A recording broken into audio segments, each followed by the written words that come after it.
Welcome to the National Fate survival game.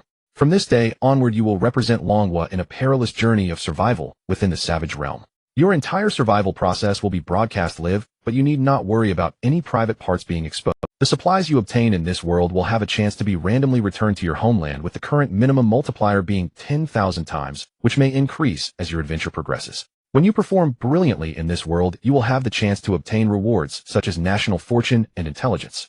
Please note each contestant has been assigned to a different island and region, and there will be no contact in the short term. Your fate is now completely bound to that of your nation. If you are severely injured or encounter a crisis, your nation may sacrifice 5 points of national fortune to render you aid, limited to once per month, and only contestants who have survived for more than 3 days may use this option. At the same time, your nation may spend 1 point of national fortune per day to open a voice link with you, limited to once daily with a call duration of 30 seconds. If you die, 20 points of national fortune will be deducted as punishment. When national fortune falls below 10 points, you will die immediately and your nation will be completely erased. The current national fortune of Lin Xue is 75 points. If all 3 contestants of a nation die, while its national fortune remains above 10 points, 3 new contestants will be selected to fill the vacancies. Hint: the first week is the novice phase. Beasts will not appear in packs. Hint: the savage realm is currently in autumn and will enter winter in 2 months. Hint: every contestant will receive a novice starter pack. The novice starter pack contains 5 random items along with a free 2-gene bag of salt, but includes no hot. Lastly, we wish you good luck. In the mountain forest, Suhan finished listening to the explanation of the rules and broke into a delighted smile. At last I won't have to eat that disgusting viscous nutrient paste anymore. 3 years. A full 3 years. Who could possibly understand how he had managed to endure them? 3 years ago, Suhan had crossed over into this parallel world, and before he had even found his footing, a catastrophic apocalypse descended. At that time, a pitch-black storm shrouded the entire globe. The earth turned into frozen wasteland, plants withered their seeds, losing all vitality, while poultry and fish died off in droves. Those that survived could no longer reproduce. The oceans themselves were sealed beneath ice. Although Lin Xue's authorities did everything they could to help, nearly 30% of the population still perished from accidents and famine. Suhan's luck was comparatively good. Not long after the calamity broke out, a kind-hearted group led him into a shelter. He hid there for 3 whole years. His life was no longer in immediate danger, yet the food he ate every day could only be described as pig slop. Thus, being chosen as a contestant in the survival world made Suhan more than just happy, for here at the very least he could finally eat fresh food. Besides, staying in the shelter any longer would not necessarily be a blessing. Before he was sent to the survival world, Suhan had overheard a piece of insider gossip. The official grain reserves were nearly exhausted. Thinking about it, that was only to be expected. Lin Xue's population was enormous. The mere fact that their stored food had lasted until now was nothing short of a miracle. Just as Suhan was about to take stock of his novice supplies, a cold electronic chime suddenly rang out. Ding. Energy storage complete, system loading, please be patient, host. At these words, Suhan's eyes lit up and the smile tugging at the corner of his lips became almost impossible to suppress. His cheat had finally arrived. In Lin Xue's livestream room, however, the viewers saw Suhan standing there in a daze, grinning foolishly, and their spirits plummeted in an instant. Why is our number 1 contestant such an idiot? Bro, could you please stop laughing first? The contestant from Tietan Nation has already started building a shelter. Don't tell me he's been scared, stupid. Brother, don't give up. At least try to hold on a few days and pick some fruit or all of Lin Xue is counting on you and the other 2 contestants. Thank goodness each nation has 3 contestants. If we were stuck with only this sieve of a player, Lin Xue would truly be doomed. How are the other contestants doing? Contestant number 2 is a female doctor and contestant number 3 is a fishing enthusiast. That's not bad, not bad. Our luck isn't completely rotten after all. Hearing that one of the contestants was a fisherman, everyone could not help but breathe a sigh of relief. In a brutal world like this, mastering a skill for obtaining food was absolutely vital. With food, so long as one did not encounter large predators, one could basically survive for a long time. As for the doctor, in the harsh wilderness, merely knowing medicine was far from enough to stay alive. More importantly, it depended on whether one could adapt to this world, seeking food, building shelter, overcoming wild beasts. These were the true keys to survival. The number of viewers in Suhan's livestream plummeted from several million to just tens of thousands, while the female doctor's stream soared past 10 million in one surge. In the savage realm, Lin Xue, after reading through the survival world's information, immediately opened her novice gift pack. Her luck was quite good. Her 5 items were a solar-powered flashlight, a dagger, a tent, compressed biscuits, and a magnifying glass. Though there was no pot or anything like a fire striker, these supplies were still remarkably generous. In the livestream room, her fans were already cheering. Wow, our pretty miss is truly blessed with both beauty and luck. She's got shelter, a way to make fire, and even a weapon. As long as she finds a water source next, she can survive for many days. Well done, Lin Xue. What a heavenly starting hand. Having a tent means she doesn't need to worry about shelter in the early stages. I told you Longwa's luck couldn't be that bad. Lin Xue herself beamed as she examined her novice gear. Yet in the very next second, a rustling sounded from the grass behind her. Who's there? Roar. A dark shadow lunged, slamming Lin Xue to the ground. It was a ravenous lone wolf. Her smile vanished instantly, and before she could even attempt to fight back, the wolf's jaws clamped down on her throat. In moments, the screen was swallowed by darkness. A line of blood-red text appeared in every livestream room. Notice Longwa contestant Lin Xue has been killed by a wolf. Longwa's national fortune is reduced by 20 points. At that moment, the people of Longwa could scarcely believe their eyes. In the official livestream studio, the host Bing Bing had been cheering Lin Xue on, never imagining that this highly anticipated contestant would die in such a hasty fashion. Thighs. How could this happen? Though Bing Bing was a renowned host in the country, she still found herself at a loss in the face of such a sudden event. Her co-host hastily tried to comfort her. This is the cruelty of the National Fate survival game. Although Lin Xue's opening was excellent, her spawn point was disastrously unlucky, right beside a lone wolf's den. If she had left earlier, perhaps it could have been avoided. Now let us observe 3 minutes of silence for this heroine. Virtual candles began to drift across the livestream screen. Meanwhile, in a certain shelter, Lin Xue's parents clung to one another, weeping in anguish. At that moment, another announcement flashed across the screen. The Malay Nation's contestant swimmer Phil was pursued by a tiger and fell from a cliff to his death. Immediately afterward came another.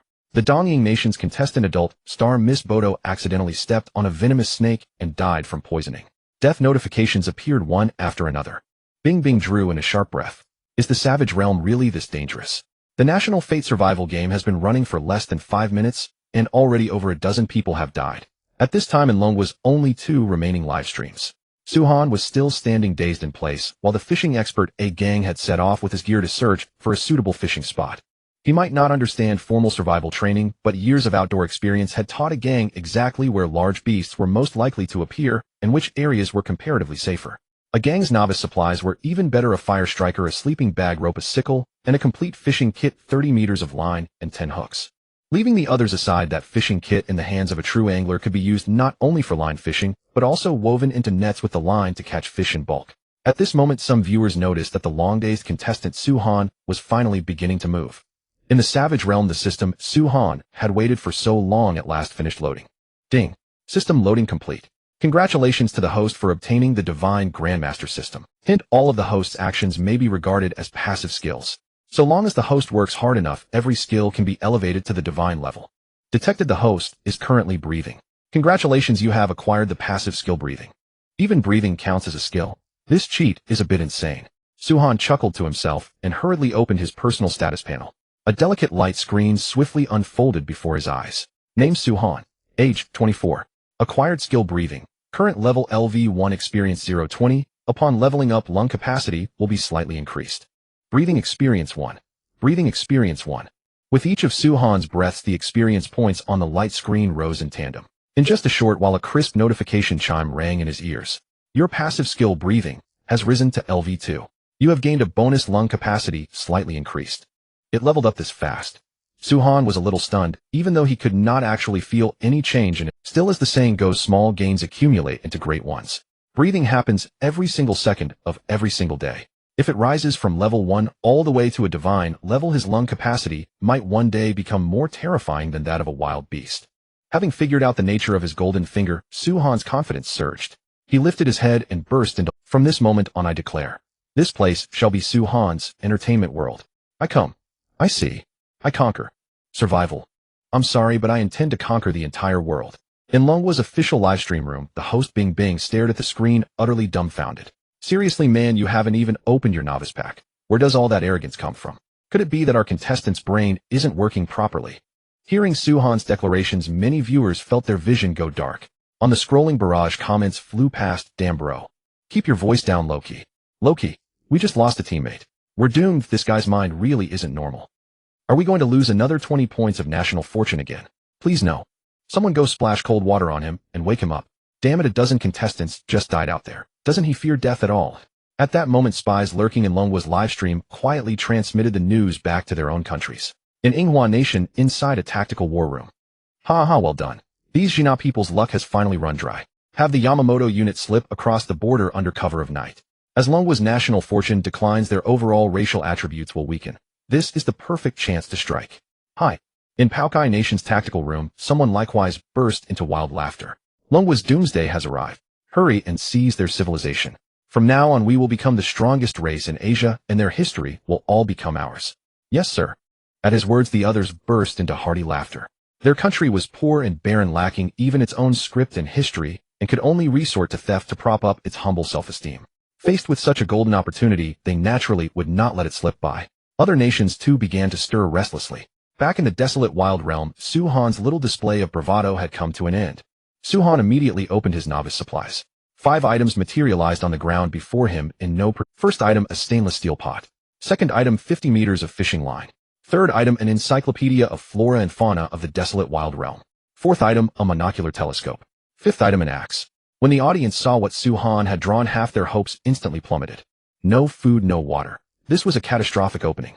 Although there was an axe, no one believed that a college student and used to manual labor would dare take it up to hunt. In stark contrast to the audience's doubt, Su Han felt he had struck it rich. Setting the other items aside, he believed that this axe alone could allow him to craft many useful tools. Moreover, an axe was highly versatile. The bladed edge could chop and split, while the back could be used as a hammer. In the wilderness, an axe was nothing short of a divine tool. However, what was this book? Su Han placed the pot, salt, and other items into the gifted backpack, tucked the axe at his waist, then picked up the encyclopedia and began to read. The more he read, the more astonished he became. Just what sort of absurd luck was this? The book in his hands detailed in full all animals and plants of the desolate wild realm, complete with images and functional descriptions. Poisonous species, non-poisonous species, medicinal herbs. Everything was recorded within. With this book, he no longer needed to fear accidentally gathering something toxic. At the same time, he would no longer be helpless before venomous snakes, and could even collect useful herbs while traveling. For now, however, the most urgent task was to find a clean water source and a place suitable for long-term shelter. Earlier, Su Han had already noticed that his spawn point was in a subarctic coniferous forest climate similar to that of Maple Leaf Nation. Winters here were long and summers short. If he did not establish a shelter early, a drop in temperature could easily freeze a person to death. After sorting through his resources, Su Han picked up many small stones from the ground, filling both trouser pockets, before finally heading off to find a path down the mountain. As he set off, the system's prompts chimed one after another. You have learned the passive skill, throwing stones, current level LV1. Leveling up will increase your hit rate.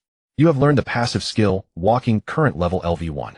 Leveling up will slightly reduce stamina. Su Han smiled in understanding and began throwing stones even more frequently.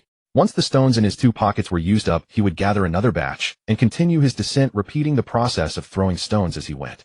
In the official livestream room, watching the contestant, who kept tossing stones, Bing, was completely baffled. She turned to the professor beside her and asked, Professor Li, is there some hidden technique to this stone throwing? Professor Li Chung was instantly at a loss for words.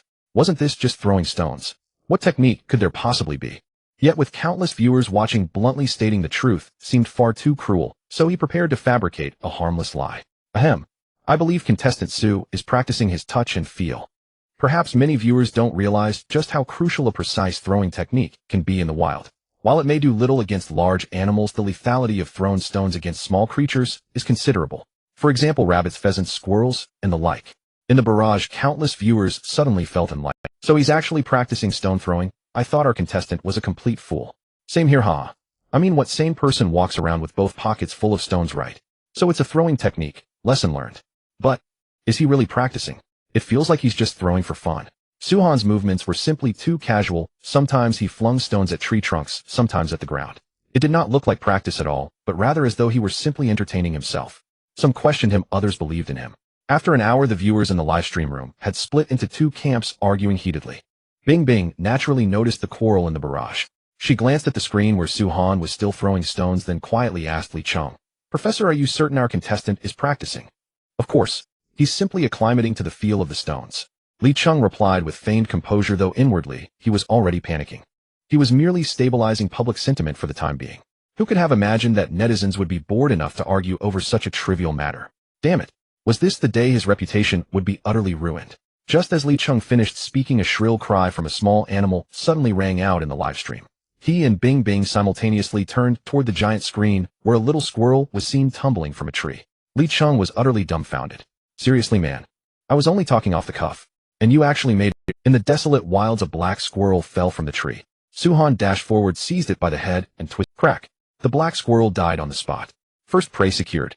He hefted the squirrel, solid and heavy at least a gene and a half. Su-Han smiled smugly. That settles lunch.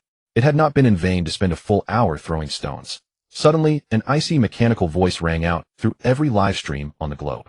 Detected that Dragon Country contestant, Su-Han, hunted a squirrel with stones triggering the resource restitution mechanism. Congratulations Dragon Country for receiving 10,000 freshly killed squirrels. Notice the supplies have been randomly distributed to the major shelters. In the official livestream Bing Bing's, Professor Lee, did I hear that correctly? We actually received the resource restitution. It's true. The director just showed me the feed. The capital shelter has 700 more squirrels. The livestream switched. There on the ground of the capital shelter piles of freshly killed squirrels lay stacked. They were thin things with little meat on them. But they gave everyone a shot of adrenaline. The Dragon Country had hope. As long as their contestant kept working hard, the future would be bright with hope. Nearby citizens crowded around to gawk at the fresh squirrels, cheering excitedly. Meat? There's real meat to eat. I haven't eaten fresh meat in 2.5 years. Who was that fool who doubted my God Su? Damn it, apologize. Right? Anyone who slandered God Su is banned from eating squirrel meat. Serves you right for running your mouths. Back in the official livestream room, Bing Bing was already crying tears of joy. She might be an official staff member, but her rations were the same as everyone else's. With fresh meat now in sight, who couldn't help but be moved? The bullet comments were flooding the screen like crazy. Apologize. Damn, Professor Lee is truly Professor Lee. When almost everyone was doubting God Su, only he sat as steady as an old hound, insisting that God Su was practicing his touch. Professor Lee is truly the beacon of the industry, so professional. Professor Lee and God Su are simply the strongest duo. Li Cheng looked at the pile of squirrels, feeling confused himself. Could Su-Han have really been practicing his touch with the stones, or was it pure luck?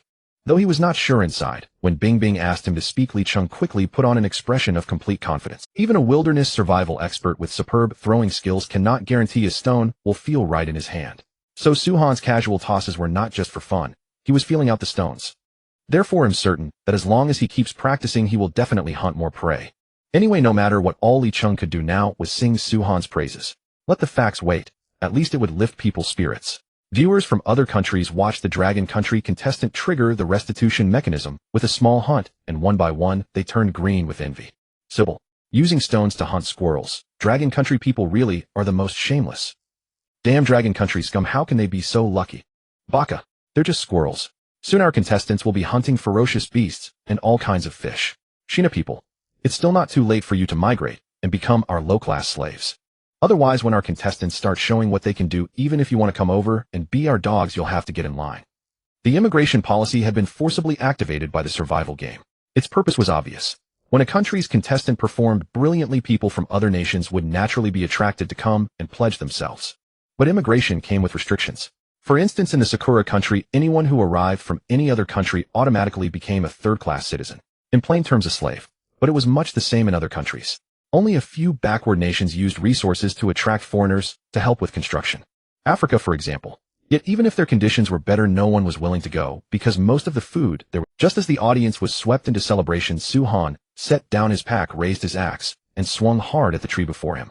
Since the squirrel was so plump, its nest must be well stocked with food. Thud. The first axe stroke immediately triggered the skill woodcutting. Thud. Thud. The sharp axe swung in a full arc, biting ruthlessly into the trunk. Moments later, the tree, more than 20 centimeters in diameter, crashed to the ground. Su-Han walked over, found the squirrel's nest, and reached inside to explore. Hey, got some.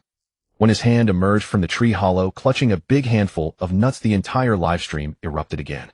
Huh, you can do that. Poor little squirrels painstakingly hoarded nuts. Now the great Demon King has taken them all in one go. Right, it's autumn now. Squirrels stockpile food for winter. God Su is way too meticulous. Why didn't I think? I thought God Su was going to build a home here, but he was actually after the squirrel's food supply. Wait, that's a ton of handful after handful. It must be 5 gene by now. 5 gene. Badass. Holy crap, God Su. The nut gathering came to an end. The total weight was around 6.5 gene.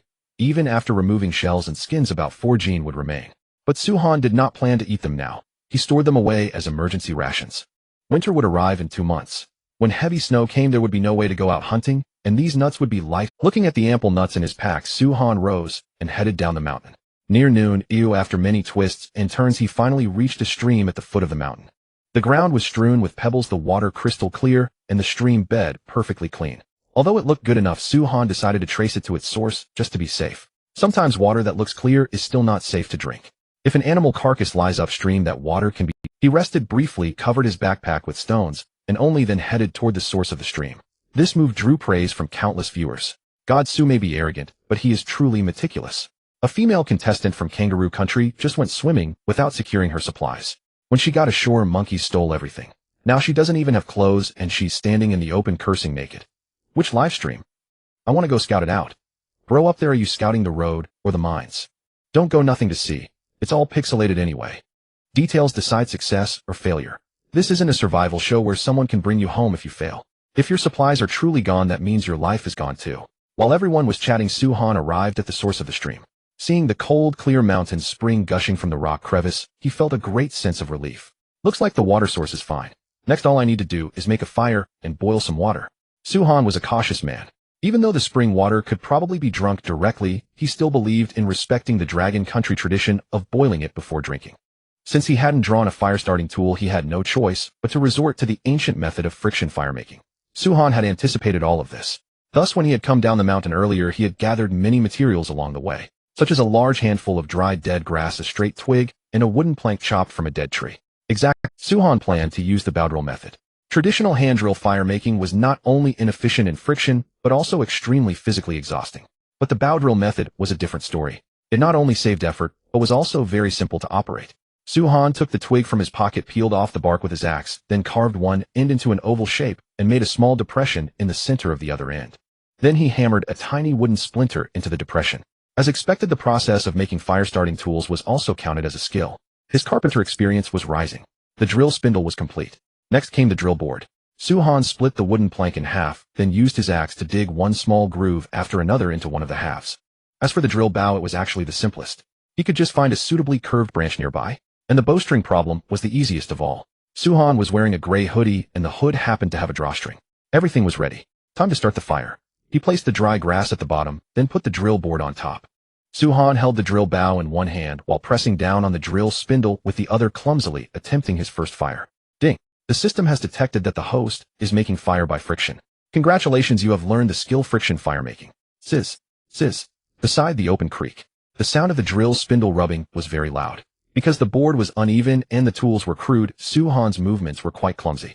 But as his experience kept increasing, his pulling of the bow grew increasingly skilled. Before long, the system's notification sound rang out. Friction firemaking has leveled up. Your passive skill friction firemaking has been upgraded to LV2.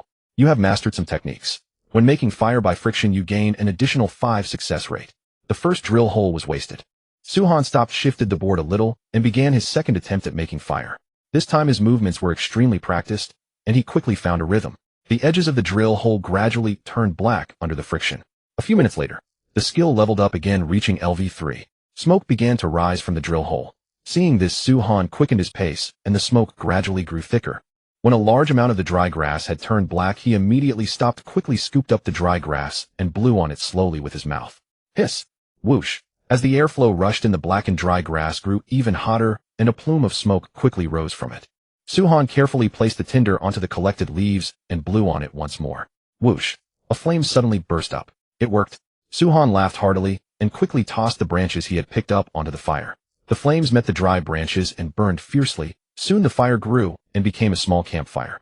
In the official livestream room of Longhua, Bingbing could hardly believe her eyes and said in shock, "Oh my good, contestant Xue Han has made a fire so quickly. This efficiency is incredible. Director, can we switch to the 2 celebrity contestants, Bai Yi and Yi? Let me see what they're doing." As everyone knows, England was currently the world standout, because they had 2 masters of will. If Xue Han's progress could surpass those 2, it would be extremely inspiring. After receiving the instruction, the director quickly cut to 2 screens. The first was Yi, the lone wolf of the wilderness, known as 3 days hungry, 9 meals missed. In the picture, he was showing off the snail he had found. Hey, my viewers, did you see that? This is a snail. An edible snail. This time we can't find any message in a bottle on the beach, but we can't miss out on these little things. It's packed with protein, so I'm going to eat it. With that, Yi smashed the snail's shell and swallowed the meat raw. Seeing this, the viewers all burst into laughter. Where are those ocean-worshipping dogs who wanted to immigrate? Step forward, all of you. God Xue has already made a fire. I wonder if those who submitted immigration applications regret it now. Hilarious. Just now I saw that 30,000 people submitted immigration applications. Now even if they regret it, there's nowhere to go, right? Snails. Hilarious. Can this stuff even compare to a squirrel? Those ocean-worshipping dogs are all binary-minded. Brothers don't bother with them. Just now, when God Su caught the squirrel, someone complained there wasn't enough meat. Now Yi can only eat raw snails. Why doesn't Yi eat a squirrel? Doesn't he want to? What? Jealous of our immigration. You're all pleased with a single lousy squirrel. Our Yi is known as a wilderness expert. Soon you'll see the difference. That's right. Our Yi got a lighter. Oh, jealous aren't you? Friction fire-making caveman. Among the barrage comments, some shepherd dogs began to retort, but they didn't expect to receive even more angry rebukes. If I remember correctly, although Yi is physically strong, all his shows are survival escape series, right? Stop being ridiculous, okay? Yes, strength isn't just his own. It's the whole team behind him. In terms of wilderness survival, he's not even as good as the Yi. I don't know what you're bragging about. And besides, are you proud to be shepherd dogs? The Qing dynasty has already fallen, but some people still can't stand up. Ridiculous. In the official livestream room, Bing Bing asked Li Cheng, Professor Li, could you assess how our contestant's fire-starting speed is? Very impressive. Have you all noticed that this contestant of ours is prepared in advance for everything he does? When he received his supplies, he already thought of using friction fire-making. So on the way down the mountain, he not only practiced throwing, but also prepared all the dry grass and suitable fire-starting boards along the way. Now I can't help but look forward to what Su Han will do next. Li Cheng was full of excitement. From the moment he saw Su Han making the drill bow, he knew this contestant was extraordinary. Although his initial fire-making technique was a bit unfamiliar, even clumsy, he managed to get a fire going in just a few minutes. This was definitely a master among masters. And just for this, even if Yi and Yi came, it would be hard for them to be this fast. It seems Long was saved after all. In the picture. After Su Han made the fire, he began to process the ingredients. Skinning. Removing the meat. He didn't waste the organs either, but not for eating. He planned to use them for fishing or as trap bait. Wild animal organs are different from those of poultry. They can easily carry bacteria. Su Han didn't want to get sick just for a bit of food. This was a major taboo in the wilderness. He chopped the squirrel meat into pieces with his axe and threw it into the pot. Su Han placed a stone over the fire, then put the pot on the stone so that the fire wouldn't touch the pot, directly extending its service life. The fierce flames carried their heat through the stones into the pot. Soon the once clear water began to bubble, and then its surface rolled into a boil. Glug, glug. The temperature climbed rapidly. Oil began to seep out of the squirrel meat, and a faint fragrance of meat gradually rose from the clear water. A few minutes later, the meaty aroma grew richer and drifted out of the pot. He sprinkled in a tiny pinch of salt. Su Han gently stirred the broth with a small wooden stick. The tender meat tumbled in the soup, looking irresistibly appetizing. While waiting, Su Han kept picking up pebbles from the ground and flinging them into the distance. Since he was idle anyway, he might as well practice his throwing. 20 minutes later, the meat was fully cooked. Su Han took the pot off the fire as the broth swayed. A rich aroma swept over his face. He had not touched any meat in over 2 years. Now even a single whiff was enough to make his mouth water. He picked up a piece of meat from the pot with a whittled pair of chopsticks. He only blew on it a little before putting it into his mouth. SSS. So fragrant. Delicious. His mouth filled with the aroma of pine nuts, and the meat was chewy and firm. It was even more fragrant than beef. Su Han swallowed the piece, then fished out another. The thoroughly satisfied look on his face nearly drove the viewers crazy with craving. Wait, is this really a survival livestream? Or is it an eating show? God Su, if you are going to eat, just eat. Do not smack your lips. You are making me starve to death. Good thing I am not watching at night, otherwise I would not get a wink of sleep. Woo, I am so envious that you get meat to eat. Suddenly I remember what God Su said earlier. He really did come here for a vacation. A short while later, a whole squirrel disappeared into his stomach. Su Han licked the corner of his mouth, feeling that he still had not had enough. This meat was seriously addictive. Not gamey, not dry. If he could get a large supply of edible salt in the future, he even wanted to make some cured squirrel meat. However, thinking about that now was still too far off. Su Han lifted the pot and slowly drank the broth. It was already autumn. The weather was gradually turning cold. After that mouthful of broth, his whole spirit perked up. Why not build a shelter here? Su Han looked around, then shook his head with regret. No. Staying here might make getting water convenient, but food was far too scarce. Once the mountain was sealed by heavy snow, he could not exactly rely on the squirrel's few nuts to get through the winter. To survive for a long time, he needed a lasting food source. The best option would be a lake or somewhere near the coast. He had fishing line with him. He could try to fish with a hook, and if that did not work, he could weave a net. It would be best. He had only one bag of salt. Once it ran out, there would be no more. With the sea, he could refine salt. After eating and drinking his fill, Su Han boiled another pot of water, then headed back, carrying fire and water. Insects chirped and birds sang along the way, giving him a feeling of returning to the countryside. During the journey back, Su Han spotted a great deal of fresh animal droppings on the road. They were black, shaped like peanuts, and had a glossy surface. This is deer droppings. Su Han's heart leaped with joy. Deer were active near the stream. This was excellent news, meaning there would be deer to eat in the future. Deer hide could be made into clothes and deer meat could be eaten. Deer antler could serve as an aphrodisiac. Deer sinew could even be used to make a bowstring. If he could craft a bow and arrows, Su-Han could hardly imagine how wonderful his future days would be. With the system, his bow proficiency would increase without limit. At that point, never mind deer. Even a brown bear would have to stand at attention in front of him. Su-Han suppressed the excitement in his heart and strode toward the place where his backpack was stored. He could not wait to make hunting tools. As long as he found a suitable place to live, he would build a home in the shortest possible time. Su-Han did not notice. As he left, the distant shrubbery was trembling slightly. After a moment, a trickle of bright red blood flowed. After getting his backpack, Su-Han headed west. Earlier from the mountain, he had taken a rough look at the terrain below. To the east, the jungle was lush. To the west stretched a wide, open road. Before he had sufficient tools, exploring the jungle would not be a good idea. Therefore, he could only start his exploration from the west. Meanwhile, another Dragon Kingdom contestant, a gang, also got good news. He had actually caught a largemouth bass weighing a full 3 caddies by the river. Ha! I knew there was something here. After a full 4 hours of waiting, his stomach was almost flat with hunger. If he still did not catch anything, he would have to find some wild fruit to fill his stomach. However, although a gang had caught a big fish, it had not triggered the 10,000-fold reward mechanism. The viewers were incredibly disappointed. What a pity. 10,000 base will. Brother gang, that is such a loss. It is fine as long as he is alive. Besides, now that he has caught a fish, there will be more chances in the future. Right, keep going, brother gang. Surviving is the most important thing. He started a fire and cooked. The entire process was smooth and polished. Since he had no pot, a gang could only barbecue the fish over the flames. At this moment in the Monkey Kingdom's livestream room, one of their contestants had also died. Of the 2 remaining contestants, one was picking wild fruit, and the other was fumbling for fish in the river. System detected that the Monkey Kingdom contestant A-Tai has picked wild fruit, triggering the 10,000-fold reward. Congratulations to the Monkey Kingdom for obtaining 10000 unknown wild fruits. Inside the shelter, the people of the Monkey Kingdom saw the fruits appear and lunged forward to snatch them up. That is mine, do not grab. I do not want to eat that mush anymore, let me have a bite. You stepped on my child, get out of the way. Amid the chaos, someone got hold of 6 fruits. He did not even wipe them off, he opened his mouth and bit straight in. They were crisp on the palate with sweet juice. Delicious. But before the monkey man could celebrate, his entire mouth went numb. Then his whole body followed. With a plop, the man collapsed to the ground, clutching his throat with both hands as he let out a hoarse, desperate roar.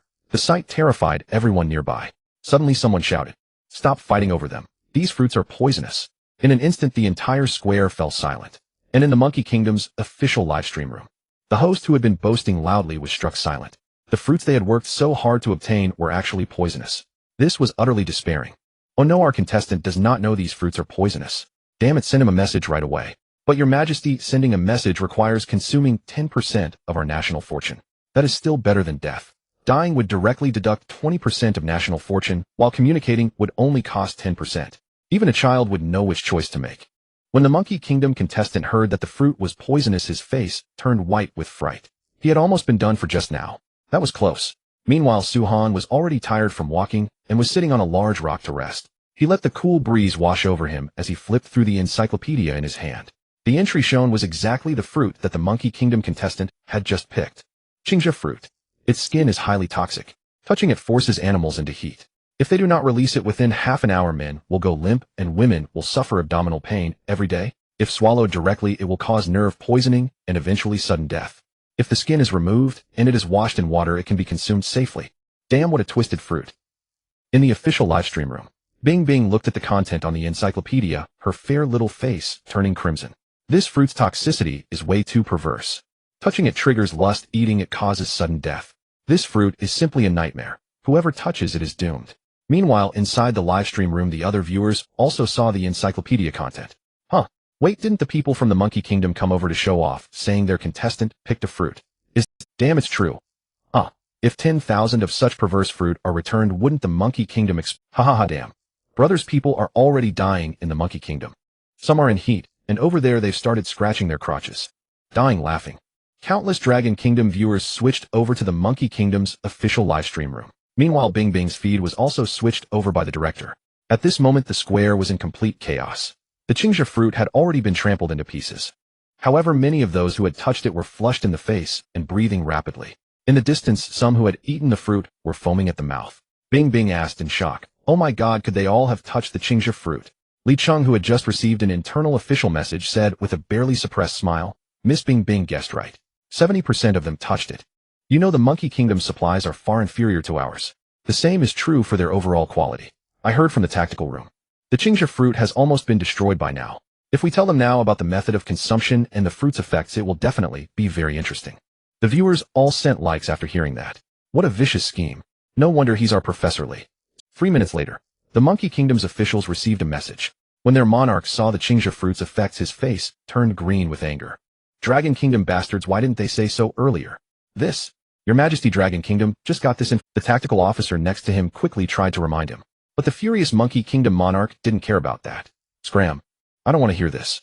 Cut the live stream at once. Don't let these people pollute our eyes and ears. But Your Majesty, our Monkey Kingdom doesn't have that many women. Then what should we do?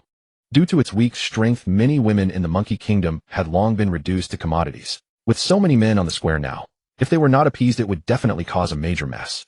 The Monkey Kingdom's monarch sneered and said, let them solve it among themselves. Sometimes you don't need to find the opposite sex. Dress those skinny men in women's clothes, spray them with cheap perfume, and they'll do the rest on their own. This was the only option left. A few minutes later, the entire square was in chaos.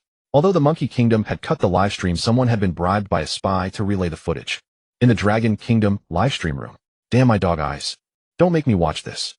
Don't come. Awesome as expected of the Monkey Kingdom. Their way of solving problems is truly unique. 666. After this incident, the other nations learned a lesson. The Huangman realm is not the same as Blue Star. If their contestants wanted to survive safely, the first thing was not to touch those unfamiliar fruits and plants, otherwise they would very likely encounter the same thing as the Monkey Kingdom. The rest period was over. Suhan put away his encyclopedia, got up, and continued forward. Time gradually reached dusk. After a whole day of trekking, his feet were already aching unbearably. If he still couldn't find a suitable place after climbing over the slope ahead, he would have to find a wind-sheltered spot to spend the night. Squeak! Squeak! While climbing, the cry of a squirrel came from above. Suhan stopped calmly, took out an oval stone from his pocket. He looked up, locked onto his target. On the dim yellow leaves, a cute red-bellied squirrel was squatting on a branch watching him. Its eyes were full of curiosity, as if it had never seen a creature like a human. Suhan gripped the stone and threw it at the squirrel with force. Whoosh! The stone cut through the air, giving off a sharp sound. The squirrel reacted very quickly, but Suhan under the tree had already predicted its movement. Thud! Accompanied by a sharp pain in its belly, the cute squirrel blacked out and instantly fell. Crack! Suhan picked up the squirrel, skillfully snapped its neck, then hung it at his waist, and continued on his way. This was the third squirrel he had hunted today, with a success rate as high as 30%. The viewers were all dumbfounded. Was this guy cheating? How can he be so accurate? Catching squirrels with stones. The first one could be luck, but one after another was pure skill. When he reached the top of the slope, a dazzling golden ripple caught Suhan's attention. Is this a lake? Suhan squinted his eyes, never imagining that he would find a suitable dwelling place on the very first day. But when luck came, it often couldn't be blocked no matter what. After an entire day of long trekking, he had actually found a big lake just as he was about to rest. Who would believe it if he told them? From the hillside, the lake wasn't too big, at most 10 square kilometers. Looking into the distance, the east side of the lake was a huge forest. Pine trees, birch trees, spruce trees. These trees were all great for building shelters. At the eastern edge, he could vaguely see the shadow of a river. By the look of it, a river should converge there from afar. To the west was a vast flat grassland. Trees were relatively sparse. This was simply the best place to build. Currently, there was no better one. Suhan smiled, and without even resting, he dashed straight toward that flat grassland. Soon he arrived at the destination. Because it was autumn, the grass here had turned golden, and it was so dry that it could be used directly as tinder. Suhan strolled around a few times, very satisfied with this grassland. Although it was close to the lake, the terrain here was higher overall than the surrounding areas. If he built a shelter here, drainage would hardly be a concern. After confirming the location, Suhan began clearing the weeds, then used tinder to set the designated area on fire. This way, mosquitoes, insects, rats, and ants would flee elsewhere when they encountered the fire. Otherwise, if he slept directly in such a place, it would be hilarious if something bit him in the middle of the night. Night fell. Dinner was over. Suhan opened the system panel to check. If he hadn't looked, he wouldn't have known. In just one day, he had learned as many as 10 skills.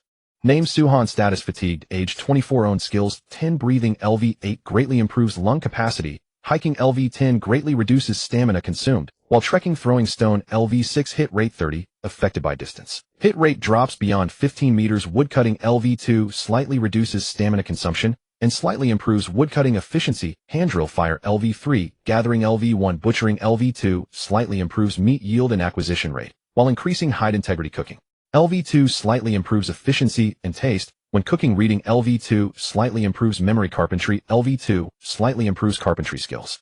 Looking at the full 10 skills displayed on the system panel, Su Han felt confident about the future. Though he started with nothing one day, he would forge a paradise of his own. As dusk settled, the campfire crackled softly.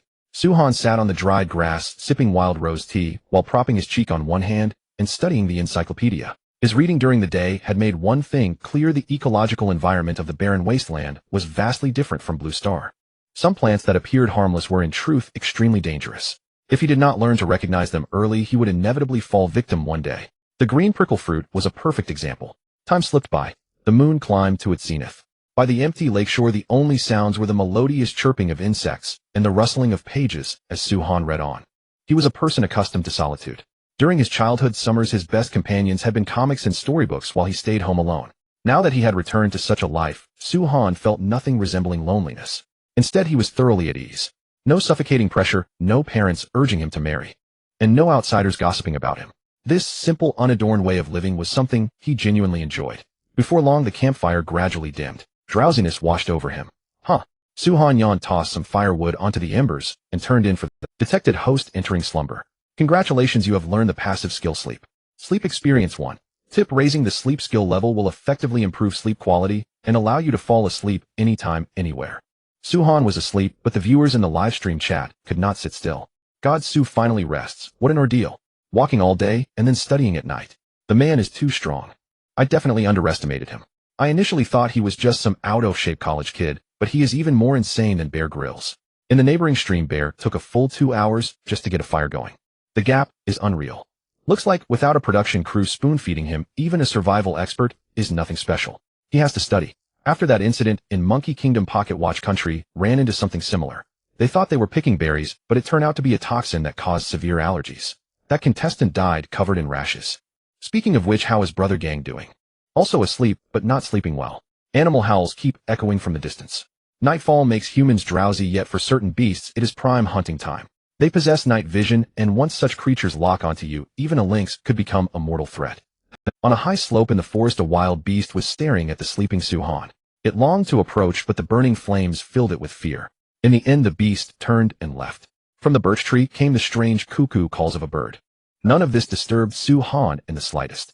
Instead, as his sleep skill leveled up, the quality of his slumber only improved. The night passed without incident. At dawn, as the first rays of morning light touched his face, Su Han naturally woke. The campfire had died out, but the embers still smoldered. He made a fire and cooked breakfast. Gathering some dry grass and tossing it onto the embers, the flames quickly roared back to life. Breakfast was squirrel meat soup with nuts. After eating his fill, Su Han wiped his mouth and prepared to work on building a shelter. Though the campfire had accompanied him through the night, his body still felt chilled upon waking. That told him the nighttime temperature was low. Without a fire, he would likely catch a cold after just one night. He headed east along the lakeshore, and before he had walked far, he heard the quacking of ducks from the lake.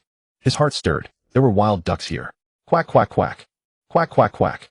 Su Han peered into the distance and saw a large flock of wild ducks frolicking freely on the shimmering water. They had brown beaks, and their necks and heads were dark green. At first glance, their gaudy coloration was utterly eye.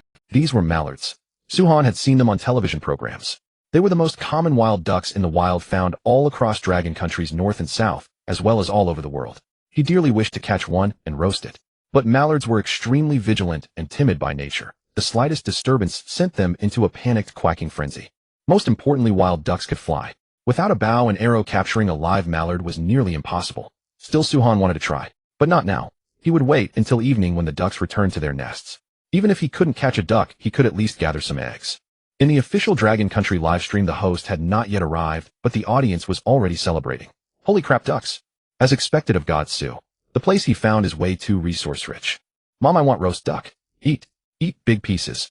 Slurp. Can he actually catch a roast duck, though? Wild ducks are incredibly hard to catch. And they can fly. Bro, above, have you forgotten God Su's godly throwing skill? Even if he catches just one, that's 2 days of food, and the duck fat can be used for frying. Dude, stop. I'm drooling. Why is God Su leaving? I remember wild ducks lay eggs in autumn. Why doesn't he go check that area? Even finding some duck eggs would be great. They're solid currency. In the frame. Su Han merely glanced at the general location from afar before diving into the woods to start chopping trees. Why rush for duck eggs? With such a large flock, he could find some eggs given enough time.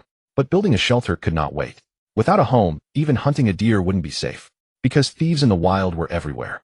Even if you hung the meat in a tree, those starving beasts would climb up and devour it. Such scenes were all too common in wilderness survival shows. Inside the forest, thick layers of fallen leaves covered the ground, rustling underfoot. Suhan surveyed the area and finally selected the material for his shelter.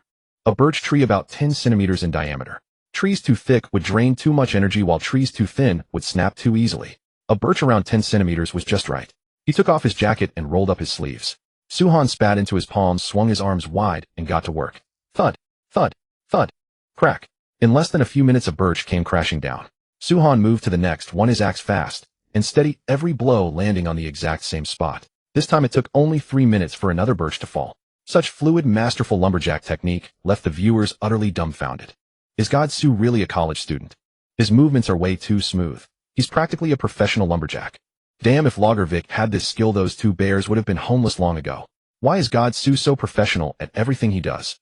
10 minutes, 3 trees. If the apocalypse hadn't happened, the workers at the logging yard would definitely be begging God Su for pointers. Yet this was still not Suhan's limit. As his lumberjack skill leveled up, his speed increased even more. All morning the forest echoed with the sound of axe striking wood. Felling trees was an extremely arduous task. Even with his level 6 lumberjack skill, Suhan still needed to stop and rest for at least half an hour before he could continue working. By the end of the morning, he had felled 36 trees. Such an impressive result made the viewers exclaim in amazement. Even Bald Chong would have to call him the founding master of logging. He glanced up at the sun overhead, judged that it was already noon, and turned to head back and cook something to eat. Only after eating his fill and resting could he continue working. But the moment he stood up, he locked eyes with a grouse on a distant slope. Huh.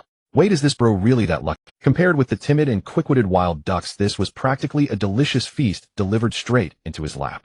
Suhan licked his lips and murmured, guys, the heavens must have seen how exhausted I am today and sent a delivery straight to my door. Today we're not eating squirrel. We're upgrading our meals. Inside the live stream room, the viewers also saw the grouse. But this thing could fly too. Was it really that easy to catch? Bing Bing heard Suhan's words and immediately asked the person beside her, Professor Lee, our contestant wants to catch a grouse to improve his meals, but if I'm not mistaken, a stone can't easily kill one, right? A squirrel could be caught with a stone mainly because it was small. Even if the stone didn't hit its head, striking its body was enough to capture it. But a grouse was several times larger than a squirrel. If Suhan missed, even once, it would definitely be frightened and flee. Li Ching nodded. You're right. Knocking out a grouse with a stone is simply unrealistic. But I think contestant Su must have some other plan. Let's wait and see. He had learned to play it smart by now. No matter what Suhan did, the best move was simply to start praising him. Yesterday's live stream had earned Li Cheng 3 million followers. If that had been before Doomsday, he would have been a major internet celebrity. Just as he finished speaking, Suhan on the screen made a move. He spotted a small birch tree about 4 meters long and 4 centimeters in diameter, cut it down, and began cleaning off the branches. He did not stop until he had made it into a straight long staff.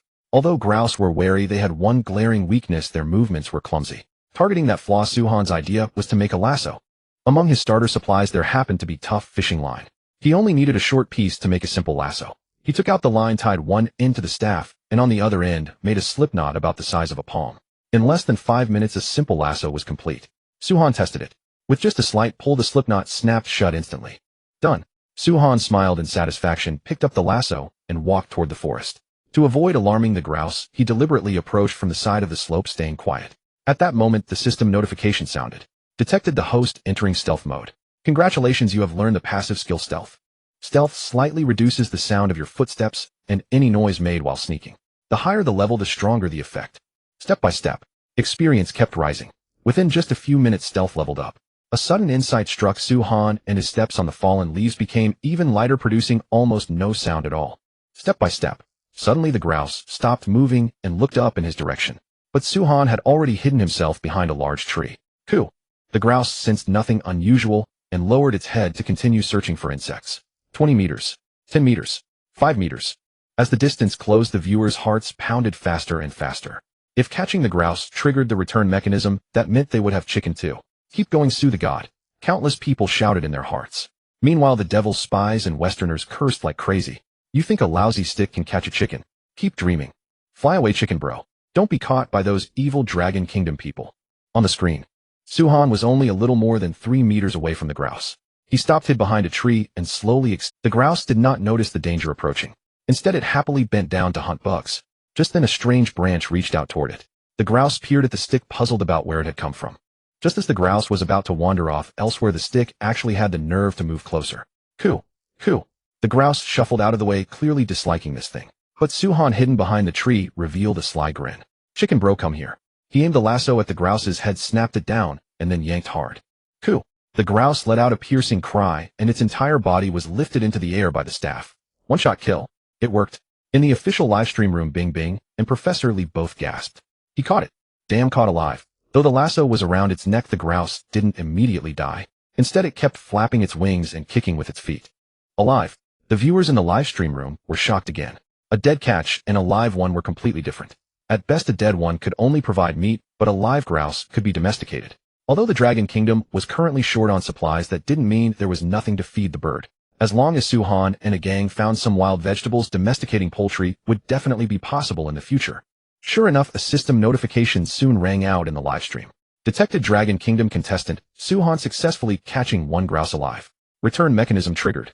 Congratulations, the Dragon Kingdom has received 10,000 grouse. Notice the supplies have been randomly distributed to the major shelters. In that moment, viewers across the country erupted in celebration. Damn, Su the God, you are really my idol. Catch it alive. We now have 10,000 grouse. They're not high-yield white-feathered broilers, but it's seriously amazing that we have live birds to raise. Only Su the God could do it. So impressive. Inside the major shelters of the Dragon Kingdom, the lively leaping grouse caused a fair amount of chaos, but the people all burst out laughing. Hurry, catch them. Don't let them run off. Remember, don't keep any for yourselves. These grouse need to be bred and domesticated. Ha ha ha, grouse may fly, but they're really dumb. We'll have chicken to eat from now on. Awesome. At that moment, someone raised a question. Since he could catch grouse, could Su the God domesticate them too? Li Chung provided the answer. Without a sufficiently stable food source, domestication is very difficult. Of course, I believe that given contestant Suhan's abilities, once he builds a shelter and survives the harsh winter, domestication is absolutely no problem. Grouse are omnivores. Wild vegetables, insects, they can eat them all. But the problem was that Suhan couldn't even meet his own basic needs. How could he afford to raise poultry? If he became better off in the future, he could try. Even raising ducks would be no problem. Meanwhile, in England, the slave district, 30,000 foreign-worshipping dogs had just completed their immigration. Watching the nationwide frenzy of celebration on the big screen, they felt nothing but bitterness in their hearts. They were also filled with deep resentment.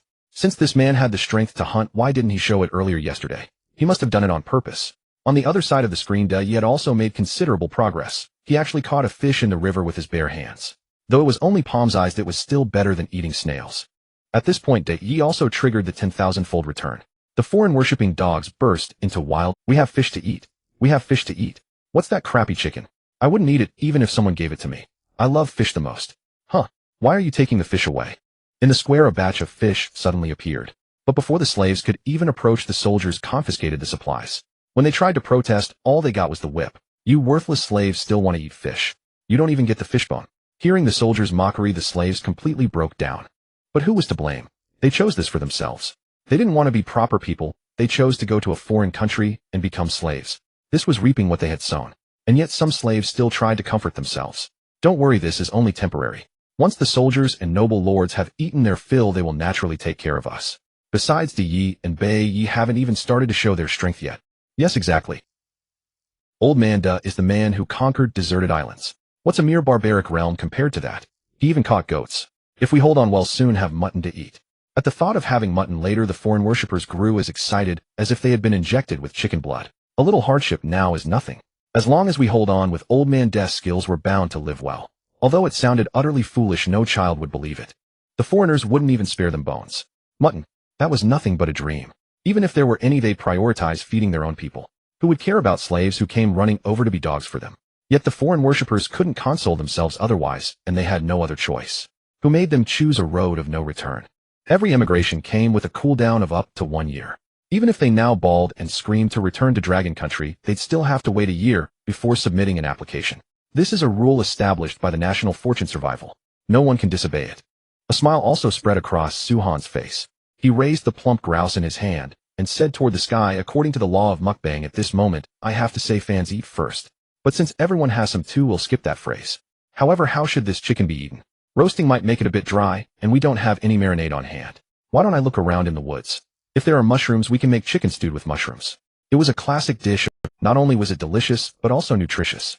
Just when he was chopping wood earlier, Suhan had noticed traces of mushrooms deep in the forest. If it had been any other contestant, they definitely wouldn't dare to pick and eat them casually. But he was different. With the encyclopedia in hand, telling apart mushrooms was a piece of cake. Carrying the grouse on his shoulder, he walked deeper into the woods. He hadn't gone many steps when a large brown mushroom appeared before Su-han's eyes. Not bad luck. Hey, race a brown bowl mushroom right away. He smiled and picked the mushroom. It was a type similar to brown mushrooms, only larger in size, enough to be the size of a bull's mouth. The brown bowl mushroom was tasty and nutritious. Generally, it only appeared 2 to 3 days before rain, and after the rain it would release spores and then quickly rot, which meant it would rain in the next 2 or 3 days. Su-han precisely caught the important piece of information, and the smile on his face faded a little. It seemed he couldn't stop for the next couple of days. Otherwise, with pouring rain, it would be a deadly business in this place. Afterwards, Su-han found 7 or 8 mushrooms of varying sizes. Seeing that he couldn't carry any more in his hands, he finally returned to his camp to cook. And just then, he was also lucky. One kind of mushroom was successfully returned to Dragon Country. In just 2 days, Su-han had already returned 3 items and was currently ranked first worldwide. He washed the mushrooms, killed the chicken. The chicken feathers had to be carefully plucked. This thing was a treasure, indispensable for making bows and arrows and for fishing. But what Su-han did next left people bewildered. He took a small pinch of salt and tossed it into the pot, added a little water, and then poured in all the chicken blood. Inside the official livestream room, Bing Bing was dumbfounded. Was their contestant really this wild? The viewers also bombarded with question marks. At that moment, a fan who had been a chef stepped forward. Holy crap, God Su is making chicken blood tofu. Awesome. Really awesome. Who'd have thought of that? Most people who never cook seldom know about this. In fact, chicken blood tofu and duck blood tofu were eaten by people in both the South and the North. They were even common. But everyone bought them ready-made, few actually made them by hand. But it had to be said, chicken blood tofu was nutritious and could be served as a dish. When they heard Su-han was making chicken blood tofu, viewers all called it awesome. I've watched survival shows for years, and I've never seen anyone make blood tofu. Today I've really learned something new. Then you must have watched foreign shows. They may eat raw meat and drink blood, but in reality, they don't truly know how to use ingredients. When it comes to foodies, our Dragon Country is their ancestor. God Su is indeed meticulous, not even wasting chicken blood. I think Old Manda and his crew are nothing special. The real master is our God Su. Although it was his first time making chicken blood tofu, it was actually quite common in his rural hometown. The ratio of chicken blood to water was 1:1. As for salt, 5 grams of salt were needed for every gene of chicken blood. He stirred while adding the chicken blood. After draining all the blood, he set the pot aside to rest. With the chicken blood handled, it was time for the chicken meat. Although most feathers had been plucked, the tiny down feathers were still hard to remove. That's when roasting over fire came in handy. Su-han found a wooden stick, stripped off its bark, and began to defeat the chicken. The flames scorched the down, emitting a wafting smell of singed hair. After a dozen or so minutes, the grouse was pitch black, but the down feathers had vanished without a trace. Su-han cleaned it, placed it on a piece of wood, and chopped it in half with an axe. Except for some inedible parts, everything else would be washed and tossed into the pot. Even the chicken tail couldn't be wasted. At that moment, Su-han glanced at the stainless steel pot. The chicken blood inside had turned dark red. He pressed it gently with a finger. It was very springy. This meant the chicken blood tofu was done. Smiling, Su-han used the wooden stick to break the blood tofu into pieces, added more water, and then tossed in the grouse and mushrooms all at once. As for stir-frying, had loved to, but although the current conditions would allow it, by the time he went to all that trouble, he would have already eaten his fill. Better to just stew the chicken blood and chicken together. Count it as a chicken blood hot pot. Gurgle, gurgle. Under the fierce flame, the stainless steel pot, perched on stones, soon boiled vigorously. Under the boiling water, the chicken blood changed from dark red to dark gray. After chopping wood all morning, his stomach was already growling with hunger. Su-han eagerly picked up his chopsticks and grabbed a piece of chicken blood tofu. This time, he only blew on it briefly before tossing it into his mouth. It was silky and tender on the tongue, salty and fragrant. Fragrant. Hell, it was fragrant. This was the life. Su-han took one mouthful, then immediately another. In just a few minutes, he had devoured the whole pot of chicken blood, and by then the mushrooms were cooked through. Although there was only salt, this kind of wild fungus was naturally a delicacy of the highest order. Slurp. Chomp. By the time he had eaten most of the mushrooms, the chicken was about ready. Su-han picked up a chicken wing and tasted it. The flavor was delicious, but the meat was a bit dry and tough. There was no helping it. These were free-range chickens. To stew them until incredibly tender would take at least 2 hours. He didn't have that much time. After he ate and drank his fill, he still had to build a house. Su-han spent a full hour on this meal, and the viewers watched the entire hour. Seeing him with greasy lips, everyone was extremely envious. Burp. I'm a little too full, but let me have some chicken soup to wash it down. Gulp. Gulp. After drinking half a pot of soup, Su-han was truly full this time. After less than 10 minutes of rest, Su-han set to work building his shelter. Given the long winter ahead, he planned to construct a well-insulated dugout-style dwelling. Though he had no iron shovel to help with the digging, a wooden shovel worked just as well. He decided to get it done. Su-han returned to the birch grove, found a sturdy birch branch, split it in half, and continued to shave it down. In the end, the thickness of the shovel head was set at 3 centimeters. Su-han stopped there. Looking at the rough wooden shovel taking shape, he nodded with satisfaction. Next came the task of carving out the handle. It was a delicate job. Throughout the entire process, Su-han was extremely careful, afraid that one wrong move with too much force would snap the whole wooden shovel. But in reality, as his carpentry skill proficiency increased, Su-han's speed also improved. In his hands, an axe became even more agile than a carving knife. An hour and a half later, the viewers had witnessed the entire transformation of half a log into a simple wooden shovel. The live stream was filled with exclamations. Holy shit, God Su, you are my god. I was just wondering why you were sitting on the ground splitting wood instead of building a shelter. Turns out you're making your own tools by hand. That's badass. Just this one move is enough to surpass every other contestant. That's goddamn strong, right? With only an axe, he actually turned half a log into a wooden shovel. I can already tell God Su is about to launch a dimensionality reduction strike. If he were only building a simple shelter, propping some logs together would have been enough. Going to such lengths to make a tool could only mean one thing: the shelter Su-han was going to build was definitely not the kind of junk you saw on ordinary wilderness survival shows. He was about to pull off something huge. The wooden shovel was complete, which meant he could finally start. Su-han shouldered the wooden shovel and began constructing the shelter. He first used the wooden shovel to mark an outline on the ground, 4 meters wide and 5 meters long. Then he started digging with the shovel. Detected that the host is digging. Congratulations, you have learned the passive skill digging. Digging, upon leveling up, it can slightly reduce stamina consumption. Shovelful after shovelful, the rough shape of a home soon appeared before the viewers. Wait, is God Su planning to build a bunker-style shelter? Awesome. This is a massive project. But according to Professor Lee's analysis, Su-han's idea is actually right. Right now it's still autumn, so people can manage sleeping in the wild. But what about when winter hits? An ordinary shelter would be nothing in the face of the biting cold, I'm afraid. A bunker-style shelter is different. Only half of it is exposed to the air, which means heat loss will also decrease. If God Su can build it, even when winter comes, he won't have to be afraid. But building a bunker-style shelter this early also creates a problem. What if it rains? As everyone knows, the entrance of a typical bunker structure is a sunken pit. If it rains, it'll start raising fish inside for real. The viewers grew worried when they heard this. But there was no point in panicking. All they could do was pray for no rain. In the Manwang realm, Su-han was bare-chested and working hard to dig out the foundation. He was already drenched in sweat. Every time he strained, torrents of sweat rolled down over his muscles. The flat ground gradually sank into a half-meter deep pit. But it still wasn't enough. It was too shallow compared to the depth he had in mind. The optimal depth he wanted was 1.5 meters. As Su-han dug, the system's experience kept growing. 2 hours later, digging reached LV6. Its effect had already become very obvious. Every time he dug, it reduced his stamina consumption by 15. Dusk was falling. The sunlight had turned a radiant gold. Su-han flopped down on the wooden stump, gazing at the completed pit with a satisfied smile. The first step is done. Next, all that's left is to move the wood in and slowly start assembling it. But there's no way I can do it today. I'll have to wait until tomorrow. After an entire day of grueling work, his body had reached its limit. Now, let alone digging, even lifting an arm sent pain through his limbs. Su-han lay down on the hay to rest. Seeing nothing more to watch, the viewers switched to other contestants' live streams. Meanwhile, A-Gang, the Dragon Country contestant, was making a simple water filter. Although he had no pot, he had found a bamboo grove nearby. He filled a bamboo tube with layers of pebbles, charcoal, and fine sand, and with that a simple filter was done. To make sure the water source was safe, A-Gang even tore up his socks. Li Chung watched the director's feed and commented, "It looks like our other contestant is doing all right. He's finally stabilized. With a clean water source, surviving shouldn't be a problem at all. Let me take a look at the other contestants." The feed had just switched when a strange cry suddenly rang out. "Ooh. SSS. Ooh." Li Chung and Bing Bing exchanged a glance.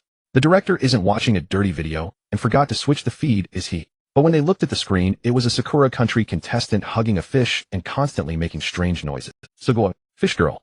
You are my salvation." Li Cheng's jaw hit the floor. What the hell is going on? A Sakura Country contestant is actually this terrifyingly unhinged. "No bro, you're supposed to be surviving." Li Chung then looked at the Sakura Country's bullet comments only to find them filled with insults. "Baka. Kimochi Warui. Stop this disgusting act this instant. You've disgraced the great Sakura. Damn you, snap out of it. This piece of trash is actually being seduced by a fish. Why would they let a bastard like this embarrass himself in the survival game? I'll kill him. I'll kill him." Bing Bing, who was watching from the side, had turned bright red. The Dragon Country viewers, meanwhile, all burst out laughing. The director knew what he was doing. Once he saw everyone had seen it, he immediately switched to the next contestant's point of view. This time it was the star contestant, Bear Grylls. Compared with the squirrel and grouse that Su-han had eaten, his meal was truly shocking. On the campfire were 2 plump rats. Huh, am I seeing things? The famous wilderness survival master Bear Grylls is eating this. Is this still the big shot I know? Can any knowledgeable bro explain this? Explain what? Bro, I've been squatting here all day. Bear isn't as formidable as you imagine. The items he drew were pretty much the same as Godsu's, but his performance is way worse. At that moment, a helpful viewer who had been lurking in the live stream to gather intel stepped forward. Through his story, everyone finally learned what Bear Grylls had been through. The items Bear Grylls had drawn were a sharp pickaxe, a sleeping bag, a pair of hiking boots, a frying pan, and a pot of... After getting the resources, he immediately began setting traps, just as he had done when filming shows in the past. But Bear had forgotten the most critical thing of all. The Manwang realm had no backup crew and certainly no props department. He had set up many traps, but he had not caught a single piece of prey. He had even been chased by a giant wild boar while going deep into the mountains. If Bear hadn't run fast enough, he would probably have been dead meat. At this point, being able to eat a rat was already a gift from heaven. After watching Bear's experience, the audience finally understood how powerful Suhan was. In just 2 days, he had not only eaten and drunk well, but had also dug out a foundation, prepared timber, and even crafted a wooden tool. Looking at contestants across the globe, Suhan's progress was absolutely in a class of its own. Of course, there were also many contestants who were lucky enough to find uninhabited caves as shelters. But anyone with discerning eyes could see that caves were fine for a temporary stay, but not suitable for long-term living. For one thing, a cave had no barriers or protection. If they ran into a large beast, they would be like a turtle caught in a jar. For another, the resources nearby were not abundant enough. If the cave was on a mountain, one would have to climb up and down every day. It would be enough to exhaust someone to death. At that moment, in the official livestream, Bing asked the director, those rats Bear caught, have they been returned? The director responded with a line of both rats have been returned. Now there are 100,000 live rats scurrying all over Britain. Bing couldn't hold it in the moment she saw that. Good heavens, 100,000 rats. Just how terrifying was that? Beside her, Professor Lee pinched his thigh hard, afraid he might burst out laughing too. But whenever he pictured Britain covered in rats, he couldn't help wanting to laugh. Now he had held it in so long that his face was red. The director was kind enough to help him out. The livestream feed quickly switched to Britain. Countless huge rats were running everywhere, and pedestrian screams filled the air. Those soldiers turned a blind eye to it. After all, rats weren't food. If someone wanted to catch them, let them. In the end, all the rat-catching work was assigned to those immigrant foreign-worshipping dogs. Britain's queen said bluntly, "This is your food. Catch them or not." The viewers all shouted, "Serves them right." After that, the feed switched again. Everyone had been glued to Suhan's livestream all day, so they hadn't noticed what was happening outside. In one livestream, a contestant was rolling on the ground, clutching his stomach after drinking unclean water. In another, a contestant had been attacked by a wild beast and was covered in wounds. Some contestants got by on unripe wild fruit. Apart from the large number of unlucky souls who had died on the first day, the remaining contestants were still alive. But they were in terrible shape. Still, some contestants were very fortunate. For example, the contestant from Pakistan had found a fruit tree. Thanks to the fruit on the tree, he could easily sustain himself for half a month. As for the contestant from Switzerland, he had snatched half a lamb from wild dogs in the wilderness. Likewise, some contestants were naturally extraordinary. Take the Indian contestant, for instance. He would simply bend down and gulp down raw water that ordinary people wouldn't dare to drink. He even dared to gnaw directly on raw fish. Now, relying on a steel saw and a hammer, he was putting together a simple shelter in the woods. Seeing this, the ruler of India immediately boasted to audiences worldwide about their contestant's strength, promising that anyone who joined the great Indian family would receive citizen status. This single condition alone attracted 60,000 immigrants. Viewers from the Dragon Country gasped and, "Holy crap! The Indians are that strong. This is way more badass than Bear's iron stomach. They're true superhumans." Say what you want. That crummy Ganges of theirs might be 10,000 times dirtier than the water in the untamed wilderness. They've been immune to viruses for ages. Add in wiping their asses with their hands every day and eating with the same hands. They're practically the embodiment of bacterial immunity. Seems like we still underestimated the Indians. They even dare to chow down on cow dung. That's pretty fierce. Time to go check on those duck eggs, and while I'm at it, scorch my timber. He rested for 2 hours. Suhan finally recovered. He stood up, his legs and arms still sore, but not a single task that needed to be done. If he could find the duck's nest, he would be able to eat duck eggs right away tomorrow morning. And if he wanted to build a long-term shelter, the wooden posts stuck into the ground had to be scorched with fire. This was to prevent rot. Holding up a torch, Suhan shouldered his pack and set out to find the ducks. It was a quiet, deep night. Insects in the grass by the lake were chirping to their heart's content. From time to time, he could hear fish leaping out of the water.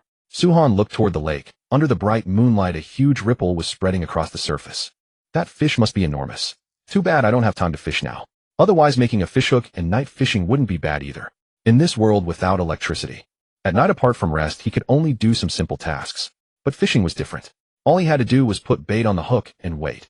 Even if he only caught one fish in 3 days, it would still be worth it. After walking for a while, Suhan finally reached the place where the ducks had disappeared during the day.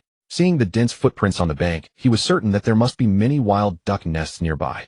He slowed his pace and carefully explored in the direction where the footprints disappeared. The system's voice rang out right then.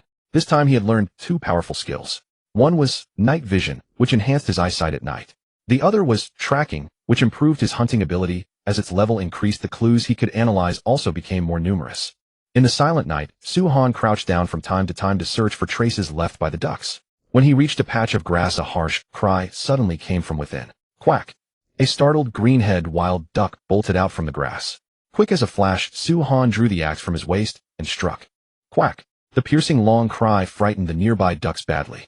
They squawked wildly and fled madly toward the lake. Looking at the duck on the ground still twitching, Suhan smiled and picked it up. The moment he held it, he was taken aback. It was surprisingly heavy. I only wanted to find some duck eggs, but I got an unexpected windfall. Now tomorrow's meal is settled too. The moment he grabbed the duck, the National Destiny survival notification sound rang out abruptly. Detected Dragon Country contestant Suhan capturing a greenhead wild duck with his bare hands. The material return mechanism has been triggered.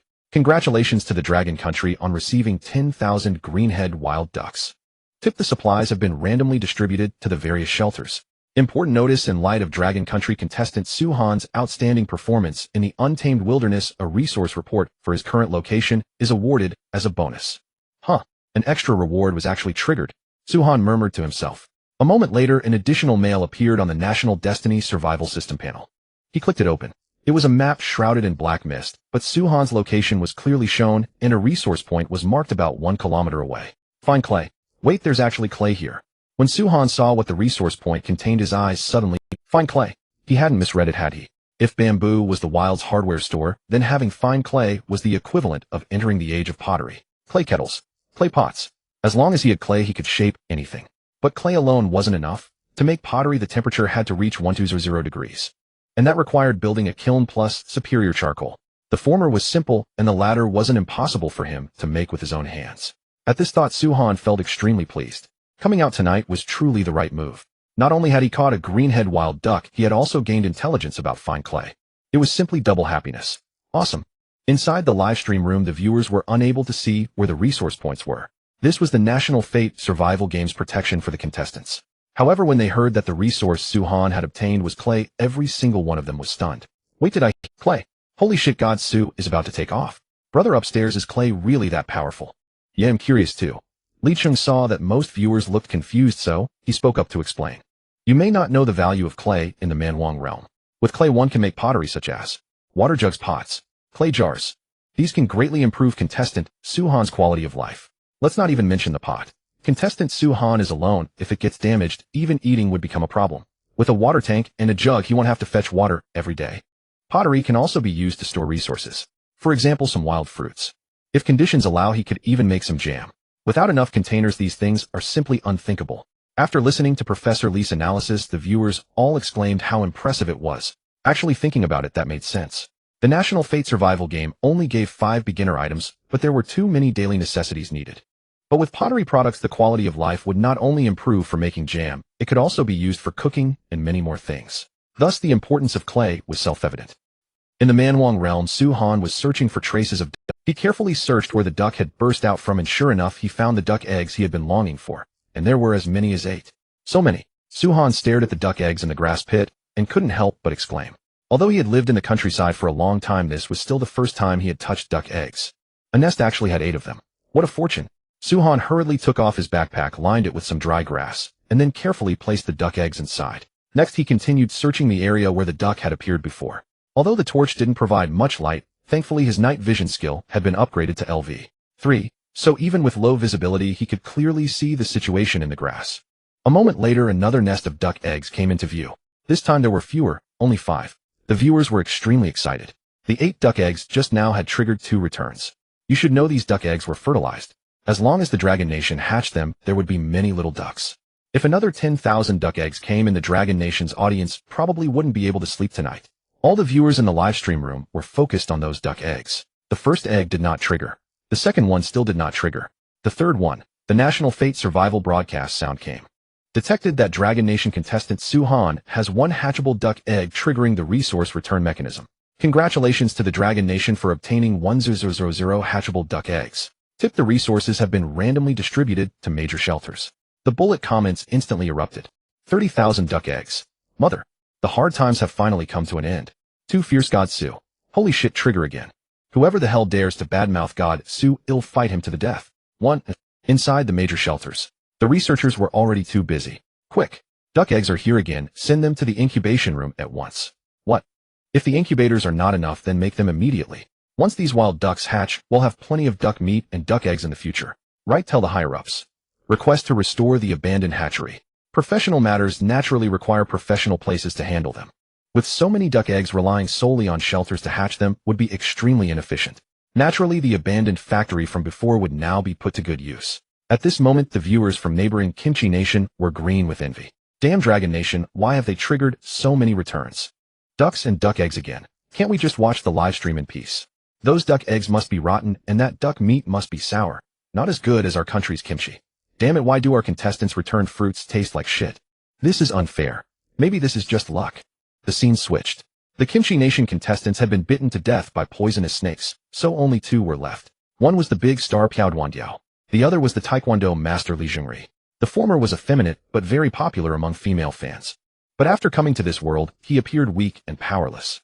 On the first day, he kept crying, and even revealed that he was some Chabel's little wild dog, hoping this so-called fate game would spare him. But unfortunately, it was no use at all. However, he was quite lucky. His beginner resources gave him 2 cans of food, and he barely made it through the first day.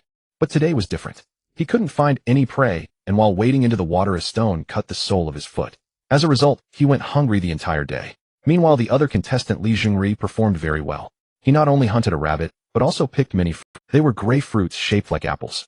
Non-toxic, full of moisture. But their taste was utterly unpalatable because they tasted like feces. It even triggered a return of 30,000. The kimchi audience was extremely excited at first, even showing off to the world, but when they actually put them in their mouths one by one, they grimaced and spat them out. Only then did they realize why these fruits were left on the ground with no animals eating them. Because they were truly too awful to eat. Suhan worked for a full hour and finally harvested 28 duck eggs. If he ate only duck eggs 3 times a day, they would sustain him for at least 2 days. That was assuming he could eat his fill. Carrying the duck eggs on his back and the duck on his shoulder, Suhan walked toward the birch forest. While it was not too late in the day, he needed to char the timber meant for the pillars. But the moment he stepped into the forest, he sensed something wrong. The entire forest was unnervingly quiet. The birds and insects from usual times seemed to have all been muted. Suddenly, a chill gradually rose in his heart. At that moment, the system notification sounded. Detected the host's awareness of lethal intent from danger. Congratulations, you have learned the skill Danger Perception. Danger Perception, when targeted by large beasts or enemies, you will easily detect their presence. Danger Perception, EXP1. Danger Perception, EXP1. Seeing the system notifications, Suhan suddenly had an idea. If he just kept it lingering like this, wouldn't his experience keep rising? This was a great opportunity to train the skill. Moreover, with a torch and an axe in hand, he wasn't afraid of ordinary beasts getting close as long as it wasn't. Danger Perception Experience 1. Danger Perception Experience 1. Danger Perception upgraded to LV2. A full 3 minutes passed. Suhan stood still, not moving an inch. Yet the killing intent lurking in the shadows did not fade. Watching the steadily rising experience points, he smiled faintly. Interesting. One outlast me. Then let's see who has more patience. Suhan placed his backpack and the duck on the ground, lest the supplies be damaged if a fight broke out. But no sooner had he moved than footsteps echoed from the woods. Rustle, rustle. The sound was faint, yet it could not escape his ears. In the blink of an eye, a lean beast stepped slowly out of the shadows. 15 meters. 10 meters. Finally, it stopped 5 meters in front of Suhan. Man and wolf stared at each other. It seems winter gloves have delivered themselves to my door, he remarked when he saw that it was a wolf before him. Suhan knew it was settled. In his view, wolves and dogs had no difference in their attack patterns. Usually when facing small prey, they would leap and pounce, going straight for a throat lock. This kind of attack was efficient and lethal. If faced with a large animal, they would typically circle their opponent using bites to create continuous wounds until the enemy was exhausted, then launch a fatal strike. When he was a child, Suhan had been chased by a village dog. It had even bitten a hole through his pants. The more you ran, the fiercer it became. The best way to deal with such a beast was to wait for the instant it attacked and kill it in one blow. The audience in the live stream was stunned. They had thought that when Suhan encountered a wolf, he would be afraid or try to drive it away with a torch. Instead, he flat out said, "Winter gloves have delivered themselves to my door." Holy crap. That's too fierce. The viewers broke out in a cold sweat and scrambled to stop him. Don't God Sue. Calm down, we really need to calm down this time. If you get bitten, there's nowhere to treat you. That's right, God Sue. Stop now. It's just a few dozen duck eggs and one duck. Let it go.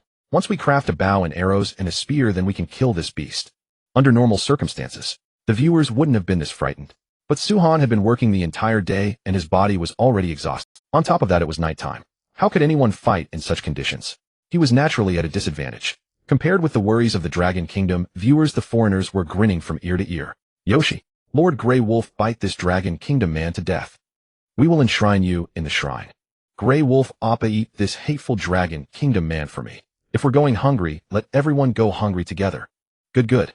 The Dragon Kingdom's national fortune is about to collapse. Mr.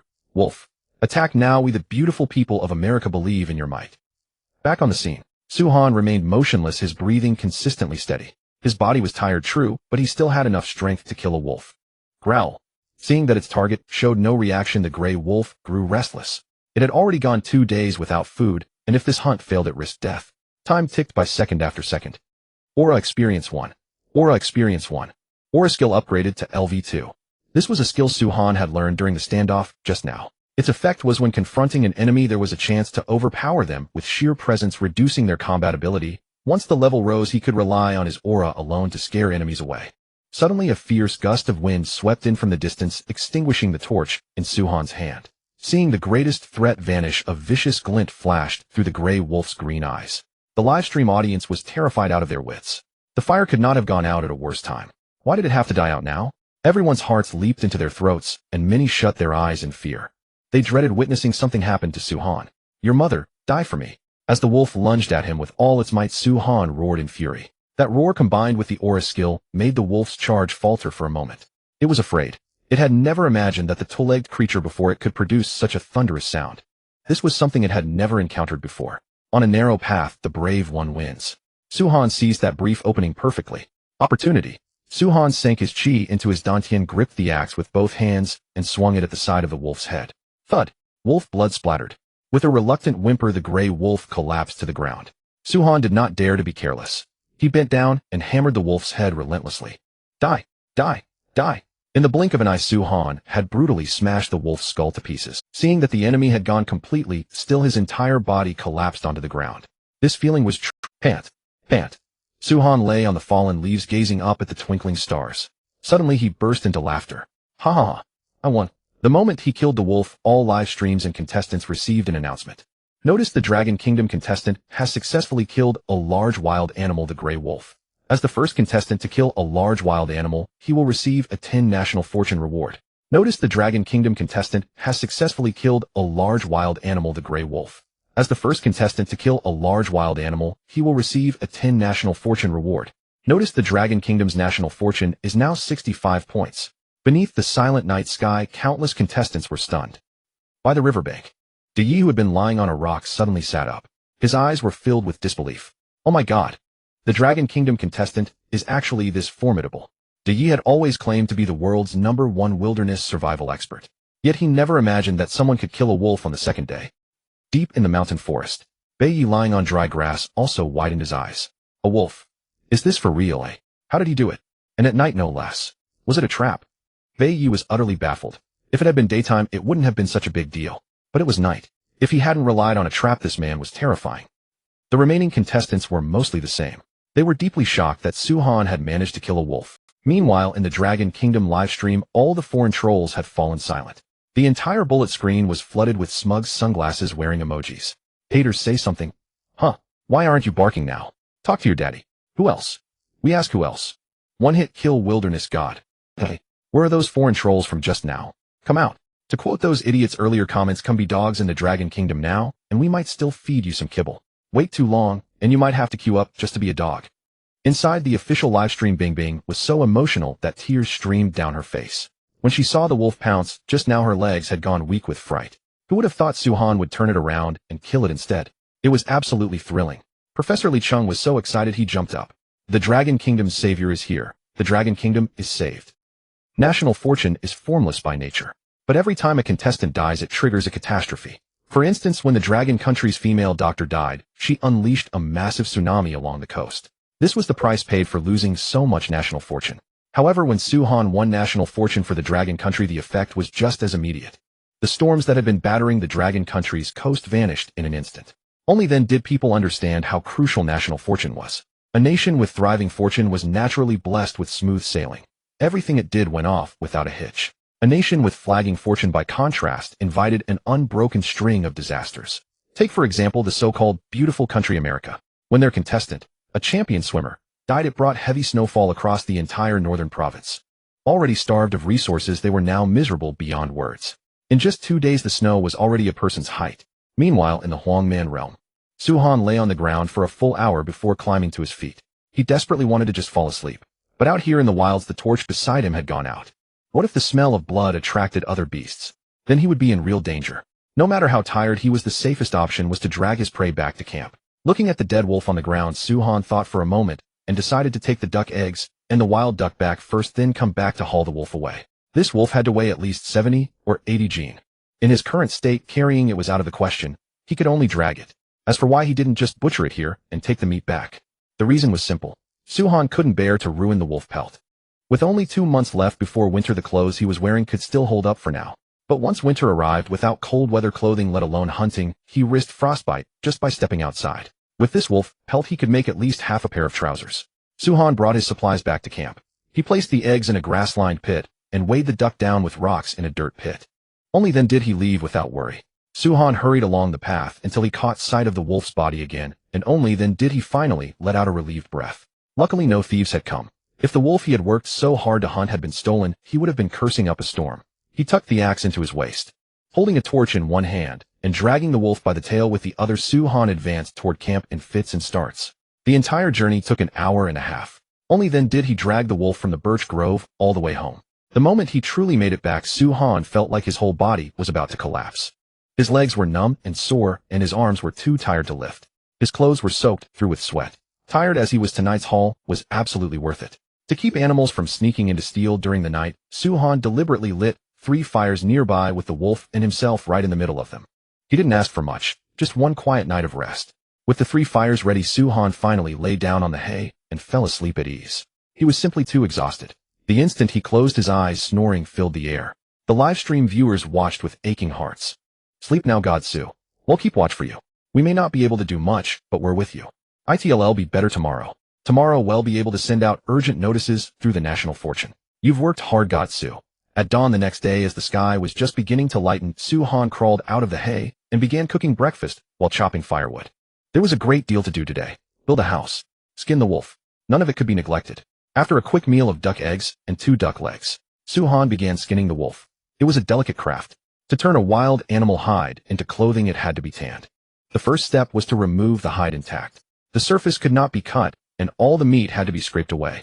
If the hide was damaged, the trousers made from it would let the cold wind through.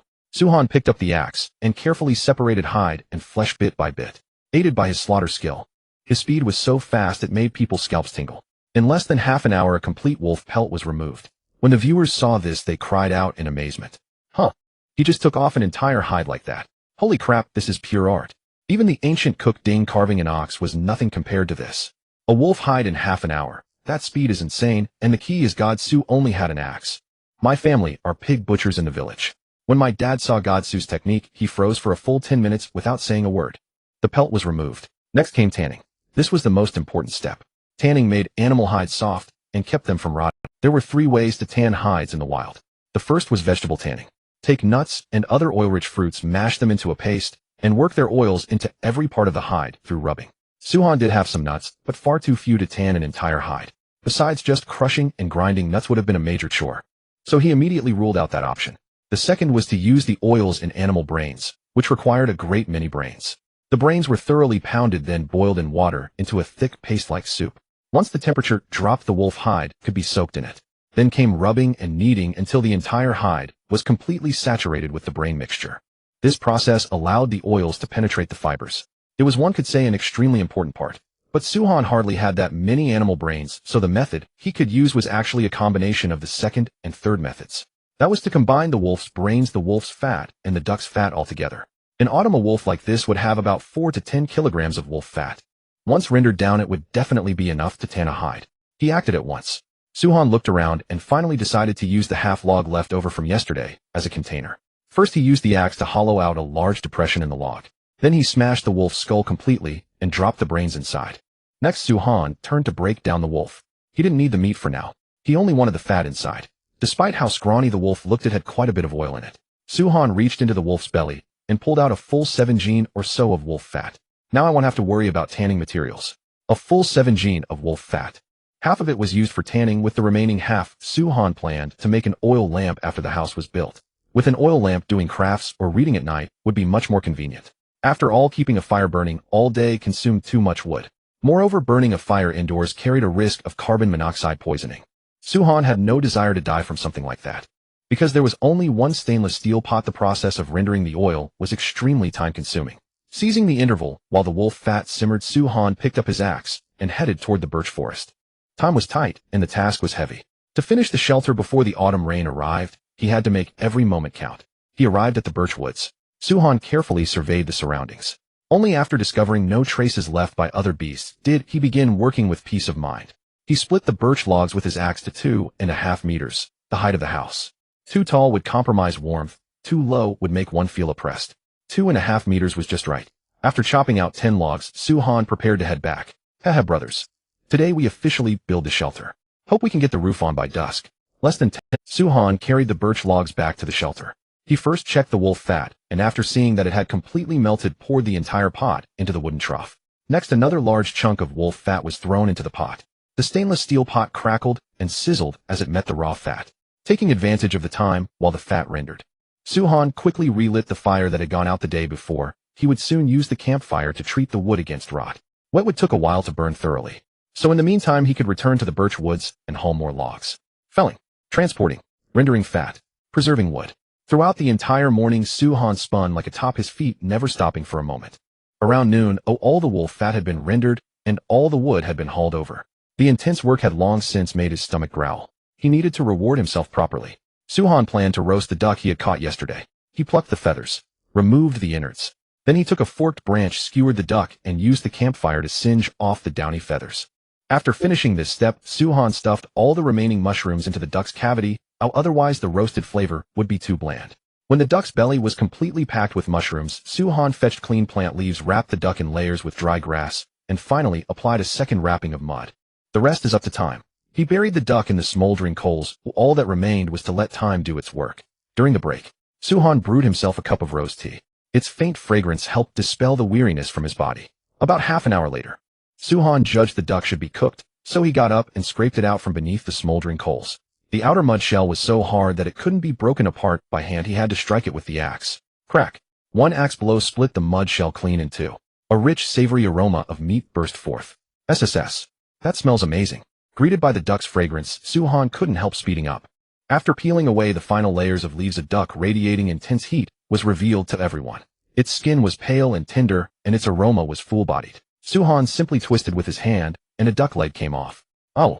He took a forceful bite, and greasy, glistening juices splattered across his entire hand. Viewers in the live stream happened to be eating. God, Su, you're torturing us again. How delicious is that duck? The juices are splashing out. Why did I have to open the live stream at this moment? Mom, next time we need to buy a phone that can smell. Damn, so much juice. Just looking at it makes your mouth water. The live stream was bustling with excitement. But Suhan didn't care about any of that. The whole morning of hard work had nearly starved him. A single duck was far from enough to satisfy him. In less than 5 minutes, the whole duck was completely devoured. Suhan wiped his mouth, picked up a boiled duck egg from beside him, and continued devouring. He ate 7 whole eggs before stopping in satisfaction. He let out a satisfied burp. Burp. That's it for now. Well, eat wolf meat tonight. Fed and rested, it was time to move on to the next task. Suhan looked up at the sky and said, Fans, the next scene might be a little bloody and even disgusting. Kids had better not watch. With that, he walked over to the wooden trough to prepare tanning the wolf pelt. He tossed the pelt into the trough and began kneading and rubbing it. The wolf brain and wolf fat were mashed into a pulp, then spread over the pelt along with the oil. Rub-a-dub, rub-a-dub. Oh. Suhan hummed a little tune as he worked the pelt. At the same time, the system appeared and granted him the tanning skill. Tanning, the higher the level, the easier and more efficient it becomes to process animal hides. Kneading, soaking, stretching. Under Suhan's tanning, large amounts of grease seeped into every corner of the wolf pelt. The hide that had gradually stiffened slowly softened. 10 minutes. 20 minutes. The entire process lasted a full half-hour before the wolf pelt absorbed all the wolf fat. The second step of tanning the hide was complete. Next came softening and air drying. This step was much easier. Hang it in a ventilated place and let the pelt slowly reach a half-dry state. Spend a little time each day kneading and rubbing it. In at most 3 weeks the wolf pelt would be ready to use. Inside the live stream, viewers were discussing the tanning of animal hides. Many of them had never even heard of it, let alone seen it. Had it not been for Professor Li Cheng's live commentary, they wouldn't have believed tanning a hide could be so troublesome. I really want to ask our contestant what he can't do. Dear viewers, you may not know how important tanning hides is. It's autumn now, and the temperature is still within a tolerable range for the contestants. But when winter arrives without cold weather clothing, forget going out to hunt, even daily gathering would be miserable. Contestant Suhan only obtained a single wolf pelt, but he can use it to make half a pair of pants or a pair of boots and wolf fur gloves. Imagine, when the biting cold wind blows outside, our contestant is wearing a pair of wolf fur boots. How comfortable would that be? But if you don't know how to tan leather, TSK. Even if you hunt down a beast, you wouldn't know how to make use of it. These words got the viewers completely fired up. Winter would come eventually. But if one could prepare a full set of animal hide cold weather gear in advance, that would be overpowered just to think about. Meanwhile, tactical departments of other nations were all astonished by Su Han's terrifying capability. The United States. Is there any way for our contestant to kill this guy? If we let him keep developing, the Eastern power will become the strongest nation in the new world. I'm sorry, great leader. Our contestant simply cannot be located. Moreover, we have no way of knowing where that dragon country contestant is.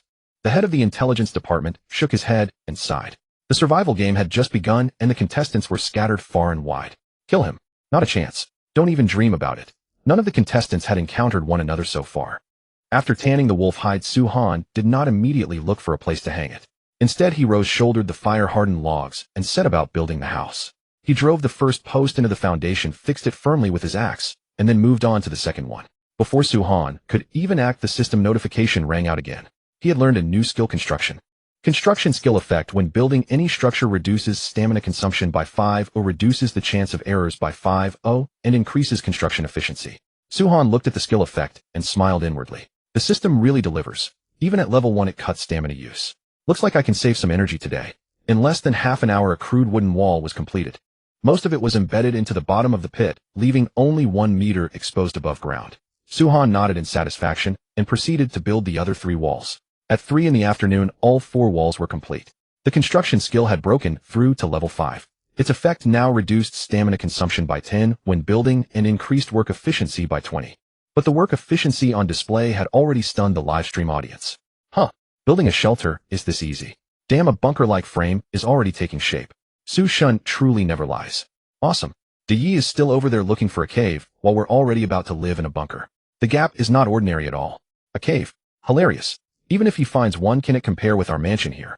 I suddenly get the illusion that I could do it too. He rested for a moment. Su Han began building the roof.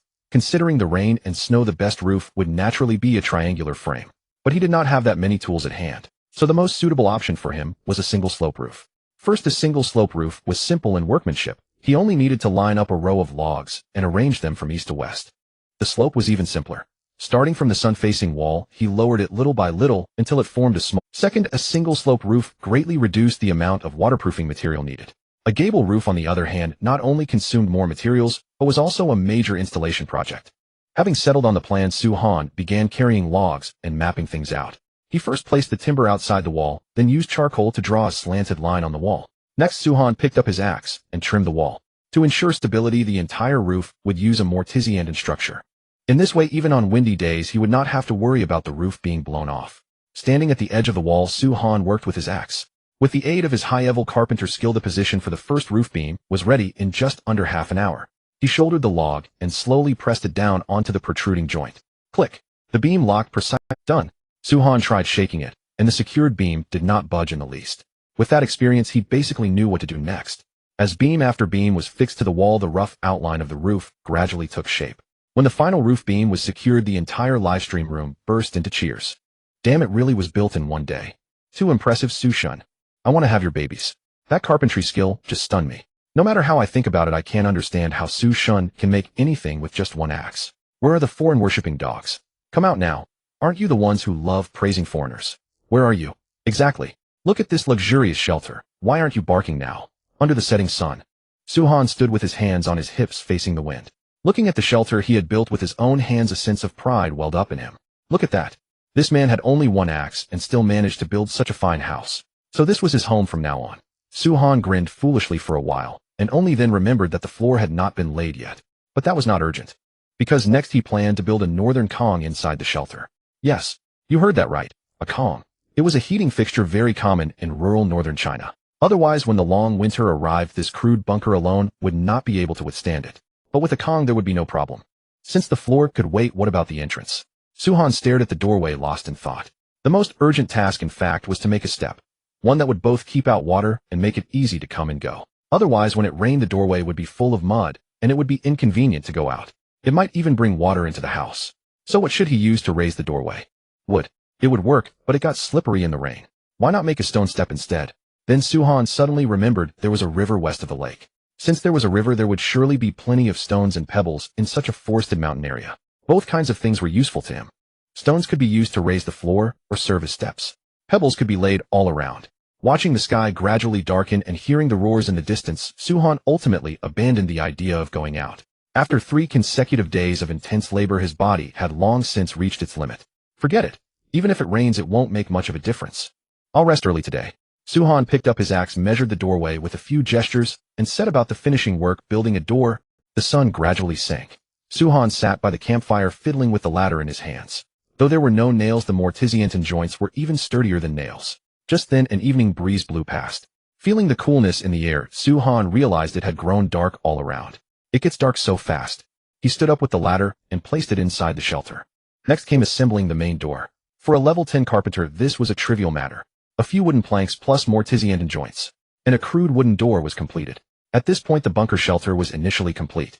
Su-han brought the torch inside, then carried in the dry grass and supplies. Naturally, that included the leftover wolf meat. As for the wolf hide, he hung it from the roof beam with fishing line. Dinner was duck eggs and a wolf leg. This was his first time eating wolf meat. How could he describe the taste? It was a bit gamey and a bit dry. Still, it was edible. After eating and drinking his fill, Su-han moved the fire into the shelter. This was to prevent rain at night. As for ventilation, he had not shut the door, so the air circulated very well, and there was no need to worry about carbon monoxide poisoning. Su-han had originally planned to read for a while longer, but as soon as he lay down, his eyelids began to fight. In less than a minute, he was fast asleep. That night, Su-han slept very soundly. But the other contestants were not so lucky, because in the middle of the night, strong winds began to blow. For the contestants without shelter, it was a disaster. Those hiding in caves, however, had little to worry about. At this moment, we see Park Diao, the contestant from Kimchi country. Days of torment have completely shattered his spirit, and now he's cursing at the top of his lungs. SSI ball, why did I have to be dragged into this garbage national fate game? I don't want to do this. Mom. Wah. Hunger, freezing cold, and no one to care for him or fawn over him. If he ever got the chance to escape this hell, Park Diao swore he would never chase after women again. Yes, even though he only lasted 3 seconds. But 3 seconds felt like an eternity, okay? Now we switch to Sakura country. Contestant Ritsumudu had spent the whole day gathering branches and fallen leaves, finally managing to build a small doghouse-style shelter. He had planned to rest peacefully through the night in that makeshift hut. But then a violent gust of wind destroyed all his hard work. The leaves scattered into the distance, and the branches swayed for a moment before crashing down onto him. Ow! A faint, pitiful cry escaped his lips. Ritsumoto's temporary shelter was officially declared bankrupt, and the falling wood had struck him in the face, leaving him injured. Now we turn to Maple Leaf Country. Contestant Carrie was sound asleep, completely unaware that when the gale swept through, it fanned the campfire he had painstakingly lit, scattering burning embers everywhere. By the time he woke up, not only had his tent caught fire, but all his other survival supplies had been consumed by the flames as well. Oh shit. God, why are you doing this to me? Carrie jolted awake from his nightmare, staring at the raging inferno before him with utter despair. It was over. Everything was over. The tent, the lighter, the quilt. Damn it all. He had been dealt the perfect opening hand. Why did it have to end this way? Carrie rushed forward, desperate to salvage something, but the wind fed the flames, and the ground was covered in dry leaves. In the end, all he could do was watch helplessly as his supplies were reduced to ashes. Inside the Maple Leaf Country livestream, countless viewers wept in despair. Meanwhile, in the official broadcast studio, host Susan received wonderful news from the director. Dear viewers, please don't be too upset. Our sovereign has just decided to use our national fate to help the contestant overcome this crisis. Only then did people remember. Today was already the 4th day, and they could finally use their national fate to assist the contestant. It would cost 5 points of national fate, but if Carrie died, they'd lose a full 20 points. Maple Leaf Country had already been reduced to 70 points, and after losing a contestant yesterday, they were down to just 50. If 20 more points were deducted, the whole nation would be in jeopardy, because a decline in national fate would bring dire consequences to the country. Just as Carrie was on the verge of tears, the National Fate Survival System's notification chimed in his ear. Ding! Contestant Carrie, your nation has sacrificed 5 points of national fate to restore the beginner items you lost. Notice Maple Leaf Country's current national fate is 45 points. A flash of light swept past, and all of Carrie's lost items returned to him. Seeing those familiar tools before him, Carrie leaped up with excitement. Yes, thank you all so much. I swear this time I will truly survive in this world. Back in the live stream, viewers flooded the chat. You'd better learn your lesson. You had such an amazing start, and still managed to screw it up. Use your brain. When you light a campfire, you are supposed to clear the dry leaves around it first. Even without strong winds, there's a chance of starting a wildfire. Can't believe this idiot doesn't know basic common sense. Compared to the Dragon Kingdom's contestant, I feel like ours is a complete moron. What can we do about it? Go to the Dragon Kingdom and be a slave. That's actually not out of the question. That Dragon Kingdom contestant is way too strong. You may not know, but he built a luxurious wooden shelter in just 2 days and even hunted a wolf. Folks, if you don't go over there now, you'll be waiting in line later.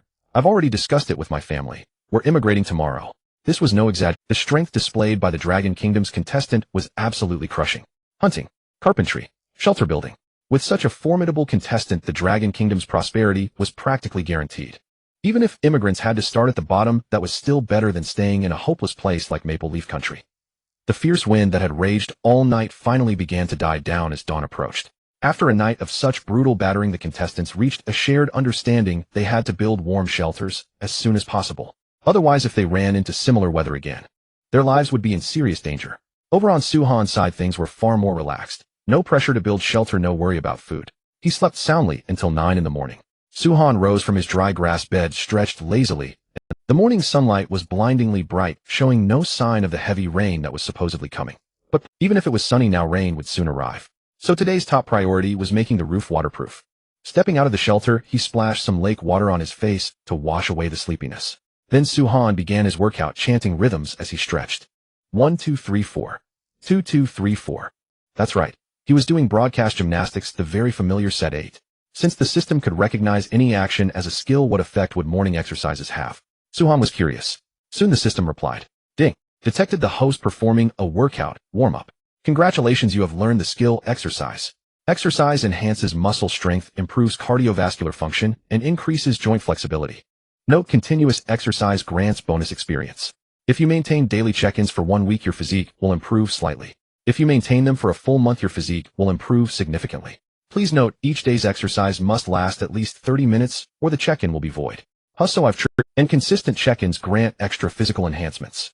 Suhan was slightly surprised. He hadn't expected the skill system to have so many intricacies, but on second thought it made sense. Daily exercise indeed brought the effects the system described, except his skills had no upper limit. If his physique kept improving, could he eventually punch through a bull with one blow? Suhan couldn't help, but still, I've underestimated my golden finger. I need to explore more of its functions. Since exercise could, what would happen if he learned martial arts?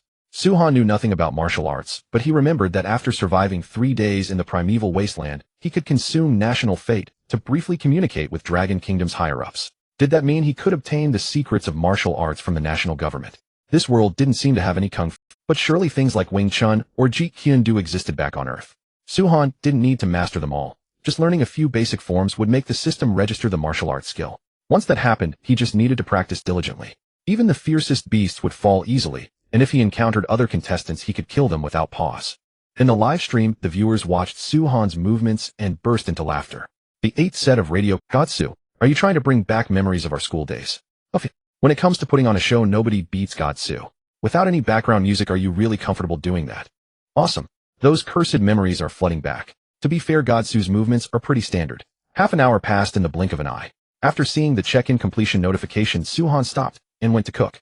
Breakfast was wolf leg meat and duck eggs. People really are quite hard to please.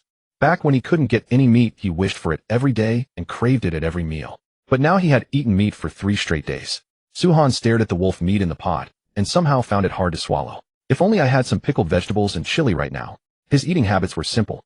For breakfast, 2 baked flatbreads or a bowl of rice noodles plus a little pickled vegetable was enough. Although it looked greasy when he remembered that he still had to waterproof the roof today, Suhan forced the meat down. He wiped his mouth with his hand and took care of the campfire. Suhan was about to waterproof the roof. With no tar paper here, let alone cement, and tiles, the best waterproofing material was tree bark. The bark pieces resembled tiles. With enough mud and a few other techniques, they should hold up as long as there was no heavy rainstorm. Suhan picked up the wooden shovel and dug a pit in the ground, then mixed dry grass into it to strengthen the bond. Once the mud was well mixed, the next step was to apply the first coat. Otherwise, the bark would fall off easily once installed. Suhan flung the mixed mud onto the roof with the wooden shovel, then slowly scraped it from top to bottom with a wooden board. The first layer of mud was now spread. The live stream viewers were stunned. Huh. There's actually a move like this. Godsu, what do you do for a living? How are you this good at masonry too? That move blew my mind. I was just thinking, wouldn't spreading it shovel by shovel be uneven? Who knew it could be done like this? Godsu has shown us the importance of tools. While the mud was still wet, Suhan quickly hung the stripped birch bark on it. Because he had chosen logs of roughly the same thickness, the bark pieces were also basically the same size. If the bark pieces were uneven in size, they would affect the appearance and could even leave large gaps. In strong winds, the entire roof could easily be blown off, but uniform sizes avoided that risk. For reference, one could think of rural brick houses with tiled roofs. Taking his axe, Suhan cut the birch bark into strips about 30 centimeters wide, then laid them from the bottom layer upon layer until the entire roof was covered in grayish-white birch bark. Only then was the second step of waterproofing complete. But that alone was not enough. Bark was, after all, bark. Exposed to wind and sun, cracks were inevitable. So Suhan spread another layer of mud, and then a second layer of bark. This was his double insurance for the roof. That way, even if the upper bark cracked, the waterproofing below would not be affected. With both waterproofing layers done, Suhan took a few gulps of cold tea and began the finishing work. Unlike tiles, bark was light. Even the slightest wind could make it rattle. Even with the mud binding, its secondary reinforcement was still needed before it could be put into use. The method he chose this time was to lay a row of bark crosswise, seal it with mud, and then cover it with something heavy. In fact, a safer approach would be to reinforce it layer by layer with wooden sticks and hemp rope. But he didn't have time to gather the materials, so those tasks would have to wait until he was free later. When you think about it, there's still plenty to do. Suhan couldn't help saying. Hemp rope had an extremely wide range of mending clothes, making storage tools, securing furniture, replacing fishing line for angling. Even the oil lamp mentioned earlier could use hemp rope as a wick. It could also be used to make stone-tipped spears and hunting traps. The only difference was the thickness of the rope. The roof waterproofing was finished, and by then it had just turned afternoon. Suhan ate a quick bite, then picked up his backpack and hurried toward the river shoal west of the lake. Since noon, the sky had gradually become covered with clouds. He wanted to bring back some stones or other resources before the rain, and at the same time scout the area to see what was used. As he walked on, Suhan looked around, afraid of missing any usable supplies. Suddenly his attention was drawn to a patch of plants that looked like wild grass. They stood about 20 centimeters tall with countless stems like wild grass, and at the center of their roots bloomed countless tiny, nearly withered flowers. Wild scallions. Suhan cried out in surprise and rushed over. There was no mistaking it. This entire patch of plants before him was wild scallions. Inside the live stream, the viewers were stunned when they heard that. As people of the Long Kingdom, scallions were simply they not only remove the gamey smell, but are also a crucial spice. What? He walks out and immediately finds a huge patch of wild scallions. Damn, Godsu, are you maxed out on luck? Oh my god, we finally have a brand new spice. Heavens, such a big patch of wild scallions. If we made white cut chicken with scallion dip, it would be absolutely to die for. Congratulations, Godsu. Blessings, Godsu. On the screen, Suhan carefully picked the flower buds from the wild scallions. The seeds inside those flowers could be planted to grow new scallions. He didn't waste the scallions on the ground either. He dug them up with the wooden shovel, soil, and all, and packed them into his backpack. He would transplant them in front of his home later. From then on, getting scallions would be easy. While he was gathering, Suhan triggered the National Fortune reward, and all 100,000 wild scallions were returned to the Long Kingdom. The livestream viewers went completely wild. Here it comes. It came again. From now on, we'll have scallions to eat. Thank you, Godsu. Haha, amazing. 100,000 wild scallions plus a ton of scallion seeds. Love you.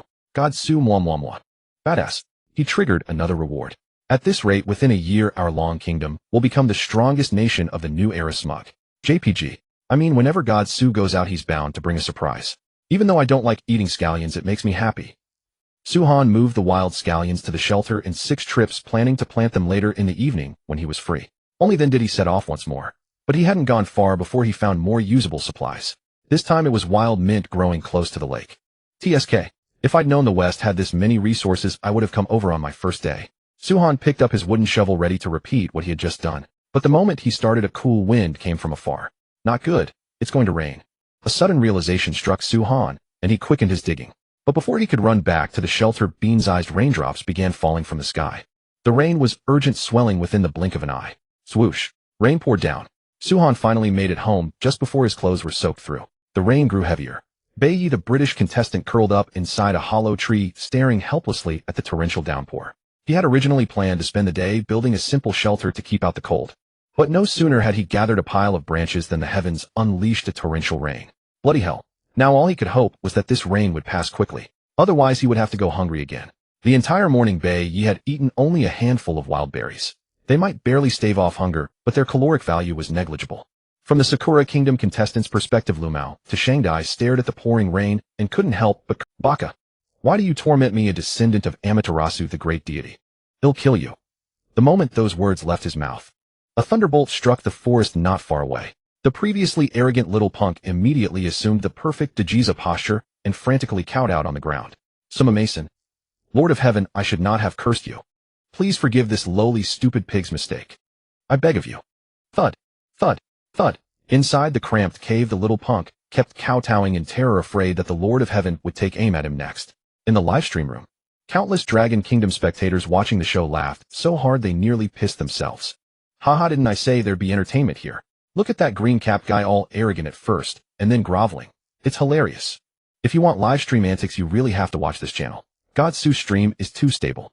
Watching Godsu only teaches you skills. If you want to be amused, you have to watch the other contestants. However, compared to Lumao to Shangdai, who had been lucky enough to find a cave, the other Sakura Kingdom contestant, however, was far worse off. He had planned to use bark to shield himself from the rain, but a strong gust of wind not only blew the bark away, but also soaked every match he had placed on top of his head. Faced with having lost everything, this contestant completely collapsed. Without matches, he had lost all ability. How was he supposed to survive now? Dragon Kingdom netizens shook their heads and sighed. Looks like this is his limit. Yeah, he's just a monger-eating shootin'. What can you expect from him? But we can't just leave him to die, right? After all, if he dies, we'll be deducted 20 points of national fortune. That's true, but you can't sacrifice national fortune for a box of matches. Inside the Sakura Kingdom's meeting room, the monarch watched the scene and slammed his fist on the table in fury. Baka! If only this idiot had thought of a better way to stay out of the rain. Now the matches are gone. How is he supposed to survive in the days ahead? The official beside him quickly knelt and apologized. But an elder spoke up. This is no time to be angry, Your Majesty. We should help the contestant get through this crisis. If the rain lasts only an hour, fine. But if it goes on for more than 3 hours, there will be the risk of hypothermia. I think we ought to sacrifice national fortune to aid him, don't you? You're right. Now is not the time for anger. That waste of a man, Boda, is already gone. If we lose yet another contestant, our Sakura Kingdom will be in grave danger. Very well, let us sacrifice national fortune. The Sakura ruler, in truth, did not think highly of this contestant. But if they refused to help him, they would immediately lose 20 points of national fortune. That was something he could not accept. Yet simply squandering national fortune on him was not acceptable either. He had to find a way to make this contestant work hard for the country. A few minutes later, the rain-soaked Sakura contestant Twin Spears, Che, received the aid of the national fortune. He was teleported to a cave nearby, and the matches he had lost were returned to his hands. Buzz, your country has sacrificed national fortune to assist you, and has opened a limited-time communication channel. A moment later, an old Japanese man appeared before Che. The two exchanged a glance. The ruler of Sakura Kingdom cleared his throat and said, Chikin, this time, we have sacrificed national fortune to help you through your crisis. I hope you will use this cave as your base and bring honor to our great Sakura Kingdom. Hi, Your Majesty, this one understands. Che bowed excitedly. The ruler nodded in satisfaction and continued, we have already used up this month's support opportunity. I hope you do not fail our expectations. By the way, your sister has been taken into the Kyoto shelter. You wouldn't want to disappoint her, would you? Che froze briefly, then his face changed drastically. He read the ruler's meaning. If he did not strive to survive, his sister would surely suffer inhuman torment. Thus, Che quickly began to give his assurances. But once the call ended, a strange and meaningful smile flickered across Che's face. Dragon Kingdom viewers were deeply puzzled. Did he just smile? With his own sister threatened, he can still smile? You must have seen wrong. Bro. No, I took a screenshot. He really smiled. Then I guess he smiled because he survived a narrow escape. The crowd discussed animatedly, but could not come up with a conclusion. However, these people did not know that Twin Spears Che was deliberately wasting the Sakura Kingdom's national fortune, because he was brewing an enormous conspiracy. At this moment, back at Suhan's camp, rain was falling outside. Yet he sat comfortably beside the campfire doing handicraft work with his axe. In such weather, going outside was certainly out of the question. So Suhan thought he would craft a table and chairs. There happened to be some birch logs left from what had been delivered. Joined together, they should be enough to make a tabletop. He split the birch log down the middle, then split each half in two again. That gave him 4 planks. 2 of the planks together would just form a tabletop. Next, Su-Han began cutting grooves into the sides and backs of the planks. The audience, squatting in the livestream room, gradually caught on. Is God Su making an 8 Immortals table? Closed, but with such crude materials, it must be a simplified version of an 8 Immortals table. Every time I see God Su doing carpentry, I can't help but sigh. His hands are so clever that the grooves he carves are accurate to a hair's breadth. The grooves on the 4 planks were finished, and Su-Han fitted them together. It had to be said that the level 12 carpentry skill was truly formidable. The mortisian grooves he had cut fit together as tightly as if they were seamless. Aside from the natural gaps in the birch wood itself, they were now firmly joined. With the tabletop done, the rest is simple. Su-Han smiled faintly and picked up 4 pieces of wood, splitting them with his axe into 60-centimeter lengths. These would be the table legs. But he couldn't just stick them directly into the ground. He would need to add 4 extra stabilizing planks to make it steady. An hour later, after Su-Han's meticulous work, a square birch table appeared before the audience. His carpentry skill had also reached level 13. Its effect greatly increases carpentry proficiency. Once entering a focus state, work efficiency increases by 20%. The table was finished. Su-Han lost no time in using the leftover wood to craft a chair for himself. Compared to the broad wooden table, making a chair took him only 20 minutes. Such astonishing efficiency left almost everyone utterly stunned. What? Our country's contestant is still sheltering from the rain, and here he's already built furniture. Is this really a game? What? Oh shit. Is the Dragon Kingdom contestant cheating? My god, can this contestant please go help our contestant? Wait, this place is a shelter. Huh, this. Am I seeing this right? It's only the 4th day? When did he build a shelter? Don't tell me the National Luck survival game just spawned it for him. Facing the foreigners' confusion, the Dragon Kingdom viewers were in stitches. Scared. There's a saying we have, and it's a good one: sometimes the gap between one person and another is even bigger than the gap between a person and a dog. Help you. Piss off. Look at what sort of creatures you are. Back in the wars, it was you foreign devils who did the most looting, and you still haven't returned the artifacts. What about the 4th day? Our contestant is just this formidable. While your side is still starving, we're already eating grouse over here. Isn't it normal that there's a gap? At that moment, more and more foreigners were broadcasting Su-Han's feed back to their countries. Thus, the livestream's viewership exploded at a terrifying rate. It shot from 300 million to 1 billion in one go, and it was still climbing. On screen, after completing the table and chair, Su-Han couldn't resist sitting down to try it out. The backrest and seat surface were still somewhat rough, but sitting on it still felt very comfortable. Not bad, just a little hard on the backside. Once I get some animal hide to cushion it, it'll be comfortable. Foreigners overheard Su-Han talking to himself and couldn't help wanting to mock him. But when they saw the wolf pelt hanging nearby, they instantly shut their mouths. This man had truly killed a wolf before, so would getting another animal hide really be a problem? Just then the flower tea finished brewing. This was the last serving. From now on, if he wanted to drink it, he would have to go out and pick more. Su-Han carried the boiled tea to the table, sipping wild rose tea, while studying the knowledge in the encyclopedia. This leisurely, indifferent demeanor hit people with tremendous impact. As the saying goes, without comparison, there is no gap. The other contestants either starved 9 times in 3 days, or could not even find shelter from the rain, looking as miserable as savages. I used to think Bear Grylls was hardworking, but compared with this contestant, he's practically a clown. Yes, said Stafford. In these 4 days, he has done a great many things, including hunting, making fire by friction, and filtering fresh water. But compared with this contestant, the gap is simply too immense. These two are practically humans living in different eras. No wonder Su-Han could hunt a wolf. He really is too powerful. I heard many Dragon Kingdom people have immigrated to Britain. I wonder if they regret it now. Meanwhile, in Britain, slave quarter, countless immigrant foreign-worshipping dogs were crammed into a filthy corner watching the live stream. The last bullet comment had not been conspicuous at first, but the director deliberately zoomed in on it and gave it a golden effect. Those foreign-worshipping dogs who had already been sick with regret instantly burst into furious barking like dogs whose tails had been stepped on. Fuck, why did you zoom in? I can see it clearly enough. Regret. I wouldn't regret coming to Britain even if I had to eat shit here, you motherfucker. The air abroad is fresh. You backward idiots, what the hell are you so smug about? But before they could finish cursing, the others had already surrounded them. Fuck you, Wong Cohen. It was that bastard you who said the British contestant was amazing, so I dragged my whole family over here. And this is what amazing looks like. For damn days, and he still can't build a goddamn home. Right? If I hadn't listened to that bastard Wong Cohen's nonsense, I'd be eating roast duck, now never mind grouse. Facing the accusations of the crowd, Wong Cohen was cursing inwardly as well. They had clearly promised that after the immigration ended, those foreign devils would grant him an official post. Yet, there was still no word. Fuck, what a scam. One autumn rain brings one bout of cold. This rain had pulled open the curtain of those contestants who had not yet built shelters after suffering through the autumn rain all swore in their hearts that the moment the rain stopped, they would build a shelter before anything else. The next day was clear. Suhan walked out of the shelter and carefully checked every corner of the roof. Although a little water had occasionally seeped through the first layer, the second layer of bark solved the problem perfectly. Looks like the waterproofing issue is settled. Next, a second reinforcement will put my mind completely at ease. Suhan went back into the shelter and transplanted all the wild scallions picked yesterday to the entrance. As for the mint, he dropped that idea. Once the weather turned cold, it would wither, so he planted it in a corner of the shelter instead. It would be just right for brewing tea. After all that fuss, the wolf meat in the room was just about done stewing. Suhan lifted the lid and a wave of hot steam mixed with a strong onion fragrance met his face. Fragrant, really fragrant. With seasoning added, the taste is really different. Yesterday morning it had still seemed greasy. But with a handful of wild scallions added today, the flavor was entirely different. Suhan picked a piece of meat out of the pot to show off. The wolf meat was wrapped in a layer of shredded scallion, and the sight of it was enough to make anyone drool. Meanwhile, because of the long simmer, the broth in the pot had turned a rich milky white. In the livestream room, the audience was dying of craving. Bing Bing even asked in a soft voice, "Professor, don't you think our contestant has gained weight?" Li Chung was taken aback. "Has he?" He then looked towards Su. "Now that you mention it, the young man does seem a little rounder." "Ahem. That's what a good life looks like. With wolf meat served at every meal, it's only right he's plumped up." At these words, the audience all burst into laughter. Wasn't that true? Ever since Suhan entered the primordial wilds, meat had almost never been lacking.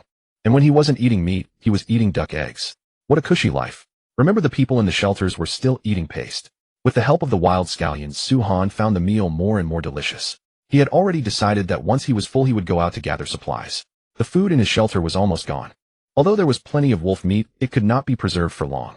As for duck eggs, he had already gobbled them up long ago. Since winter had not yet arrived, he thought he should still be able to search for some in the grass. Suhan planned the day's itinerary. In the morning, he would head east to look for duck eggs and mushrooms.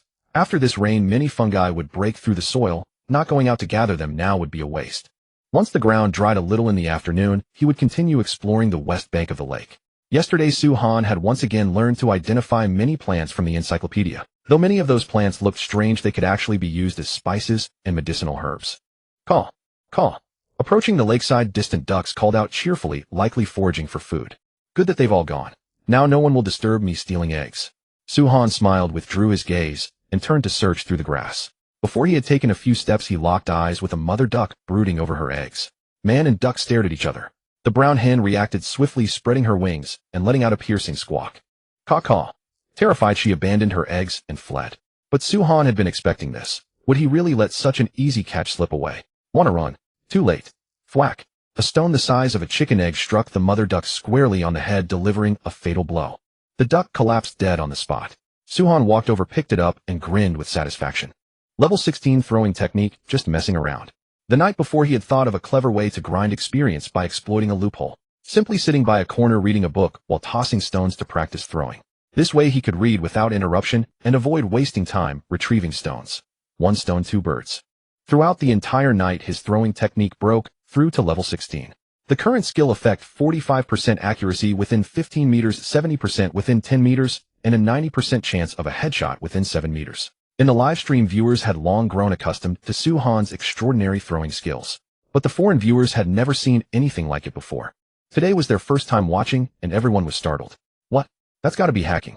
What did he just do? I should have seen a stone, not a revolver. Did I see that right? A single stone took out a duck's head. Good heavens. Meanwhile, at the scene, the mother duck's death cry had drawn the attention of other brooding hens hiding in the nearby grass. They squawked and scattered in every direction. Suhan's eyes were sharp and his hands quicker. He pulled out a second stone and cleanly headshot another mother duck 7 meters away. The foreigners watched in stunned silence.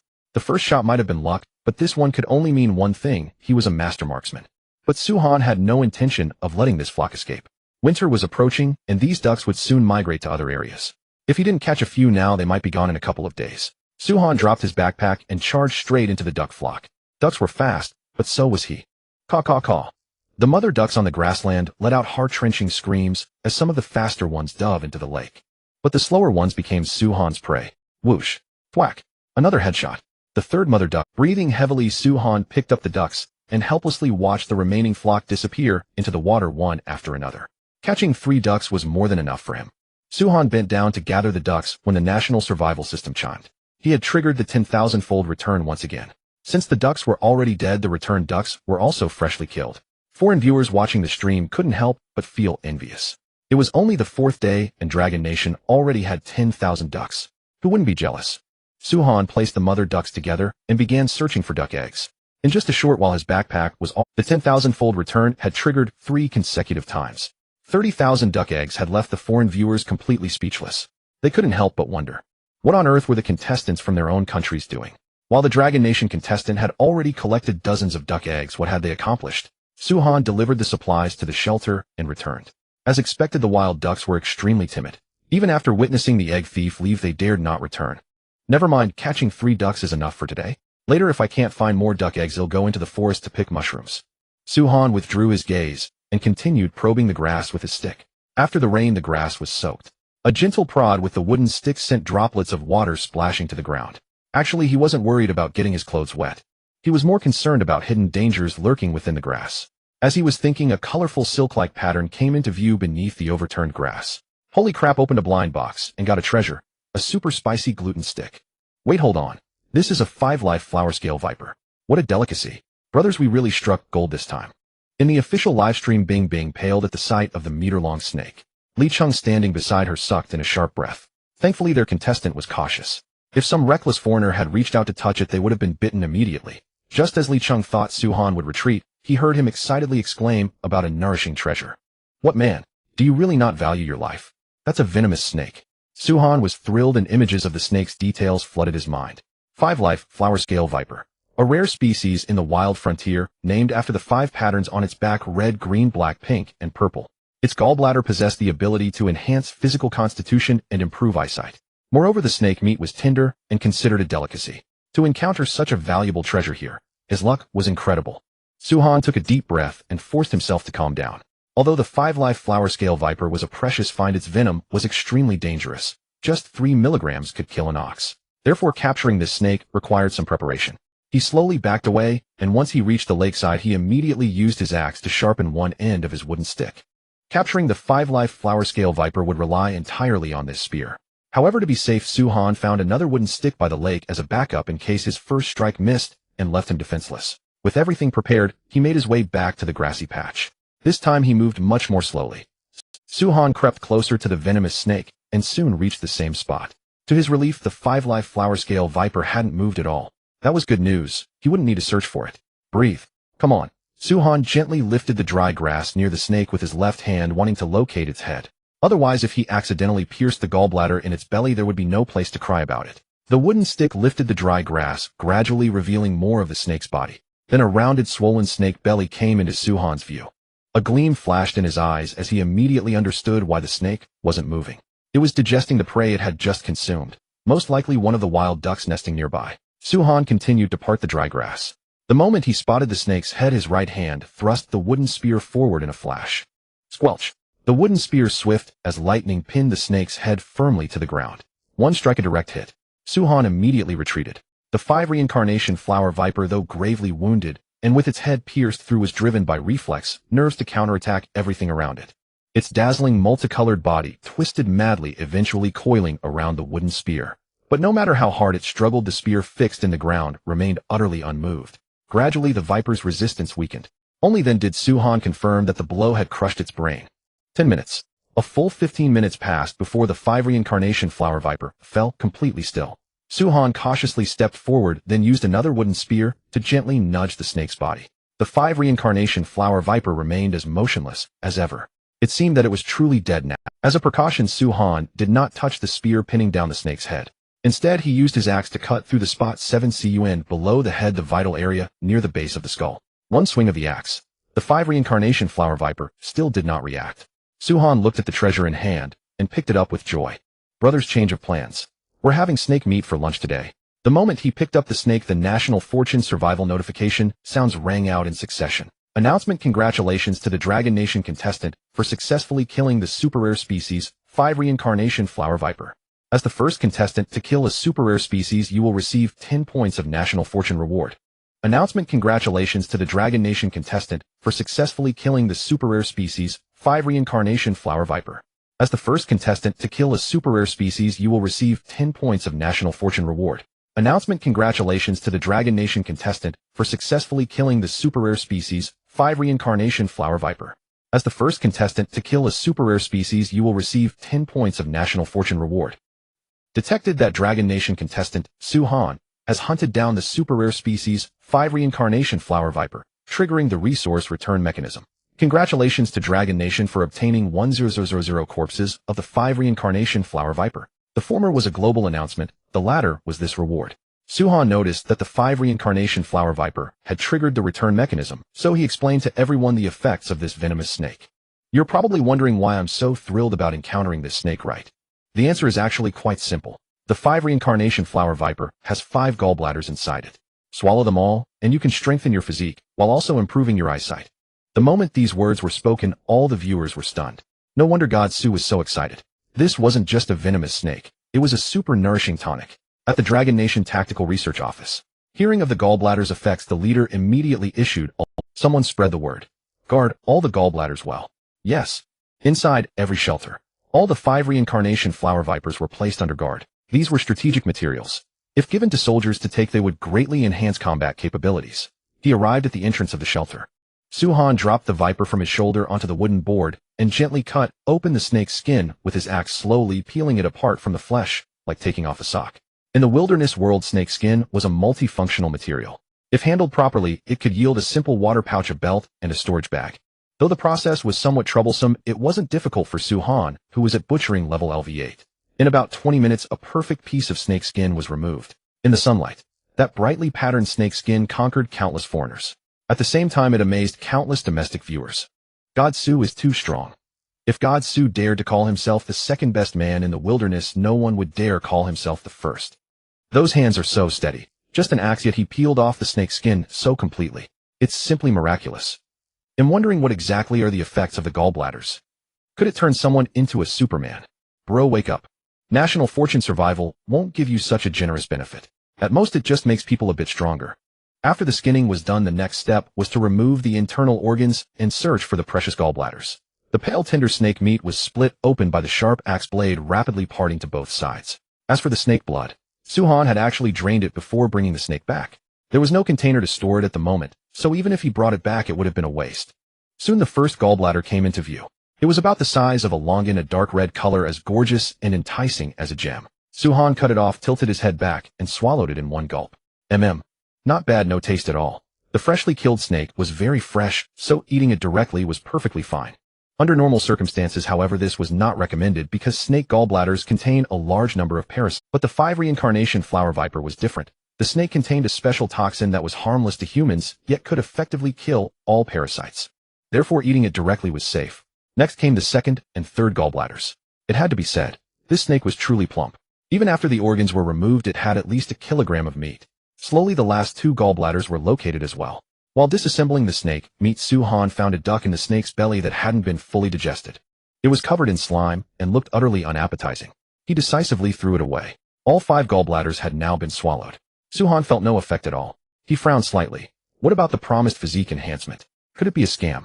But on second thought, this wasn't a game. Even if the gallbladders did have an effect, there should be a period of digestion. No need to rush. After all, the stuff was already in his stomach. Let it digest by itself. Su Han decided not to dwell on it and rose to clean up the site. He tossed the snake meat into the pot and covered it, then hung the snake's skin inside the shelter. The snake organs had no time to be handled for the moment, so he could only throw them into the lake to feed the fish, who otherwise they could have served as bait to catch a big one. After finishing, he glanced at the system panel. It was only 1030. Still early. There was plenty of time before lunch. Forget it, I'll go look for duck eggs again. Su Han set off once more, but this time he was not so fortunate. For a full hour he tore through the grassland, yet found no more duck eggs. From what Su Han knew, female ducks didn't carry their eggs in their mouths to move them like birds did. The only possibility was that they had been so severely startled that they had completely abandoned their nests. It was a helpless thing. Su Han wasn't angry though. Since he couldn't find any, he simply stopped looking and turned into the neighboring woods. This was where he did his logging. After a heavy rain, many mushrooms had grown here. There were delicious ginger mushrooms, oyster mushrooms as big as bowl mouths, and some mushrooms about the size of clams. All of these were edible mushrooms. Su Han gathered them throughout the forest, and within just half an hour his backpack was filled to the brim. The harvest was plentiful this time, but it disappointed him that the 10,000-fold return had not been triggered. Returning to the camp, he unloaded the mushrooms. Su Han left again. He wanted to pick the mushrooms in the woods as thoroughly as possible, though otherwise nourished by moisture they would quickly grow into an inedible state. There is a saying, bamboo shoots after rain. Actually, it also applies perfectly to mushrooms. If he didn't pick them now, they would rot within 3 days at most. Before lunch, Su-han made 3 full round trips before he had picked all the mushrooms in the woods. He tossed some of the mushrooms that would not last into the pot where they stewed with the snake meat. As for the mushrooms that could be air-dried, he laid them out on the roof to dry. Although the morning sky had been dim, it now felt like summer with abundant sunlight, perfect for drying mushrooms. At 1:40 noon, Su-han was just about to eat when a scorching hot current rapidly rose from his lower abdomen. Su-han let out a muffled groan. Sweat instantly broke out all over his skin. Within just a few breaths, he was drenched in sweat. At that moment, he realized the power of the gallbladders is erupting. His body grew hotter and hotter, and the temperature of his skin climbed rapidly. Su-han knew something was wrong. If he allowed the medicine's effect to run unchecked and ended up burning out his brain, that would be ridiculous. So he stripped off his clothes and sprinted toward the lake. With a splash, Su-han leaped straight into the lake from the high bank. The rain-fresh lake water was unusually cold, but to him at that moment it felt as blissful as heaven. Phew, much more comfortable now. Su-han surfaced from the lake. The medicine's power was still ongoing, only now it had moved from his lower abdomen and was spreading through his limbs. Hot. It was too hot. Su-han felt that his entire face must have turned red by now. And in fact, from the audience's point of view, his cheeks were blazing hot, as if he had just spent an hour in a sauna. Scorching. Damn, the gall of a 5-life flower viper really is that potent. God Su's face has to be over 38 degrees by now, maybe even 39. Is he really okay? Don't be scared, brother above. Even if it were a real high fever, it would be fine as long as it didn't last long. Besides, God Su read the encyclopedia before eating that gall. No problem at all. God Su is always cautious. He's probably fine. Su-han soaked in the lake for a full half-hour before he felt the hot current inside him gradually fade. He slowly swam toward the shallows, and just as his body surfaced from the water, the people watching the live stream all widened their eyes. Su-han had always had some muscle. He was not the scrawny kind. But now his muscles were sharply chiseled, and under the sunlight, they carried a strangely beautiful appeal. His female fans could no longer sit still. Now his muscles were sharply defined, especially in the sunlight, radiating a unique sort of beauty. His female fans could not contain themselves when they saw that. Wow, those muscles. God Su, can I touch them? They're so amazing. God Su, I can knit yarn in my mouth. Can I touch them? God Su, I'm a motorized electric booty. Please let me touch your abs. Motorized electric booty. Big deal. I'm a total bombshell. I can smother a man to death. Let me handle this. Meanwhile, in the official livestream room, the host Bing Bing's eyes were glued to the screen. She had never imagined that Su-han's muscles beneath his clothes could be so tempting. She really wanted to touch them. Bing Bing, have you noticed that contestant Su-han's muscle definition has changed? Professor Lee, you mean? Look, this is the photo of Su-han bare-chested the other day, and this is how he looks now. You can see his muscles have clearly increased, but they're not the kind forced into shape by chugging protein powder. Bing Bing snapped back to attention and quickly looked at the tablet in Li Cheng's hand. Sure enough, just as he had said, Su-han's muscles had indeed changed. He had originally had a little belly, but now it had turned into a six-pack. Really? Professor, is this the effect of the 5-life flower viper's gall? The more Bing Bing looked, the more stunned she became. If a snake gall's effect was this powerful, then if the Dragon Kingdom soldiers took it, wouldn't they gain 10,000 elite super soldiers? Li Cheng nodded. I think so. The heat in Su-han's body just now was probably the gall-burning fat. No wonder it's called a super-rare species. A gall with such miraculous effects is truly extraordinary. Su-han left the water and had only walked a few steps when he noticed the changes in his body. He looked down at his abdomen. The little belly that used to be there had miraculously transformed into a six-pack. Su-han was briefly stunned, then grinned and joked, huh? The gall has this effect too. Holy cow, I have to say holy cow. With my body now, those rich women are going to be dying for it. Little did he know the female fans in the live stream were already dying for it. Once on shore, Su-han picked up a hard clod of earth from the ground. He had barely used any strength, yet the clod was already crushed to pieces in his hand. Judging by grip strength alone, his power had increased by at least about 30%. This felt incredible. Just as Su-han was about to test exactly how strong his body had become, the smell of meat drifted over from afar. Damn, not good. My snake meat. Su-han was stunned for a moment, then remembered that he had meat stewing back at the shelter. With a strange cry, he took off running toward the shelter. By the time he ran back to the shelter, the broth in the pot had almost completely boiled away. Although it was a false alarm, it had still scared him half to death. Su-han was not really upset about the snake meat. He was mostly afraid the pot would burn out. After all, this was his only pot now. If it broke, he would have trouble even boiling water in the future. Su-han used a wooden stick to move the pot onto the table. Then he threw in a handful of chopped scallions and a little salt, stirred it a few times, and it was ready to eat. Huff, huff. Su-han picked up a piece of snake meat with his chopsticks, blew on it, and then carefully put it into his mouth. If it tasted bad, he could always feed it to the fish later. After all, he could afford to be picky. He gave it a gentle chew or two and his eyes lit up. This snake meat was actually good. It was firm and chewy, somewhat like chicken, but not as dry as chicken. As for the taste, it was fresh and sweet, carrying a faint trace of fragrance. Delicious, truly delicious. This is too fragrant. Su-Han ate until his mouth was slick with oil. He had always heard that eating snake meat was addictive, and the more venomous the snake, the more fragrant it was. He used to think it was just a rumor, but it turned out to be absolutely true. A full pound and a half of snake meat went down his stomach. Even after finishing, Su-Han still felt he could eat a little more. But with the duck eggs and mushrooms, this meal had still filled him up nicely. In the live stream room, female fans watched Su-Han walk out of the shelter and put his clothes back on, feeling deeply regretful. The only pity was that his private parts had been covered by a mosaic. Whether it was the effect of the snake gall, or simply because he was well-fed and well-rested, Su-Han felt incredible. Taking advantage of the fine weather, he decisively grabbed his backpack and headed out. This time his goal was still the river channel west of the lakeshore. It had rained halfway through yesterday, so he had never made it there. Back on the move, the cool autumn breeze ruffled his hair. The grass had gradually dried, making the walk feel effortless. He crossed the meadow where he had searched for supplies yesterday and arrived at a sparse patch of woods. As was his routine, he searched for useful supplies. Su-Han scanned the surrounding area and then, to his surprise, found a patch of wild rose hips at the edge of the woodland. By now the shrubs had started to yellow and the roses had completely withered. But the rose hips were just ripening. It was the perfect time to pick them. Looking at the bright red rose hips, Su-Han grinned from ear to ear. What great stuff. With these I won't be short of vitamins all winter. Unlike the wild roses he had found before, these had enjoyed plenty of sunlight, so they had already borne fruit. These little things were a natural vitamin C reservoir in the wild. According to a scientific report he had seen in his past life, the vitamin C content of wild rose hips ranged from 680 to 820 milligrams per 100 grams of fresh fruit. What an astonishing number. Moreover, these little fruits could not only be eaten directly, but could also be used to brew tea and make jam. At that moment, the foreign viewers in the live stream turned jealous again. Why does the Dragon Kingdom contestant always get to find good stuff? This is unfair. God favors him too much. I'm going to draw a circle and curse him. Shit. First a rare species, then rose hips. He's practically on vacation in the Manhuang realm. Good heavens, why does God favor a Dragon Kingdom man? Could he give us devout Brits some luck? Can a wolf or a bear come teach this arrogant guy a lesson? Seeing their own contestant being bashed, the Dragon Kingdom's keyboard warriors officially took the stage. What's the matter? Jealous again? Ooh, you complain that our contestant always finds good stuff. Why don't you say your contestants are just useless? The map is randomly distributed, isn't it? If you want some, tell your contestants to go pick them. Oh, and I almost forgot. Your contestants haven't even filled their stomachs. They can't even take a dump.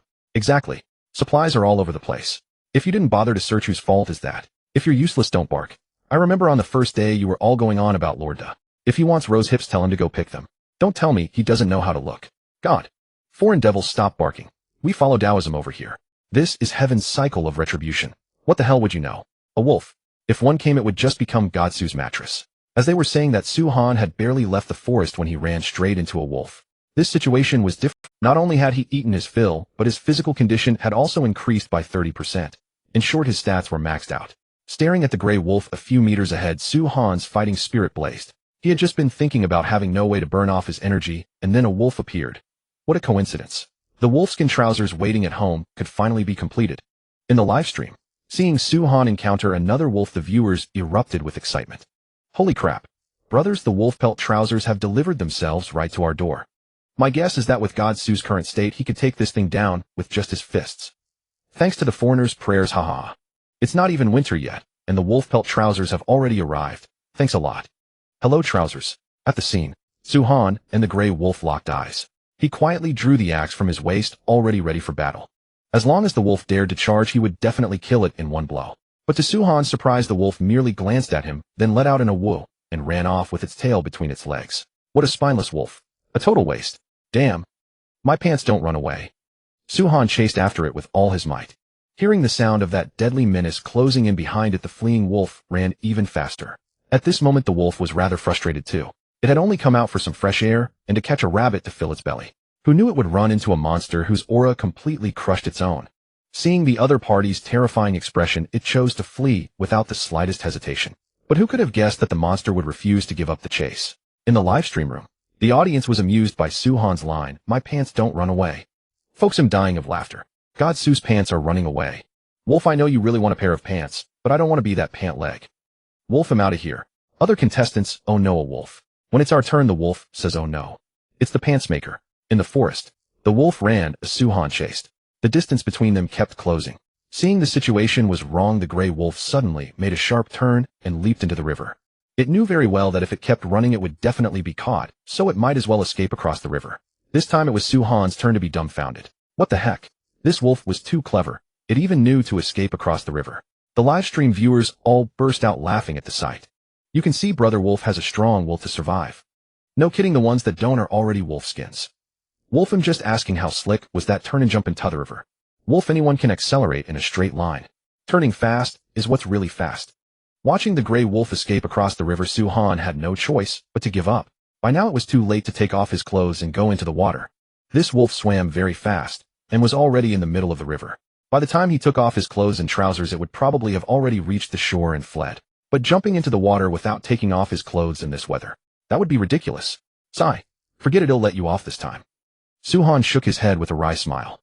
Running into such a spineless wolf was simply his bad luck. It seemed he would have to wait a few more days before he could put on a pair of wolf pelt trousers. When the gray wolf climbed ashore and realized the terrifying two-legged beast was not pursuing it, it immediately heaved a sigh of relief. That had been really close. It had almost been killed. Although it had narrowly escaped death, what was it supposed to do if it couldn't find food? Remembering the she-wolf back home, a flicker of fear couldn't help but pass through the gray wolf's eyes. Back at the entrance to the forest, Su-Han picked up the backpack that had been thrown on the ground and continued exploring the area. There were very few fungi in the woods. However, there were many valuable plants. Only a few steps later, several tall plants came into view. They were about 2 meters tall with elongated oval leaves. But it seemed the season had ended. The stems had turned yellow and withered. Su-Han rubbed his eyes and exclaimed, "Sunchokes." This was a plant that flourished in the Maple Country region, and its scientific name was Helianthus tuberosus. It was introduced to Long Country in the 17th century and later made into a delicious cold dish by the local people. This was a great find. Not only was it high yield, it was delicious. The only pity was that he had too little salt, or he could have made some pickled vegetables. Su-Han strode over, took out the small shovel from his backpack, and began digging. Once he started digging, the sunchokes came out of the soil as if they were being copied. 1, 2, 5. He actually dug a full 30 fine sunchokes out of the ground. Their total weight was as much as 12 gene. Even the 10,000-fold return had triggered 4 times. That meant Long Country had gained 40,000 sunchokes. 12 gene of sunchokes. 2 gene of rose hips. The backpack was gradually filling up. Su-Han continued searching the forest for supplies. Soon he found some dandelions and fiddlehead ferns. The former was a common product. Basically, as long as your luck wasn't bad, you could find it almost anywhere. Fiddlehead ferns were different though. Their taste was crisp and refreshing with a slight bitterness, and they were a special vegetable known as the king of mountain vegetables. They were also called dragon claw greens. Finally, I don't have to eat meat today.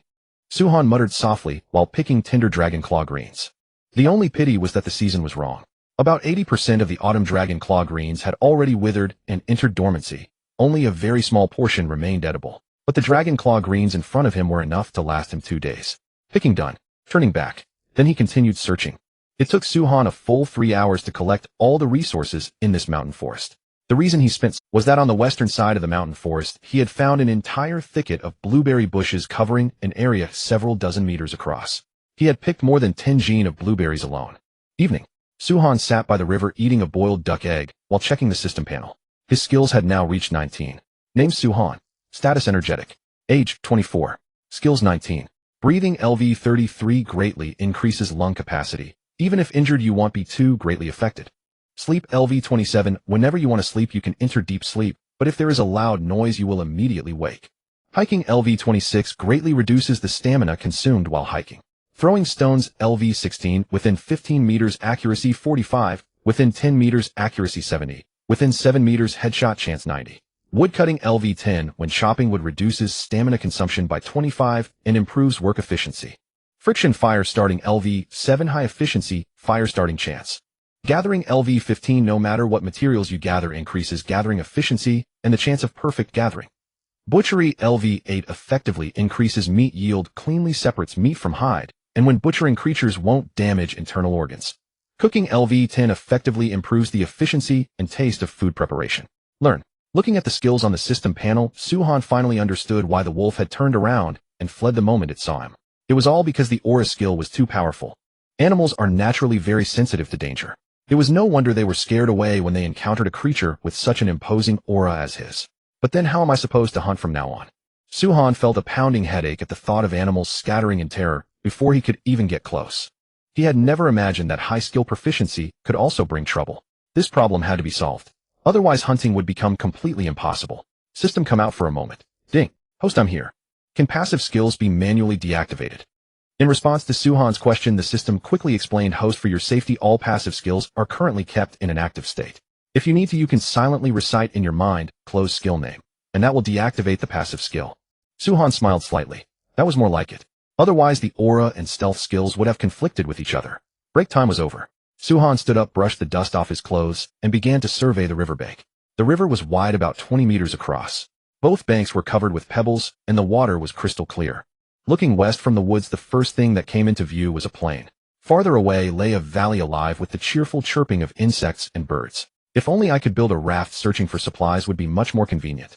Gazing at the broad river, Suhan couldn't help murmuring to himself. Why not explore the east? The reason was simple. To the east of the lake stood a high mountain. In that kind of environment, wild beasts were plentiful, but resources were scarce, making it far less worthwhile than the plains and the valley. If he built a raft, Suhan could travel farther and gather more useful supplies. Otherwise, running back and forth on his own two legs would exhaust him to death. Suhan kept this in mind, but he estimated that the real work would have to wait until early next spring. After all, winter was arriving soon. Even if he made a raft, it would be useless in winter. But speaking of winter, maybe he could gather some reeds to use. Suhan remembered that when he was a child in the countryside, many families building houses would lay reeds on their roofs and use them to make windbreak walls. It was only as times changed that reeds gradually fell out of use. Of course, reeds could be used for far more than reinforcing houses. Woven into a fish trap, they could be placed at the lakeside to catch fish. And since some of the offal couldn't be eaten, he could give it a try when he went back today. Reeds could also be woven into baskets. Seen this way, reeds were practically a budget version of bamboo. Suhan rolled up his sleeves, ready to gather as many reeds as he could before dark. At the riverbank, he held the reeds with one hand and cut them with an axe in the other. With just a little force, a bundle of reeds came away easily. The sun gradually sank to the west. By the time Suhan carried a large bundle of reeds back, the sky had already darkened. With his night vision, the darkness didn't matter at all. It even helped train the skill. Once home, he lit a fire first. Tonight's dinner was roast duck with dragon claw greens. While the duck was placed in the charcoal pit, Suhan picked up the reeds and began weaving a fish trap. Detected host is performing handicraft. Congratulations, you have learned a new passive skill, handicraft. Skill effect: while performing handicraft, your hands will become incredibly nimble, and as skill proficiency increases, both work efficiency and work output will improve. Handicraft EXP 1. Handicraft EXP 1. Suhan fetched 30 reeds, pressed them completely flat, and laid them out evenly on the ground, leaving gaps in between. Next, he took another reed and flattened it. This time it had to be inserted crosswise, keeping one reed above and one reed below. Then he repeated the same motion, but staggered it against the previous reeds. The first strand had to stay at the bottom and the second on top. Then he repeated it once more. All the reeds had to be packed tightly without any gaps, otherwise before he even finished weaving they would fall completely apart. By the campfire, Suhan's hands never stopped. What had begun as clumsy gradually became so fast that it was jaw-dropping. Once the bottom of the fish trap was woven, he bent the reeds into an arc. Next came weaving the sides of the fish trap. The overall process was no different from before. He only needed to narrow the inner diameter when reaching the mouth. In the Longwa livestream room, the viewers were completely stunned. Wait. In the time it took me to take a sip of water, the reeds turned into a fish trap.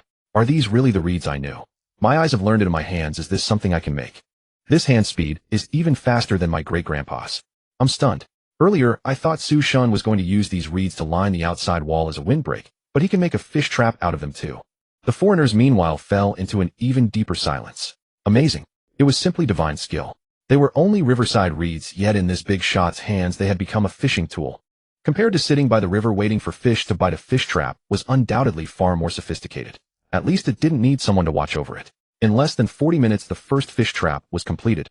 It was shaped like a rolled-up cylinder about 1 meter long and 30 centimeters in diameter. Done. I'll stuff the duck bones and such into it later, then it can go into the water. Suhan set the fish trap aside before starting his meal. He ate an entire duck, plus half a gene of dragon claw greens. Compared to the last roast duck, this one had been elevated by several notches thanks to the Jerusalem artichokes and wild onions. Even the gamey smell was suppressed. Too bad it's missing a little garlic. Suhan alternated between duck and dragon claw greens, eating with unmistakable relish. Countless viewers smiled knowingly at his words. Meat without garlic loses half its flavor. Of course, noodles are the same. He had eaten and drunk his fill. Suhan gathered the duck bones and the inedible bits of glandular meat and threw them all into the fish trap. Humans couldn't eat them, but for the fish in the lake, they were a grand feast. Everything was ready. Suhan carried the fish trap to the lake and looked for a suitable place to set it. He walked around and finally found a spot thick with aquatic plants. This is the spot. More water plants meant more fish.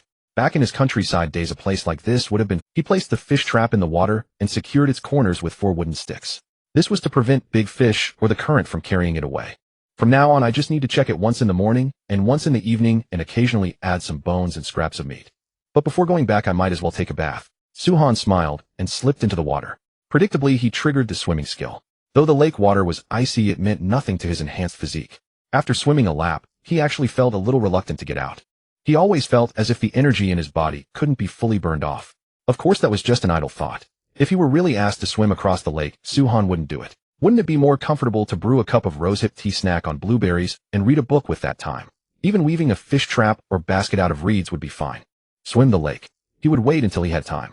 The next morning, before the thick fog over the lake had dispersed, Suhan had already arrived at the place where he had set the fish trap the day before. He lifted the fish trap, and the sounds inside were especially lively. Hearing the fish thrashing about, Suhan smiled happily. Brothers, we've got fish to eat today.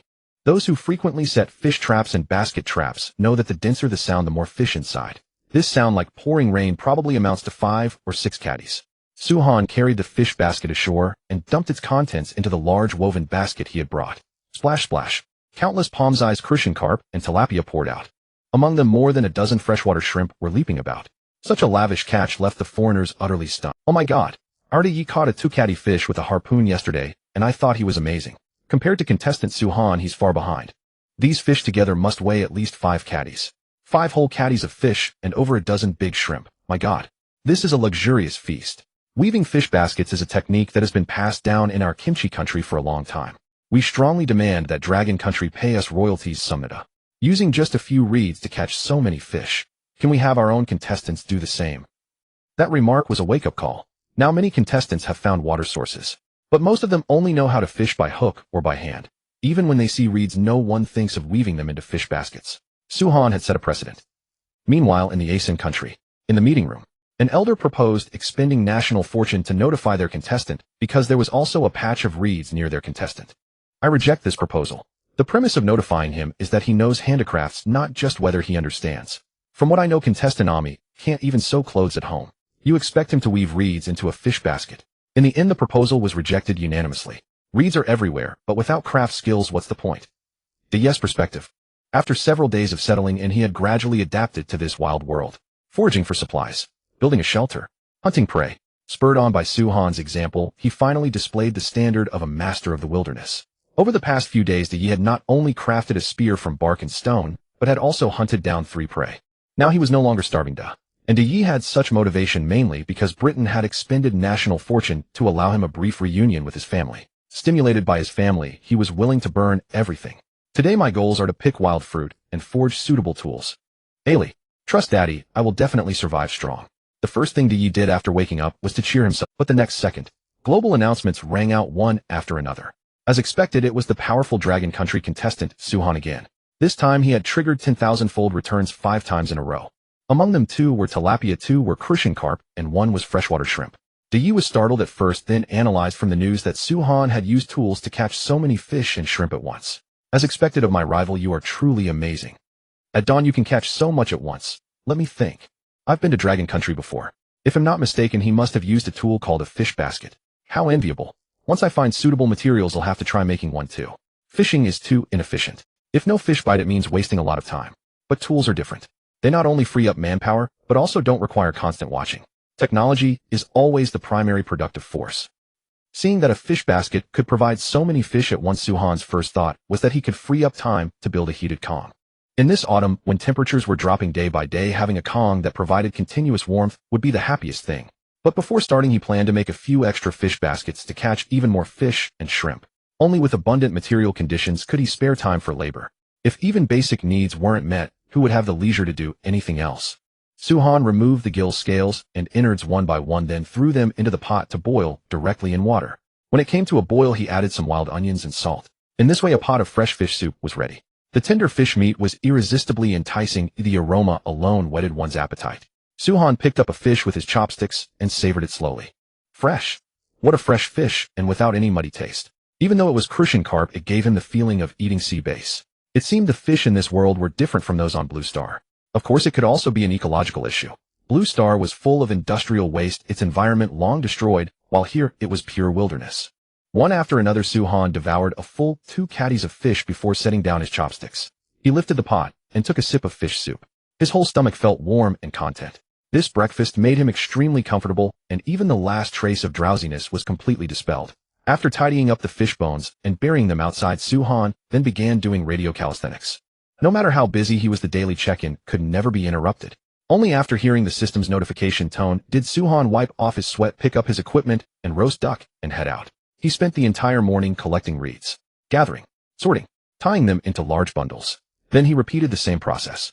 When tired, he sat by the river enjoying the breeze and eating blueberries. When hungry, he devoured the roast duck he had brought along with the dragonclaw greens cooked earlier. Though cold and a bit greasy, it didn't matter when working in the wild, as long as it filled his stomach. In the afternoon, Su-Han carried the bundled reeds back home.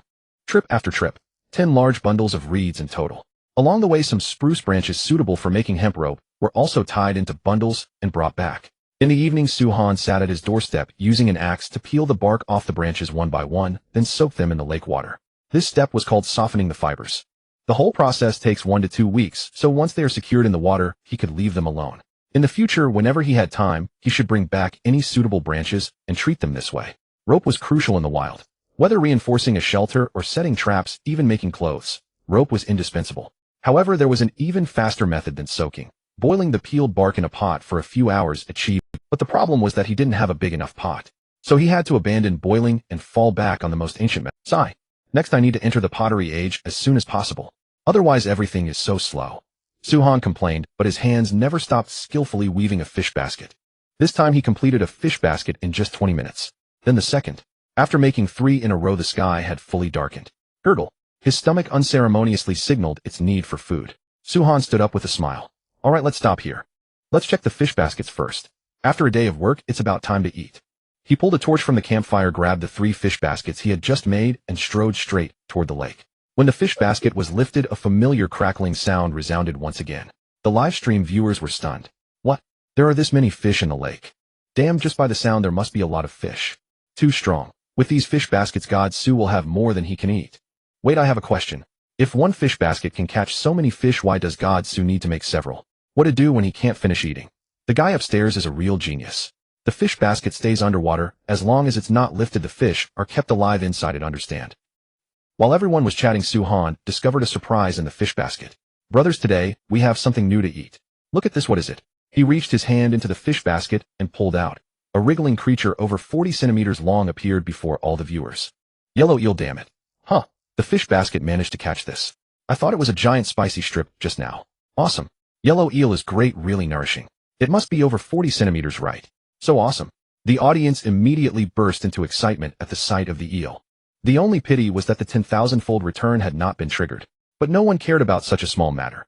Everyone only cared whether Su-Han was eating and drinking well. As long as he stayed alive, supplies would keep being returned in an endless stream. Su-Han showed off for a moment, then dumped all the fish out of the fish basket. There were about 3 pounds of fish this time. Though a little less than in the morning, he couldn't finish it all by himself. Back home, Su-Han began cooking the eel. To stop the eel from thrashing, he dispatched the little fellow with a wooden stick after the water boiled, bleeding it, removing the slime with hot water. He slit open the belly and removed the innards. The audience could still follow this sequence of moves, but Su-Han's next move left everyone stunned. He picked up a small yellow lump from the table beside him and tossed it into the pot. Then he dropped in wild scallions and sunchokes. Sizzle. A puff of hot air surged upward. Su-Han leaned in and sniffed. The aroma of hot oil and stir-fried food was no joke. So fragrant. At this point, some viewers guessed what he was going to do. Holy crap. Is God Su going to make stir-fried eel? How can you stir-fry in the wild? I get it. What God Su just threw into the pot was duck fat, right? Huh. There's such a trick. Hearing this, everyone looked toward the pot. The wild scallions and sunchokes slowly changed color as they tumbled in the hot oil. It really was possible to make stir-fried food. Seeing that the heat was right, Su-Han immediately put the prepared eel into the pot, added a little fish broth, and began to stir-fry. Sizzle. Sizzle. The tender eel quickly curled up and cooked through under the intense heat. Then Su-Han threw in some dragonclaw greens and mushrooms. Then he added salt to season it. A few minutes later, the sauce gradually reduced. Smiling, Su-Han carried the pot to the table. Family stir-fried food really hits different. I've been craving this taste. On screen, The eel had turned a charred golden color from stir-frying covered with minced wild scallions and sunchokes. Just looking at it made one's appetite open up. In the official livestream room, Bingbing looked at her own bowl of mush and said with a wry smile, "I'd better avoid eating during mealtimes from now on. Otherwise the gap is just too cruel." Li Cheng beside her felt the same. Looking at the stir-fried yellow eel on the screen, then at his own mushy porridge, he simply couldn't swallow it. After enjoying a wonderful dinner, Su Han began weaving reeds. These were to insulate the walls against cold. He planned to use reeds for the inner layer, mud for the outer layer, and then seal it all with red bricks. That would give the shelter 4 layers of protection plus the heated Kong that was about to come. Even if it was minus 30 degrees outside, he had nothing to fear. Of course, making red bricks required large amounts of high-quality clay and a brick kiln. But Su Han had inspected the clay by the lake. It wasn't up to standard for making pottery or red bricks, only good for making some mud bricks. So he planned to make a batch of mud bricks first to get some practice. First, it would increase his proficiency. Second, although mud bricks were of poorer quality, they were more than enough for building a chimney and laying a Kong. At the thought that he was about to enter the pottery era, Su Han felt a burning excitement inside. The next day, Su Han got up very early. After a simple breakfast and finishing his daily check-in, he began to make mud bricks. He walked to the lakeside, found a place with plenty of clay, and dug a pit with a wooden shovel. Then he mixed in dry straw and water, stirring it together to prevent cracking. Once the mixture was ready, Su Han put the clay into a 20,103 centimeters wooden mold to mud bricks too thick wouldn't dry easily, while those too thin would be useless. So this size was his carefully considered design. Meanwhile, in the official livestream room, Bingbing watched Su Han shaping the mud and quickly asked Li Cheng, "Professor, look, what is our contestant doing?" If I'm not mistaken, contestant Su Han is going to fire mud bricks. Mud bricks? Bingbing was a city girl, so she didn't know much about these things. Li Cheng nodded and began to explain to the audience. Mud brick is a low-cost yet highly practical product. It has very low requirements for clay. Any clay that isn't too poor can be used. Back in the 1970s, ordinary families couldn't afford red bricks, and mud bricks were the best substitute. Rural people often used them to build kangs and chimneys. Judging from the fact that our contestant has never leveled the floor of his shelter, I think he wants to build an earthen Kong. I didn't expect contestant Su Han to know how to do even this. It's simply genius. As far as I know, the tactics room was discussing yesterday whether to provide some outside guidance. With our contestant's learning speed, as long as he quickly advances his tech tree, he can absolutely outpace all the other contestants. Unexpected, truly unexpected. Contestant Su Han had already thought of this. Inside the Dragon Kingdom's tactics room, a group of bespectacled experts were dumbfounded. Then one of the experts suddenly laughed. "Alright, let's save ourselves the worry. He's already planned it all out. This is probably what genius looks like." The others began laughing too. By then, Su Han's first mud brick had already been unmolded. When the number of mud bricks reached 8, he returned to the shelter, fetched a torch, and started a small fire in the center of the pile of bricks. This was to speed up drying. If he relied on air drying alone, it would take at least 1 to 2 weeks. He didn't have that much time to sit around and wait. While the first batch of mud bricks was drying, Su Han started making the second batch. And unsurprisingly, he triggered the skill pottery making. Well, mud bricks actually counted as pottery. The system was pretty decent. Su Han didn't stop for the entire morning, and he made a total of 100 mud bricks before finally taking a rest. Lunch was fish again, just a simple meal to fill his stomach. After eating, Su Han hurried out to make the brick kiln.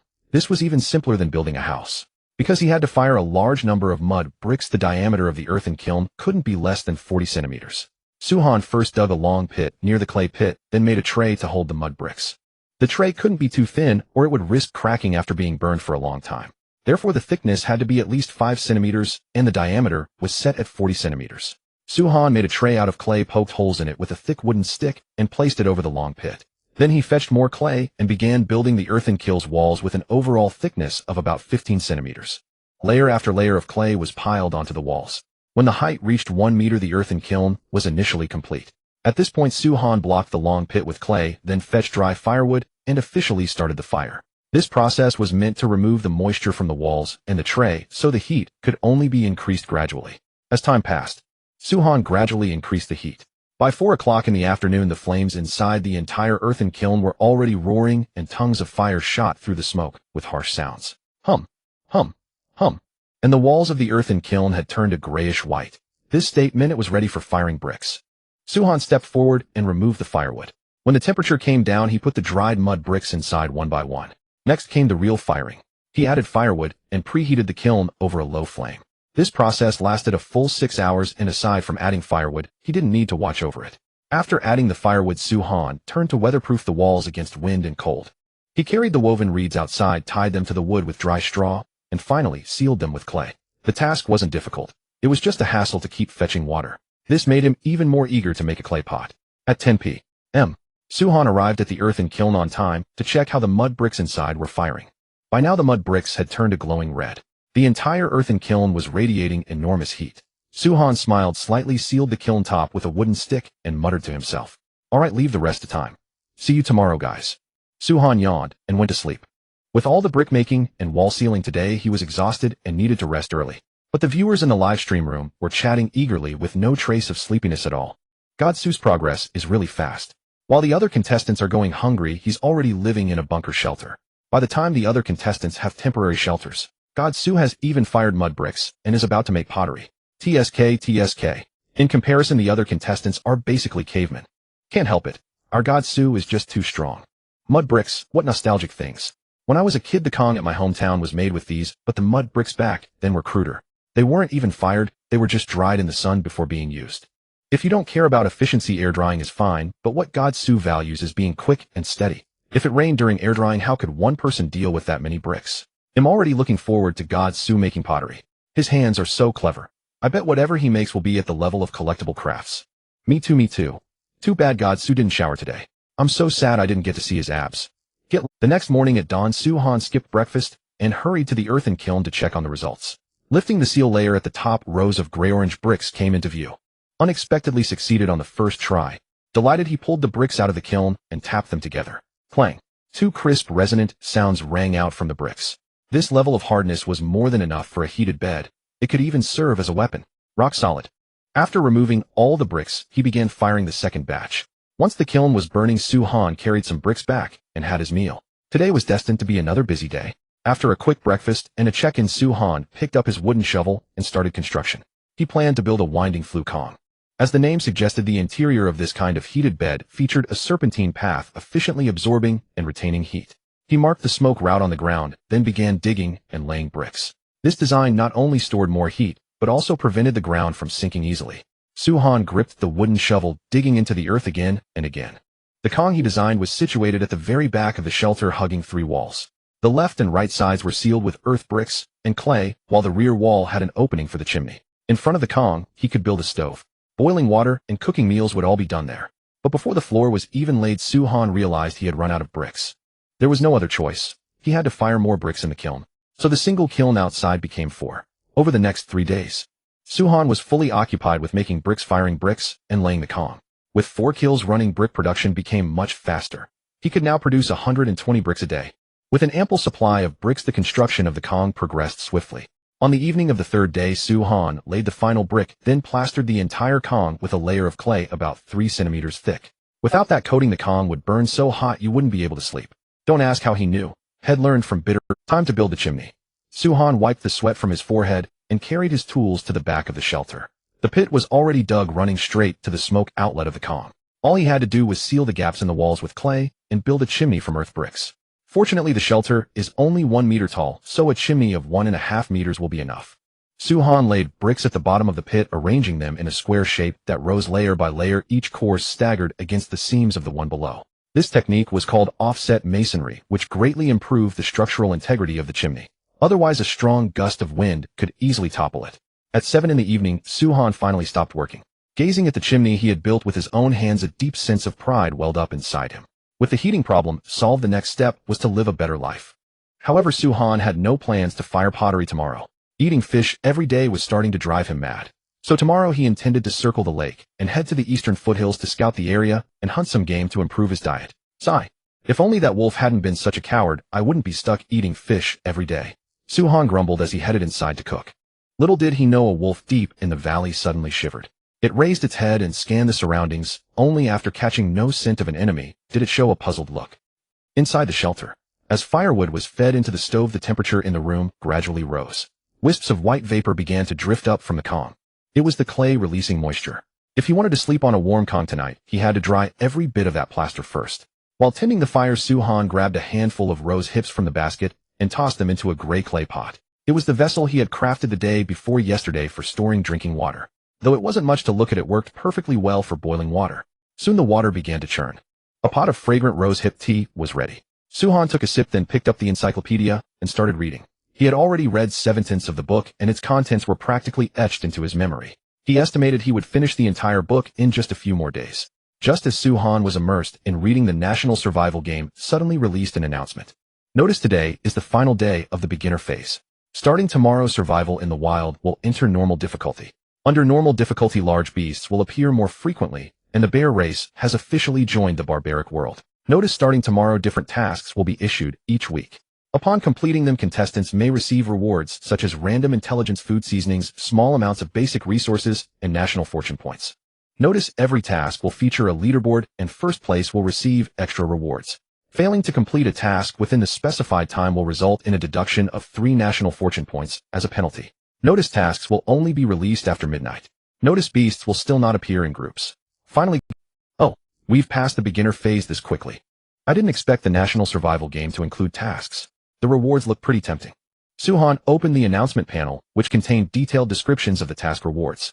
Random intelligence, just like the high-grade clay he had once obtained, would mark a resource point directly on the map and illuminate a small portion of the surrounding terrain. As for food, it provided a day's worth of meals with no expiration date. It could be stored in the system space and taken out at any time. Not only was it convenient, but it was also highly practical. If he could earn such a reward, heading out in the future would be far easier. As for seasonings, they consisted of basic items like sugar, salt, pepper, and soy sauce. Regarding the small amount of resource rewards, Su-Han examined it closely as well. All he could say was that it was a pure lottery pool. For instance, when you received a resource reward, you might get a length of rope or a stub of candle. Of course, if you were truly unlucky, drawing a handful of dry grass was entirely possible. Worst of all, Su-Han spotted a lump of cow dung in the reward pool. Anyone drawing something like that would probably lose their mind, though perhaps some people might actually be thrilled. Su-Han shook his head and chuckled. Meanwhile, in America, the land of the free. Damn it, our contestant just settled down. And now the difficulty spikes out of nowhere. I strongly suspect this national survival game is trying to kill us. Why did the beginner phase end so soon? Shouldn't we get more time to develop? This is unfair. I demand to protest. Can you all shut up? This might actually be an opportunity. Look, tasks will appear every week. As long as our contestant completes them, we get rewards. Even a food reward is pretty good, right? An opportunity, my ass. Elder Susan, have you considered what happens if the task requires us to kill a bear? Well, in Korea, Cybele, why would the bear race join the game? Please don't let my oppa run into one. Everyone look at Park Dondyao oppa's live stream. Oh no. He's encountered a bear. Run. No, wait, running is useless. Bears will chase you. Whoa, he just caught a plump grouse. Could the scent of blood have attracted the bear? Please don't let anything happen, Park Dondyao oppa. At this moment, we switch to the perspective of Piao Duandiao, the kimchi country contestant. A while earlier, under the cover of night, he had spent a long time outwitting a grouse and finally managed to capture it. But just as he was happily preparing to head home, he slammed into a wall. Already exhausted, Piao Duandiao instinctively began cursing. Who's hiding behind me, Sybil? Believe it or not, I can call 500 bodyguards to kill you in a minute, Sybil. You. Suddenly, Piao Duandiao sensed that something was wrong, and his voice gradually faded. He seemed to have arrived in the primordial realm, and all the contestants had been scattered. Who was it that appeared behind him? He reached out and touched it, furry and still quite warm. Wait.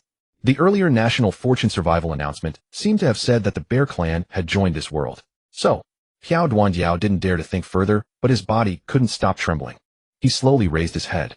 Under the moonlight, a giant bear, over 2 meters tall, was staring blankly at him. It's over. My life is about to end.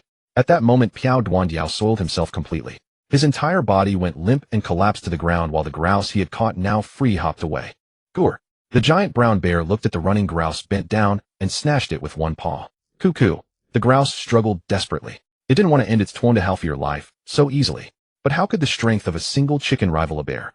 With a miserable shriek, it ended its own life. The brown bear licked the corner of its mouth, then looked down at the lump on the ground with a puzzled expression. Is this also food? It lowered its head and sniffed, then quickly pulled back. Damn. So stinky. So, is this the place for shitting? The brown bear wore a thoughtful expression, then under Piao Duandiao's horrified gaze turned around and aimed its rear at his face. Since this was feces, perhaps this was a good place to use the toilet. The clever bear thought so. PRRT. A reeking pile of substance completely flooded Piao Duandiao's face.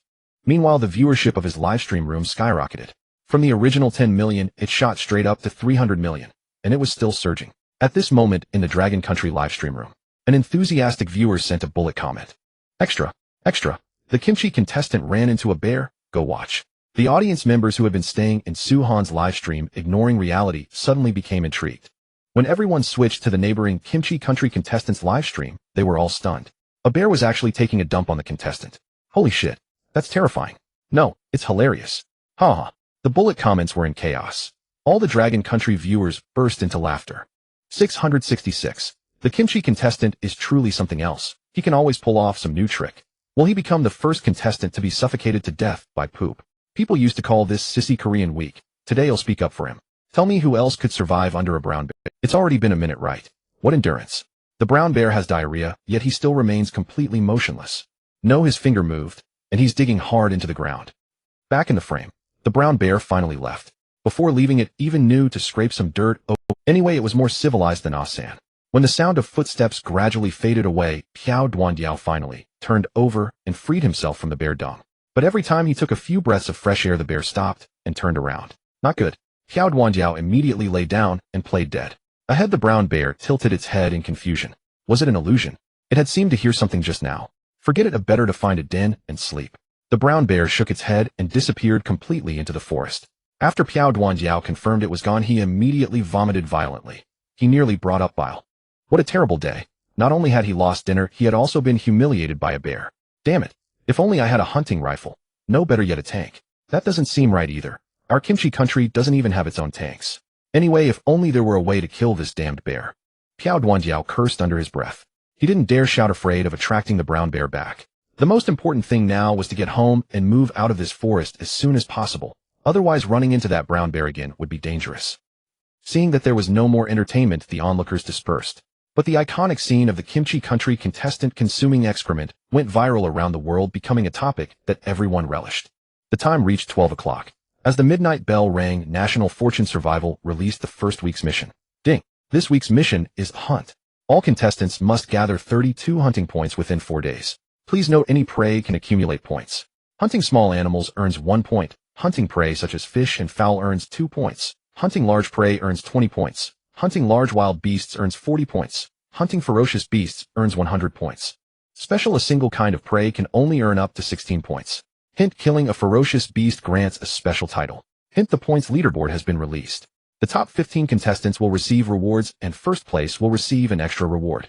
No contestants who do not have enough points when the mission ends will have 3 points of national fortune deducted as a penalty. When the mission was announced, the whole world was in an uproar. This first week's mission was far too harsh. 4 days to gather 32 points. Could anyone really do it? Moreover, they weren't allowed to rely on a single kind of prey to earn points. The most terrifying part was that hunting large prey only gave 20 points.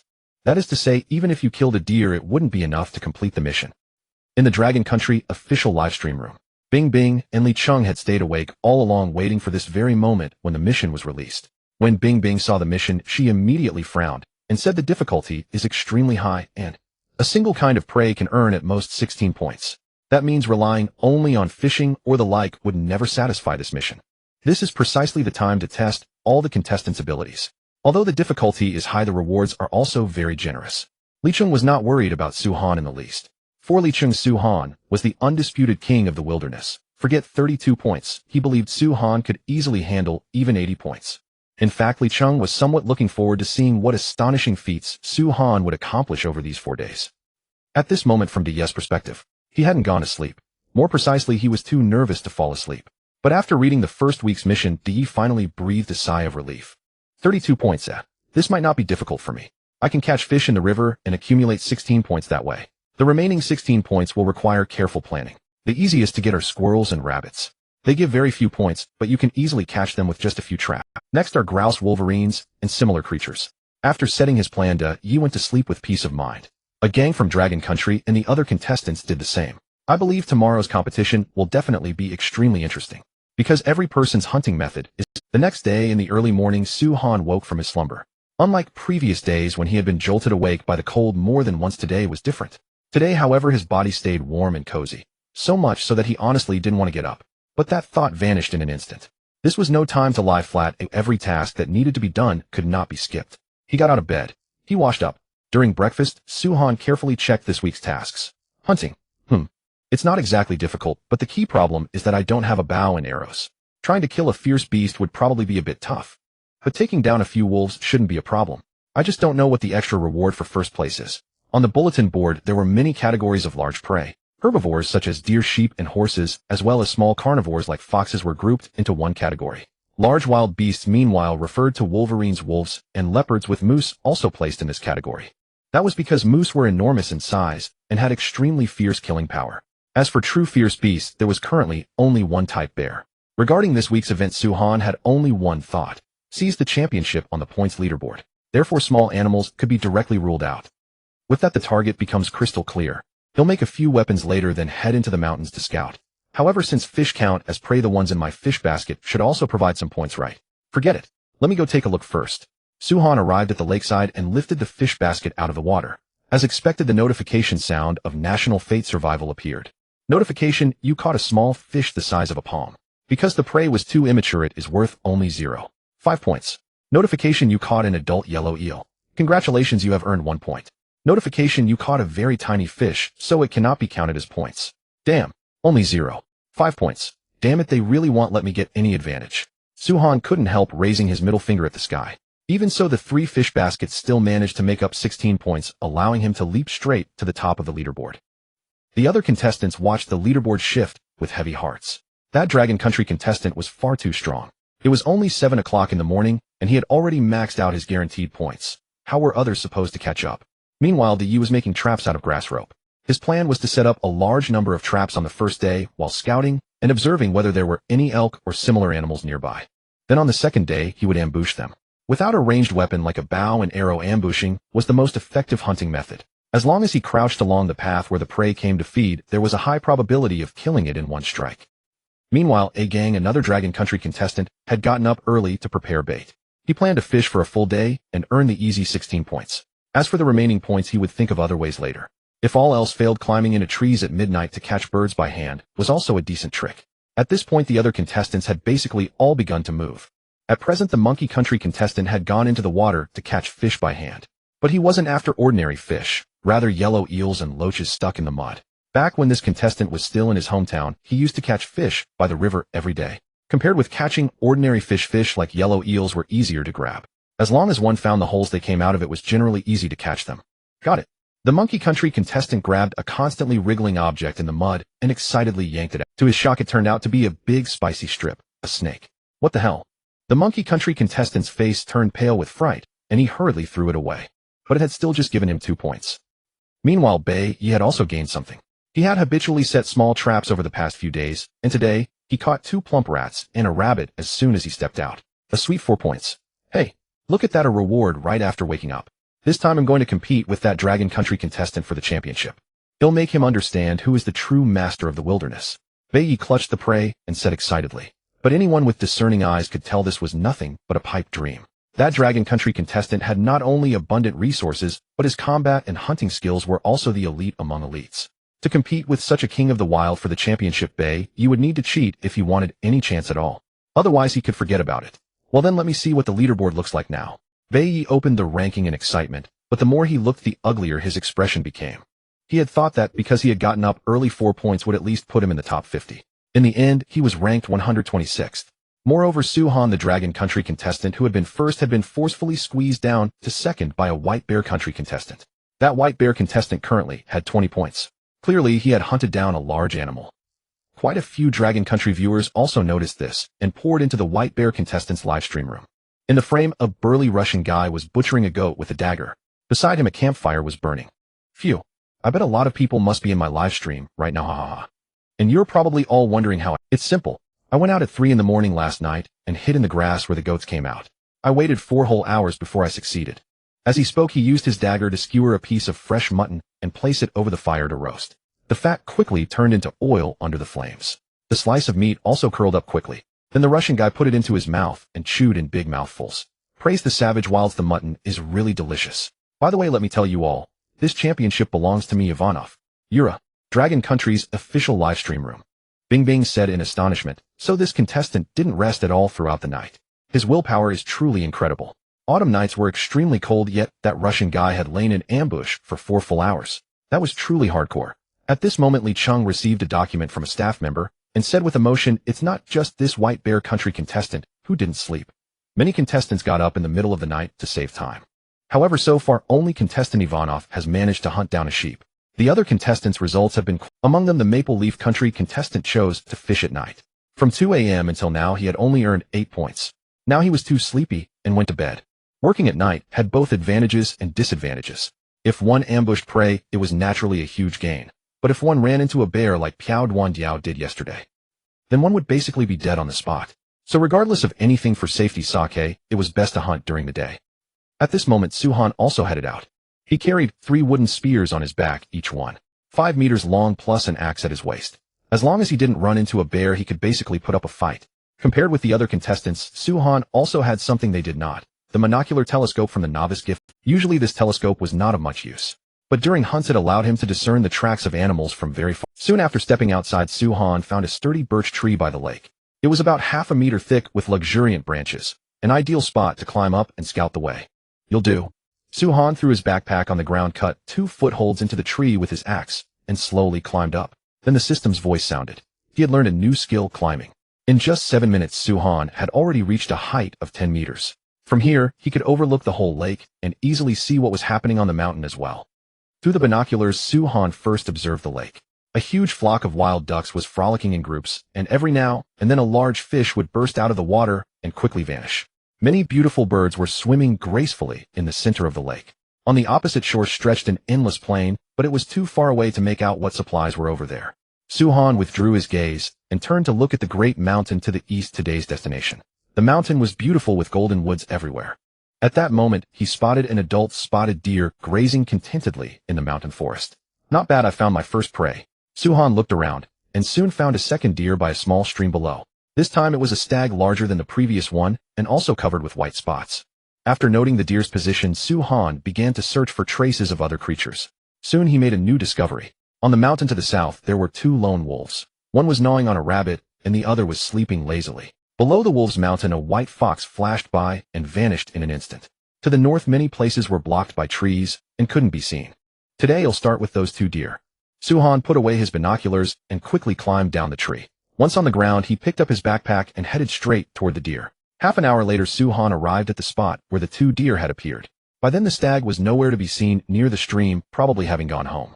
To avoid any noise from his backpack, he decisively hid it beneath a tree and covered it with stones. Then he carefully headed into the woods above. Spotted deer are extremely vigilant animals. Even the slightest sound catches their attention. But with the help of the stealth skill, Suhan could approach silently without being easily detected. 5 meters, 10 meters, 15 meters. After passing through a stretch of woods, Suhan finally spotted the spotted deer, and it was a small herd. There were 10 deer in all, 2 stags, and the rest were does and fawns. Suhan studied the positions of both sides. There was a full 20 meters between them with plenty of shrubs and weeds in between. To make a decisive shot, he had to close the distance. At this point, Suhan looked at the system panel. His stealth skill had already been trained to level 9. Its effect was to greatly reduce footsteps and noise while sneaking. As long as he didn't make a big commotion, it would be difficult for targets to notice him from beyond 3 meters. The effect was even better with cover, and the higher the level, the stronger the effect. 3 meters. That distance is still a bit short, but with some cover maybe I can try. Suhan took a deep breath and, using the grass and trees as concealment, slowly moved toward the herd. His steps were very light and slow, and as his feet touched the ground they made no sound at all. In the entire woods there was no other sound except the birds' calls. In the live stream room, the viewers keenly noticed this and let out exclamations. Wait, why doesn't Sushin make any footsteps when he walks? I turned my phone volume all the way up and still can't hear Sushin's steps. What the hell is going on? I was just wondering how he could catch deer in broad daylight. These things are extremely wary. If you're a long way off, they'll kick up their heels and bolt, and you'll never catch them.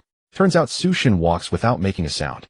When I used to watch TV shows, I questioned why ancient assassins could kill people so easily. Now that I've seen Su Shun's way of walking, I realize I was just too shallow. I strongly suspect Su Shun learned the assassin's stealth. While the viewers were chatting, Suhan was steadily closing the distance with the herd. 20 meters, 15 meters, 10 meters. Suddenly a doe that had been grazing seemed to sense something. She abruptly raised her head and looked in Suhan's direction. But the instant the doe raised her head, Suhan had already changed direction and continued his stealthy approach behind the cover of the trees. The doe saw no trace of an enemy, so she lowered her head and resumed eating. Suhan was now only 5 meters from the nearest deer. He slowed his pace even further. He went from walking to barely crawling. For meters. The trees ahead, Suhan shifted his position, found a bush, and crouched down to keep moving. 3 meters. Through the gaps in the bush, he could already see a spotted deer nibbling mushrooms under a tree ahead. By this time Su-Han had stopped moving. 3 meters was the safe range for the stealth skill. If he went any further he risked being exposed. So he waited for an opportunity to move or strike. Time slipped away second by second. Su-Han lay flat on the ground, completely blending into the grass. The herd was not far away, some lying down and some wandering around. 10 minutes. 20 minutes. As the temperature gradually rose, the grazing spotted deer had eaten their fill. When it turned around, Su-Han immediately seized the chance and crawled forward, quickly shortening the distance to 1 meter. The doe had not yet left. Now, Su-Han roared inwardly, raised the wooden spear, and struck out. Thud! The spear pierced the doe's neck with deadly accuracy. Whimper! The severely wounded doe let out a miserable cry. The other deer nearby all turned to look. When they saw Su-Han leap out of the grass, the spotted deer instantly scattered in fright. Still being able to catch a deer this quickly filled Su-Han with satisfaction. Not bad, today's first prey is in hand. Folks, we can improve our meal at noon. The doe lay on the ground, twitching, and soon fell still. At that moment, the national survival prompt sounded one after another. Congratulations. You have hunted a female spotted deer, triggering a 10,000-fold return. The Dragon Nation will receive 10,000 female spotted deer. Notification: you have gained 20 hunting points. Notification: the leaderboard has been refreshed, and you have become the first on the leaderboard. Notification: you have completed this week's hunting mission, so no penalty will be triggered. In the live stream, when the viewers saw Su-Han hunt a deer, they cheered excitedly. He had now earned 36 points. Even if he didn't hunt anymore, the mission was already complete. But just when everyone thought Su-Han would bring his prey back, he hoisted the doe onto his shoulder and walked off in another direction. What is God Su trying to do? Carrying prey around like this will easily draw the attention of large beasts. Go home first, God Su. Yes, stash the deer at home first, then we can come out again. Do you think there's a possibility that God Su is deliberately luring the beasts on the mountain? Usually he's so meticulous, he couldn't be unaware of the risks of running around with prey. Huh. This is a bit risky, isn't it? What if we run into a bear? We'd lose both the prey and our lives. No, God Su just observed from the tree earlier. If there really were bears, he wouldn't be so bold. The only possibility is that no bears have been seen on this mountain.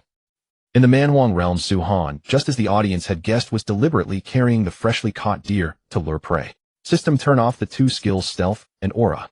Yes, host. After walking for a while, just as he was about to enter the territory of the first wolf, Su-Han decisively turned off the skills.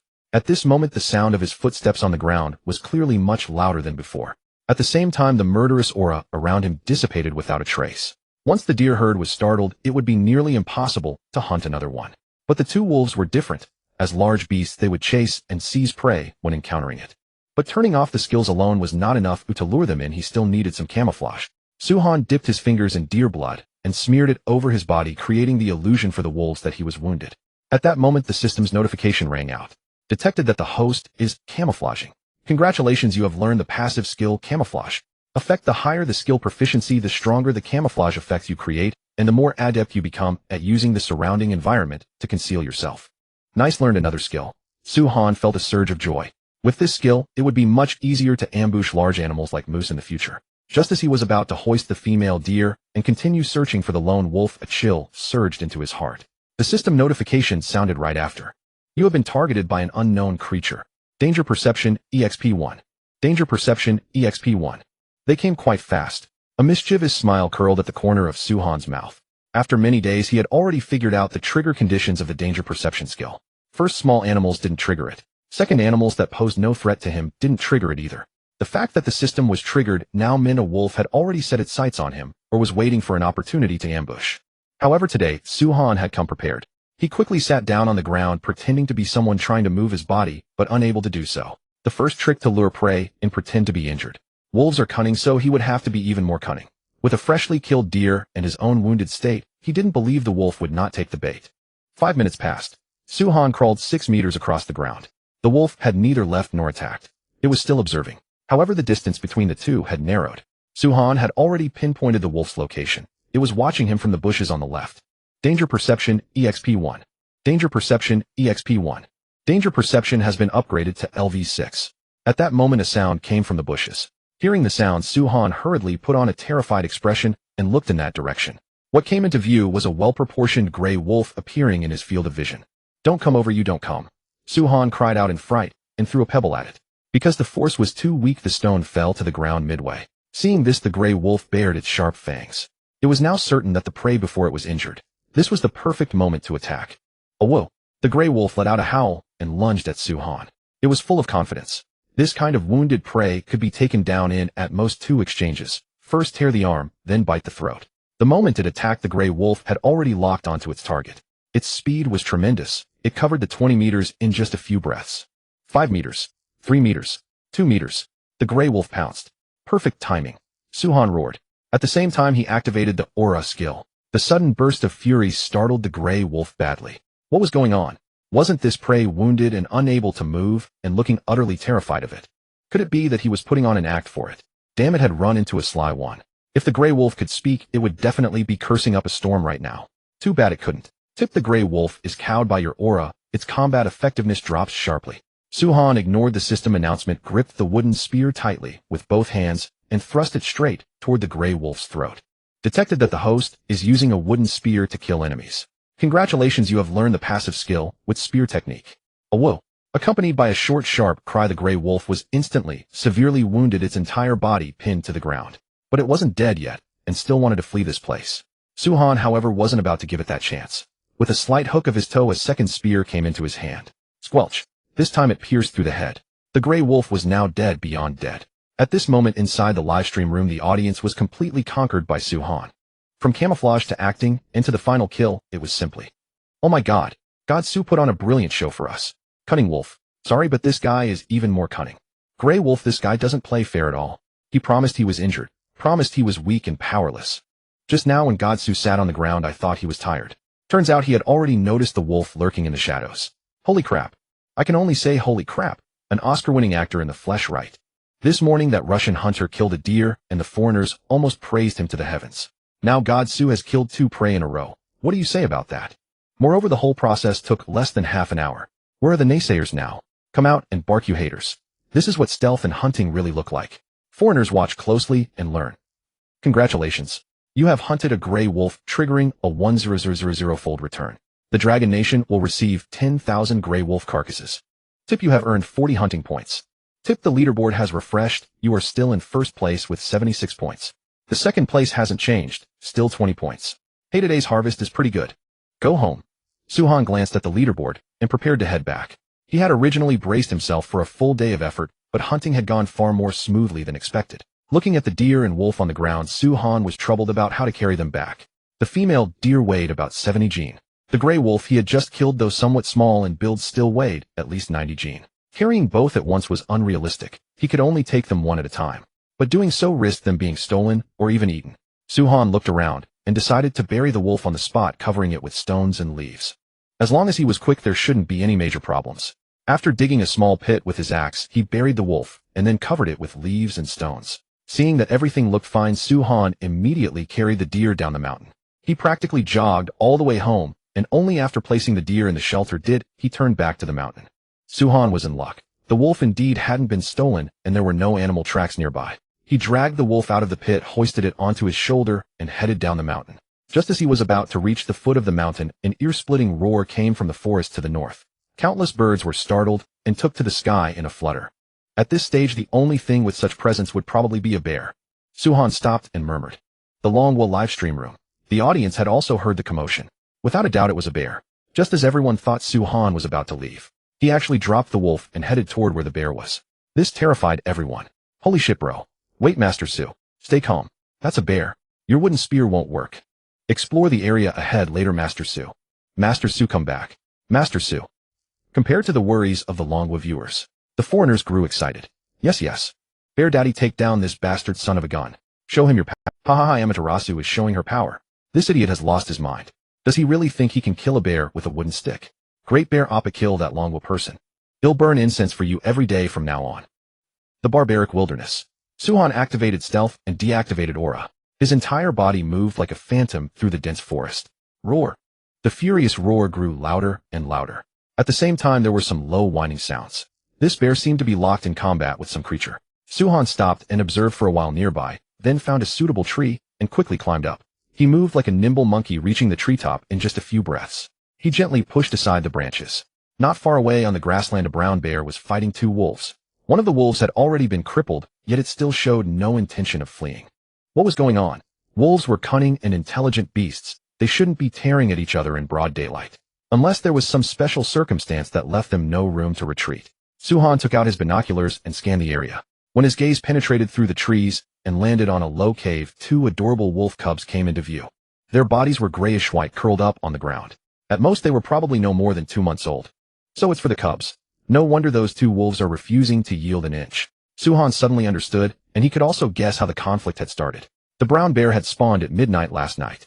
The wolves had been living in the cave all along. When the brown bear had wandered here searching for a den, the two wolves, to protect their children, had no choice but to attack preemptively. Charge in and pick up the scraps. Suhan quickly dismissed the idea. It wasn't that he was some sanctimonious fool who thought these wolves deserved to live because they were protecting their cubs. The main issue was that he had no proper weapon. If he attacked, the brown bear would likely mistake him for an enemy, and then there would be no escaping. Although the brown bear was not as ferocious as a grizzly, it was famous for its agility. Forget it, I won't interfere. At least without a proper weapon, fighting a bear is far too dangerous. Suhan silently climbed down the tree, then turned and left. At that moment, one of the wolves let out a shriek of agony. Clearly they were no match for the bear. Although 60 to 90% of the brown bear's diet consisted of plants, it would show no mercy when facing enemies that attacked it. Before leaving, Suhan memorized the nearby terrain. He planned to figure out a way to take down this brown bear once he returned. The weather was growing colder by the day. If he could wear a bearskin coat before winter arrived, that would be truly comfortable. Moreover, based on his observation, this brown bear weighed at least 300 gene. If he killed it, the bear meat alone would amount to 150 gene, not counting the internal organs. For instance, bear intestines. For instance, bear testicles. These parts were both nourishing and delicious. Suhan hoisted the wolf back onto his shoulder and hurried home. He had a lot to do next. Today it was a gray wolf, today it was a cicadeer. Just the butchering and skinning would be a massive undertaking. Moreover, with so much meat, if he didn't smoke it, it would probably go bad within 2 days. Back at the shelter, Suhan placed the gray wolf on a wooden board and took out his axe to begin skinning. It was delicate work, but fortunately his butchering skill had been honed to level 8, making him quite efficient.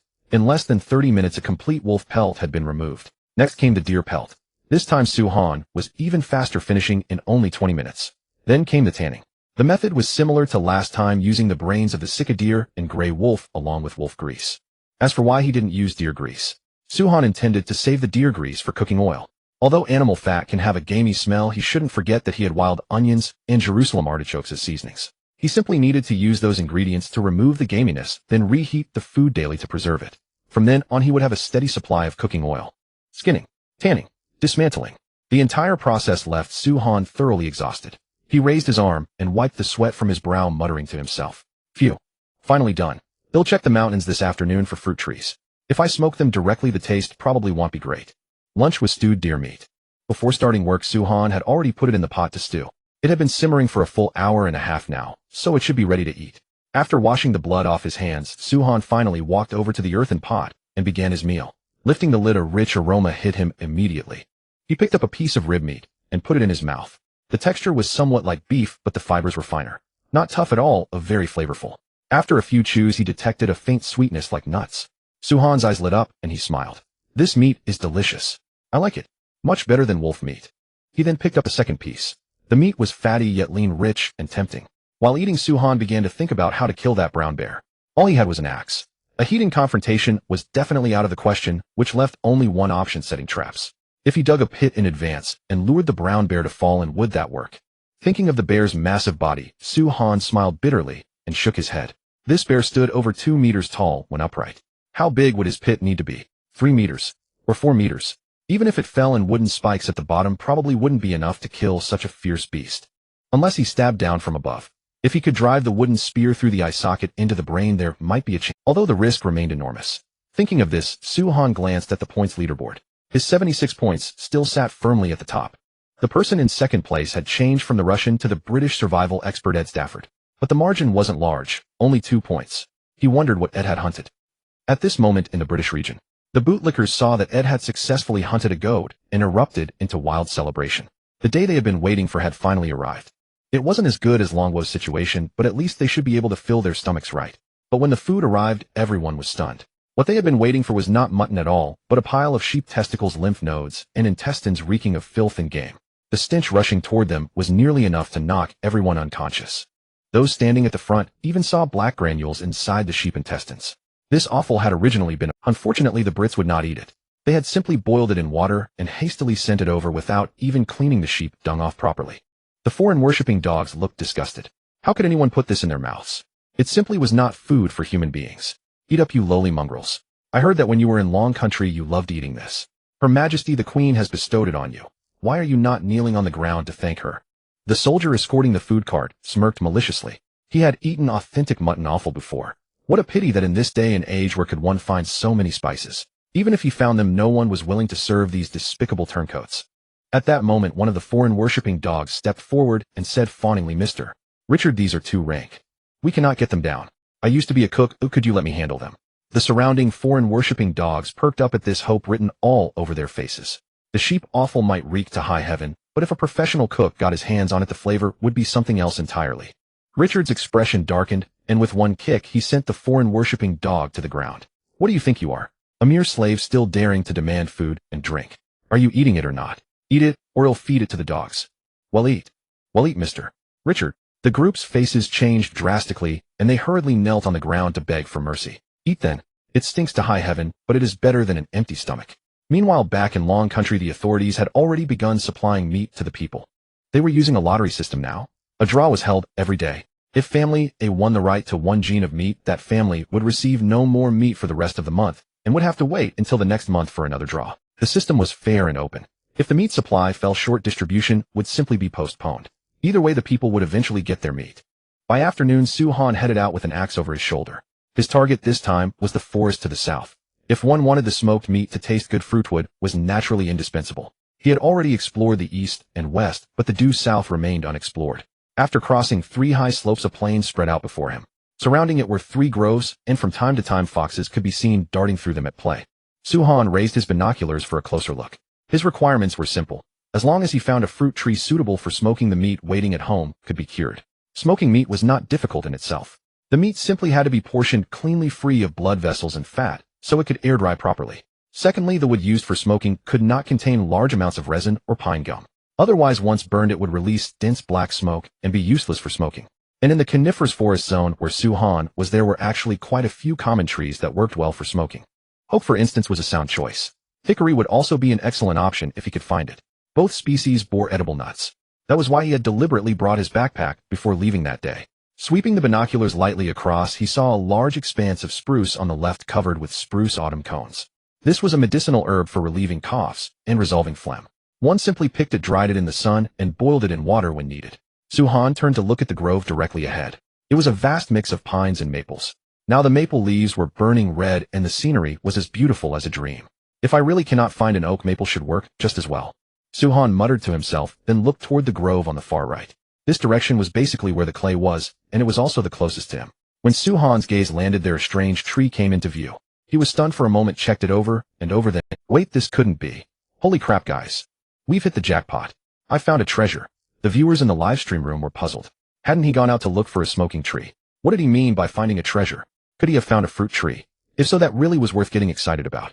Su Han jogged all the way down the slope, then crossed the plain. It took him a full 30 minutes to reach the tree. It was a tall tree, upright and straight with grayish-brown bark. As he moved closer, a faint, pleasant fragrance could be detected. Official livestream. Li Cheng saw the tree in front of Su Han and shot to his feet. His eyes went wide and his voice trembled. This can't be cinnamon, can it? Cinnamon. A flicker of joy crossed Bing Bing's face at first, then she asked in confusion, Professor, isn't cinnamon an evergreen? How could a cinnamon tree exist in such a cold area? For the past few days she had been cramming a great deal of knowledge, so she naturally understood how important cinnamon was to survival contestants. Cinnamon, the most valuable spice in the plant kingdom bar none. Because finding a single cinnamon tree meant a supply that could last for a very long time. The bark of a cinnamon tree was precisely cassia bark. Used in stewed meat, it removed the gamey stench and added fragrance. The leaves could also be used as seasoning. If the bark was dried in the sun and ground into powder, it became ground. Li Cheng naturally understood this logic, but this was the Man Huang realm. When even fruit could taste like excrement, what else was impossible? At that moment on the live stream, Su Han plucked a leaf, gently crushed it, and held it to his nose. A rich fragrance swept toward him. His eyes lit up, and he burst into laughter. No mistake, this is a frost cinnamon tree. Frost cinnamon. It was a kind of cinnamon tree that had gradually become a new species after living for a long time in the bitter cold. It stayed evergreen throughout the year. It only bloomed in winter and grew rapidly only when it snowed. Compared with ordinary cinnamon, frost cinnamon had far greater nutritional value and was rich in multiple elements. Taken over a long period, it could also reduce the bogus risk of frostbite. When Li Cheng heard Su Han's explanation, he became intensely excited. It really is a cinnamon tree. This time Long Country has struck it rich. Although frost cinnamon had demanding growing conditions, Long Country itself already had long winters, as many as 5 months of winter in a year. With cinnamon trees, the broad masses would have one more spice. It was truly something to celebrate. Long Country was a major consumer of spices. At present, all spices were purchased from those Asan types. But those bastards always jacked up their prices once they had people over a barrel. This time at least they no longer had to take that kind of abuse. After confirming that the tree before him was frost cinnamon, Su-Han immediately began collecting bark and planned to transplant the young tree near his home. Frost cinnamon made few demands on growing conditions. Therefore, if a seedling was transplanted back, it would take at most 3 years to grow into a large tree. However, frost cinnamon alone would not do. Its aroma was too intense that it could only be used for the final stage of smoking. He still needed to find some other fruitwood. If he truly could not find fruitwood, the maples he had seen earlier would suffice. Cinnamon bark had to be harvested without harming the main trunk, so girdling was not an option. Otherwise, even the cold, hardy frost cinnamon would freeze to death under the low temperatures. Therefore, the correct method was to peel the bark partially and gather from the side branches. Su-Han took his axe and slowly peeled the bark off, placing it into his backpack. There were 12 frost cinnamon trees nearby, so harvesting only side branches was more than enough for his own needs. When the backpack was nearly full of cinnamon bark, he stopped. Next, he gathered dried leaves. Cinnamon leaves were also fragrant, though far less so than the bark, but they were just right for smoking meat. Su-Han gathered the dried leaves on the ground, stuffing his backpack full, and then his pockets. In short, he took away as many as he could. After all, there was so much meat at home. Only when his pockets could hold no more leaves did Su-Han begin searching for fruitwood nearby. He made a circuit through the woods and found this area surprisingly rich in resources. Along the way, he found not only many mushrooms, but also some medicinal herbs. As he walked on, a cluster of blue-purple blossoms caught his eye. Su-Han's eyes lit up, and he quickly walked over. The flower was somewhat familiar to him. If he guessed correctly, he might be about to strike it rich again. Through the sparse woods, clusters of sun tao, their blue-purple flowers covered the branches of an entire tree. The petals were round and scale-like, and they looked very beautiful. It really is kudzu root. Guys, we're rich again. Su-Han picked a flower and studied it seriously for a moment. No mistake, this flower was kudzu root. That meant kudzu root would be on the menu tonight. Once luck came, there was simply no holding it back. Inside the livestream, some viewers did not know what kudzu root was. Li Cheng immediately explained kudzu root is actually a leguminous plant of the genus Puraria. It is both a traditional Chinese medicine and something edible. But kudzu root was very hard, so it could not be eaten directly like a sweet potato. Instead, it needed to be boiled or steamed. Because it was a coarse grain, it was not easy to digest. Kudzu root was nevertheless easy to store. If freshly dug and placed in a cool, ventilated place, it would not spoil for a month. If sliced and dried in the sun, it could be preserved for a whole year. Of course, it was not realistic to make kudzu root a staple. It was not like sweet potato after all. Although its taste was soft and starchy, it still had a fibrous texture when chewed. However, kudzu root was extremely high in starch. I think with Su-Han's pace of development, once winter passes, he is certain to explore far and wide. At that time, dried kudzu root slices, which are easy to carry and full of starch, will be the best temporary food. Now even Old Li has to admire contestant Su-Han's luck. The area he chose had an extremely rich harvest of resources. If he continued exploring, he would surely find even more. As for those who think contestant Su-Han is simply lucky, you are wrong. Any place near a water source is bound to be plentiful in resources. And here there is an entire lake. So isn't it only natural to find kudzu root and the like? Li Cheng had practically voiced Su-Han's own thoughts. On the first day, he had done nothing but search for a suitable long-term residence. What he wanted was nothing more than abundant resources. At the scene, Su-Han began digging with the small wooden spade he carried with him. When he reached about 30 centimeters deep, a yellowish-brown kudzu root was exposed to the air. It really is kudzu root, and it doesn't look small. But the backpack is already full. I'll come back to dig it later. Let's smoke the meat first. After confirming it was kudzu root, Su-Han felt reassured. Nobody was going to steal it, so he could safely go home, smoke the meat first, and then come back with the big wooden spade to dig it up. Having found kudzu root, Su-Han abandoned his search for fruitwood and made straight for the maple grove on his way back. This time, he would use maple to smoke the meat. There would be time to worry about everything else later. He could hardly wait to finish smoking the meat and go dig up the kudzu root. Returning home, he dropped the maple firewood from his shoulder onto the ground and dumped all the frost cinnamon bark out of his backpack. These things were not afraid of dirt, so he simply left them out on the wooden board at the door to dry in the sun. Then Su-Han officially began preparing the smoking meat. Since he would be eating meat every day, there was no need to sort the fatty cuts too finely. It would be eaten within a few days after all. He cut the game meat into strips about 4 centimeters thick. If too thin, Su-Han feared the meat would lose its texture after shrinking. If too thick, it would be hard to smoke. Therefore, 4 centimeters was just right. After all the meat for smoking had been cut into strips, the next step was marinating. This was when the freshly picked cinnamon bark and frost cinnamon leaves came into play. Su-han put the leaves into a wooden trough, added wild onions and cinnamon bark, and finally placed the meat in, rubbing it gently. This made it easier for the flavor to soak in. Su-han did not add salt, even though salt would have made it taste better. But he had too little salt, and there were several hundred pounds of meat. Even if he threw it all in, it would not have been enough. So he simply omitted the salt. While the meat marinated, Su-han began building the pit for smoking. Although a brick kiln would have been less trouble, its interior was too small. Even if 4 brick kilns were lit at the same time, there was no way to smoke this much meat. But an earth pit was different. He only needed to dig a pit half a meter deep, put charcoal and spices at the bottom, and stack adobe bricks into a half-meter high platform above the ground, and it was ready for use. In simple terms, this was a simplistic version of a tandoor pit. Moreover, once the roasting pit was built, it could be reused again, and rain was nothing to fear. Su-han picked up his wooden spade, looked around, and ultimately decided to dig the pit near the shelter. If he found vegetables or something later, he could also store them there in winter. Damn, I'm a genius. Su-han praised himself generously, but immediately afterward, he rolled up his sleeves and started digging. Heave-a-ho, heave-a-ho. As shovelful after shovelful of earth was tossed aside, a crude tandoor pit began to take shape. The pit Su-han dug was long and narrow, making it easy to roast and easy to arrange. After the pit was finished, he used a wooden mallet to tamp down the earth on both sides. Then Su-han took wooden boards, pressed them against the 2 sides, and packed clay into the cracks to seal them. Next, he stacked adobe bricks inward from both sides, leaving a gap that could be topped off with a single adobe brick. All right, time to burn the wood. Su-han returned to the shelter, took a gulp of flour tea, and began preheating the pit with wood. Once the wood was burning, he started hanging the meat on the branches. There was a very important step here. The bark had to be removed, otherwise resin would seep out during heating and make them. When the meat was ready, Su-han hung it in neat rows. Then he threw maple wood and cinnamon leaves into the pit. The damp wood met the charcoal, and thick smoke immediately billowed up. This is it. Su-han was quick. He hurriedly covered the top with chunks of adobe brick, leaving a narrow gap. The flames inside the roasting pit were very low, so this batch of meat would take 6 hours to cook.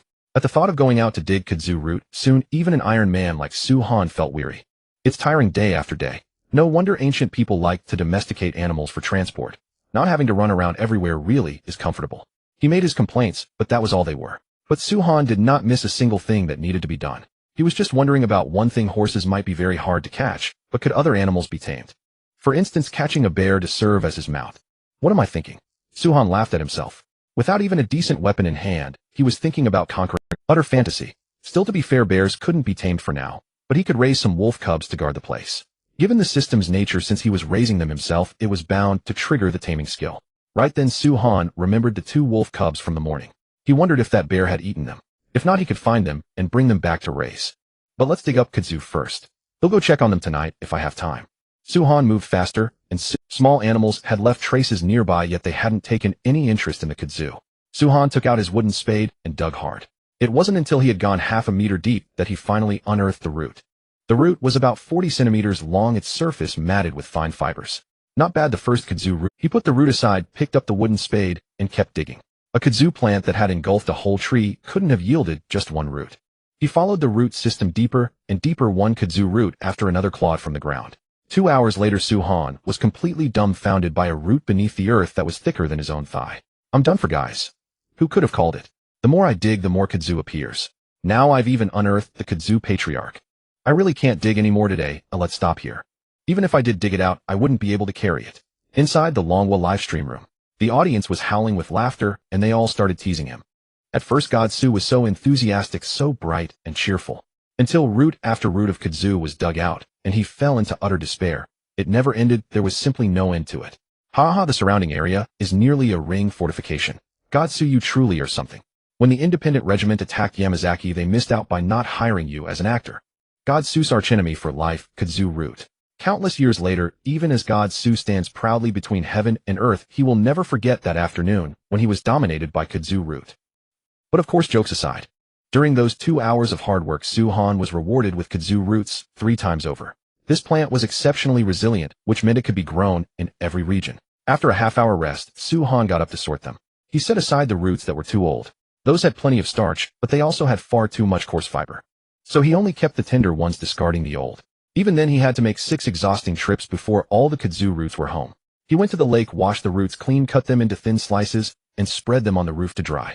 By the time he was done, night had completely fallen.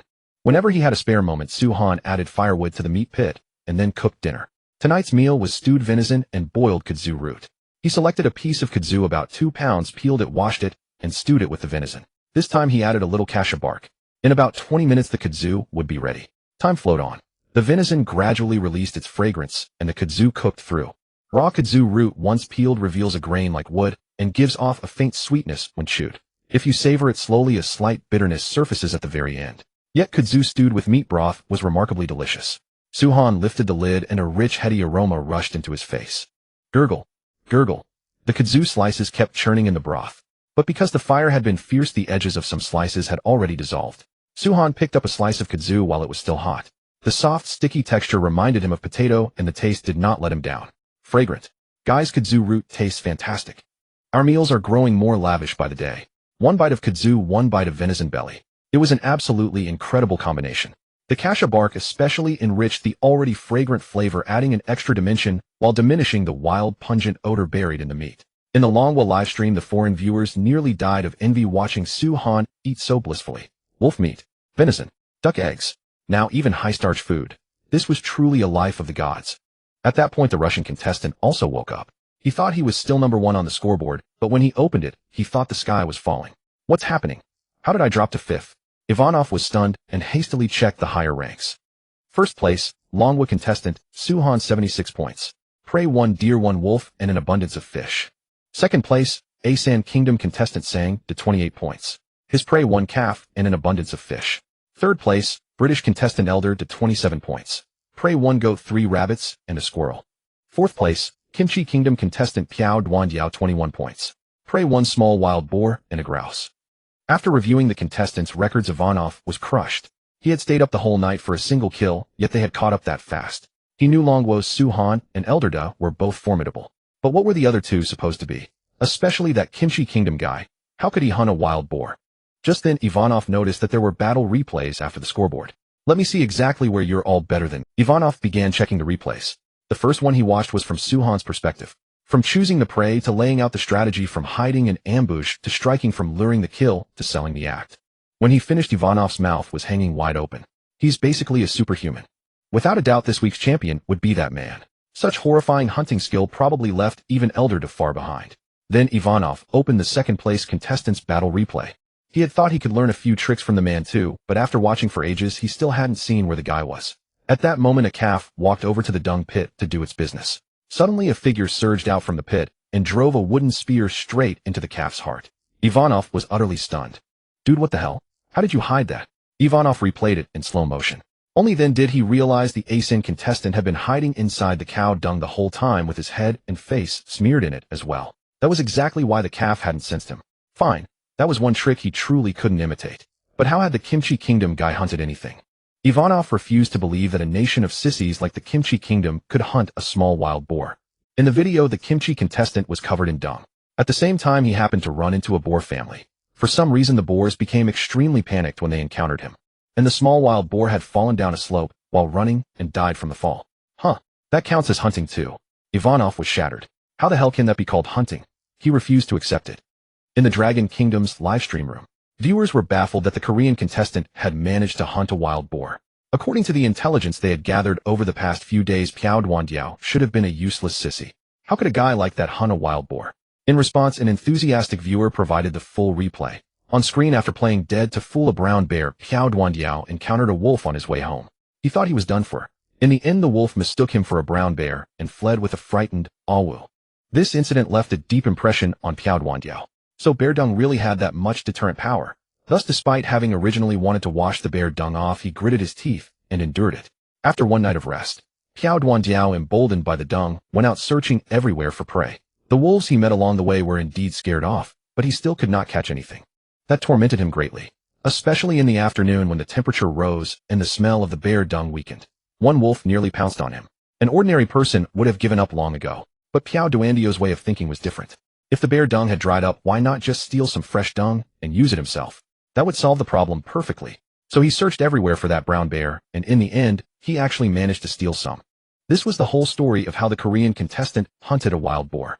After watching the video, the Dragon Kingdom viewers all burst out laughing. Damn, this Korean guy really commits. He can even sleep soundly while covered in dung. Kinda badass. That's why they say everyone who can survive in the primordial wilderness has a special trick. I saw an African contestant yesterday barely surviving by eating rats. Tell me that's not impressive. No wonder the Korean guy has regained his momentum today. So he had something backing him. Relax, bear dung isn't omnipotent. He caught one small boar. Can he catch one every day? In a few days that sissy is going to starve to death. Surviving in the primordial wilderness was not an easy. Even a formidable contestant like Su Han was busy without rest every single day. Everyone had only been in the primordial wilderness for a week, and as long as no major problems arose they could barely stay alive. But without enough food, malnutrition would gradually set in, especially now that it was autumn. If one accidentally fell ill, death would basically be not far away. Even if the Korean ruler was willing to spend the nation's fortune to heal him, it would only be a slow death. This was the gap. Meanwhile, on the other side, after eating and drinking his fill, Su Han took his axe and headed straight for the mountain to the east. He carried no torch, yet he walked swiftly along the lake. With the help of his level 13 night vision skill, there wasn't much difference between night and day. It merely lost its color, especially within a 6-meter radius. Su Han could see even more clearly. 20 minutes later, he arrived near the place where the wolf and the bear had fought during the day. He deactivated aura and activated stealth. After the sequence was complete, Su Han became a ghost in the night. Even the crickets in the grass did not notice someone passing by. As he slowly approached, the battleground gradually came into view. The ground was covered in blood, and a wolf with only half its body remaining lay there alone. It had most likely been gnawed on by the grizzly bear. This should be the one that died after I left during the day. Then where's the other one? Su Han looked around, but he could not find any trace of the other wolf. He searched slowly nearby, yet still found no sign of the other wolf. Could it have abandoned the cubs and run away? That seemed quite possible. Su Han stopped and slowly moved closer to the cave. As he walked, he observed his surroundings. If he saw the grizzly, he would retreat immediately. But even when he reached the cave entrance, there was no sign of the grizzly. This meant the grizzly might be sleeping inside the cave. That was the last thing Su Han wanted to see. If the grizzly had already entered the cave, it would mean it had killed the cubs, and his trip would have been in vain. Su Han peered into the cave, then froze briefly. The grizzly wasn't there, but the other wolf lay dead inside the cave. So, it drove off the grizzly only to die from its severe wounds. The cave was very low, he had to stoop to enter. Not wanting to waste anything, Su Han planned to bring the wolf back and turn it into bedding. But just as he dragged the wolf out, 2 fuzzy cubs ran out from behind the wolf's corpse. They looked very young, probably only about a month old. Seeing an intruder invade their home, they pressed close together in fright and trembled non-stop. Oh, I actually hit the jackpot.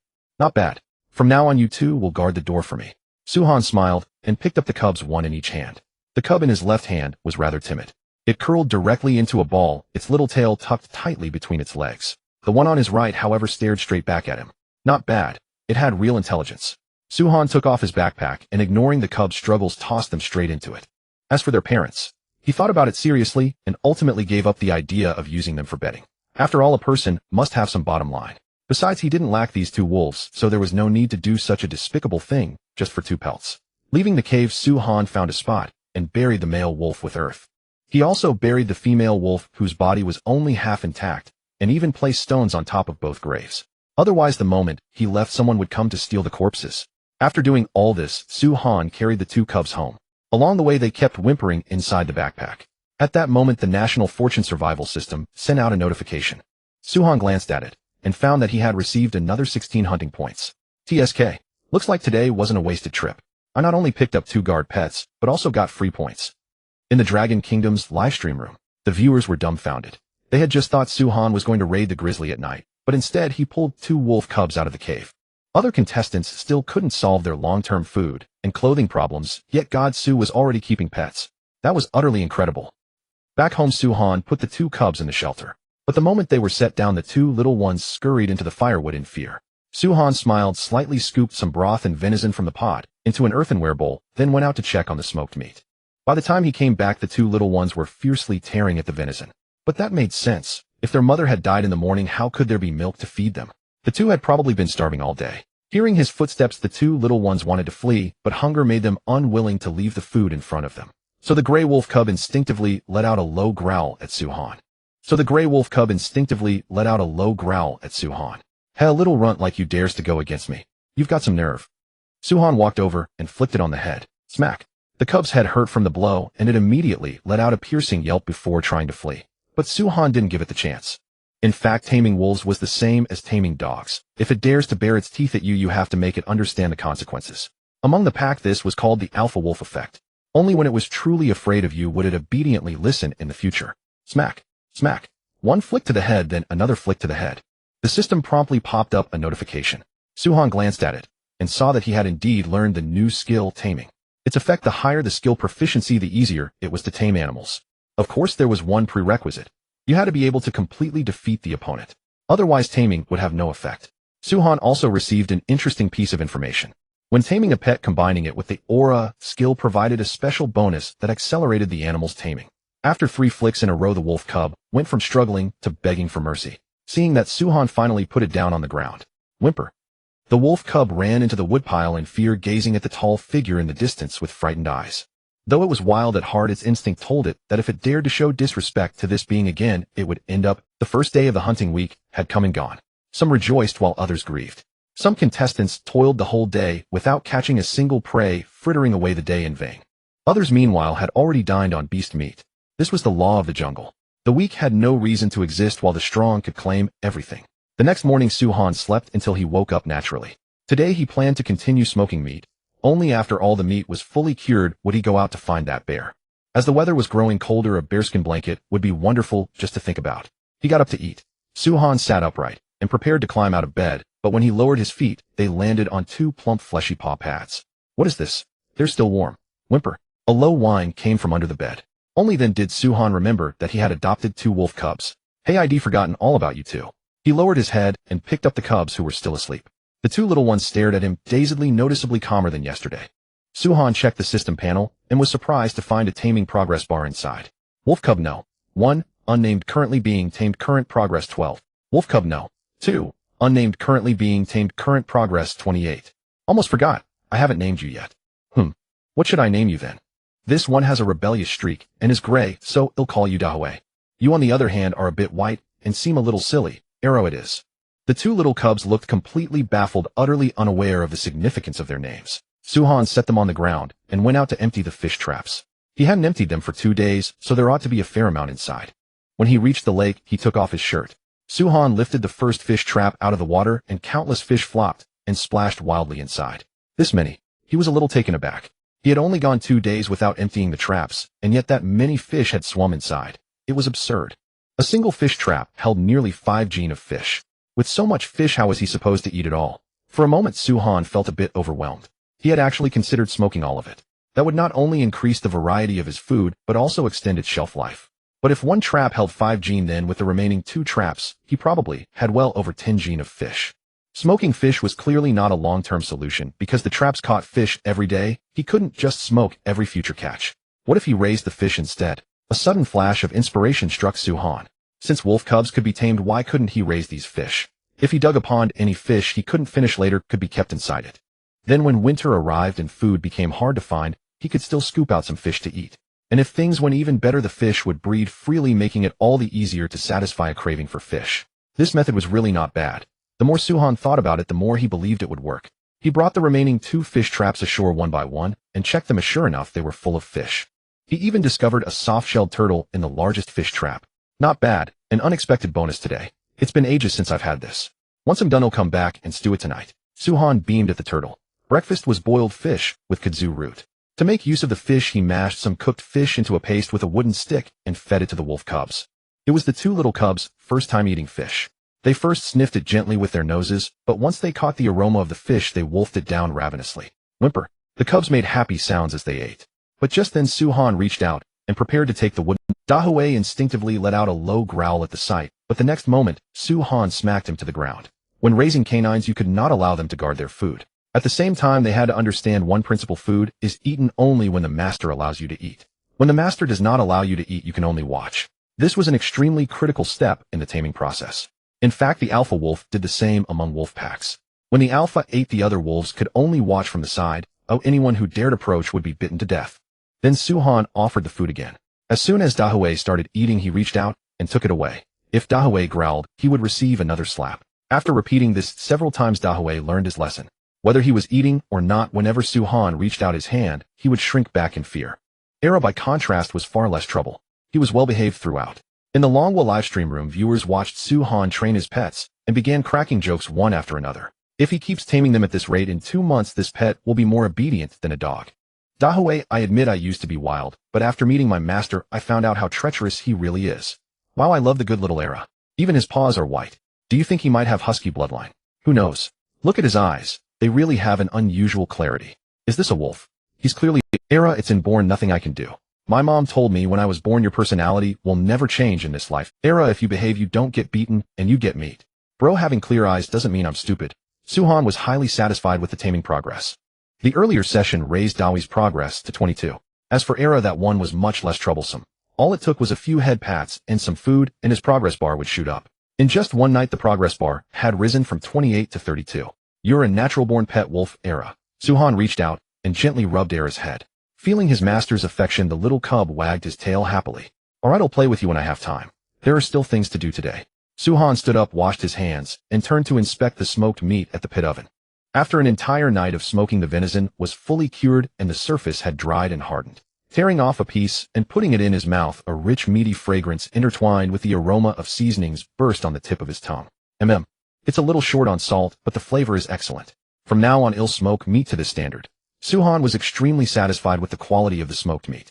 After storing all the dried venison, he hung the wolf meat on branches to continue smoking. At 9 in the morning, his exercise check-in was complete. Suhan washed his face by the lake, ready to head out. Today is the 6th day. Tomorrow my physique will receive an enhancement. I wonder what effect it will have. Carrying dried food and drinking water, Suhan walked along the lakeshore in search of a suitable place to raise fish. Half an hour passed. He hadn't found a place to dig a fish pond, but he had picked up some duck eggs. In the official live stream of the Dragon Kingdom, Bing, true to her good habit of asking whenever she didn't understand, asked Li Chung, Professor Li, do you think the Divine Sue's plan to dig a pond and raise fish is reliable? Not only is it reliable, his train of thought is remarkably clear. Li Chung pushed up his glasses and said with admiration, digging a pond to raise fish is not as difficult as you imagine. The pond itself doesn't even need to be especially large. The key lies in its geographical location. There are two difficulties in digging a pond in the wild to raise fish. First, site selection. Because there are no modern tools, choosing the right location is extremely important. Whether it is a large pond or a small one, the foremost concern is that the water source must be flowing water. Stagnant water, once it comes into contact with substances such as fallen leaves, becomes polluted and depletes the oxygen in the water. Flowing water does not have such problems. If the Divine Sue can make use of streams, mountains, springs, and rivers, he can dig out suitable ponds from any of them. Second, the ecological environment inside the pond. For a good fish pond, its internal ecosystem must be well balanced, and that involves a great deal of specialized knowledge. But I think given contestant Suhan's accumulated knowledge, since he has the idea of digging a pond, he naturally has absolute confidence. Li Chung truly admired Suhan. If it were a foreign contestant, catching so many fish every day would surely make them so happy they wouldn't know which way was up. But Suhan immediately thought of digging a pond to raise fish. Troublesome as it was, if he truly got the pond finished, he would probably never lack food again. At this moment in the Manwang realm, Suhan had already reached the riverbank area, the place where he picked blueberries, but he still hadn't found a spot suitable for digging a fish pond. A glimmer of unwillingness flashed in his eyes. Was he going to give up just like that? But if he kept moving forward, it would be too far from the shelter. Even if he could dig a fish pond, he wouldn't have time to frequently travel back and forth to tend it. Suhan hesitated again and again, then decided to look around first. This place was only a 35-minute walk from the shelter, neither too far nor too near. Besides, since he was already here, he might as well treat it as an outing to search for supplies. Suhan comforted himself and began to wander aimlessly nearby. And sure enough, this little stroll brought an unexpected discovery. As he walked, he found a small river channel nearby that had been dry for a long time. It had originally branched off at the bend in the river ahead, but for some unknown reason it had now completely dried up, leaving its riverbed overgrown with wild grass. There's actually another river here. Then where does it flow to? Suhan keenly sensed that this seemed to be an opportunity. He hurriedly followed the river channel toward the distance. This walk was no small matter. It turned out to be the road home. Only the channel didn't flow toward the shelter. It went to the south side of the earthen slope. So that's how it is. Suhan suddenly remembered that there was indeed a ditch on the south side of the high slope. Could it be this very river? If that was the case, then as long as he connected the river, he would be able to dig a fish pond right at his doorstep in the future. A flash of excitement crossed Suhan's eyes, and his pace grew faster and faster. He crossed the forest and arrived at the south side of the earthen slope. From here, looking into the distance, the river channel passed beneath the earthen slope and disappeared around the other side in a semicircular arc. It seems this little river's final destination is still that lake. Suhan was now completely at ease. Having walked all the way along it, he already understood this little river extremely well. The widest part of the river channel was only 4 meters, while the narrowest was about 1.8 meters. A river like this was simply a treasure bestowed upon him by heaven. If he could find some plant seeds before winter, he could completely open up a fertile field beside the river channel. Then in the coming year, he could raise fish and farm the land at the same time. Walk the dog whenever he had nothing to do, go up the mountain to hunt. Just thinking about that kind of life was wonderful. Su-han turned and walked toward the source of the river channel, wanting to see exactly what was blocking the water from flowing in. Arriving at the fork where the river branched off, the truth was clear at a glance. A landslide had once occurred here, and rocks and trees had blocked the entrance, causing the branch channel, which was already at a high elevation, to completely lose its water source. Dealing with it was also simple, just clear away the piled up gravel and wood. But easier said than done. The blocked section was fully 6 meters long. If he wanted to clear it completely, this would definitely be a massive undertaking. Okay. For the sake of farming and fish farming, I'm doing it. Su-han spat into his palm, rolled up his sleeves, and began to work. The foreigners in the live stream exclaimed that they couldn't understand. There was clearly an ample food source, so there was absolutely no need to do such a foolish thing. Dragon Kingdom people really are a race we cannot understand. If I were him, I would have already gone into the valley to search for supplies by now. What a truly stupid fellow. He's wasting his efforts. There are so many fish in the lake that he could never catch them all, yet he chooses to waste his time here. Ha ha. Stupid contestant, keep spending your strength. When you're exhausted and collapse, Lord Bear will definitely come from behind and eat you. Oh Amaterasu Amakami. Please curse this fellow and send him straight to hell. I really can't understand this contestant. He clearly has 50 meters of fishing line and incredibly strong practical skills, so why doesn't he try to catch a big fish instead of wasting his time on something so boring? Even if he digs out a fish pond, it won't bring any direct profit. Watching the foreigner's idiotic comments, the Dragon Kingdom audience burst into laughter. Yes, our contestant is stupid. Then may I ask how many points your country's contestant has now? And where are they staying? Don't tell me they didn't even make the top 3 and are still hiding in a cave to get by. I just want to say, people from certain countries call themselves modern civilized people, yet, when they eat, they still devour raw meat and drink blood. May I ask why? So hard I just can't figure it out. Wasting effort. I'm afraid only an idiot would think so. But when you think about it, that makes sense. How could people who only know $0 shopping understand the importance of long-term development? Although the Divine Xue is suffering now in terms of long-term development, once this river is opened up, it can be used not only for farming and fish farming, but also to develop many more things. Now let me ask everyone a question. Do you think with the Divine Xue's formidable strength, once this river is opened, he will only use it for farming and raising fish? Shallow, far too shallow. Let me remind you, the Divine Xue has extraordinarily powerful carpentry skills. Do you know what that means? It means the Divine Xue can absolutely use the river's water as a power source to build large wooden machines. A water-powered bellows, a water-powered millstone, a water-powered forging hammer. He could even make a water-powered spinning wheel. These words made people's scalps tingle. At that moment, even the foreign devils with questionable IQs couldn't help but draw in a cold breath. Just now they had only seen the superficial side, thinking that Su-han's huge effort in digging the river channel was nothing but a waste of energy. After all, there were plenty of fish in the lake. But after seeing this person's explanation, they realized how idiotic their own thinking had been. At this moment in the primordial wilderness, Su-han was slowly digging along the dried-up riverbed. His pace was not slow, yet after a full hour he had only managed to carve out a 1-meter-long channel. But there was no helping it. The terrain beneath this blocked area was extremely complex. Though the surface was a thick layer of soil, deeper down lay nothing but rocks and tree roots, greatly increasing the difficulty of excavation. Su-han dug and hauled stones at the same time. Periodically he would tamp down the channel with a wooden mallet and secure the sides with rocks and wooden stakes. In this way, even during the rainy season, there was no fear of the river bursting its banks. After all, he planned to cultivate crops by the river next year. After an entire morning, the channel had slowly grown to 3 meters, but there was still some distance from the main river. Su-han sat on a boulder by the bank, chewing on dried venison while pondering the layout of the tributary. A workshop would definitely be necessary. To let such convenient river water go unused would be a waste of heaven's gifts. Next was the matter of farming. While autumn lasted, he needed to venture out to search for supplies. Judging by the geography of the area he was in, should have wheat, rapeseed, oats, and soybeans. Wheat and oats could serve as staple food. Rapeseed could be pressed for oil. Soybeans had even more uses. They could be called the all-purpose seasoning. With soybeans, he could make soy sauce and also bean paste and tofu. When the time came, he would build a mill by the river, grind some tofu, and boil some soy milk to drink. Just thinking about it was exciting. But if I want a good life, I can't rest now.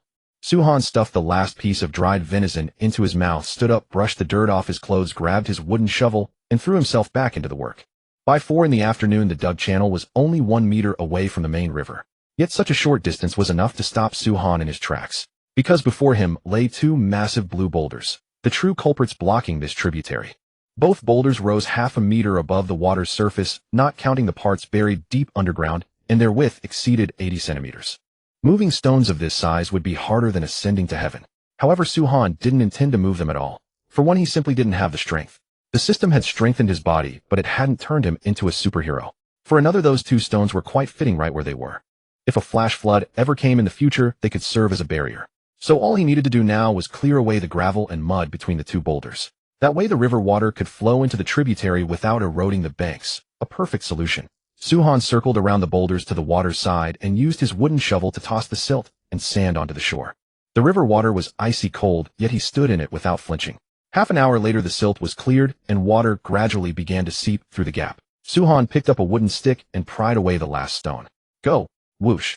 The crystal-clear river water, freed of its obstacle, surged fiercely into the channel. The current was modest but mighty.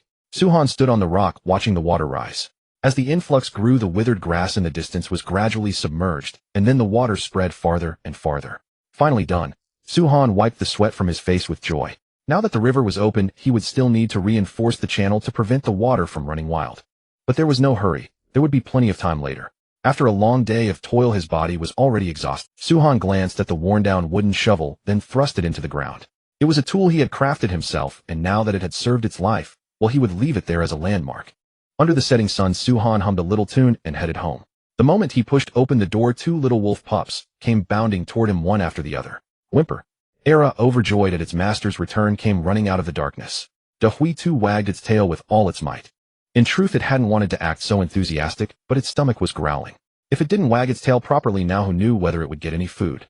When Su-han had left in the morning, he had only given them a tiny bit of food, nowhere near enough for growing wolf pups in desperate need of nutrition. By afternoon, Hui had been nearly starving.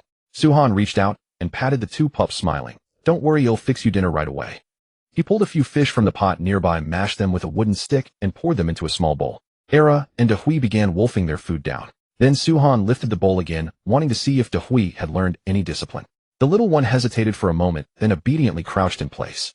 Good and obedient wolf. Eat up. Su-han patted Hui on the head and added a piece of dried venison to the... And of course, Era wasn't forgotten either.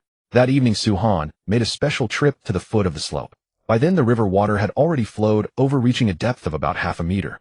Such a volume of water was more than enough for irrigation and fish farming. Not bad. Su-han tested the depth, and with great satisfaction, returned to rest. When he took off his shoes and got into bed, the two wolf pups immediately scurried over and lay down on them. It was an animal instinct. Rubbing against the master's scent gave them a sense of security. Of course, the fact that the shoes were warm also played a part. The next morning, Su-han took the two pups outside to relieve themselves, and only after they were done did he put them back in the shelter. Truth be told, they were quite easy to care for. After just 2 simple attempts, they had learned to do their business outside. During breakfast, Su-han checked the points leaderboard. He was still in first place, and Yi was ranked second with 42 points so far. Pretty fast, but not. Su-han thought for a moment and decided to continue digging the fish pond today, then go hunting tomorrow. Because after the pond was dug, it would need 2 days to settle, so the sooner it was finished, the sooner it could be put to use. At 9 in the morning, Su-han headed out with a brand new wooden shovel. Over the dirt slope, and there was the river channel. Much simpler than going all the way to the main river. Su-han found a spot near the river with plenty of clay and began digging. What he planned to build was a terraced fish pond. That is, the pond would have a shallow water zone and a deep water zone. The total area was 4 by 4 meters, with the shallow zone half a meter deep and the deep zone 2 meters deep. This way, when temperatures dropped too low, the fish could retreat to the deep zone to overwinter. Of course, the reason he hadn't dug deeper was his worry that if he couldn't find food in winter, he could break through the ice and go straight in to catch fish. As for the edge of the pond, Su-han deliberately built a small step for easy access. On the east and west sides of the pond were the water inlet and outlet. With his LV-18 digging skills, Su-han finished excavating the entire fish pond in just 2.5 hours. Such efficiency startled the audience. Damn, God, Su, are you a human excavator? That was way too fast. That's insane. He dug a pit this huge in just over 2 hours. His stamina is way too strong. And the key is, God, Su didn't even stop today. He dug it all in one go. Is the 5-life flower snake gallbladder really that potent? I envy him. If I had even half of God Su's stamina, my better half wouldn't look down on me. After digging the fish pond, Su-han was not flushed or out of breath. Only a little sweat glistened on his forehead. Even he was stunned by this. Just 1 week of check-ins, and there's already such a noticeable effect. No, that's not it. It's probably because the boost to my physique activated the 5-life flower snake gallbladder's potency, which made my body so formidable. Since the system had said that 7 consecutive days of check-ins could only enhance one's physique slightly, the effect naturally couldn't be this monstrous. And since his body had changed so obviously, there could only be one reason. The 5-life flower snake gallbladder he had consumed some time ago might not have released all its medicinal power at the time part of it remained in his body. When his physique strengthened today, the gallbladder's full potency surged out. That's the only explanation. After thinking it through, Su-Han turned to rebuilding the fish pond. Just now he had only been digging, and now he needed to compact the pond's bottom to prevent heavy water seepage. The tree roots and stones at the bottom had already been cleared away. What he had to do now was pound the ground with a tool, a dull, tedious job. Gripping the wooden rammer with both hands, Su-Han pounded the ground with forceful strokes again and again. The whole process lasted a full hour. Only when even a wooden shovel could barely dig into the pond bottom did he stop with satisfaction. He wiped the sweat from his forehead. Next came reinforcing the sides of the fish pond, which would effectively prevent the problems caused by rising water levels in summer. With a wooden shovel, Su-Han kept reinforcing the pond's edges, mixing dried grass into the soil to improve its resilience. Gradually, 4 earthen slopes formed around the fish pond. After this step was done, the next job was installing the water inlet and outlet. Su-Han chose to block them with wooden stakes, then added wooden slat grids on both sides, so the fish in the pond would have a hard time escaping. There happened to be a forest nearby. Su-Han simply gathered local materials, cutting birch trees into 1-meter lengths, then stripping the bark and charring the wood. Even though the stakes would be sunk into water, the anti-corrosion step could not be skipped. Next, once I dig the diversion channel, the fish pond can be filled with water. Su-Han glanced at the time. It was only 11 a.m. He estimated he would finish before noon. Unexpectedly, after his physical boost, digging a fish pond took only a single morning. If he told anyone, they probably wouldn't believe it. Digging the diversion channel was very simple. He just needed to excavate a shallow trench 40 centimeters deep and waterproof both sides. The trickiest part was how to safely lead the river water over. Su-Han was already prepared for this. After the 2 diversion channels were finished, he headed straight for the earthen kiln by the lake, wrapping a wooden stick with clay to fire a clay water pipe. Cutting open the riverbank to draw water would be far too risky. But if he inserted a pipe into the river, all those problems could be perfectly avoided. Watching Su-Han firing the clay pipe, the viewers couldn't help but marvel. God, Su is way too meticulous. Damn, I was just wondering whether cutting a gap in the river would be risky, and he still had this trick up his sleeve. You have to admit, the semi-porcelain pipe really does the job, and the water flow is steady. The only worry was clogging, but that small problem could be perfectly solved by placing a stone in front of the pipe. Professor Lee guessed right again. God, Su really has given us a surprise. I'm telling you, if God Su's home weren't so far from the river, he could probably make cement by now. Believe it or not. The thing is, the resources over there are too scarce. The riverbank is all pebbles, and there's no shelter, so how could anyone live there? Don't worry, man upstairs. God Su will definitely make arrangements later. At this stage, the priority is to stock up on supplies, eat, everything else comes after that. At 4 p.m., the pipe was finished firing. The pipe was 40 centimeters long, 3 centimeters thick, and 10 centimeters in diameter. Though not large, it was more than enough to divert water. Su-Han carried the pipe straight to the river. He first dug an opening with his wooden shovel, buried the pipe in place, then quickly sealed the gap shut. Wooden stakes, mud bricks. Layer by layer, he reinforced it. In just a short while, the open gap was blocked tight. But Su-Han still felt uneasy, so he frantically reinforced the whole riverbank with a wooden shovel, not stopping until a tall earthen embankment 8 meters long had formed. Now time to see how the pond is doing. Su-Han walked along the channel toward the pond, carefully inspecting the water flow. Only after confirming that nothing was wrong did he feel completely at ease. When he reached the fish pond, it was already filled with muddy river water. But that was normal. Once the sediment settled, the water would naturally turn clear. Su-Han circled the pond a few times, growing more satisfied with each look. Next, he'll transplant some aquatic plants, water snails, and the like to enrich the pond's ecosystem. Once there are more fish, I can even catch some bass to raise. That fish is delicious and has few bones, and the small crucian carp are more than we can eat anyway. The sky was gradually growing dark. On the way back, Su-Han kept planning the pond's future. Just then a gust of wind blew past, and the chill jolted him out of his thoughts. He looked at the sky. The sun had already set. It was only 4:30 now, but in a few more days it would probably be pitch black by 4. This was very disadvantageous for the other contestants. Fewer daylight hours would seriously affect their efficiency in gathering supplies and hunting. For him, however, it made no difference at all. On the way back, Su-Han picked up quite a few branches on the high slope to twist into hemp rope. Relying on lake water alone would take far too long, so he planned to make a clay pot and boil the bark while he slept at night. That way he wouldn't waste time, and with rope there would be many more things he could do. Pushing open the door, Su-Han heard a raucous noise from inside. He focused his eyes. Good grief. The floor was in a complete mess. Era was running around with a branch in its mouth, with Dahue chasing behind. Seeing the branches all over the floor, Su-Han angrily grabbed Era and lifted it up. Have you lost your mind? Era showed no fear at all. Thinking its owner wanted to play, it wagged its tail joyfully. Dahue, in contrast, sensed the tense atmosphere and had already hidden itself in the firewood, leaving a pair of small eyes peeking out to secretly watch its owner's reaction. Are you really a wolf, you silly thing? Suhan stared at the goofy-looking creature in his hand, a deep suspicion rising in his mind. Could this era actually have husky blood? Boundless energy. A love for wrecking the house. Instant familiarity with strangers. Every telltale sign. At this moment the viewers were all in stitches at the messy shelter. Era, you really didn't let down this domineering nay. Era, the obedience at first was all my disguise. Era, what a happy day. Era, too bad there's no couch. I said a wolf with such clear eyes couldn't be that simple. Turns out he really has a husky bloodline. Within just a few days he's already learned to wreck the house. I even thought Era wouldn't guard his food. Turns out he just doesn't have the brain circuitry for it. Looking at Era's innocent face, Suhan ultimately couldn't bear to punish him. Actually, keeping an energetic pet like this wasn't bad at all. Although the house wrecking was irritating now, it would be different once he grew up. For example, he could be used like a donkey, or he could make a sled and have Era haul goods after it snowed. With such a fine laborer who would be willing to punish, Suhan set Era down on the ground and smiled slyly. Be good, have fun, and try to grow up soon. Our sled pulling and mill turning will all depend on you from now on. Oh woo. Little Era wagged his tail happily. If he could understand his master's words, he probably wouldn't be this happy. Suhan lit the stove and made a fire to cook dinner. Dinner was wolf rib chops plus some duck eggs and Jerusalem artichokes. While Suhan was cooking, the two little ones ran around the room, having a wonderful time.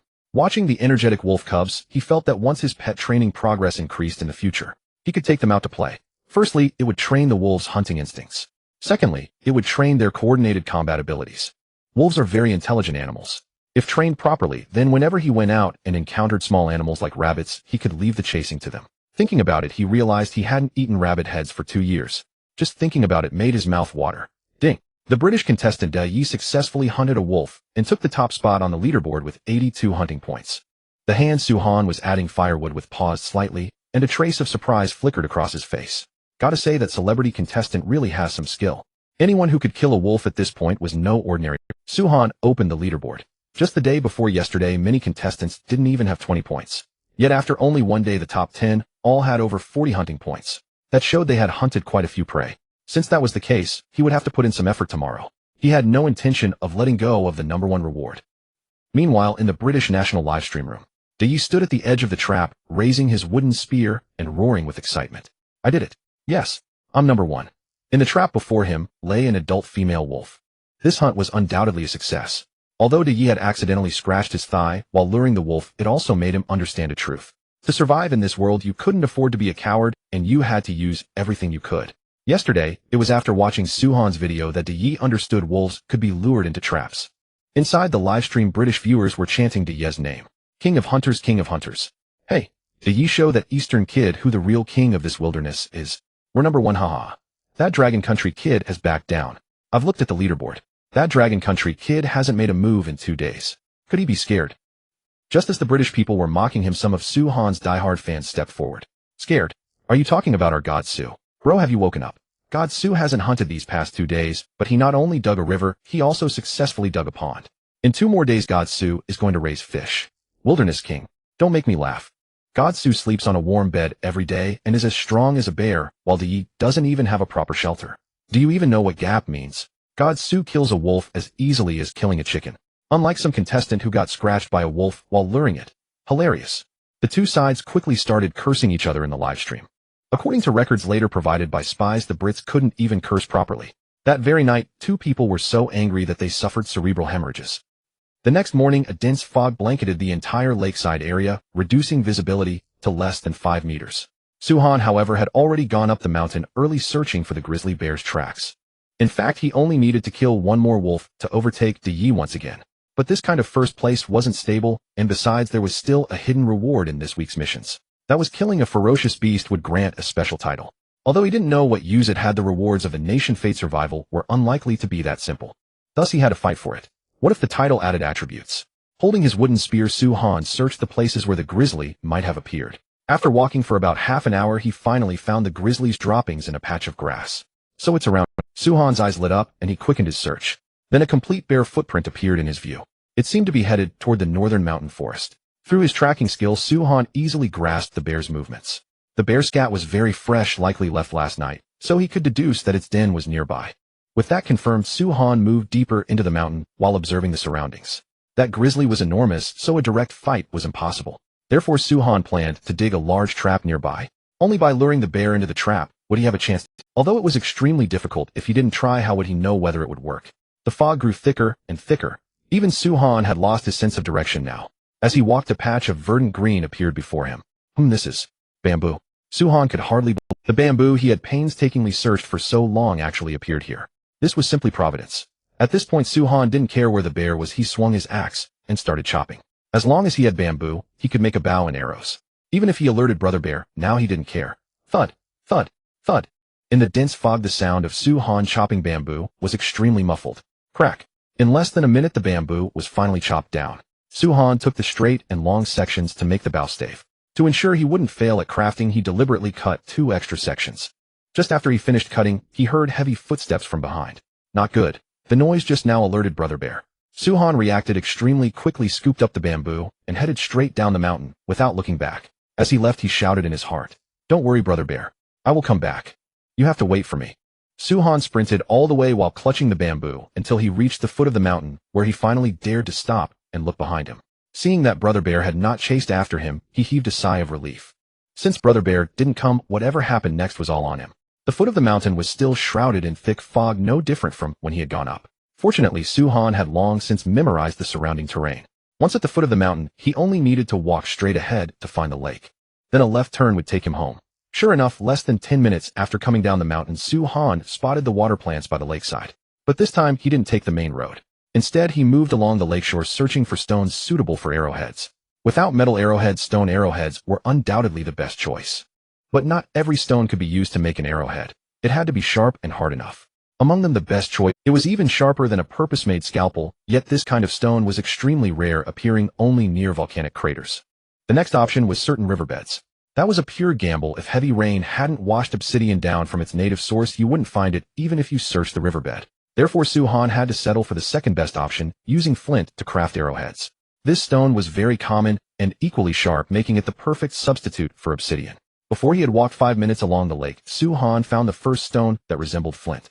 It was a dark gray stone with a rough shell-like fracture surface. Found the first stone. Su-han examined it and revealed a delighted expression. As expected, flint was easy to find. Next, all he had to do was go back and work it.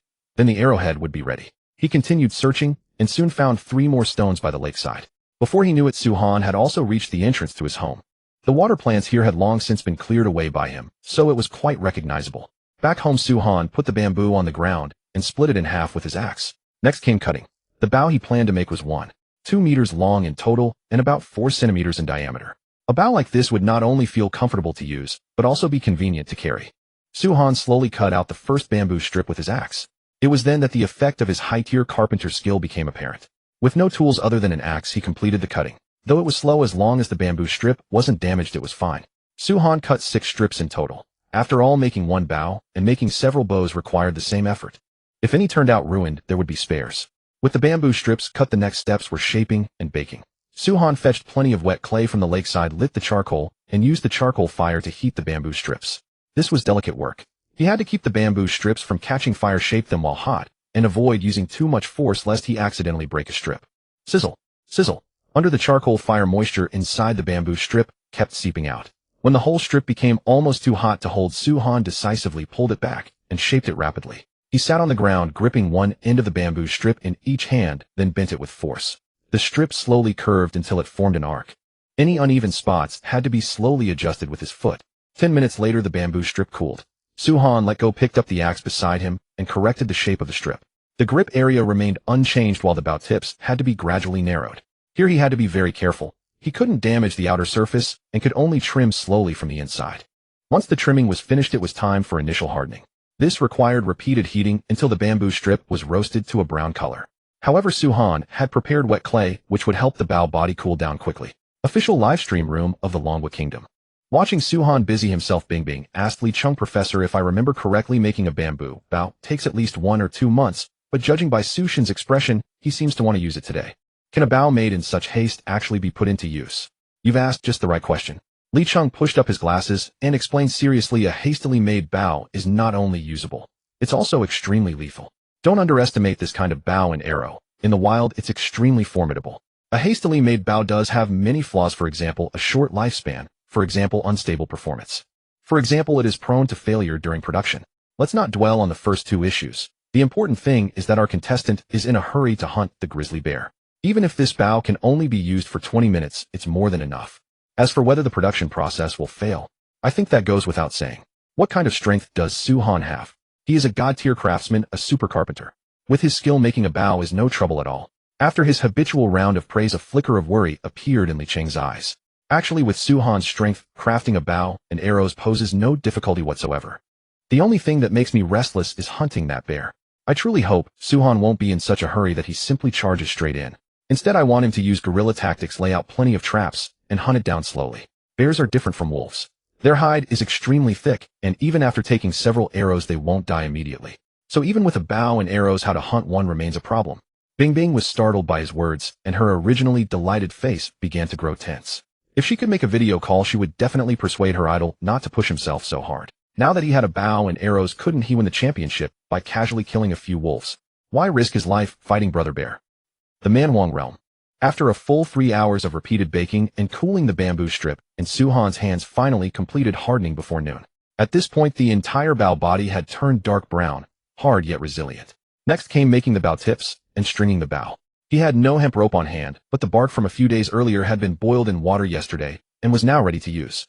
Su-Han wouldn't spare time to eat. He took out the prepared bast fibers and began twisting them. He tied a knot at one end of the bark, then pressed his palms together around it and twisted it in one direction. Slowly, under that force, the bark fibers twisted together into a single rope. The bark cord was very thin, so making a bowstring required twisting 2 cords into one. In less than 10 minutes, Su-Han had made 7 strands of cord. The next step was making the bow tips and adjusting the stringing. Su-Han took the bow body, chiseled a groove about 7 centimeters from each end, then intertwined the 2 freshly twisted cords and tied them to one end. He placed the bow on the ground, bent it forcefully, and quickly tied the other end. Phew. Finally done. Next is tuning and reinforcement. Su-Han felt the bow with his hand. Although it had some burrs, it was still fine to use. The tuning process was simple. Pull the bowstring with your hand to see whether it would snap. Next, when the bow was drawn to full, check whether the limbs bent smoothly and symmetrically. If any spot bent too sharply, it meant the bow body was flawed and equally unfit for use. Otherwise, the moment you drew the string, the bow would definitely break. Su-Han picked up the bow to test it. He pulled the bowstring, and the bow body curved smoothly with no problem at all. At that moment, the system notification tone sounded. Ding! Detected that the host is practicing archery. Congratulations, you have learned the passive skill archery. Tip: the higher the archery level, the higher the accuracy. Su-Han remained unmoved. One hand gripped the bow body while the other pulled hard. The bow body bent into nearly a full moon, with both limbs perfectly symmetrical. This bow had been crafted perfectly. Alright, next I'll make some arrows. Brother Bear, no hurry. This afternoon I'll send you to heaven. By the way, we can also avenge Era and Dahue's parents. Su-Han put away his bow and arrows, his eyes brimming with killing intent. The bamboo bow was complete, and crafting arrows proved far simpler. For the shafts, he selected straight, rigid, dry branches, as wet ones were prone to warping and difficult to work with. Su-Han had long since prepared for this. He had even deliberately set aside birch branches suitable for making arrows on the night before establishing his shelter. He fetched the birch branches, carved a notch at the base with his axe to form the bowstring groove for the arrow. Then he lashed grouse feathers onto the shaft with hempen cord. Good. Next, the arrowhead. Su-Han drew out a piece of flint, placed it on another stone he had picked up, and struck it with the axe. Crack! Crack! The stone skin shattered. System notification detected the host making stone tools. Congratulations. You have learned the skill stone tool making. Tip: the higher the skill proficiency, the faster your stone tool production will be. Su-Han raised the axe and struck the flint once more. Crack! The stone instantly split into several pieces. But this was not enough. The arrowheads had to be triangular or diamond-shaped to possess sufficient lethality. Thus, what Su-Han had to do next was to hammer the edges of the shards once more, shaping them into the desired form. Crack! Crack! Su-Han tapped gently, and the flint's edge kept flaking away. Just then, a 4-centimeter fragment dropped to the ground. This fragment seems promising. Su-Han picked it up and examined it. The flint was thin on both sides and thick in the middle, with one end naturally formed into a triangular shape. With just a little trimming, it could be put to use. The first arrowhead materialized, fueling his motivation. Mimicking his earlier motions, Su-Han soon chipped out a second sharp flint point. Gradually finding his rhythm, one flint arrowhead after another emerged. Half an hour later, Su-Han had produced 12 crude arrowheads from the collected flints. This greatly bolstered his confidence in killing the grizzly bear. 12 arrowheads meant 12 wooden arrows. Even with just a 50% hit rate, it would be more than enough to give that bear a world of trouble. Su-han smiled, faintly lowered his head, and proceeded with secondary processing. This time he intended to grind the arrowheads even sharper and, if possible, add a few barbs.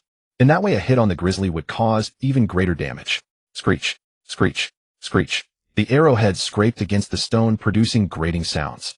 Su-han ground the arrowheads while cooling them with water. Once one was sharp enough, he moved on to the next. An hour later, all the arrowheads were polished, and Su-han was ravenously hungry. He glanced at the system time, then his eyes widened. Holy crap, how is it already 1:30? No wonder I'm so hungry. I haven't eaten in 10 hours. Damn, I was too absorbed just now. Su-han hurriedly got up to wash his hands and took the chance to let the two wolf cubs out for some fresh air. Lunch consisted of wolf meat, small fish, and duck eggs. The dried venison was reserved for emergencies or trips. Ordinarily, he wouldn't touch it. After eating and drinking to his fill, Su-han used the axe to cut a slot in the front end of each arrow shaft fitted in a flint arrowhead, and then bound it tightly with hempen cord. Thus one arrow was complete. If he feared the arrowhead might fall off, he could smear on some resin. But Su-han was pressed for time, so he didn't go into the woods to collect it, though there was actually some on the earthen slope by his door. When all 12 arrows were finished, Su-han picked one up and balanced it on his finger to test its equilibrium. This was absolutely essential. If the arrowhead was too heavy, the arrow would tend to nosedive during flight. If the tail was too heavy, the arrow would wobble erratically in midair. Only arrows that met the balance standard would handle more smoothly and inflict far deadlier damage. After careful inspection, among the 12 newly made arrows, one had a slightly overweight head and one had an overweight tail. Not bad quality at all. Su-han was extremely satisfied with his craftsmanship. Only 2 out of 12 arrows had minor defects. That was a pretty impressive level of skill. After adjustments, all the arrows were complete. Meanwhile, in the Longwa live streaming room, news of Su-han crafting a bow and arrows had spread, drawing countless foreigners to watch. With just a piece of bamboo, he had hand-fashioned a bow and arrows in 6 hours. The efficiency was astonishing. And as he finished the arrows, the Longwa viewers were already celebrating wildly. Is he going to kill the bear? So exciting. Last time he was the first to kill a wolf and triggered a reward. This time, if he solo kills a grizzly, the National Fortune survival game shouldn't be stingy, right?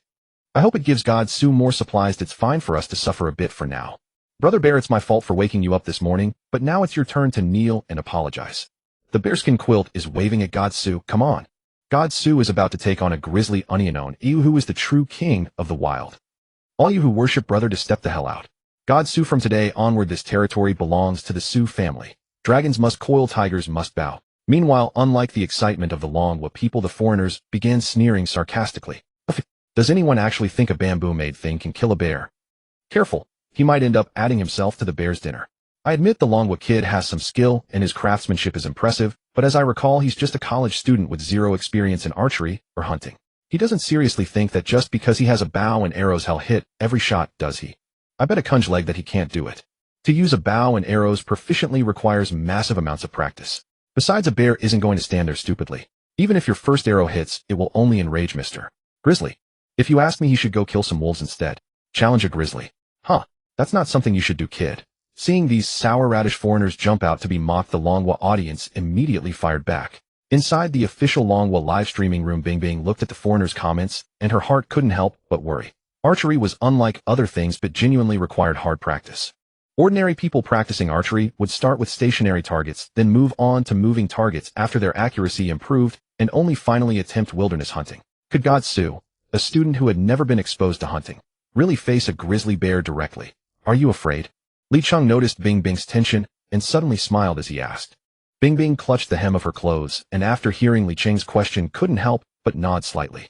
Now, whenever she thought of Su-han about to challenge a grizzly bear, she trembled all over with nervousness. Come on, don't be afraid.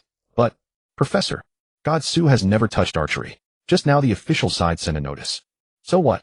At the very beginning, the officials also said God Su was a guy who couldn't even lift a finger. Look what happened. He could hunt with just stones.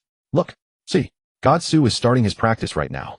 At these words, Bing Bing hurriedly looked at the big screen, where Su-han in the footage was simulating archery with an extremely crude bow. Is that even practice? Besides, that's not a bow at all. At best, it's a piece of hemp rope tied to a bamboo strip shooting small wooden sticks. What kind of archery practice is that? Bing Bing, utterly exasperated, gritted her teeth and said, Professor, you don't actually mean to say that God Su is practicing his feel for it, do you, eh? Why not? Genius's thoughts are not something ordinary people like us can understand. Believe me, what you're seeing now is just an illusion, but in God Su's mind, he might be simulating a battle between himself and a grizzly bear. Li Cheng wore a face as calm as an old dog's, leaving Bing Bing completely baffled. Simulated practice. Bing Bing blinked, feeling that this bookish professor before her somehow resembled a fanatical believer from a TV drama. The primitive wilderness. Outside the shelter wall, Su-Han was grinding his archery proficiency. He sat about 30 centimeters from the wall, clutching several dozen small wooden sticks in his hands. After shooting them all, he gathered the sticks from the ground and continued shooting. In just 1 minute, he could gain around 40 experience points. That meant 240 points per hour. In 2 hours, that was 480 skill experience points. Time passed in the blink of an eye. 2 hours later, his archery skill level reached LV10. The skill effect was greatly improved archery accuracy and the probability of hitting weak points. Within 50 meters, the hit rate was 65, deviation no more than 30 centimeters, and weak point precision was 30. Within 30 meters, the hit rate rose to 90, deviation no more than 10 centimeters, and weak point precision reached 70. This hit rate was astonishing. What did 50 meters even mean? A basketball court was only 28 meters long, so 50 meters was equivalent to an attack range of nearly 2 basketball courts. Even with a 30-centimeter deviation, attacking the grizzly bear would not miss because its body was too massive. But Su-Han still felt this hit rate was not enough. He had too few arrows. When hunting the grizzly bear, every arrow he shot was essentially 1 arrow lost. So he would rather practice until his arms ached than waste a single shaft. At 4 in the afternoon, his archery had been pushed to a terrifying LV15. The current skill effect was greatly improved archery accuracy and the probability of hitting weak points. Within 50 meters, the hit rate was 95, a deviation no more than 7 centimeters, and weak point precision was 85. Within 30 meters, the hit rate rose to 100, and weak point precision reached 98. Shooting while moving would not affect his accuracy. Looking at the LV15 archery skill, Su-Han finally revealed a satisfied smile. A 95 hit rate at 50 meters with very little deviation. This was exactly the effect he wanted. Su-Han rubbed his sore wrist, stood up, and sorted out his gear for the expedition. The axe was essential. He needed it for skinning and butchering. 2 wooden spears were for close combat defense. The wooden shovel could be used to dig traps. Finally, there was his bow and arrows. Su-Han slung the bow across his back. The quiver, made from snakeskin and hemp rope, was very convenient to carry. Arriving at the bamboo gathering spot, a pile of fresh bear dung came into view. This minute had just been nearby. Interesting. This saves me the trouble of looking for it. Su-Han scanned the surroundings, then found a flat spot and dug a pit 2 meters deep with the wooden shovel. It was about 2 meters wide and roughly the same in length. After finishing it, he covered it with dry grass and sticks. System detected the host crafting a trap. Congratulations. You have learned a brand new passive skill trap. The first trap was set. Next, he needed to dig subsequent traps 30 meters apart. This time, Su-Han dug pits identical to the first one in 3 directions, left, front, and right. Bears and wolves were extremely intelligent animals. After falling for the trick, once it might very well change direction and chase him. So setting up more traps was safer. At 5 in the afternoon, the sky darkened. With the 3 traps dug, Su-Han's hunt was finally about to begin.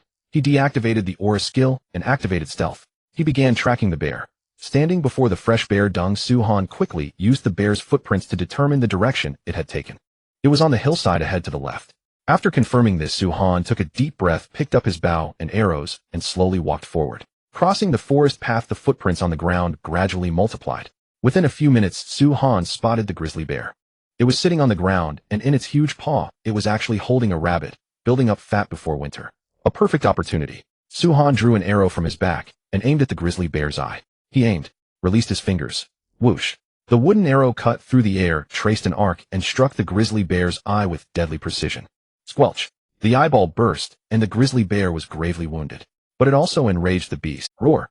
The grizzly bear flew into a rage. It was so furious that it even ignored the rabbit. It yanked the thing from its eye and turned its head to locate the enemy.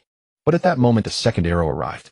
This time it struck the bear's mouth. Squelch. The arrow pierced into its throat, abruptly cutting off the earth-shaking roar.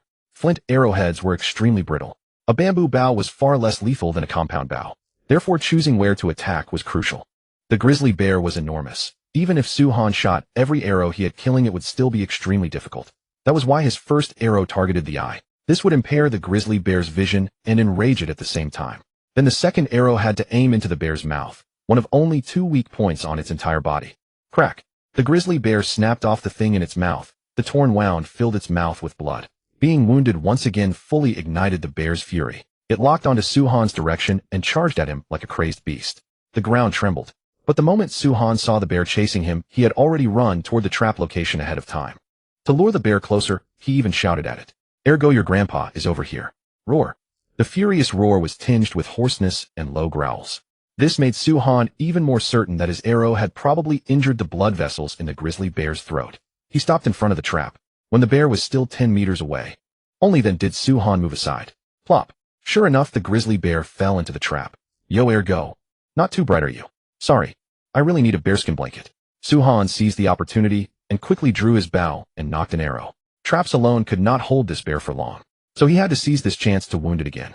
His target this time was again the mouth. A furious bear could not help roaring even when wounded. The instant its mouth opened wide, another arrow shot out. Hit! Su-han roared in his heart. Whoosh! The arrow flew. The grizzly bear was just about to climb out of the pit when it opened its mouth and took another arrow. The intense pain turned its eyes completely bloodshot. It swore that today it would bite this bastard to death. Roar! The instant the grizzly bear climbed out of the pit, it charged forward again. But the mountain paths were not only narrow but also full of obstacles. After running some distance, it found that the man from before had vanished. Where was he? Where had he gone? The grizzly bear's sense of smell was extremely sharp. With just a few sniffs, it confirmed that the enemy was ahead. Roar! After locating the enemy's position, it burst out of the grass. Whoosh! A cold arrow flew out of the forest behind the grizzly bear and struck its weak point with precision. A piercing, intense pain shot from its rear. This forced the pursuing bear to skid to a halt. It was bewildered now. The enemy should have been ahead, so why had the attack come from behind? The grizzly bear firmly believed that its sense of smell would not deceive it. This made no sense. Time rewound to 30 seconds earlier. Su-han raced at breakneck speed through the wilderness and arrived near the shrubbery. Judging from the violent commotion closing in behind him, he knew that his 3 arrows had not been fatal. At best, they had merely made the grizzly bear bleed profusely. The bamboo bough's power is just too weak. As things stand, even if I lure it to the second trap, there's no way then I need to find a way to cripple this bear's fighting ability as much as possible. Almost instantly, a brilliant plan occurred to Su-han. He swiftly stripped off his outer coat, wrapped it around a stone, and hurled it with all his might into the distance. Then he scrambled up a tree. No sooner had Su-han clambered into the branches than the grizzly burst over from behind in pursuit. The outcome was no surprise. Having lost its target, the bear was instantly drawn to the scent clinging to the discarded clothes. The instant the bear charged after the bundle, an arrow arrived in a flash. Hey, grandson. Grandpa is right here. Su-han shot off a taunt, then immediately vaulted down from the tree and raced toward the second trap area. Recognizing its tormentor's voice, the grizzly knew it had been fooled. With a thunderous roar, it resumed the chase in an explosion of unbridled rage. Yet in its fury, the grizzly failed to notice that with 2 wounds in its throat, every breath was gradually becoming, and so its speed was already far from the explosive burst of earlier. Through the mountain forest, Su-han canceled his stealth and sprinted at the front, while the grizzly chased madly behind. Only 20 meters separated man and beast. By all logic, the bear should have caught up long ago. But every time a cluster of shrubs or a wall of trunks forced it to take a detour, and that small delay was all Su-han needed to pull away once again. In the Dragon Kingdom's livestream room, the audience was watching in a cold sweat. Some, unable to bear the sheer tension, had already slipped on oxygen masks. This was no grizzly. It was a heavily armored combat vehicle. Host Bing Bing's small face paled with anxiety, while Li Chung, dropping his habitual calm, stared fixedly at the big screen. The chase wound through the mountain forest for a full 5 minutes. The bear's speed gradually dwindled, and it even began to think of giving up. Its savage throat made with 3 ruptured blood vessels, severe internal and external bleeding had set in. Add to that an eye that had gone blind from the very first moment, and if it kept chasing, death would likely be the result. But just as the bear halted, an icy arrow slapped across its face. It raised its head and looked ahead. That slippery, hateful thief was actually standing in the distance waiting for it. Such blatant mockery was utterly intolerable. The grizzly hurled its bulk into a final charge. 20 meters. 10. 8. The enemy still had not moved. 1 pounce was all it would take to tear that contemptible scoundrel apart. But when only 3 meters remained between them, the bear's paws suddenly met empty air, and its immense body pitched helplessly forward. Thud! The grizzly crashed into the trap. Now, Su-han dropped his bow and arrows, snatched up the wooden spear he had stored on the ground in advance, and charged forward. His aim was dead set on the grizzly's bells. Die for your daddy. With this strike, Su-han mustered every ounce of his full strength. Splat! Blood sprayed through the air. The sharp wooden spear slipped easily between the grizzly's legs. Roar! Inside the trap, the bear let out a heart-wrenching howl of agony. It hurt. It hurt beyond measure. In all its years, it had never met a foe so vile and shameless.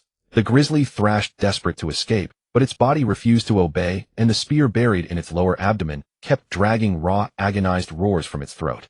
The blow had landed. Su-han quickly pulled the spear free and retreated to his original position. As the saying goes, never corner a desperate foe. When fighting beasts in the wild, one must never underestimate the fury of their death throes. Extreme caution was essential. Su-Han glanced down at the spear in his hand. The tip was cracked and smeared with blood. That attack had certainly been devastatingly effective against the grizzly. But when it came to killing the beast, it probably still was not enough. Su-Han tossed the spear aside and picked up his bow and arrows. If the grizzly managed to climb back onto solid ground this time, he would aim for the other eye. Unless absolutely necessary, he would not approach it again. Inside the trap, the grizzly kept snarling. After a grueling 5-minute struggle, the grizzly finally dragged itself out of the trap, only to take an arrow in its last good eye the instant its body broke the surface. Now it was completely blind. Overwhelmed by searing pain and helplessness, the grizzly wanted only to flee this deadly place. But its limbs refused to obey, and it crashed straight to the ground. Hiss! Roar! Hiss! Roar! Knowing its end had come, the grizzly could only keep roaring. Su-Han stood his ground, quietly observing its condition. 10 minutes later, the bear's cries had all but faded, and its body gradually came to a stop. Another 3 minutes passed. A special alert rang through every livestream across the globe. Important notice: Dragon Kingdom contestant Su-Han has successfully slain the fierce beast grizzly bear. As the first contestant to slay a fierce beast, he will receive a resource intelligence reward, a national attribute reward, and a national fortune reward. Important notice: Dragon Kingdom contestant Su-Han has successfully slain the fierce beast grizzly bear. As the first contestant to slay a fierce beast, he will receive a resource intelligence reward, a national attribute reward, and a national fortune reward. Important notice: Dragon Kingdom contestant Su-Han has successfully slain the fierce beast grizzly bear. As the first contestant to slay a fierce beast, he will receive a resource intelligence reward, a national attribute reward, and a national fortune reward. The national fortune survival alert rang out a full 9 times. The Dragon Kingdom's livestream room burst into an ocean of celebration. Bing Bing slumped limply into her chair. Li Cheng clutched his chest and let out a long sigh of relief. They won. They had won. In this hunting mission, the Dragon Kingdom was the undisputed #1. Meanwhile, on Ye's livestream, through luring, he had killed another wolf. Thanks to his previous experience, Ye came away uninjured this time, though the stalking and luring had consumed a great deal of time. Yeah, I'm the champion. I've surpassed my idol. I've done it again. Next, even if that Dragon Kingdom contestant also hunts a wolf, he still won't be able to surpass me. Viewers of Britain, cheer for me. Holding the wooden spear, Ye raised both hands high, a smug, triumphant look plastered across his face. But the alert he had expected never came. Instead, he heard the news that Dragon Kingdom contestant Su-Han had killed the grizzly bear. At that instant, Ye wondered if he was hallucinating. What? Wait. A grizzly bear? Oh my god, is that even a creature a human can challenge? Ye hurriedly opened the leaderboard and saw that Su-Han's score had already turned to 176 points. Those 3 digits. One glance at them was enough to drive anyone to despair. Lost. He had lost utterly. Yet Ye could not understand how the other man had managed to hunt down a grizzly bear. A monster that terrifying should have been unbeatable no matter how he looked at it. So he opened the leaderboard and used its replay function to take a look. Oh my god, challenging a monster like that. He has to be insane. Wait, what kind of archery is this? One arrow right into its eye, heavens. And he even shot it in the mouth. The more Ye watched, the more shaken he became. Everyone had started from the exact same starting line. So why was Su-Han's archery so terrifying?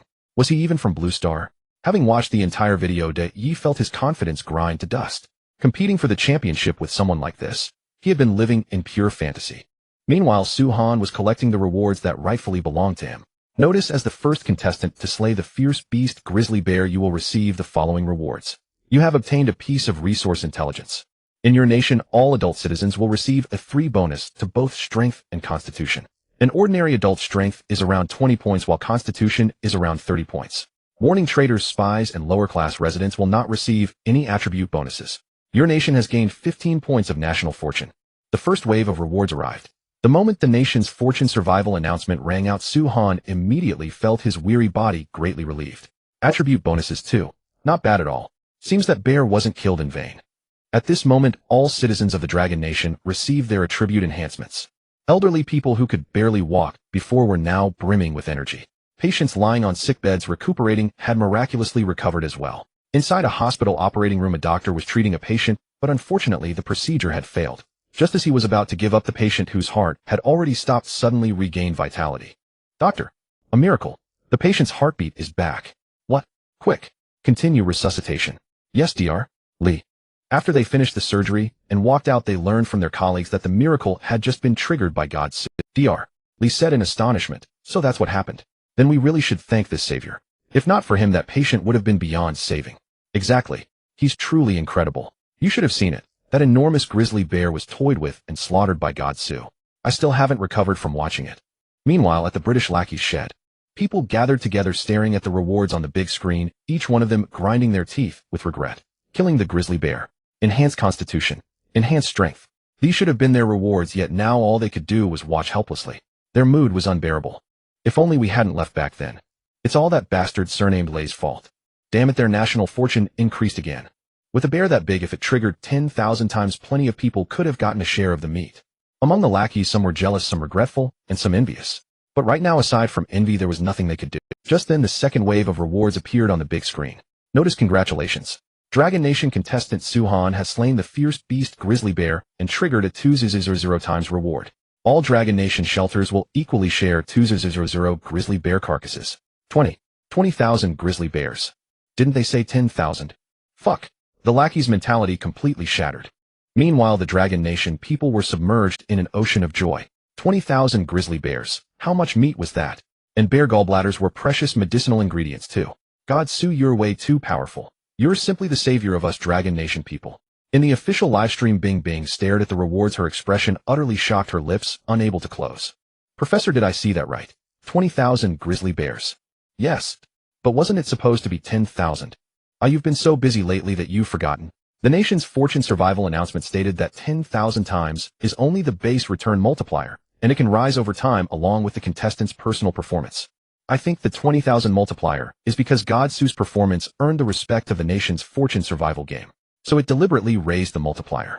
TSK. Truly remarkable. With a 20,000 return multiplier, if God Su later gathers wild vegetables, that means 20,000 of them. Just thinking about it is exciting. However, I imagine those who emigrated early must be regretting it to the core by now, right? Haha. After boasting for a while, Li Chung didn't forget to rub salt into the lackey's wounds. Those people had been utterly detestable back then. They abandoned their dignity to become dogs for the foreign devils, and on top of that they constantly spread rumors back home.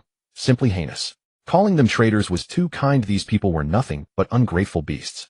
Upon hearing this, Bing Bing couldn't help covering her mouth and laughing, then added, whether they regret it or not, who knows. But I heard that today people from all the shelters received some unfertilized duck eggs. I ate one today too. It was especially fragrant. As she spoke, Bing Bing even openly showed the cafeteria food on the big screen. In such special times, even the host and senior officials received no special treatment. Everyone's food was the same. But today everyone in the entire cafeteria received a duck egg. As for the lackeys watching this scene, apart from stamping their feet in fury, they could do nothing except crouch in their shame. Just as Su Han was about to check what the intelligence reward was, the second wave of nation's fortune survival rewards arrived. Congratulations. You have slain a fierce beast and obtained the special title King of Hunting. King of Hunting, when equipped, all attributes increase by 2 points. So there really is an attribute bonus. Awesome. Su Han grinned uncontrollably and quickly equipped the title. All attributes was great. Everything would improve. For example, speed. For example, strength. But would his physical traits also be enhanced? Su Han checked, and sure enough, they really were enhanced. Huh. It actually increases that too. Damn, this title is badass. Su Han was stunned. It was simply outrageous. Forget it, no more checking. There are no women around here, so being stronger there is useless. Let's just see what the intelligence is. Su Han fastened his pants and immediately opened the resource intelligence in the nation's fortune survival panel. Whoosh. On the map, a cluster of plants lit up. He looked closely. It was premium wild oats located just 3 kilometers south of the shelter. This oats. Brothers, I'm really going farming tomorrow. We've got oats now. Su Han was overwhelmed with oats. These were actual oats. Though not as good as wheat, who would be picky at a time like this? It was already a blessing to have something to cultivate. Inside the Dragon Nation livestream, the audience, who had just calmed down, erupted once again upon hearing that the resource was oats. Damn, God Su has completely secured his foothold now. Badass, actually oats. Too strong, God Su. From now on we'll have oats to eat, sniffle. If we can hold on a little longer, we won't have to eat that paste anymore. Congratulations, God Su. Oats. Awesome, God Su. The barrage messages flooded the screen. But at that moment, Su Han in the livestream withdrew his smile. He drew his bow, nocked an arrow, and swiftly spun around to shoot behind him. Whoosh. In the darkness, the arrow struck something. A low growl immediately echoed across the entire livestream. The viewers were all stunned. What's going on? A bear just died here, and something really dares to come over. Damn, I was so caught up in celebrating that I almost forgot this isn't the shelter. God Su, hurry back and grab the clothes for dismantling. If the bear isn't moved away, enemies will probably keep coming. He actually hit it. Wait, if I remember correctly, God Su was facing away from the enemy just now. His perception is incredible, hitting an enemy with pinpoint accuracy even in the dark. Amazing. In the official broadcasting studio of the Dragon Kingdom, Bing Bing, startled by the beast's roar, paused for a moment before asking, "Professor, did you see what that thing was just now?" The screen was pitch black, though a little moonlight hung in the sky. But deep in these mountain woods the light was still far. Lin Xue shook his head and said in a low voice, "I didn't see exactly what it was, but I can guess. If I'm not mistaken, it should be a wolverine." A wolverine, commonly known as the honey badger of the wilderness. Its life motto: life and death are nothing. If you're not satisfied, fight.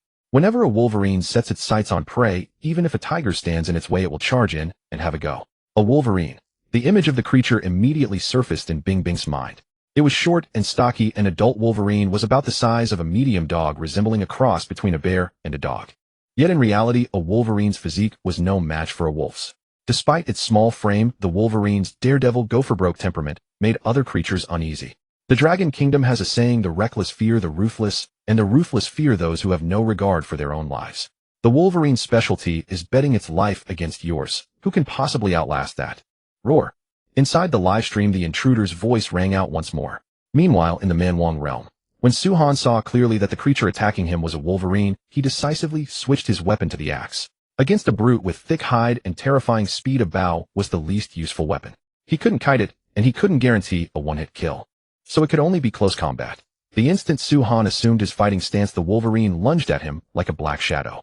"Come on then," Su Han roared, pouring all his strength into his right arm. As the wolverine sprang at him, the axe came crashing down. Hum! A gust of wind whistled through the air.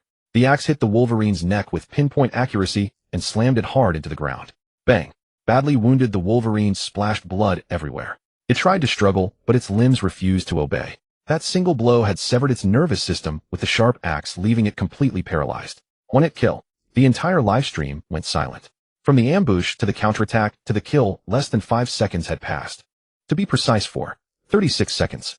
You want to steal my prey? You're not qualified yet.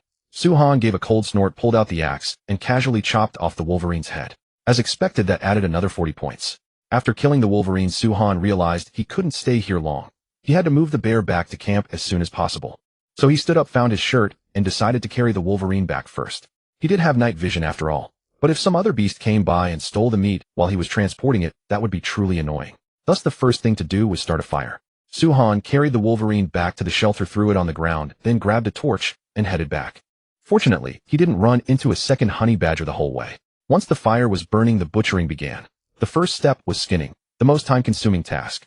The hide of an adult male grizzly bear could range from 45 to 90 kilograms, and Su Han estimated that the one head killed would provide at least 70 kilograms of hide alone. Its body was enormous, like a small mountain. Su Han picked up his axe and made a circular cut around the grizzly's neck, then sliced down from the spine along a single line. Some people might wonder why he didn't cut open the belly side. The answer was simple: the bear was lying on its belly. With something that heavy, how could he flip it over? Huff. Even though my butchery skill has reached level 12, skinning this thing with an axe is still too much work. When I get the time, I'll have to grind out a short knife. Su Han wiped the sweat from his forehead and continued working with his head down. His movements were precise and powerful. In just a short while, half the hide had been peeled off, the other half still covered the bear's front half. But flipping the bear over at this point was impossible, so the next step was cutting. The process was simple yet tremendous. The grizzly's bones were extremely hard. If Su Han hadn't had an axe, the butchering alone would have given him a splitting headache. 2 hours later, the ground was covered in bear meat. After a short rest, Su Han carried a hind leg of the grizzly back. He had to say, one hind leg alone was almost comparable to the entire gray wolf from before. Su Han gave it a heft on his shoulder and figured the hind leg weighed about 65 gene. Sigh, I've ended up with so much meat at once. How am I supposed to store it? Hunting a grizzly should have been a happy thing. But when he thought of the deer and wolf meat still uneaten at home, Su Han felt a little anxious. With this much meat, how many years would it take him to finish it? After racking his brains, he knew he would have to smoke the meat. He had thought about turning the grizzly into cured meat, but the problem was that he had neither enough salt nor any high-proof liquor. With everything in short supply, smoking was the only option. He was getting a bit sick of it by now. But with so much meat, he couldn't simply throw it away. Su Han didn't stop all night, endlessly repeating the cycle of butchering and hauling. During that time, he encountered a second creature attempting to steal his food. He had just returned to the shelter. There were fires lit all around the bear meat, but a wolf had still overcome its fear and was biting down on the bear's hindquarters, tearing off mouthful after mouthful. Su Han flew into a rage at the sight. I risked my life to hunt this. What makes you think you can touch it? He immediately took down his bow and drew the string to the full. Swish. His fingers slipped off the string, and the arrow shot through the darkness like a meteor, striking the wolf's neck with deadly precision. A whoop! The gray wolf, which had been feasting greedily, suddenly let out a shriek. But before it could even react, a second arrow buried itself in its neck. It staggered around a few steps, then crashed to the ground headfirst. Suhan walked over expressionlessly, pulled the arrows out, and killed it with a single blow of his axe. Another 40 hunting points secured. In the livestream, Dragon Kingdom viewers cried out in amazement. From the grizzly to the honey badger, and now to the gray wolf. Suhan's arrows had never missed. He was practically a divine marksman.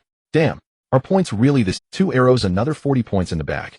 And that reminds me, some country said their contestant was going to take first place, didn't they? Which one? Come out and say something. Anybody there? Funny face. I think God Su is truly invincible now. As long as he has a bow in hand, anyone who comes at him is useless. It's just a pity the event is almost over, otherwise God Su's score would be crushing everyone else by more than 200 points. Midnight. The hunting event officially ended.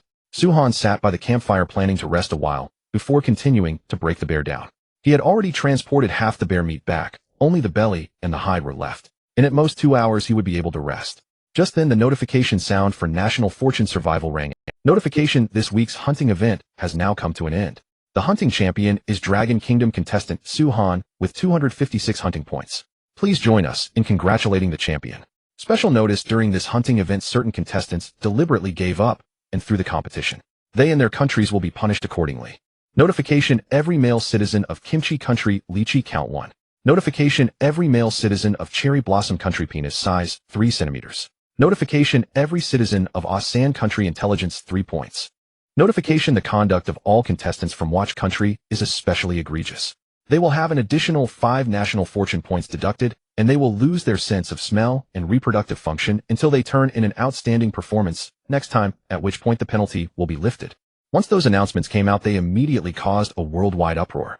That was because, without exception, every punished country had seen at least one of its contestants choose to give up. They had believed that hunting was too dangerous, and that throwing the match was better than getting hurt. As for the 3 national fortune points that would be deducted, they thought they could slowly earn them back later. What they didn't expect was the punishment that followed. At this moment in Kimchi Country, when the citizens heard the announcement of the National Survival Challenge, panic appeared on every face. Sybil, no. I've only got 1 left because of a car accident. Is it necessary to be so utterly merciless? -1 from the count. Sybil, why are you doing this to our Kimchi Country? Mom, save me. Wife, let's start a round while we still can. Soon I won't be able to at all. But honey, the punishment is coming right now. It's fine. 3 seconds is also a long time. The whole of Kimchi Country fell into complete chaos. Some wanted to emigrate and escape, while others wanted to jump into the sea to leave Kimchi territory. Of course, there were also those who wanted to savor their current prowess while the thing was still there. Even if one only had 3, after a dozen or so breaths, a golden light appeared in the sky over Kimchi Country. All Kimchi citizens immediately felt that they had lost one vital object. Resentment, anger, despair. The people broke down. Originally, their nation could have perfectly survived this crisis. Unfortunately, the Kimchi leader had been convinced that Piao Duandiao had it all sewn up, so he contacted another contestant and told him to simply throw the game. After all, losing a few points of national fortune was fine as long as no one got hurt. At that time, the people of Kimchi Country thought their leader was simply brilliant. Naturally, leaders of other countries, but no one had expected that the National Survival Challenge would not allow throwing the game. It's all that leader's fault. Kill him. Since he made me unable to be a man, it'll make him unable to live. The furious people rushed into the leader's mansion overnight, and the soldiers one by one chose silence. They hated it too. Having lost something for no reason, as a man, this was truly unbearable. In less than 10 minutes, another global announcement arrived. Because the Kimchi ruler aroused public resentment, and thus met his downfall, Kimchi Country is to quickly select a new ruler. Warning: if no new ruler appears within 1 day, Kimchi Country will be deemed destroyed. Current countdown 235959. Seeing this, Kimchi's elder council hurriedly had the second elder step forward, although the latter was unwilling. Meanwhile, in Sakura Country, they too were in utter despair. What does it mean when the most important organ shrinks by 3 centimeters? If the original length had been decent, then of course no one would care. Unfortunately, Sakura men were already small in build, and this reduction almost meant they had nothing left. Countless citizens completely fell apart. Meanwhile, the Sakura forums were full of their wailing and crying. Idiot ruler, I hate you. We could have passed safely. Since I can't be a man anymore, I'll castrate you too. Mine was already that tiny, and now it's been taken away. Amaterasu Amakami, save us. Bakayuru, the brother above me, you're actually okay. Mine has already become negative. What am I supposed to do? Despair. The citizens who had been sad suddenly didn't feel so sad after hearing that someone had become. The Sakura ruler was also very clever. As soon as he heard that the neighboring ruler had perished, he immediately performed a Dejizo apology. This too was a traditional skill. As for how to win the citizens' forgiveness, this ruler's method was to say that he had been bewitched by kimchi country and had never truly wanted to do this. Watching the ruler shed tears and snot, the angry people could only turn their resentment toward kimchi. Thus, netizens of the two countries furiously cursed each other on forums. Sakura netizens mocked kimchi netizens as the Lono Ranger. In return, kimchi netizens struck back with severed cucumbers. In short, they used every mean trick they could. Meanwhile, over in Asan country, the effect of intelligence 3 was horrifying. They had never been particularly intelligent to begin with, and now with their intelligence reduced by 3 points, many even forgot how to speak. Some 20-year-olds even developed symptoms of amnesia. The Asan ruler was extremely regretful. Unfortunately, there is no cure for regret in this world. Who told him to contact his contestant and throw the game? Meanwhile, over in Clock country, this was actually the most tragic of all. Their national fortune had already been low. Now, after 5 points were deducted, the other contestants made a second round of deductions. Because of their depressed national fortune, the nation actually suffered disasters in succession. First came an earthquake, then came torrential rain. It had originally been a small country surrounded by other nations with extremely scarce resources. Now, with these disasters on top of that, it was basically not far from collapse. The ruler frantically begged the people not to leave, saying that they would surely make it through this crisis. Unfortunately, the people of Clock country would rather become slaves in other countries than stay here. That very night, 200,000 people fled Clock country. If not for the weekly limit on immigration, even more, the barbaric wastes. Suhan looked at the points leaderboard. First place, Suhan contestant from Dragon country, hunting points 256. Second place, Yi from Ingluan country, hunting points 135. Third place, Ivanov contestant from White Bear country, hunting points 82. Fourth place, Sander contestant from Asan country, hunting points 68. Fifth place, Aeliding from South Africa country, hunting points 67. Sixth place, Bei Yi from Ingluan country, hunting points 62. After that, there were roughly 7 with hunting scores in the 50s. Further down, there wasn't much to see. Suhan closed the leaderboard and claimed this hunt's reward. You have successfully claimed the hunting reward. As the champion, you will receive a precious piece of resource intelligence. You received item reward, a sharp razor, and a matching small mirror. You received item reward, a bag of white sugar. Tujin Pack. Your country was granted 10 points of national fortune. Reward claimed. Looking at the razor in his hand, Suhan laughed happily. What great luck, brothers. I thought I'd have to use an axe to shave forever. Though using an axe to shave was no problem, he had done exactly that a few days ago. But an axe was too heavy after all and troublesome to use. Now with a razor, keeping his face clean would be much easier. After storing the items, Suhan opened the map to see what the precious resource was. He opened the map. The resource point was in the mountains 10 kilometers away, and its icon showed white granules. When he saw the resource's name, Suhan's voice trembled. This is highly pure rock salt. The moment these words were spoken, the viewers in the livestream room were stunned. They could hardly believe their ears. Godsu had actually obtained resource intelligence on salt. This hunting champion reward was truly priceless. It was worthy of being called precious intelligence. Suhan was incredibly excited. High-purity rock salt would be an enormous help to him. With salt, no matter how much bear meat he had, he wouldn't have to worry about it rotting. If it weren't that it was already late and the bear meat and hide had not yet been processed, he would definitely have gone to gather salt overnight.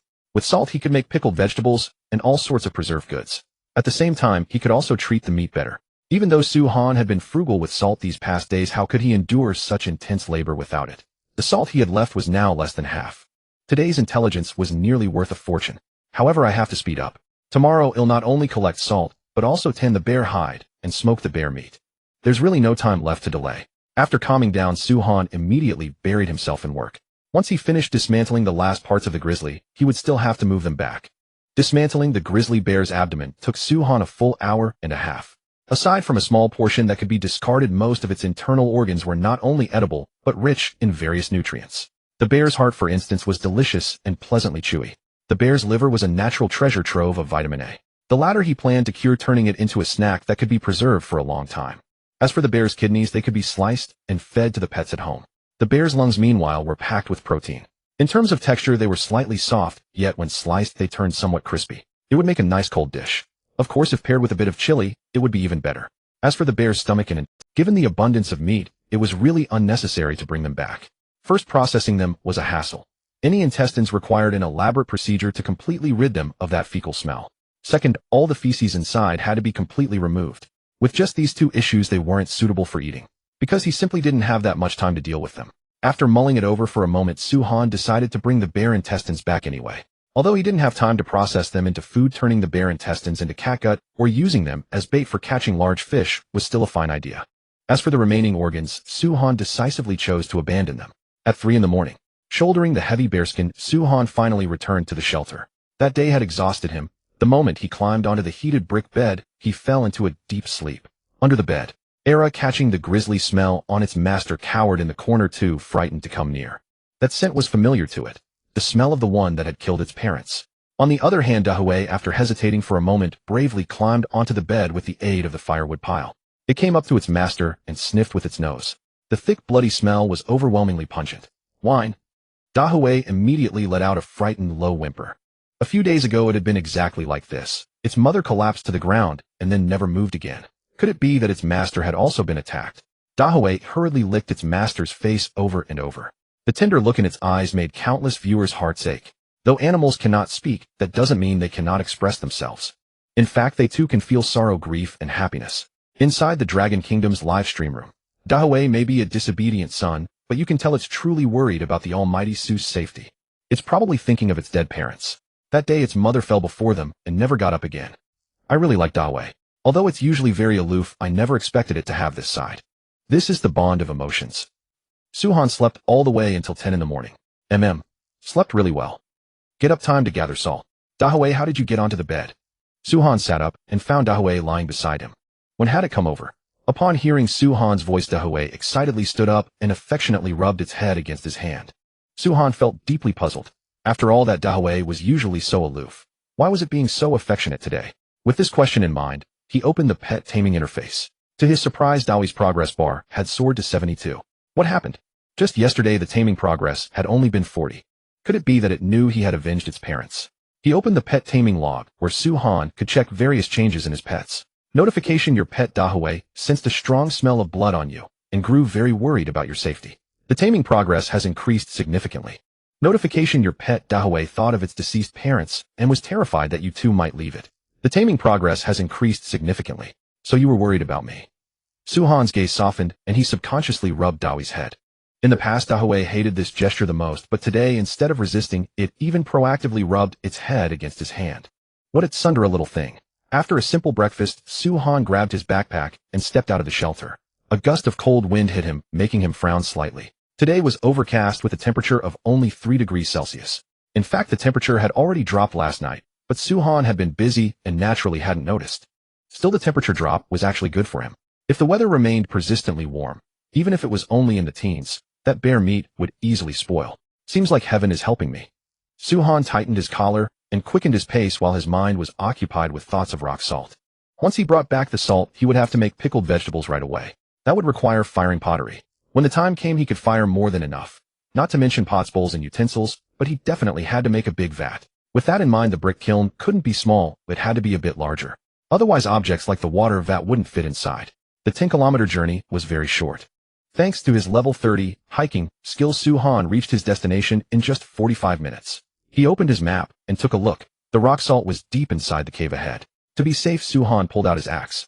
The cave was very spacious, and after only 5 minutes of walking, he arrived at the coordinate location. He looked down around him, and sure enough, there were many stones. Is this rock salt? Su-han picked up a transparent stone and gave it a lick with his tongue. It tasted salty, very salty, yet there was no trace of sourness or bitterness. This indicated that the rock salt was of high purity with very few impurities. High purity salt indeed. Su-han put his backpack on the ground and tried to pick up pieces of rock salt about the size of a fist. Ones too large wouldn't fit in the backpack, and ones too small were hard to find. Even the fist-sized rock salt would have to be crushed before refining once he got back. After filling his backpack to the brim, Su-han left with satisfaction. This bag contained at least dozens of jeans of salt, enough to last him for a long while. Back at the shelter, Su-han took out the rock salt and placed it on a clean wooden board. In the sunlight, the rock salt shone as beautifully as crystal. All right, time to start cleaning. Su-han picked up the axe and used the hammer side of it to crack the rock salt into pieces about the size of red dates. Crack. With one chop of the axe, the rock salt split apart. Countless tiny grass roots and bits of gravel were easily picked out from the crushed salt. Next came further crushing. Once the rock salt went from the size of red dates to that of soybeans, it was ready to be boiled. Boiling dissolves the salt, and only then can it be filtered. While the salt was boiling, Su-han set about making filters. Coincidentally, some bamboo from yesterday's bow making was left over, so he used it to make the filter containers. Su-han made a hole at the bottom of the bamboo tubes, then added clean pebbles, fine sand, charcoal particles, pebbles, fine sand, and plant ash in that order. That made 5 layers of filtration in total. Actually, it would have been best to lay down cotton or something with stronger absorbency at the bottom. But since none was on hand, this had to do for now. The first filter was done, and now it was time to make the second. With this much rock salt, 1 bamboo tube certainly wouldn't be efficient enough. At least 5 were needed. Suhan worked quickly. By the time the salt water was boiling, 5 filters were basically done. Alright, next is, once the first batch of salt water comes out, we can smoke the bear meat. By now the salt in the pot had fully dissolved into brine. The liquid was only slightly cloudy, proof of its high purity. The more impurities salt contains, the murkier the resulting brine. Conversely, it would be as clear as it was right now. Looking at the fully dissolved brine, Suhan took the pot off, set it aside, then picked up a wooden plank and worked it with an axe. He intended to build a stand to support the bamboo filter tubes. This would not only save time and effort, but also spare him from having to watch over the filtering process. The plank was a trough assembled from left and right pieces with 3 openings on each side to hold the bamboo filter tubes. Beneath it sat a small earthen basin. Once the stand was finished, Suhan poured the boiled brine into the trough. It flowed down the slope toward the filters, and after passing through layer upon layer, fell into the basin below. Alright, next up is building a brand new roasting oven. Suhan rolled up his sleeves. With the filtering issue settled, it was time to construct a new roasting pit. He demolished the original roasting pit and started digging in the same spot. The new oven was a large pit, 5 meters deep, 1 meter wide, and 4 meters long. This time he sealed the top with wooden planks. Swinging his arms in full circles, Suhan drove the wooden shovel into the ground as easily as an ordinary person cuts through tofu. With a slight flex of strength, he tossed a large lump of earth onto the ground. Such power filled the audience with envy. In just half an hour, the roasting pit was fully dug. Suhan brought over sun-dried branches, laid them in rows atop the pit, then stacked mud bricks on both sides, and in this way a large roasting pit was completed. Lunch consisted of boiled grizzly bear heart with a little roasted bear liver and a cold dandelion salad. The mix of meat and greens made for a thoroughly satisfying meal. Especially after salt became freely available, the flavor of his food had improved by more than 1 level. This bear heart is really delicious. Not only is there not a hint of gamey odor, the chew is pretty satisfying too. The only pity is that I don't have a small cup of baijiu, Suhan said with slight displeasure, chewing the bear heart. Such a wonderful dish to go with liquor, really lost something without baijiu. If only he could find some sweet potatoes in it. Sweet potatoes were not only excellent for brewing liquor, they also tasted far better than kudzu root, and their vines could be eaten as greens. Unfortunately, with no resource information, trying to find a wild sweet potato plant was no different from looking for a needle in a haystack. After lunch, the second pot of brine had also finished filtering. To be on the safe side, Suhan poured the once filtered brine back into the trough for a second round of filtration. Watching the brine drip down from the bamboo tubes, Suhan dipped his finger in and tasted it. His eyes lit up. The taste is perfectly pure. It can already be used to cure the bear meat. He took the earthenware pot out from his shelter. He poured a bowl of concentrated brine into it, then tossed in a large piece of cinnamon bark, a handful of wild onions, and some cinnamon leaves. After a quick stir, a pot of spiced water was ready. Next came curing the bear meat. Suhan cut the bear meat into long strips and placed them into the earthenware pot one after another, kneading until the liquid was fully absorbed into the strips. At that point, they were ready to be roasted. Actually, letting it cure for several more hours would have yielded an even better result. But the grizzly had been killed yesterday, and after sitting out overnight, the meat was no longer fresh. So since he could smoke it ahead of time, it was best to do exactly that. After repeating this several times, the roasting rack was lined with strips of bear meat. The expanded roasting oven could handle several dozen jin of meat at once, and with today's temperature drop, he guessed that little of the bear meat would go to waste. He added firewood, lit the fire, added spices, and sealed the top. In moments, thick smoke kept billowing out through the cracks. Suhan spent the whole afternoon boiling brine and smoking meat on the side. He also pickled a small jar of Jerusalem artichokes. The ingredients were extremely simple. Just half a bowl of brine, 3 bowls of cooled boiled water, and a tiny bit of cinnamon bark. In the evening, the wind that had blown all day finally eased. But the temperature had grown even colder, dropping to 0. Suhan sat at the old-style square table sipping rose tea and enjoying a hearty dinner. The other contestants, however, were miserable. The sudden drop in temperature hit them hard, especially those who had not built windproof shelters. They were now shivering from the cold. Take the contestant known as Monkey, for example. He had originally caught a goat, but because he failed to store it properly, a wolf stole it during the day. Facing a fully grown wolf, the contestant even knelt on the ground begging. Yet the wolf merely gave him a single glance, then wagged its tail and swaggered off. At that moment, San, the Indian contestant, encountered something similar. He was preparing a meal, but no sooner had the fire begun to burn than the meat at his side vanished. This left San deeply puzzled. He hurried out of the shelter and caught sight of a wild honey badger dashing off into the darkness with his meat clamped in its jaws. "You despicable thing! How dare you steal my meat? You have no shame." Actually, the honey badger couldn't really be blamed for its shamelessness. After all, sand hadn't fitted a door on his shelter. It had wandered in thinking it was a buffet. A gang, on the other hand, had gradually managed to settle down. The shelter a gang built was a semi-subterranean structure. The bottom was a pit dug into the earth, while the walls above were made of wood and stone mixed with mud. He had likewise dug an earthen bed and built a stove, though it was a crude straight-line construction.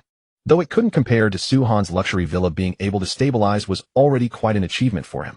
All that was left was to keep working hard. Survival was basically no longer a problem. That night, Su-han chose not to rest. After eating, he began preparations for tanning the bear hide. Bear hide was warm and comfortable, but tanning it was a rather troublesome task.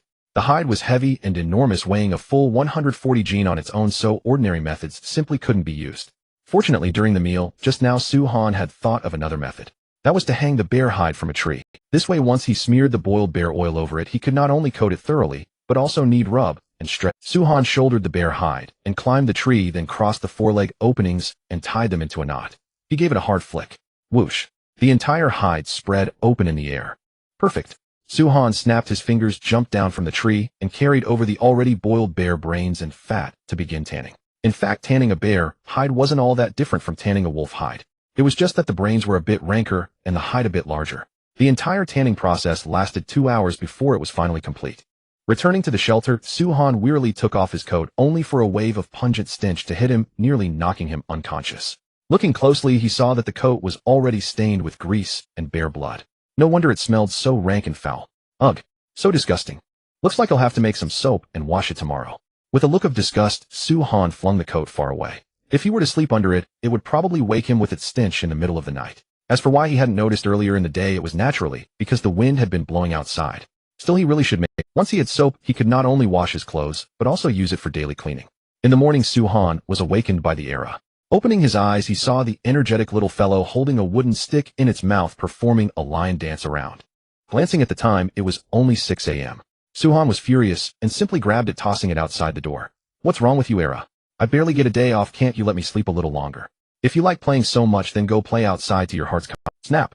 He closed the wooden door and returned to bed, falling asleep immediately. When he woke again 2 hours, what a good sleep. Su-han stretched lazily and rose to prepare breakfast. But just then a desperate howl came from outside the door. Trouble! Su-han's expression darkened. He suddenly remembered throwing the Era out that morning. The little brute might have encountered some wild beast. He didn't bother putting on a jacket, grabbed the bough from the wall, and rushed outside. But when he arrived, the Era hadn't been attacked by a beast at all. It had its tail tip caught in the jaws of a turtle and was running wildly around, unable to shake it free. You really are something, Era. Su-han suppressed his laughter and went to separate them. Fortunately, it had only bitten the fur at the tip of the tail. If it had bitten a paw, the Era might have been limping for the rest of its life. Whine! Hearing his masters scolding, the Era lay on the ground, utterly wronged. Its tiny eyes were filled with fear. It would never dare provoke Brother Turtle again. With the farce over, Su-han began his day's work. After a simple breakfast, he did his exercise check-in. Once everything was done, he moved the smoked bear meat into the wooden box outside the door. The indoor temperature was too high to store food properly, so he had built a wooden box. But the smoked meat from last time hadn't even been finished, and now he had smoked over 100 g of bear meat. One wooden box was clearly not enough. There were 4 bear legs, a wolf, and a wolverine waiting behind. Looks like it's time to expand. Su-han never expected his food supplies to pile up so quickly that he couldn't finish them. In that case, he would start construction after making the soap. This time he would expand to build 2 rooms. One for storing food, the other for miscellaneous items. Just thinking about it felt wonderful. After smoking the new bear meat, Su-han returned to the shelter with his tools. Making soap required one. Its purpose was to trigger saponification.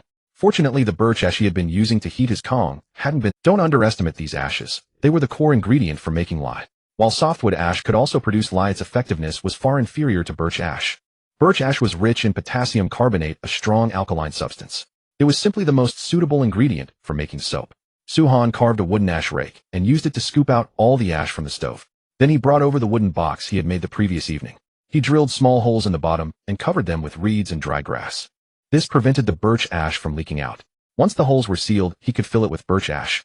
Su-han packed a large amount of ash into the wooden box, pressed it down with a smaller plank, and finally added clean lake water, waiting for the lye to filter out from the bottom. A bowl of water was poured into the wooden box. After a few minutes, drop after drop of brownish-gray lye began dripping into the earthen basin. This was the initially filtered lye. Su-han caught a drop on his finger, rubbed it between his fingers, and felt a slick, slippery sensation. The feeling grew even more pronounced. The purity of the lye is fine. Next is boiling the oil. Yesterday's bear fat had mostly been used for tanning, so he would have to render it fresh now. Su-Han decided to skin and butcher the wolf he had brought back. Bear fat smelled too strong and was completely unsuitable for soap. Wolf fat would have to suffice. As for deer fat, it was far too precious. He couldn't bear to waste it on washing hands. An hour later, pure wolf fat had been extracted, and the lye, after refinement, filled another large bowl. Next, it's time to combine. Su-Han slowly poured the lye into the fat and stirred in one direction with a... He remembered the soap-making ratio was roughly 2 g of fat to 130 grams of lye. But the purity of wild lye had no precise measurement. So Su-Han could only go by feel. At that moment, the system prompt sounded. Detected that the host is making soap. Congratulations on unlocking the new skill, Natural Alchemy. Tip: the higher the skill proficiency, the greater the success rate. Another new skill learned. Su-Han smiled faintly, but his hands never stopped. Each stir earned him skill experience. After more than 10 minutes, the fat in the earthen pot gradually thickened. This was a sign that the saponification reaction had reached its critical point. Seeing this, Su-Han immediately stopped and quickly poured the soap mixture into another clean wooden box. It now needed to rest and keep warm. However, the soap liquid at this stage could already be used for laundry. Though it was a bit harsh on the hands, if he didn't clean his jacket, he wouldn't be able to go far. He scraped some soap liquid with a wooden slice and dropped it into warm water. Su-Han began scrubbing his jacket. After a good amount of rubbing, the smell was completely gone, but the bloodstains remained. There was no way around it. Even in modern times, clothes heavily stained with blood are difficult to restore to whiteness. So from the start, Su-Han had not expected perfection. Just getting rid of the foul odor was enough. At this point, the viewers in the live stream were dumbfounded. Wait, making soap is this simple? It wasn't that hard to begin with. You have fat at home, hardwood ash too, and the rest is just combining them. That's true, but compare him to the other contestants. Who else in the world is as carefree about food and shelter as our God Su? To live comfortably, you first need to solve the basics of food, drink, and housing. Just look at Yi right now. He performed brilliantly during his hunting mission, didn't he? But today he's busy reinforcing his shelter. Do you think Yi doesn't know how to make simple soap? He simply doesn't have the time. Look at God Su now. When he's free, he either reads books or makes daily necessities. He already has 8 wooden boxes. Whatever he wants to make, he just grabs it and goes. How can the other contestants compete? God Su is strong not just because he's skilled with his hands, but also because he's exceptionally diligent, a quality the other contestants lack. Hearing this, everyone felt a deep sense of admiration. The foreign viewers in the live stream also felt for the first time the terrifying gap between Su-Han and the other contestants. He wasn't simply strong at hunting. He dominated in every aspect. After washing the clothes and hanging them up, Su-Han picked up a wooden shovel and headed outside. Not wearing a jacket was truly cold. Even for someone with his abnormal physique, leaving the warm shelter raised goosebumps all over his arms. This weather is truly terrifying. If it doesn't snow in another 20 days, something's wrong. Su-Han rubbed his palms and began excavating the foundation. The rooms he wanted to expand were located on both sides of the shelter. The benefit of this approach was obvious. First, they could serve as an insulation layer. Second, it would save building an entire wall. The storage room would be roughly the same size as the master bedroom. Since he was expanding anyway, he might as well make it larger. Su-Han swung his arms vigorously, never stopping. By 2 p.m., the foundations for both storage rooms were completely finished. Today's work efficiency was roughly 20% faster than when he first built the shelter, and the physical stamina consumed was negligible. With the foundations complete, it was time to build. Su-Han shouldered his axe, slung the bow over his back, and strode confidently into the forest. That domineering posture, any wolf passing by would probably get kicked. Thank you, big shots, for the gifts. Thud, thud, thud, crack. With just 3 swings of his axe, Su-Han felled a sturdy birch with ease. At this rate, even Guang Tuqiang, the infamous bald logger, would have to hail him as a grandmaster.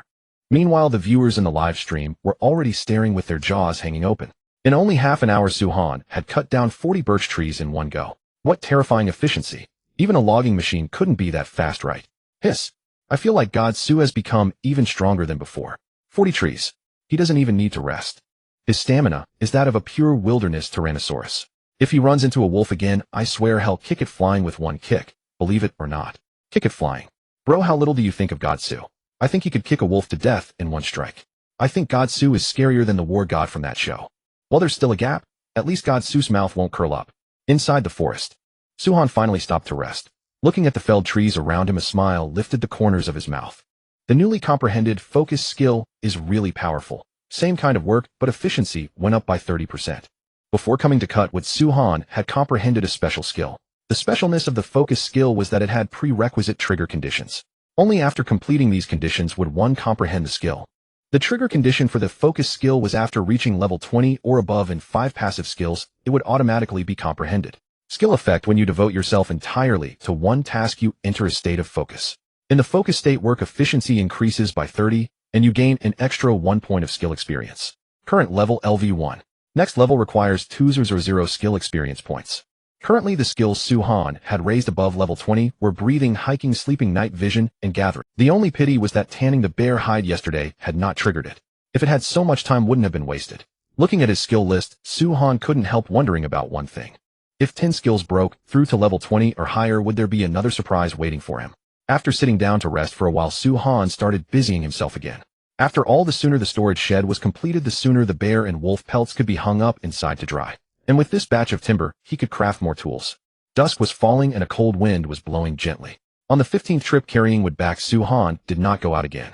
Instead, he picked up his axe and began processing the timber. It was only 4:30 now, still a bit early to eat. While he had time, he had better set up the frame of the house first. Otherwise, if it rained at night, the foundation he had laid would be wasted. Su-Han activated the focus skill. The distracting thoughts in his mind were screened out, leaving only 2 things: processing timber and building the house. Chopping, grooving, burying. There was not a single wasted movement in Su-Han's actions. As soon as one task was done, he immediately moved on to the next. From processing the timber to building the walls, and then capping the roof with wood, the whole process took only 1 hour. Highly efficient and precise. That was how Su-Han felt at this moment. He wasn't being controlled by the system to work. Rather, his eyes saw only what should be done and what should not be done. Although it sounded simple, most people could hardly enter such a focused state. Even when playing video games, they would get distracted due to external influences. Su-Han slipped into the house for a sip of water, then began roofing the storage shed.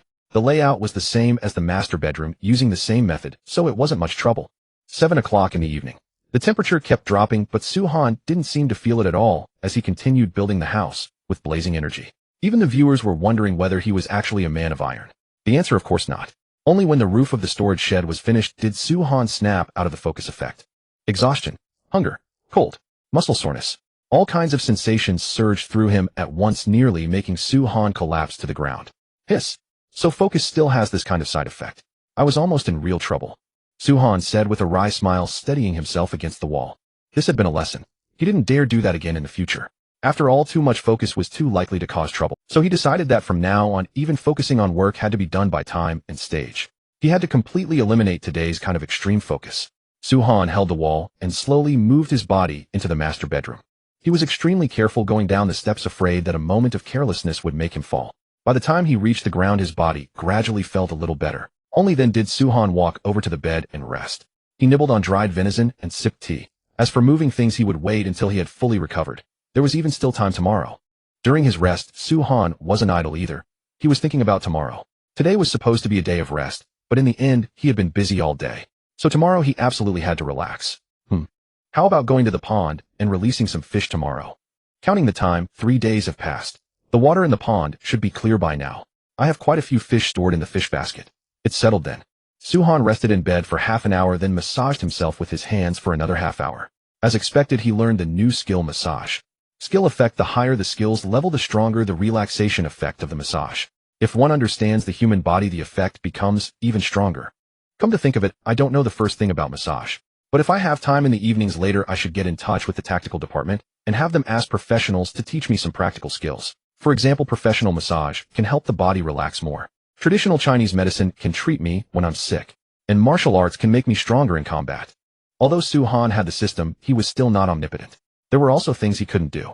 And this was when connecting with the department came in handy. The Long Kingdom had a profound heritage. Who knew how many great masters were hidden among its people? If he could gather what all these people knew into himself, that would be true power. Su-Han made up his mind, starting tomorrow evening, he would learn one new skill every week. Too many would take a toll on the nation's fortune, but once a week was just right. With that thought, he looked up at the roof and spoke to the people from the tactical department.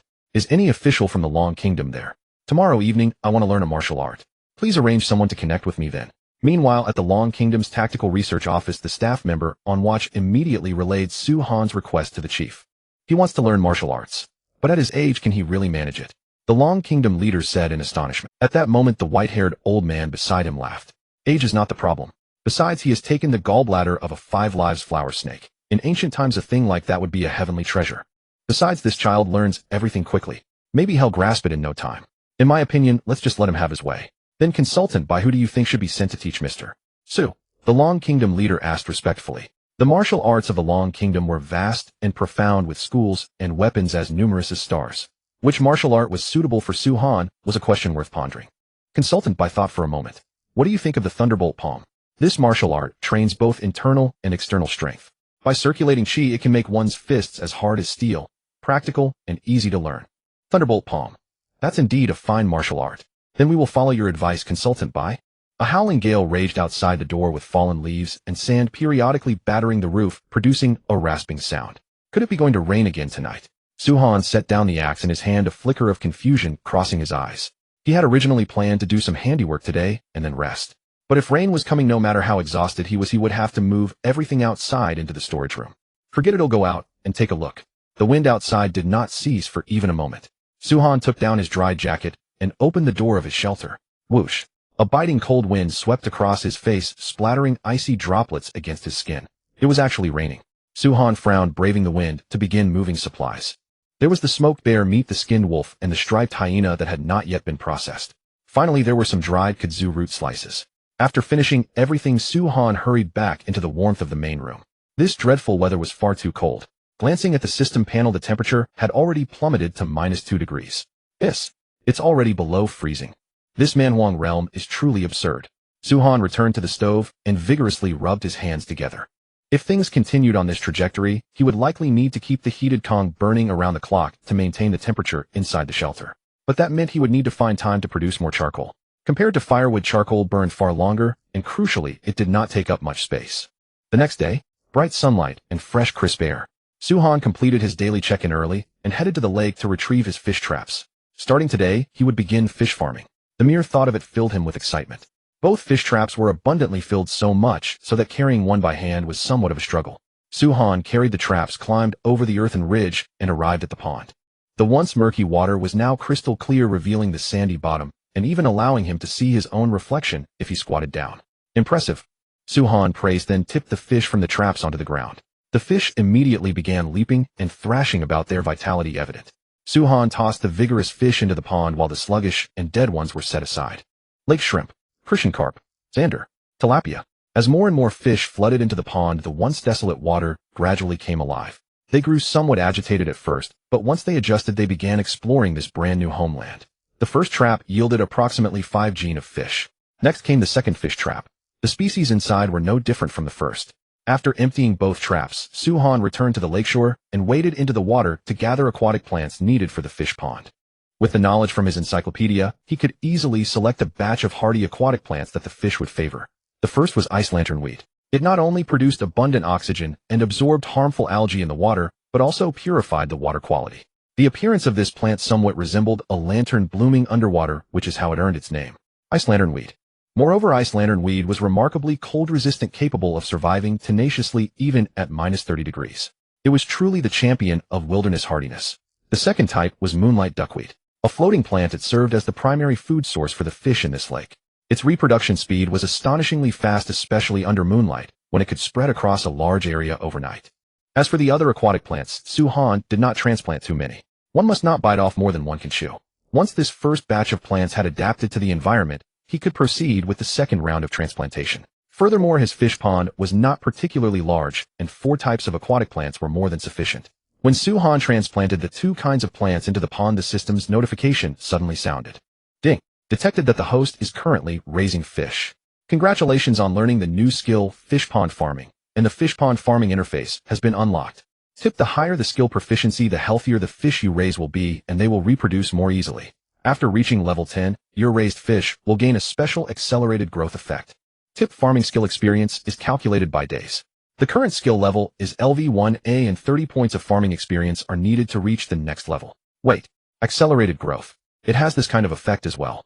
System, you're something else. Su Han read the new skill description and realized he had somewhat underestimated his own system. The fish pond farming interface allowed him to see the real-time conditions of the pond. For example, whether the fish were hungry, or the water quality, or whether the pond was safe. With this feature, Su Han no longer needed to check every day. He only needed to occasionally come by to feed the fish and clean up debris like fallen leaves. This saved a tremendous amount of time, and the accelerated growth was even more extraordinary, capable of boosting the fish's growth rate. For instance, a crucian carp required 10 months to grow from egg to adult. Once acceleration was activated, that time would be shortened. At level 10, the effect was a 10% increase. For every level thereafter, the effect improved by 5% with a maximum boost of 30%. Although farming experience was acquired very slowly, Su Han was already quite satisfied, especially with the fact that he did not need to tend to it daily. Su Han opened the farming panel, and all the data looked excellent. No. One can be renamed: water quality, excellent; safety, excellent; ecological environment, average; needs improvement; fish status, agitated; recovering; to calm; feeding required, not at present. The ecological environment is average. It seems there is a lack of organisms like apple snails to purify the algae. At the same time, having only small fish won't do. We need to add some larger fish as well. Su Han returned to the lakeshore once more and placed some snails that had crawled onto the bank into the pond. The effect was immediate. The ecological environment rating, which had been average, now displayed a small plus sign. This indicated that adding snails was effective. As for the larger fish, he could only catch them in the lake when he had free time. Cultivating plankton required feeding fermented animal manure, using small amounts, but frequently, which could cause plankton to grow rapidly. But too much would not do, as it could easily pollute the water source and even lead to oxygen depletion. Seeing that there was nothing else to do, Su Han headed home to reinforce the outer walls.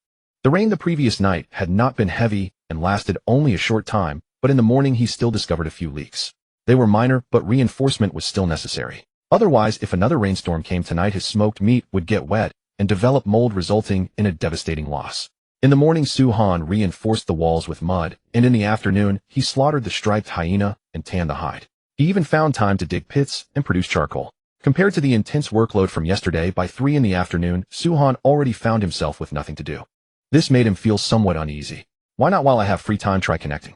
Since I'm idle anyway, it might as well give me a chance to see what martial arts the nation has prepared. In Su Han's understanding, Long Country's famous martial arts included Tai Chi, Baji, Quan Wing Chun, Xingyi, Quan Tai Shan Kao, and 12-road leg kicking. These were all things he had seen in movies, and whether they truly existed in reality was uncertain. But Wing Chun, Tai Chi, and Tai Shan Kao were definitely real. Do not misunderstand, Tai Shan Kao is a hardstyle martial art, not the one where someone wears suspenders and sings and dances. At this moment, in the Long Country Tactical Research Institute, upon hearing Su Han's request, the staff immediately reported to their superiors. After a brief moment, a man in his 40s wearing black clothing, led by another staff member, entered the research room. His steps were steady, his eyes clear and bright, and his entire demeanor carried the sharpness of a seasoned martial artist. Greetings, Chief. My name is Xie Cohen. Hello, Mr. Xie. I trust Xiao Li has informed you of the purpose for this summons. So how difficult will it be? He faced the chief's amiable inquiry. Xie Cohen smiled bitterly and sighed. The difficulty is beyond ordinary, but for the sake of the nation's security, setting aside the manual for the thunderclap, palms, chi circulation, even my very life is yours for the asking. Yet martial arts cannot be mastered in a single day, especially when instructing someone with no martial foundation whatsoever. The methods of circulating chi, the meridians chi must traverse, the precautions of the thunderclap palm. If I could provide hands-on guidance, it would be no problem at all. But if we only have 30 seconds of conversation, that's nowhere near enough to learn anything. Please don't blame me. Thinking back to his childhood, Xie Cohen was forced by his father to study the thunderclap palm. Merely memorizing the Bodis meridians had taken him 2 full months. During that time he rebelled, even ran away from home. In the end, it took a 7-strap lashing to bring him back to his senses. After acquainting himself with the meridians, Xie Cohen began learning to refine chi, a process that consumed 2 years. Following that, entering the gate consumed another 4 months. 2.5 years in total, yet Xie Cohen had only attained a preliminary grasp of the thunderclap palm. Now the chief wanted him to teach Su Han martial arts, but with a time limit of a mere 30 seconds. In such a sliver of time, he couldn't even pull up his trousers, let alone teach martial arts. Xie Cohen racked his brain until it felt bald, yet he still had no idea how to impart the skill. You don't be anxious. Our contestant has always been exceptionally clever. Perhaps he has a solution of his own. The chief's words had barely faded when Su Han's voice came through the live broadcast. May I ask, is the martial arts instructor ready? If so, please don't worry about the time, nor whether I can learn. Just follow my instructions to the letter. Xie Cohen and the others all turned their gaze toward the big screen at once. They couldn't help but wonder, what method could possibly allow a person to rapidly master a martial art? Su Han paused briefly, then revealed his approach. First, if you found a martial arts instructor, please ask them not to be anxious. Write down every relevant issue and precaution of the martial art on paper as much as possible. That way, during the video call, I can absorb all that content. Xie Cohen's eyes lit up at the suggestion. He felt this method was remarkably clever. If they relied on verbal communication, time would certainly be insufficient. But if everything were written on paper, the other party could see the entire contents at once. What a clever person. Next, please have the instructor demonstrate. Show me the method of applying force and the effect of each strike. That should be enough within 30 seconds. If you feel pressed for time, the instructor can also record a video in advance and simply show it to me later. Su-han's proposed method was exceedingly thorough. Now it was Siak-kun's turn to deliver. The barren wasteland realm. Su-han waited quietly for feedback. About 40 minutes later, he received a call request from Dragon Nation. System, notice the leader of the Dragon Nation is expending national destiny to request a conversation with you. System, notice agreeing will immediately establish the call. Please be aware that your conversation time is limited to 30 seconds. Cherish this opportunity. Agreed. The instant Su-han gave his consent, a massive luminous screen materialized before him. In the display, a giant sheet of white paper came into view. First was a diagram of the human Bodis meridians marked with the routes for qi circulation and all the precautions. For instance, what state should appear after properly circulating qi through the thunderclap palm, and what consequences arise from incorrect circulation routes. The paper spelled it out with absolute clarity. 5 minutes later, the staff switched to the next sheet. This one explained the detailed process of nurturing qi and circulating qi. Reading through the explanation, Su-han finally understood the saying, the poor study letters, the rich study martial arts. To learn a martial art that cultivates both the internal and the external nurturing qi is the most crucial element. Every martial sect possesses its own method of qi nurturing. Yet without exception, before one's qi and blood reach full maturity, a long period of conditioning the body is required. And conditioning the body naturally demands meat and medicinal herbs for nourishment. Otherwise, instead of mastering the martial art, one would end up ruining one's own body. Su-han was not worried in the least because his body, strengthened by the 5-life snake gallbladder and the system, had grown immensely powerful, likely allowing him to skip the conditioning process altogether. Another advantage was that learning the martial art would probably prompt the system to further enhance his physique. Another scant 5 seconds slipped by. The white paper was flipped to its final page. A fist moved by qi strikes like a hammer, and a wave of the hand can shatter stone. This passage describes the effects achieved once the thunderclap palm has been mastered. What follows are insights on facing enemies as well as the states of the thunderclap palm at its various stages. Su-han scanned the text at a glance and committed everything to memory in just 3 seconds. As the call reached the 15-second mark, the visuals shifted at a rapid pace. A man in black appeared within the frame. Settling his qi into his dantian, his left hand swiftly flushed red and enlarged. With a shout of "Ha!" Siak-kun slammed his palm onto a 5-centimeter thick blue brick. A crisp crack rang out, and the hard blue brick shattered in an instant. Young friend, did you see clearly? This is the thunderclap palm. Its method of delivering force emphasizes the union of qi and strength. That is the coordination of respiration, the qi nurtured within the body and the physical frame. Still as a maiden, swift as a thunderbolt. This is the martial art I bequeath to you, the thunderclap palm. Within a mere 15 seconds, Siak-kun had conveyed the complete essence of the thunderclap palm. The instant he finished speaking, the call was cut off. Standing in his office, his eyes were filled with worry. In such a short time, how much could he learn? If he could master the art of nurturing qi within a month, he would be a genius among geniuses. Though he was a bit older, the thunderclap palm was a martial art that cultivated both the inner and the outer. Even if he could not reach the grand completion realm, he would hopefully gain more means to protect his life. But if he could not learn it, Siak-kun hoped Su-han would give up early. Since ancient times, those who fail at martial training are everywhere. If one lacks the aptitude, forcing oneself to practice martial arts may lead to dire consequences. In minor cases, one's qi and blood would be depleted. In severe cases, sudden death was possible. Meanwhile, in the live chat, viewers were discussing the matter. Do you all think God Su can do it? Only 30 seconds. That's not even enough time for me to take a sip of water. It's a bit risky. God Su has always been terrifyingly strong, but martial arts are hard to say. Who would dare to doubt God Su? Are you haters so well fed that you've forgotten the title of God Su? They'll just say this. Since arriving in the Manhuang realm, has anything ever stumped God Su? Damn. When you put it that way, it does seem true. From hitting squirrels with stones in the beginning to his current perfect archery, God Su really is a bit abnormal. Sorry. I need to apologize to God Su. I wasn't devout enough. I should never have doubted God Su. Guys, I'm thinking about another thing. What if? Let's just say God Su can master this martial art easily and reach the realm of grand completion. Do you think he could kill a tiger with his bare hands? God Su fights a tiger. Whoa, that sounds thrilling. In ancient times, Wu Song slew a tiger. If God Su could also take down a tiger, he really would become a god. Everyone knows how terrifying a tiger is. A single swipe of its paw strikes with the weight of 1,000 Jun. Many even wondered how Wu Song could have slain such a fierce creature. But now things were different. Given their understanding of Su-han, if he truly mastered the martial art, he might actually look for a tiger to test his power. The foreign viewers in the live stream found the Dragon Country audience's comments utterly absurd. What? Practicing martial arts to take on a tiger alone. Are you people dreaming? Ha ha ha, look. These idiots are actually imagining their contestant can kill a tiger with his bare hands. Oh my god, if this contestant really can do that, I'll donate all my property to Dragon Country, and even use my tongue to clean a public toilet.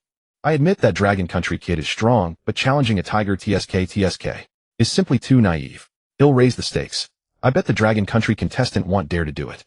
Challenging a tiger with bare hands. Unless he's Superman, he'll only become a tiger's meal. How about this? If that Dragon Country kid can do it, he'll brush my teeth with toilet water and kowtow to him 3,000 times. He'll raise the stakes too. If I lose, he'll go to Dragon Country and be the lowest class slave. I'm from Sakura Country. Count me in on the bet. If I lose, he'll drink the sauce of fire chicken noodles through my nose. I'm a kimchi person. He'll wager my last ball. The live chat was filled with constant bickering. Meanwhile, Su-Han in the Manhuang realm sat with his eyes closed, attuning himself to the so-called sense of chi. System detected the host practicing martial arts. Congratulations, you have learned the new skill martial arts. Martial arts, the higher the skill proficiency, the deeper your understanding of martial arts, comprehensively enhancing your physical fitness, agility, and reaction speed. Note: practicing martial arts requires perseverance. Check in for 7 consecutive days, and you will receive an opportunity for enlightenment. Check in for 1 month, and you will receive an opportunity to improve your martial arts aptitude. Please note, every check-in session must be no less than 1 hour. This was the second check-in task. But Su-Han gave no response, for he was at this moment wholly focused on searching for the existence of chi. Chi. It did not refer to breath, but rather a stream of life force hidden within the human body. Therefore, rather than saying he was searching for chi, it was more accurate to say that he was using his will to guide his body into sensing the existence of chi. Su-Han closed his eyes and concentrated, blocking out external senses according to what he had just seen. This was extremely simple for him. All he had to do was activate the focus skill to achieve the effect. Sight, smell, hearing, touch. As his perception gradually contracted inward into his body, Su-Han precisely sensed the power hidden within. It was everywhere. When the body breathed, chi circulated from the dantian to the limbs. Martial Arts EXP2. Martial Arts EXP2. Martial Arts EXP2. Notice your martial arts level has increased. Current level LV2. In less than 10 minutes, Su-Han had located the existence of chi, and at the same time martial arts had also leveled up. He opened his eyes and gave a faint smile. So this is chi. It was an extremely simple sentence. But it startled Xia Kuan, who was drinking water in the Longwa Tactical Research Office. Cough. Cough. He found his chi, just like that. Xia Kuan hastily wiped his mouth with his sleeve, his eyes full of disbelief. This man was a monster. Only 10 minutes had passed since he had imparted the martial arts. What could be done in 10 minutes? 10 minutes was barely enough to cook a meal. Xia Kuan quickly looked at the large screen, only to see Su-Han slowly assume a stance and softly strike his palm on an adobe brick. Then he raised his hand, channeled strength, and brought it down again. This was the foundation of thunderclap palm practice. As long as one found the sensation of chi, one could use this method to become familiar with the process of channeling chi. After repeated practice, once the meridians in the arms were widened, the power would gradually rise. At that point, one could then use the other moves of thunderclap palm. In the Manhuang realm, Su-Han was training with absolute focus. Channeling chi. Palm strike. Raise. Fall. His posture was meticulous, almost like a machine. After 30 minutes, Su-Han exited the focus state and examined his body. Now he could directly feel a warm current flowing from his dantian to his arm. This was the route of chi circulation. After resting for a moment, Su-Han continued practicing. This time it was again half an hour. Amid the unceasing practice, he gradually corrected the deviation in his chi circulation. When his palm descended, the flow of chi became much smoother. 3 hours later, the martial arts skill increased to level 7. At the instant of the breakthrough, Su-Han gained a deeper comprehension of thunderclap palm.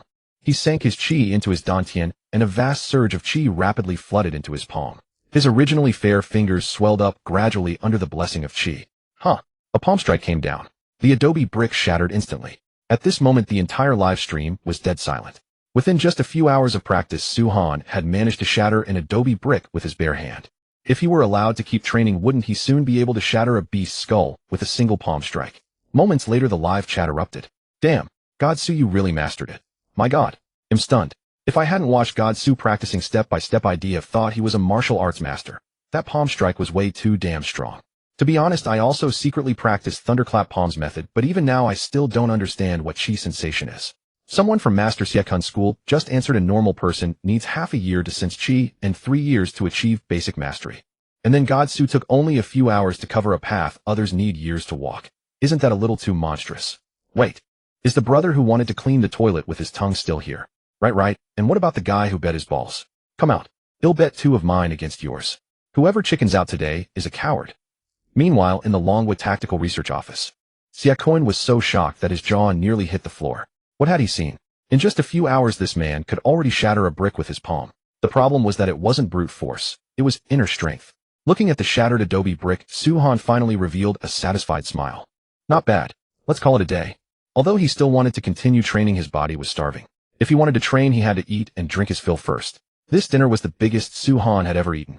2 gene of bear meat, 2 gene of fish meat.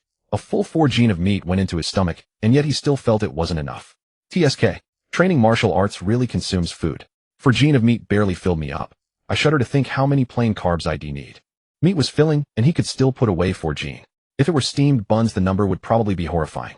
After dinner, Su-Han began weaving a bamboo backpack. Tomorrow he planned to go out and harvest the oats. The weather had been changeable lately. If it kept raining, it was hard to guarantee the oats would not run into trouble. A bamboo backpack wasn't actually all that different from a fishing basket woven from reeds. It just had 2 extra shoulder straps and a reinforced bottom. As for why he didn't use a backpack, Su-Han would have liked to, but after using it every day for the past half-month, it was worn in many places. To prevent the backpack from being damaged, he would temporarily stop using it for gathering supplies and save it for long journeys. The night was very tranquil. Era had been running around outside all afternoon and was now sleepy, so it went to sleep. Dahui, on the other hand, leaned against his side, quietly keeping him company. Weaving, shaping, interlacing bamboo strips. Soon a rustic farm backpack was completed under Su-Han's skilled hands. Really not bad. If this were in the countryside, it would be worth at least 20 yuan. Su-Han put on the bamboo backpack and felt it was practical and good-looking. The only slightly uncomfortable part was that the shoulder straps chafed a little. But if he wrapped them in wolf hide later, he thought it wouldn't chafe like that. Because he was going out tomorrow, Su-Han went to bed very early tonight.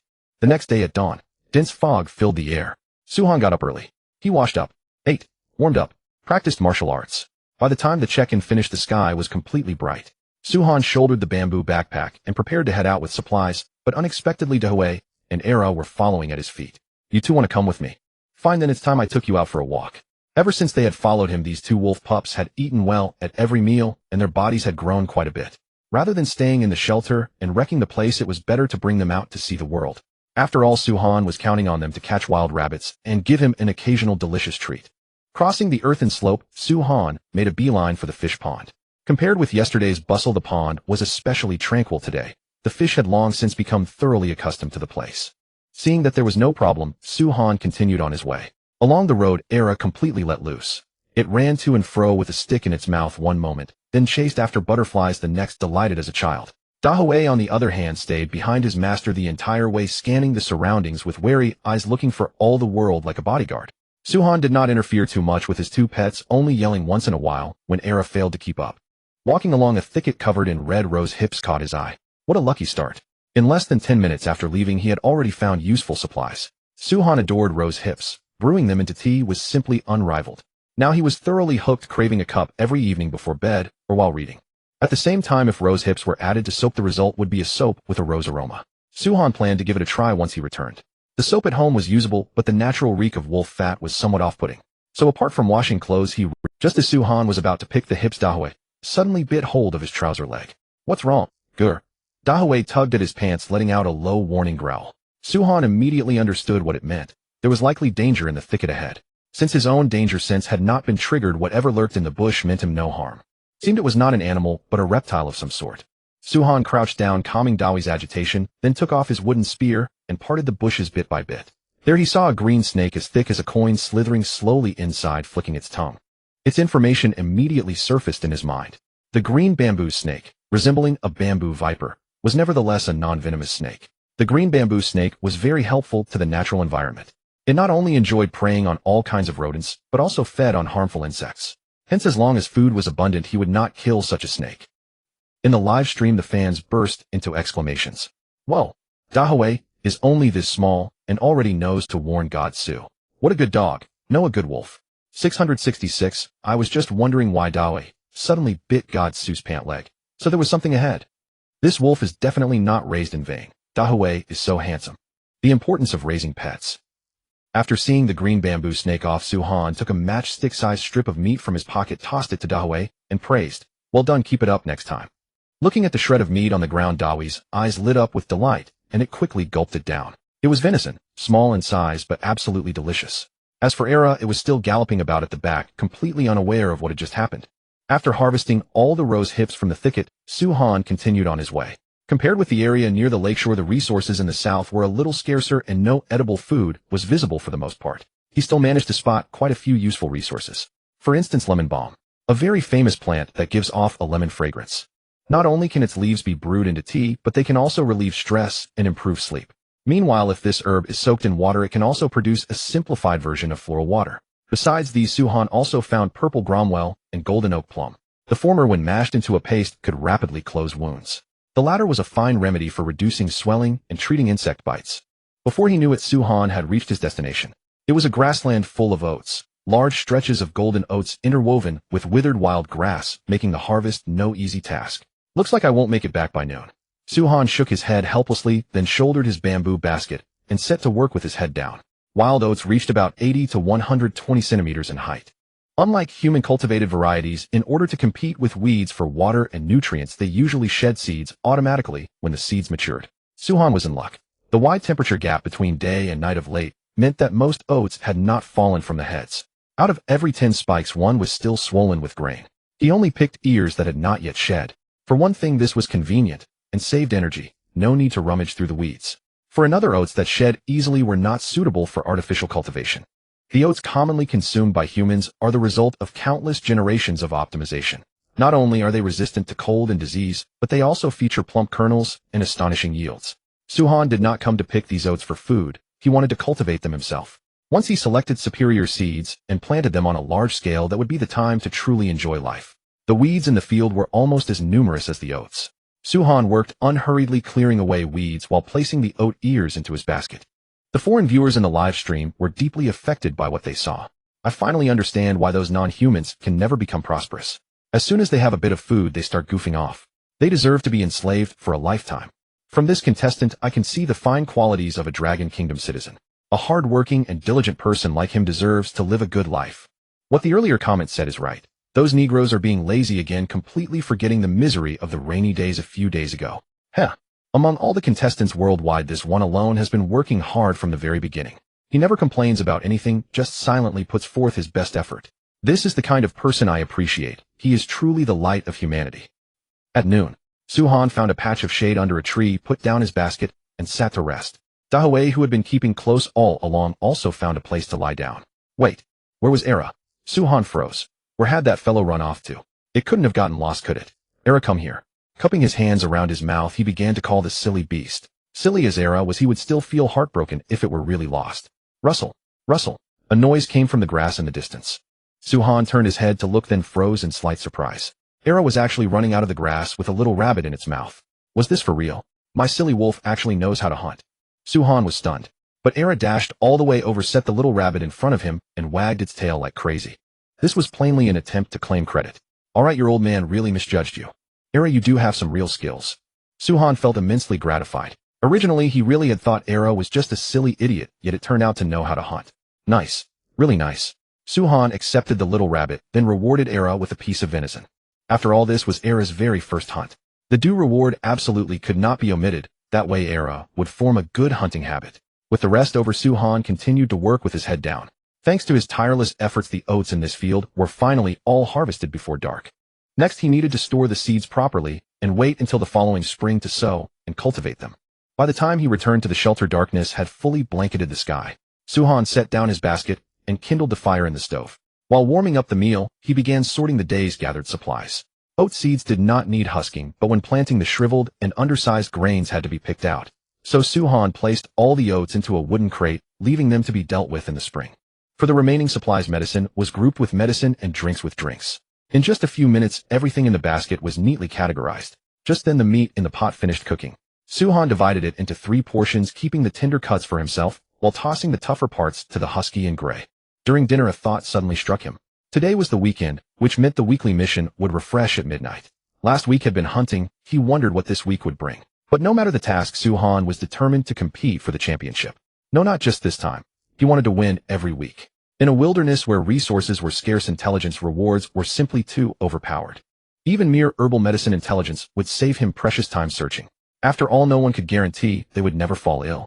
After eating his fill, Su-han began preparing for battle. No matter what task arrived tomorrow, he would face it with ease, having learned his lesson from hunting the grizzly bear. This time he prioritized sharpening his axe and crafting a fresh batch of arrows. As for food, Su-han had plenty of options. Dried venison, dried bear meat, 2 containers of drinking water, and cooked kudzu root chunks. In the live stream, viewers watched Su-han suddenly spring into action, utterly bewildered. What is Su-shin up to? Why is he so busy in the dead of night? He's not thinking of hunting, is he? Who hunts at night? Wait. That bear was taken down by Su-shin in the dark. Are you all confused? It's the weekend today. The mission refreshes at midnight. Su-shin is clearly preparing for battle. 666. Oh, Su-shin thinks ahead. Let me check what the other contestants are doing. Viewers hop from one live stream to another. To their surprise, the top 30 contestants from the last mission were all busily preparing. Some were crafting weapons. Some were setting traps. Others were even coating their weapons with poison. From this, it was clear that once food became plentiful, any contestant who wasn't outright lazy would show significant progress. As for the star contestant Brother D, he had not only crafted a stone hammer, but also produced several light and nimble javelins over the past few days. These weapons were devastatingly lethal. A well-aimed strike could gravely wound even a wolf in an instant. Brother D was a notorious chatterbox, so even while crafting tools he never forgot to banter with the audience. Hey, you know what? Although I have a feeling this task won't be about hunting, we should still be prepared for the unknown. Over these past few days I've reflected deeply. I realize the gap between me and my idol isn't his incredible archery, it's that he never wastes time. Every day he improves just a little over the day before. For instance, during the novice safe period he built a solid shelter while I lagged a full week behind. See, that's the gap. But this week is different. I've eaten enough meat, my body is getting stronger, and I've regained my full energy. So no matter what this task is, I will make a charge for the championship. Meanwhile, another star contestant, Brother Bay, was also stockpiling rations. After realizing there was no way back, Brother Bay reflected deeply and finally accepted reality. In 3 days, he crafted many practical tools and reinforced his shelter. Though it couldn't compare to Su-han's villa, he had at least established a firm foothold. This time I'll show everyone my strength. By the campfire, Brother Bay declared with unwavering determination. Cut to the Kimchi Nation's contestant Piao Duandiao. He had been living comfortably these past few days, having not only found a dead grouse at his doorstep, but also learned to catch fish in the river. The only pity was that he couldn't enjoy his hometown's kimchi. A single bite of pickled cabbage would have been pure bliss.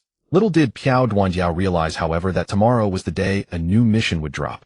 Not only did he lack stored food, but he had also run out of drinking water entirely. This sight sent the Kimchi Nation's viewers into a frantic panic. Contestants from other nations were all working hard, yet this fool had gobbled down everything edible. If tomorrow's mission required a long journey, wouldn't he fall disastrously behind? But the problem was they couldn't bear to expend national fortune on a direct call, so even their fury had to be swallowed. At that moment, the livestream barrage went wild. Ish, what is this guy doing? Other contestants are working so hard, why hasn't he improved a single bit? Please, Piao Duandiao Appa. Even though you've only got 1-0 left, we won't abandon you. Get up and work hard. He's lost his mind. He actually dared to eat a dead grouse. Isn't he afraid it's poisonous? Forget poison. Dying of starvation is the real torture. Maybe that grouse was a gift from heaven. If calls didn't cost national fortune, that bastard would be chewed out to death. Time swiftly arrived at midnight. As the clock struck 12, the National Fortune Survival finally announced the second week's mission. Ding! A new week has arrived. This week's mission is the trek. All contestants will be randomly teleported 100 kilometers away from their shelters at 8 a.m. You must return to your shelter within 4 days. Tip: the first contestant to return to their shelter will be crowned champion of this mission. Tip: rankings will be determined by the order in which contestants return to their shelters. The top 15 contestants will receive random rewards, and the champion will earn the exclusive title Wolf of the Wilderness. Wolf of the Wilderness permanently increases stamina by 3 points and does not conflict with other titles. No contestants who fail to return to their shelters within the mission time will receive a random punishment and lose 3 points of national fortune. No contestants need not worry about their shelter's food resources or pets being affected. All items within the shelter will be under safe protection during the competition. Once the mission was announced, the audience let out a collective sigh of relief. A trek? That was just walking. How easy could it get?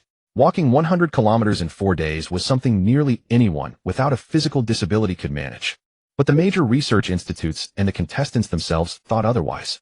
If this were Blue Star's environment, 100 kilometers would indeed be nothing, since roads existed nearly everywhere. However, the contestants were in the primordial wilderness. If they were blocked by lakes and rivers, or even teleported atop high mountains, walking 25 kilometers a day would be the least of their worries. Detours and descending alone would be a massive headache. That wasn't even accounting for sudden emergencies like beast encounters or torrential downpours. Most critically, it was currently autumn. Daylight hours were already short. and traveling at night was far too dangerous. This effectively compressed their travel time even further. All things considered, this mission was in no way simpler than the last. In some respects it was even harder, because the contestants were racing against time itself. Inside the official Dragon Nation livestream, Bing looking at the announced mission asked Professor Li Cheng, "Professor, what do you think of this mission? Can Su Shen charge ahead and claim the championship?" "I think there shouldn't be any pressure. With Su Shen's freakish stamina, covering 35 kilometers a day should be no problem. To him this mission is probably no different from a little trip out of town. Who knows, Su Shen might even collect some supplies along the way." The audience burst into laughter at Li. True enough. 100 kilometers really is nothing for Su Shen. Looks like this mission is as good as... At 6 o'clock the next morning, darkness still enveloped the outside world, yet Su Han had already risen early to warm up and complete his routine. Half an hour of calisthenics. 1 hour of martial arts practice. The final half hour was reserved for eating, washing up, and mental preparation before the task. Although Su Han had only gone to rest after reviewing the task at midnight, 6 hours of deep sleep was more than enough for him. For breakfast, Su Han chose high-calorie rib meat, boiled duck eggs, and a large bowl of white sugar rose tea. A long-distance trek demanded extremely high stamina. If he ate fish and such, he would soon be hungry again. Duck eggs were also high in protein and fat. Together these two foods would keep Su Han from feeling hungry. As for what supplies to carry, Su Han hesitated a little. Normally a long trek required tinder, a tent, a water filter, and so on. But what if he chose a speedrun? A bold idea surfaced in his mind. If he could finish the task within a day, wouldn't he no longer need to carry a large load of supplies? The fewer supplies carried, the faster one could naturally go. Encountering obstacles, he could also easily cross them. But when a person carried a heavy backpack, not only did his speed decrease, even taking shortcuts became impossible. Su Han thought seriously for a moment, then quickly took the drinking water and venison out of his backpack. This time he would bring only 3 things: food, water, and an axe. He abandoned all the rest. Inside the Longwa livestream room, when viewers saw Su Han discard all supplies and plan to take only venison and water, they gasped. "What? Just setting out like that? Wait. God, Su, where are your bow and arrow? Where's your wooden spear? What if you run into wild beasts? No way, 100 kilometers. You're bringing only that. Is that even reasonable? This is a road longer than 2 marathons, God, Su. You'd better take more stuff. Holy crap. Why did you even throw your coat onto the bed? God, Su, calm down. I have a terrifying thought. Do you think God, Su might be trying to finish the task in 1 day? 1 day? Are you crazy? Who can walk 100 kilometers in a day? Can anyone's stamina keep up? And what about mountains, rivers, and lakes if he meets them? God, Su's choices really are different every time. This is what genius looks like. I can only say God, Su is truly fierce. Other contestants wish they could bring their shelter along, yet he just takes a few pounds of venison and some drinking water, and that's it. Official livestream room. Bing widened her eyes once more, her voice trembling. "Professor, do you think this is right? Wanting to finish 100 kilometers in 1 day? Isn't that a little too crazy?" "A little. Quite. But..." Li Cheng's tone shifted, and he suddenly said with confidence, "God, Su must have his own reasons for doing this. Sometimes the more supplies you carry, the heavier the burden, and walking consumes more energy. Conversely, the energy saved can be used to cover more distance. Even if God, Su can't finish in 1 day, do you think he can't catch prey? Don't forget, God, Su is the man who took down a grizzly bear. Besides, this week's mission is trekking, not moving house. Whoever takes less time to reach the finish line wins. The first day is when stamina is at its peak. Whoever goes farther gains the greater advantage." Hearing this, everyone nodded repeatedly. Although carrying more supplies was safer, it also reduced one's speed and consumed more stamina. That was a very uneconomical trade. Time quickly arrived at 8 in the morning. All contestants were shrouded in a white light and vanished swiftly from their spots, while the shelters were enveloped by a strange glow. Whoosh! The first contestant landed on a mountaintop with a bottomless abyss ahead. To go down the mountain, he had to slowly descend from the backside. But that would undoubtedly mean a lot of detours. "Oh damn it! Why is my luck so bad?" The kangaroo contestant cursed, and quickly turned to search for a way down. Meanwhile, Su Han also landed. His starting point was the top of a large tree. He opened the map, confirmed the direction, quickly climbed down the tree, and jogged straight toward the shelter. Along the way, he encountered bushes. Low ones he leaped over directly, tall ones he went around. When he reached more open ground, Su Han quickened his pace. At that moment, his hiking skill had already reached level 34, which reduced stamina consumption by 50 and lowered the risk of muscle strain and falls. In just 1 hour, Su Han had covered 8 kilometers. That number was astonishing, placing him first on the leaderboard. The second place was De Yi, who had only just walked 3 kilometers. From De Yi's perspective now, he looked at the numbers on the leaderboard, a puzzled expression on his face. What am I seeing? It's only 9 o'clock now. How did he cover 8 kilometers in an hour? Could my idol have not brought any supplies? Suddenly De Yi realized. If a person carried no supplies wearing only an inner shirt, they really could achieve a speed of 8 kilometers per hour. As long as the road was flat enough and obstacles were few, it could be done. Because professional marathon runners could easily cover 1 kilometer in 46 minutes. Why couldn't his idol do it? Yi immediately felt deep regret. If he had known, he wouldn't have brought so many supplies. On the other side, Yi was ranked second on the leaderboard. He had currently progressed 4 kilometers, carrying only 2 items: food and fire-starting materials. As for why he didn't bring water, Yi naturally had his own intentions. Staring at the first place on the leaderboard, Yi murmured, "Don't rush. The current first place is just luck. Only the one who laughs last is the winner." 10 in the morning. Suhan began climbing a slope, gradually slowing down. But he had already advanced 15 kilometers with 85 kilometers remaining to the finish. Throughout the journey, Suhan had barely stopped, maintaining at least a jog the whole time. Crossing the slope, a rugged mountain road came into view. Suhan now had 2 ways to go down the mountain. First, take the mountain path on the right, which required many turns and wasted a lot of time. Second, jump directly from here. But the mountain was steep, and although there were many rocks to step on, it was still extremely. Suhan chose to step back a little. Accelerate. Run. Then, amid countless viewers' screams, Suhan activated his focused state and leaped. From nearly 3 meters high, he landed easily on an earthen slope. At that moment, a system notification sounded. Detected the host performing parkour. Congratulations on learning the new skill parkour. Effect: the higher the skill level, the stronger your balance and explosive power, and the more calmly you can respond to danger, reducing stamina consumption. The viewers in the livestream room were all frightened. Holy crap. I expected Godsu to go crazy for speed, but he's throwing his life away. This mountain is at least a few hundred meters high. It's not very steep, but it looks terrifying. Bro, my legs have gone weak. Other contestants am walking slowly. Godsu, am doing parkour. Jumping straight down from such a height. Godsu, are you trying to scare me to My pants are wet now. I'm in awe of Godsu. The shortest distance between 2 points is a straight line, right? As long as there's a path, he won't flinch even from jumping off a cliff. His principle is never to take a detour. Godsu, who can possibly be faster than you? Now, it wasn't just the Longwa audience. All the foreigners were stunned too. We were supposed to be on a long trek, and you were doing mountain parkour downhill. Suhan landed on a slope, and without a moment's pause, immediately harnessed the momentum to leap toward the left front. Below was another earthen slope. But the landing spot was pitifully small, only 30 centimeters wide. The instant his feet touched down, inertia yanked his body forward. The audience watched with their hearts in their throats. The drop below was 10 meters high. Falling would be disastrous. Yet Suhan didn't panic in the slightest. Instead, he sprang up again right after landing.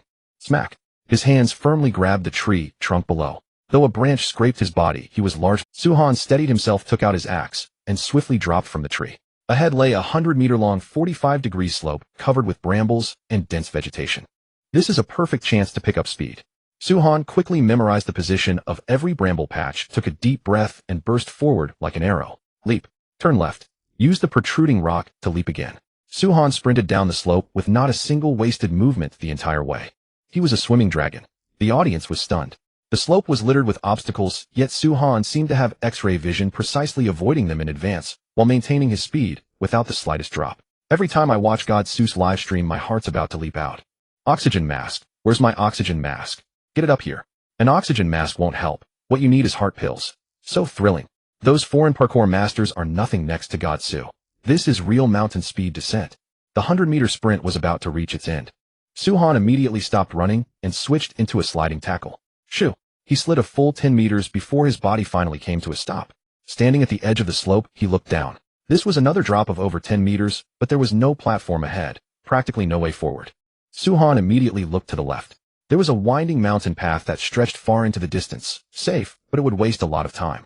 What about the right? He turned and moved to the other side, where the rock face formed a narrow concave groove, a literal 90-degree angle. Not bad, passable.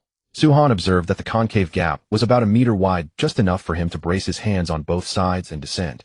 So he slowly moved over. He braced one hand on the right side, then stepped his right foot across to press against the rock wall. Go!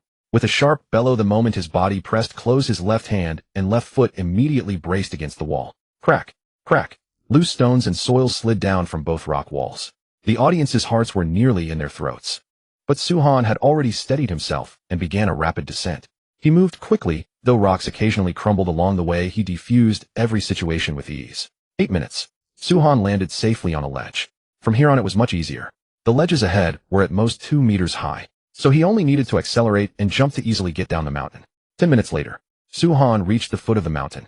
He took out a piece of venison and put it in his mouth while his pace began to quicken again. Ahead was a plain, no challenge at this stage.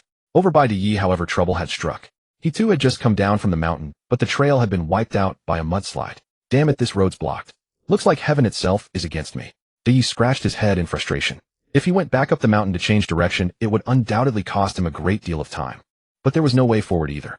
If he kept wasting time, the gap between him and his idol would only widen. Then Yi suddenly looked toward the landslide. If I can get down from here, maybe I won't need to take the detour. This decision was extremely risky.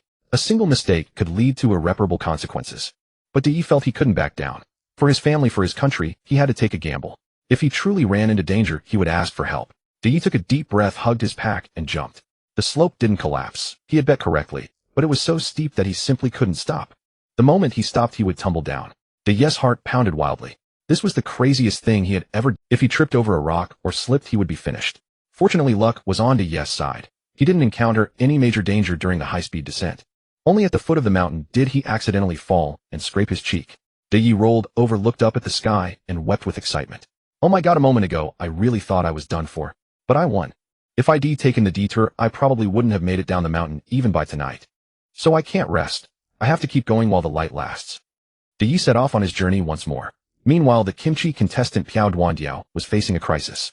Don't chase me, Sybil. Help, Brother Wolf. Wolf Daddy. You're my ancestor, okay? Please just let me go. In the woods, Piao Duandiao was being chased by an injured wolf. He swore he had only peed into the grass. How was he supposed to know a wolf was hiding in there? If given another chance, Piao Duandiao swore he would rather pee in his pants than provoke that creature. Awoo. From behind, the wolf chasing him had a wet head and bloodshot eyes. That morning it had just fought a fierce battle with a wolverine and was resting in the grass when it got drenched in someone's urine. No one could tolerate that. Sybil, let me go. Gurgle. Wait, why does my stomach start hurting? Something's wrong. It's that grouse. Piao Duandiao's face turned green as he ran. It never crossed his mind that the grouse had eaten yesterday was poisonous. There was a wolf chasing him now, and if he stopped, he would definitely be bitten to death. He had to hold it in. He really had to hold it in. Piao Duandiao ran wildly while clenching his buttocks. But the more he tried to hold it in, the more his stomach ached. No. Spare me. Spare me, I beg you. No, I really don't want to.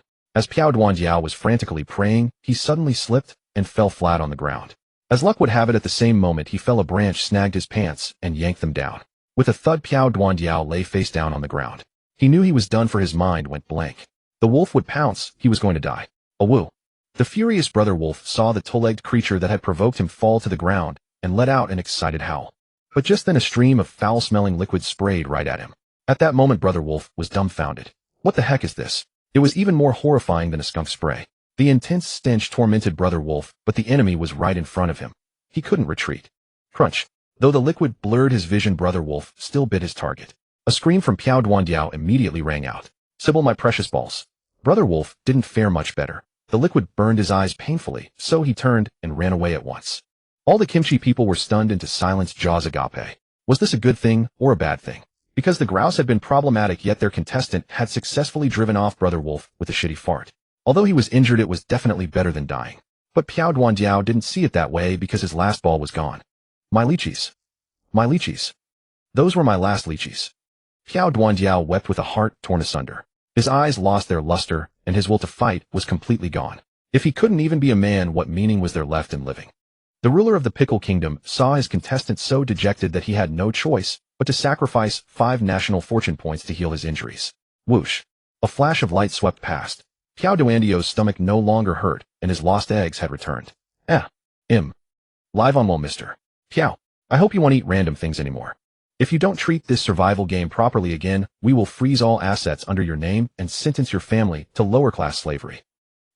I understand. Piao Duandiao's face turned pale with terror. That money was what he had painstakingly saved over the years serving a major chable. If it were all confiscated, he might as well be dead. Thus Piao Duandiao finally reignited his fighting spirit and once again set out on the road home. At 12 noon, Suhan had already run 38 kilometers, all without stopping to rest. Because he kept slipping bits of venison into his mouth from time to time, he hadn't felt hungry thus far. Crossing the plain, he was met with a vast maple forest ahead. In autumn, there were very few weeds, and the forest most had already withered, which was a good thing for Suhan. Otherwise, the dense undergrowth would have greatly hampered his running efficiency. Inside the forest, a wolf was gnawing on a rat. Suddenly, a human silhouette came running from afar, carrying a scent that smelled incredibly sweet and delicious. What luck! Food delivered right to its doorstep. The wolf glanced down at the rat in its mouth, then contemptuously tossed it to the ground. When there was something tasty available, who would eat that kind of thing? Uffed. The wolf flung the rat away, then assumed an attacking stance, ready to strike hard the instant the prey came within reach. The target drew nearer and nearer. When only 4 meters remained, it launched its attack. A woo! The wolf excitedly pounced at Su Han, but just as it reached midair, a palm as big as a clay pot came slamming over. Smack! That blow was as heavy as 1,000 June. The wolf's vision darkened, and it was sent flying. Seems like I ran into something just now. Su Han, wholly focused on running, didn't pay it much attention. In his view, anything that posed little threat to him was just, if he met a bear, he would deal with it when the time came. The audience in the live stream was completely stunned. What? God, Su slapped a wolf flying with one palm. Damn, does he have to be this insane? Wolf, hey, what are you doing? Wolf, can you show me some respect? Don't hit the face, it really hurts. God, Su, no matter what I encounter, I absolutely cannot stop. Wolf, sorry, I thought it was a speed bump. Behind him, the wolf was completely dumbfounded. It took several full minutes before it shook its head and regained its senses. Staring at the vanished figure, it hesitated for a moment, then went back and retrieved the rat it had discarded. Actually, this thing could still be eaten. At least it wouldn't hit him. At 1 p.m., Su Han successfully crossed the maple forest with 52 kilometers remaining to the finish line. Only half the distance remained to the finish. That was even with obstacles. Had it been the plane before, Su Han's speed could have been even greater. At the same time, thanks to the berries he had picked along the way, Su Han had not lost too much water from his body, so there was no need for replenishment for now. But soon he encountered a new problem. Su Han was blocked by a lake. This lake was extremely vast, no less than the one in front of his home. If he went around it, he would have to take an enormous detour, at least an hour and a half more than normal, or even longer. But swimming straight across was a severe test of stamina. The autumn lake water was bone-chillingly cold, and swimming consumed roughly twice as much energy as normal running. Rational analysis suggested the best choice was to go around. It was safe and reliable. But Su Han needed to race against time, so he had no other option. He tied his clothes, shoes, and food together with a hemp rope. This prevented them from falling off mid-swim, and also kept them from getting completely soaked. Then, holding the bundle above his head with one hand, Su Han slipped into the lake. Although he was swimming with one arm, his speed was by no means slow. On the calm lake surface, Su Han carved a trail of ripples racing swiftly into the distance. In less than 40 minutes, he had already made it ashore. At that point, 48 kilometers remained to the finish. He quickly shook the water off his body and stuffed a strip of dried meat into his mouth. After getting dressed properly, Su Han continued running. It was then that the audience truly realized the terror of this week's mission. Damn. Forgive my earlier naive thoughts. I genuinely thought this task wasn't hard at first. Now that I see God Su running a straight point-to-point route, I finally understand how twisted this week's task really is. He detours around mountains and around lakes. It looks like only 100 kilometers, but in reality, it must be over 110 kilometers. Only someone as lightly equipped as God Su dares to play like this. If he had carried a backpack, he would have had to take the long way around. At this rate, I'm afraid a large number of contestants will fail to complete this week's task. Actually, that's not necessarily true. If you bring enough tools, you can resupply on the road, so it still comes down to personal choice. After going ashore, it was another stretch of flat terrain. Su Han began to accelerate once more. His hiking skill had now reached level 40 and gained a brand new effect. Current skill effect: while hiking, reduce physical stamina consumption by 55, greatly reduce muscle damage and the risk of falls, and reduce resistance when accelerating. Huff. Huff. Su Han ran across the wilderness, sweat streaming down his body. He covered 20 kilometers of plain in just 50 minutes. Now only the final 28 kilometers remained to the shelter. And it was only 2:30 in the afternoon. What an astonishing feat. At that time, Lord Da had just stopped to take a break. When he opened the leaderboard, he thought he was seeing things. Only 28 kilometers left to the finish. 28. Lord Da's face was full of shock. It was only 2:30 in the afternoon. Everyone, including himself, hadn't even covered a quarter of the route. Yet his idol, the Dragon Nation contestant, Su Han, was already nearly at the finish. How on earth did he do it? Lord Da was utterly perplexed. At this moment, the Kangaroo Nation contestant had lodged a protest against National Destiny Survival. Cheating. This contestant must be cheating. National Destiny Survival, you must have helped him cheat.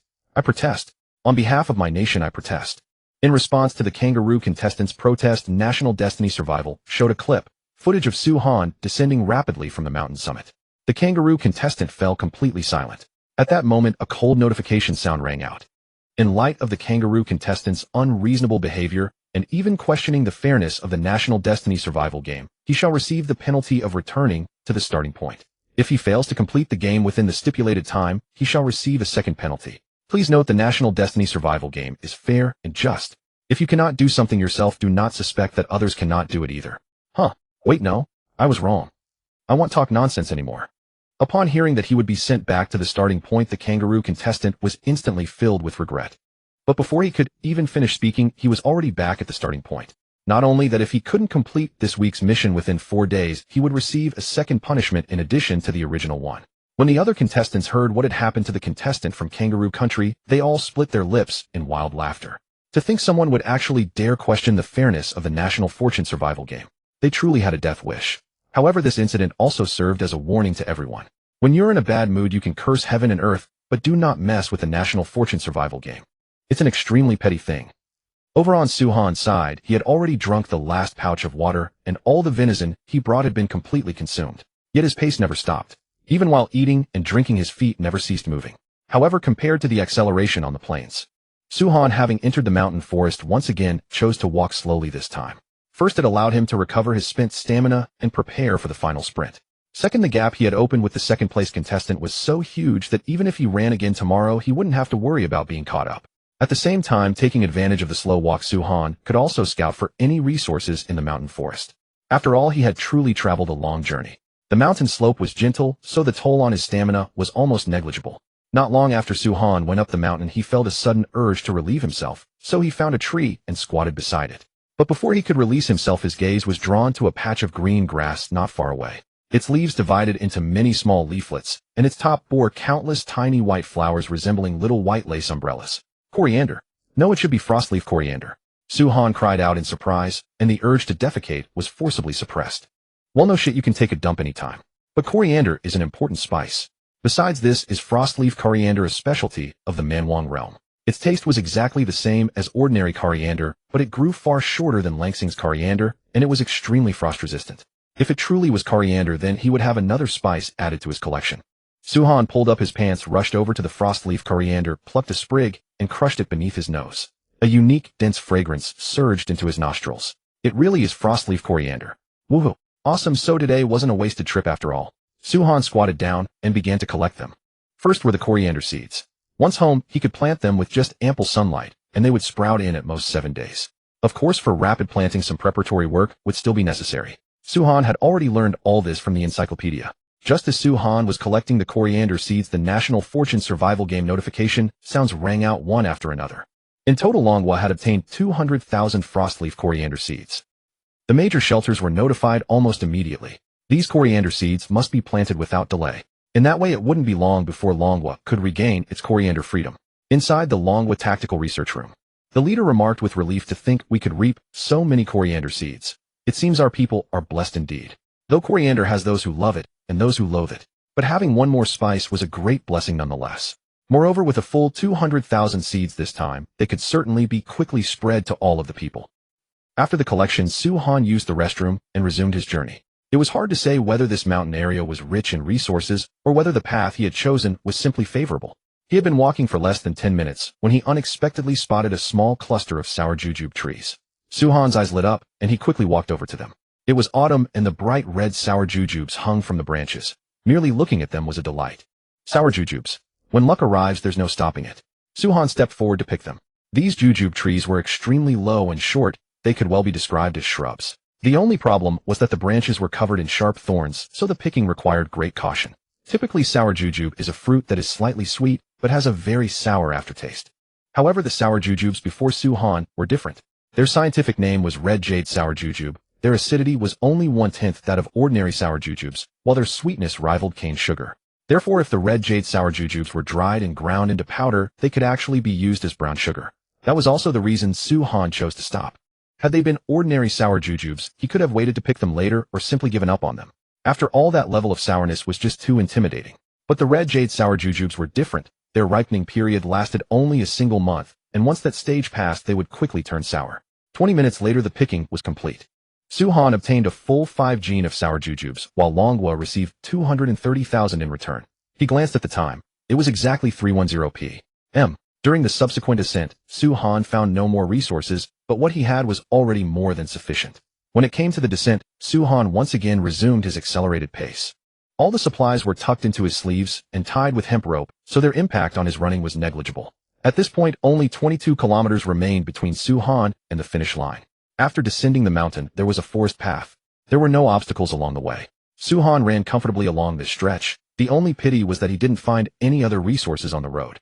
At 4:30 p.m., only 10 kilometers remained to the finish line. Su-Han's stamina was gradually fading and his legs were numb with fatigue, yet he persisted in jogging slowly, refusing to stop and rest. At this point, once he stopped, he wouldn't want to move again at all. Meanwhile, the sky was gradually darkening and the temperature was dropping as well. Given how drenched in sweat Su-Han was resting, without any shelter would easily give him a chill or a cold.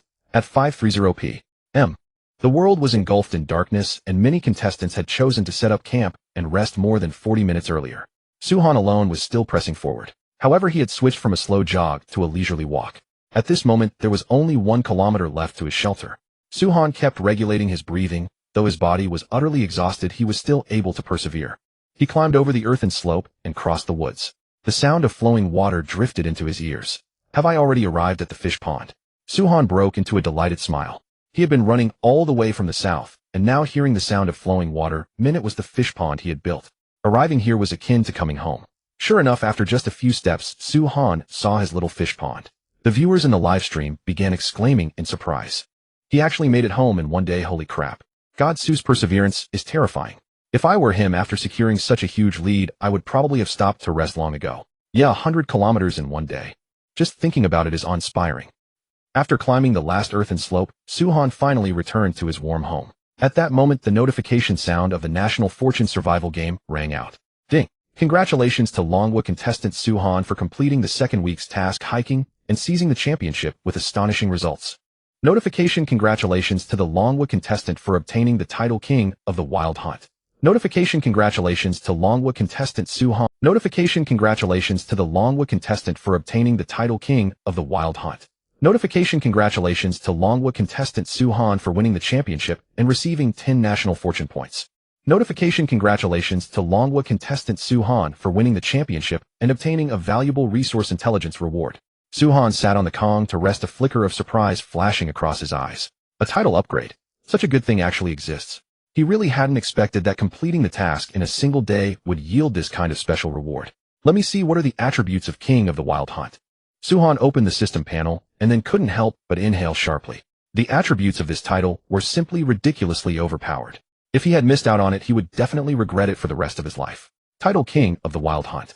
Attribute: all resistances increased by 3 points. Blood Devour: for each large beast slain, gain 1 point of constitution up to a maximum of 5 points. What is resistance? It applies to all negative effects: poison, cold, heat, and disease. For instance, if one is poisoned, and the poison would normally take effect in 3 minutes, having 3 points of resistance would delay that time. Weak toxins could be directly immunized.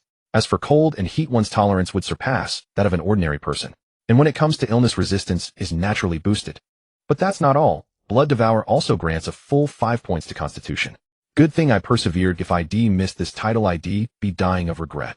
Su-Han muttered while massaging his legs. This title does not conflict with the previous King of the Hunt, meaning he could now equip 2 titles at once.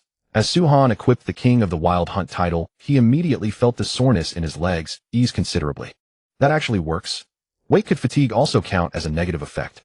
The thought made Su-Han gasp. It seemed he had underestimated the title's power. All resistances meant every conceivable negative effect, though he wondered idly whether after engaging in reproductive activities it might shorten the refractory period. Su-Han's mind wandered whimsically. Once the soreness in his legs faded, exhaustion crept in and drowsiness surged irresistibly. He fed his pets and let them out to relieve themselves. When everything was done, he rekindled the fire, then sank into a deep sleep. He slept soundly through the night and didn't wake until 7 in the morning. Though his body still felt somewhat off, it was far more comfortable than the night before. Today, Su-Han planned to cultivate seedlings, specifically frostleaf cilantro. The seeds had tough shells, so to speed up germination, he first needed to crush those shells. The force had to be precise, and he couldn't use hard objects. Otherwise, if the seeds cracked, they'd be ruined completely. So Su-Han's method was to place the cilantro seeds inside a sock and gently knead them. Once the shells cracked, he could put them in a clay bowl and soak them in warm water at 3045 degrees. There was no thermometer in the wilderness, so Su-Han used a traditional method. He lightly touched the water's surface with the back of his hand. When it felt hot but tolerable, the temperature was roughly 4045 degrees. Of course, he had to remove the title before testing the water, or the reading would be wrong. With the seeds soaking, the next step was preparing the soil. Suhan got up, fetched an axe and a wooden board, and began crafting a tilling tool. Cilantro takes up little space, so he planned to make a small wooden rake. A tilling rake differs from a grain raking tool. The tilling rake has short teeth, while the one for turning grain or gathering leaves has long teeth. Using the axe, Suhan carved teeth into one end of the board, spacing them about 3 centimeters apart. Then he found the center of the rake and marked a point above it. This was where the handle would go. He first burned a small hole with charcoal, then slowly polished it into a proper opening. Finally, he fitted the handle and bound it tightly with hemp rope. A new farming tool was born. Suhan picked up the wooden shovel and rake, stepped out of the shelter, found an open patch of ground nearby, and began digging. No matter what you plant, the first step is always turning the soil. This serves to remove grass roots and stone. The plot Suhan chose for cilantro was modest, 1 meter wide by 2 meters long. Yet even this small area, if fully planted, would yield more cilantro than he could eat at every meal. After turning the soil, Suhan used the wooden rake to break up clumps and make the earth finer. For planting small seeds like cilantro, this step was absolutely crucial. Once the soil was loose, the next step was fertilization. Human waste wasn't suitable, so Suhan chose to dig natural compost from the forest, the dark, rich soil found there. Additionally, he added some fish broth, which was rich in phosphorus, a nutrient cilantro loves. But the broth had to be diluted with water at a ratio of 1:20 before pouring onto the soil. Suhan had all these materials on hand, so it wasn't troublesome. Finally, he mounted the 4 edges of the plot into raised ridges for easier maintenance and watering later. Phew. Done. Now I just wait for the cilantro seeds to sprout, then transplant them into the beds. Suhan smiled with satisfaction at his handiwork. This was his first vegetable patch, and there would be many more to come. But shouldn't he build a wall? Otherwise, if wild beasts came sneaking in at night to steal his crops, all his work would be for nothing. No way. I won't let those beasts have an easy meal. Suhan resolved to start building a wall after Head eaten his fill and checked in. Simple branches wouldn't stop beasts, at the very least Head need wooden stakes. But wooden walls weren't sturdy. Mice could gnaw holes through them, and lightning could set them ablaze. So if he was going to do it, a mud brick wall was the better choice. Besides, he had nothing pressing for the next 6 days, so he could tear down the kiln, expand it, and mass-produce mud brick. Either way, once the shelter had walls, He'd never have to worry about wild beasts barging in again. For breakfast, Suhan had crucian carp and wolf meat, accompanied by a cup of red-ate wiljujube and rose tea. The rich aroma of dates paired with the sweet taste almost made him feel like he was back in modern society. The only pity is that these wild jujubes weren't roasted. If they were charred dates, they'd make even better tea. Alright, I still haven't checked that valuable intel from yesterday. Wonder what it is this time. Suhan set down his teacup and hastily opened the map. This resource was located north of the lake, about 10 kilometers from his shelter. It was the farthest resource of all. Its icon resembled a kind of radish. When Suhan saw the name clearly, he couldn't help but exclaim, "White hyacinth beans exist here too." Though soybeans weren't found, the hyacinth beans were exciting enough. This was a legume that improved soil quality and reproduced remarkably fast. These white hyacinth beans differed from the blue star varieties. They resembled a type of purple hyacinth bean. Not only were they large, but when cooked they had a delightfully meaty texture, making them one of the most delicious vegetables. Most astonishing of all, the white hyacinth bean took only 60 days from planting to bearing fruit. At the thought of having an endless supply of beans in the future, Suhan cheered with excitement. Awesome. He'll have vegetables at every meal from now on. Ha ha ha. Cilantro and hyacinth beans. I've really got to build that wall quickly. Once the beans grow, we'll be living the good life. There was a fish pond over by the hillside, and at home, he had cilantro and beans. Suhan could hardly imagine how wonderful his little life would be next year. After completing his daily routine, Suhan set about producing adobe bricks. The number of earthen bricks needed to raise a wall was immense. Had he tried to build all 4 walls purely out of bricks, he would have exhausted every scrap of nearby clay and still fallen short. Thus, Suhan decided to use bricks for the foundation and the lower portion of the walls, temporarily filling the rest with birch timber. That would conserve bricks and also keep small animals from burrowing through the walls. He mixed the clay. He stirred it. He shaped the adobes. He kindled fire to dry them.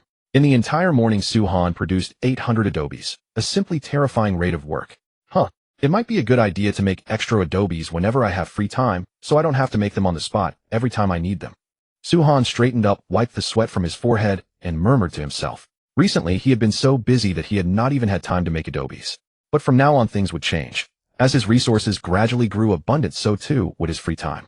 Many tasks could finally be put on the schedule. For instance, firing porcelain. For instance, scouting the nearby resources. Although Suhan had already spent half a month in the lakeside district, there were still many places he had yet to explore carefully. At midday, Suhan stepped into the storeroom and instinctively reached for a piece of wolf meat to prepare a meal, only for his hand to grasp nothing. Looking down, he discovered that the wolf had been eaten clean. It's already gone. I remember there were still 20 caddies of meat 2 days ago. Suhan's face filled with shock, but he swiftly realized that he had indeed eaten all of it himself. Because of his martial arts training, his appetite had surpassed his former self by a wide margin. In the past, half a caddy of meat and 2 duck eggs were more than enough for breakfast. Now breakfast demanded 2 caddies of wolf meat and a bowl of kudzu root. Lunch was even more exaggerated. At least 4 caddies of meat were required to satisfy his hunger. Thus 20 caddies of wolf meat seemed ample, but in fact Suhan polished it all off in just 2 days. As they say, poverty cultivates scholarship while wealth cultivates martial arts. It looks like I'll have to go hunting again tomorrow. Otherwise the stockpile at home won't be enough to feed me. Suhan selected a forkedy slab of bear meat from the side and walked out. In the afternoon, Suhan began constructing a brand new earthen kiln. The process was much the same as before, but the interior volume was fully 5 times larger. Not only that, the fuel had also been switched from firewood to charcoal. Half an hour later, the first earthen kiln was completed. Suhan kindled the firewood to bake it dry, then set to work on the second kiln. If he relied on a single kiln to fire bricks, those 800 adobes might take until next week to finish. So this time he intended to build 4 large earthen kilns. Assuming each kiln could fire 25 bricks in one batch, the 4 kilns together could produce 100 adobe bricks per round. But what if charcoal ran out? That was actually no concern because Suhan would replenish his charcoal supply even as he consumed it. Once he saw that all the kilns had entered the drying stage, Suhan picked up a wooden spade and walked to the front of the shelter to mark out the courtyard wall. He had 2 requirements for the courtyard. First, it had to prevent wild animals from invading. Second, it had to be suitable for growing crops. With these 2 considerations, the courtyard could not be too large. After all, his brick supply was limited. Suhan pondered for a while and decided to build a small courtyard of 12 square meters. With the north side leaning against the existing wall, he could save some materials. As for the 10 square meter courtyard, after excluding the shelter, it still left 8 square meters of usable space, more than enough for him to plant cilantro and white hyacinth beans. Good, then it's settled. Suhan used the wooden spade to draw lines on the ground. Once he had determined the wall positions, he began to excavate. He was far too experienced at this task. It took him merely 30 minutes to complete the foundation excavation, a veritable human excavator. Preparations were complete, and the kilns had also finished their initial drying. Suhan loaded the adobe bricks inside and began the formal firing. At this point, the might of expanded production became apparent. The 4 kilns accommodated a total of 150 adobe bricks, equivalent to nearly a full week's work for the old small kilns. Hiss! 1 batch can hold this many adobes. If so, the courtyard wall can be finished in 3 days. Not bad, truly not bad. Oh, speaking of which, since I'm free now, why not fire some pots, bowls, and basins? The tools Suhan had fired last time were all small in size.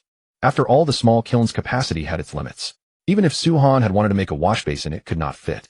But now everything was different. The newly built kiln could hold not only a wash basin, but even a squat water vat. Since I'm firing things anyway, I might as well do it properly. Suhan strapped a bamboo basket to his back and set out to dig for some superior clay. The clay at his doorstep was usable, but it was not suitable for crafting everyday items. The pots and bowls he had made last time could be used, yet the quality was too rough.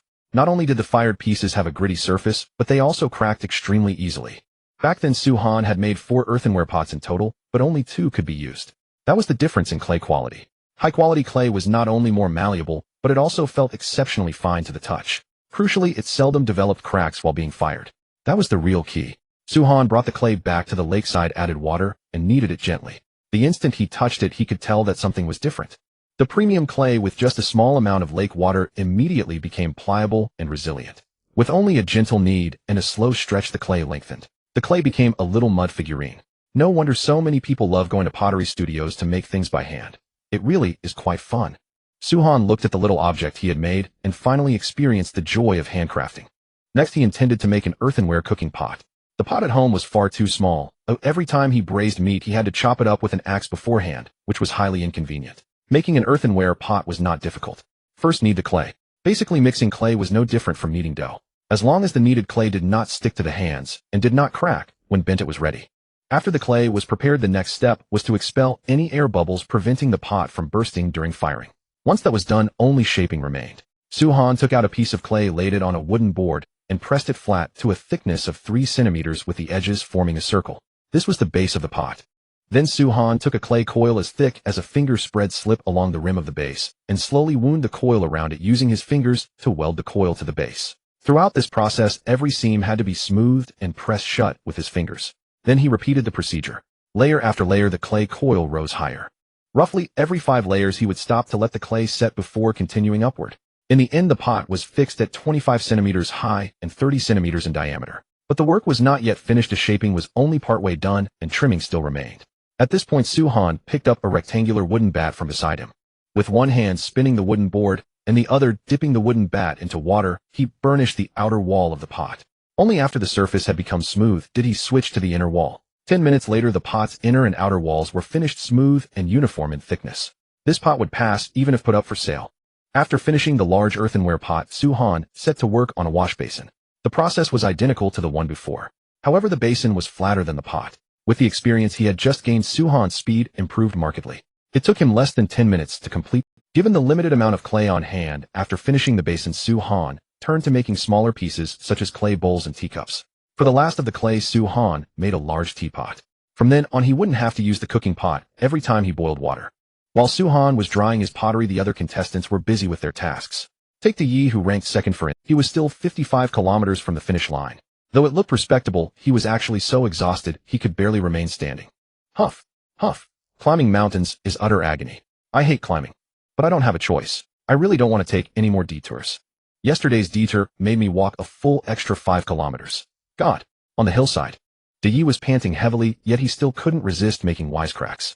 That was his personality. Alone in the wilderness, if he didn't find some amusement, he would eventually have a mental breakdown. Still, to be fair, after shedding most of his heavy gear, De Yi had clearly sped up. In the live stream room, the Dragon Kingdom spectators were chatting casually. You never know the truth until you compare. The second day is almost over, and even the fastest second-place contestant hasn't completed even half the course. TSK. Our god Su is just too strong. No helping it. It took De Yi until today to realize that the more supplies you carry, the slower you are on the road. The thing is, once you choose a detour, you can't stop. I think this round is going to stump a lot of contestants. I wonder what the punishment will be. Will it be having their balls chopped off? Damn, the guy above is too evil. I think cutting height and IQ a bit is enough. How about reducing IQ by 20 points? Reduce IQ by 20 points. If it's those little devils, I don't mind. At this moment, from the perspective of Ritsumo Tudai, the Sakura Kingdom contestant, he truly could not run any farther.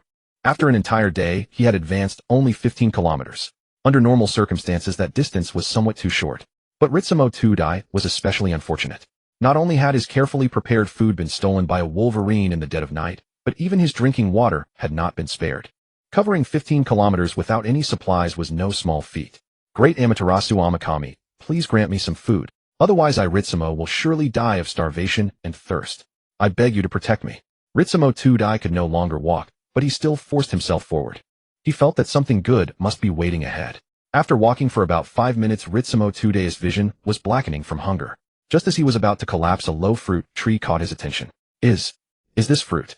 Amaterasu Amakami answered my prayer. Ha. Ritsumo Tudai rushed over in excitement, picked a golden yellow fruit, and crammed it into his mouth.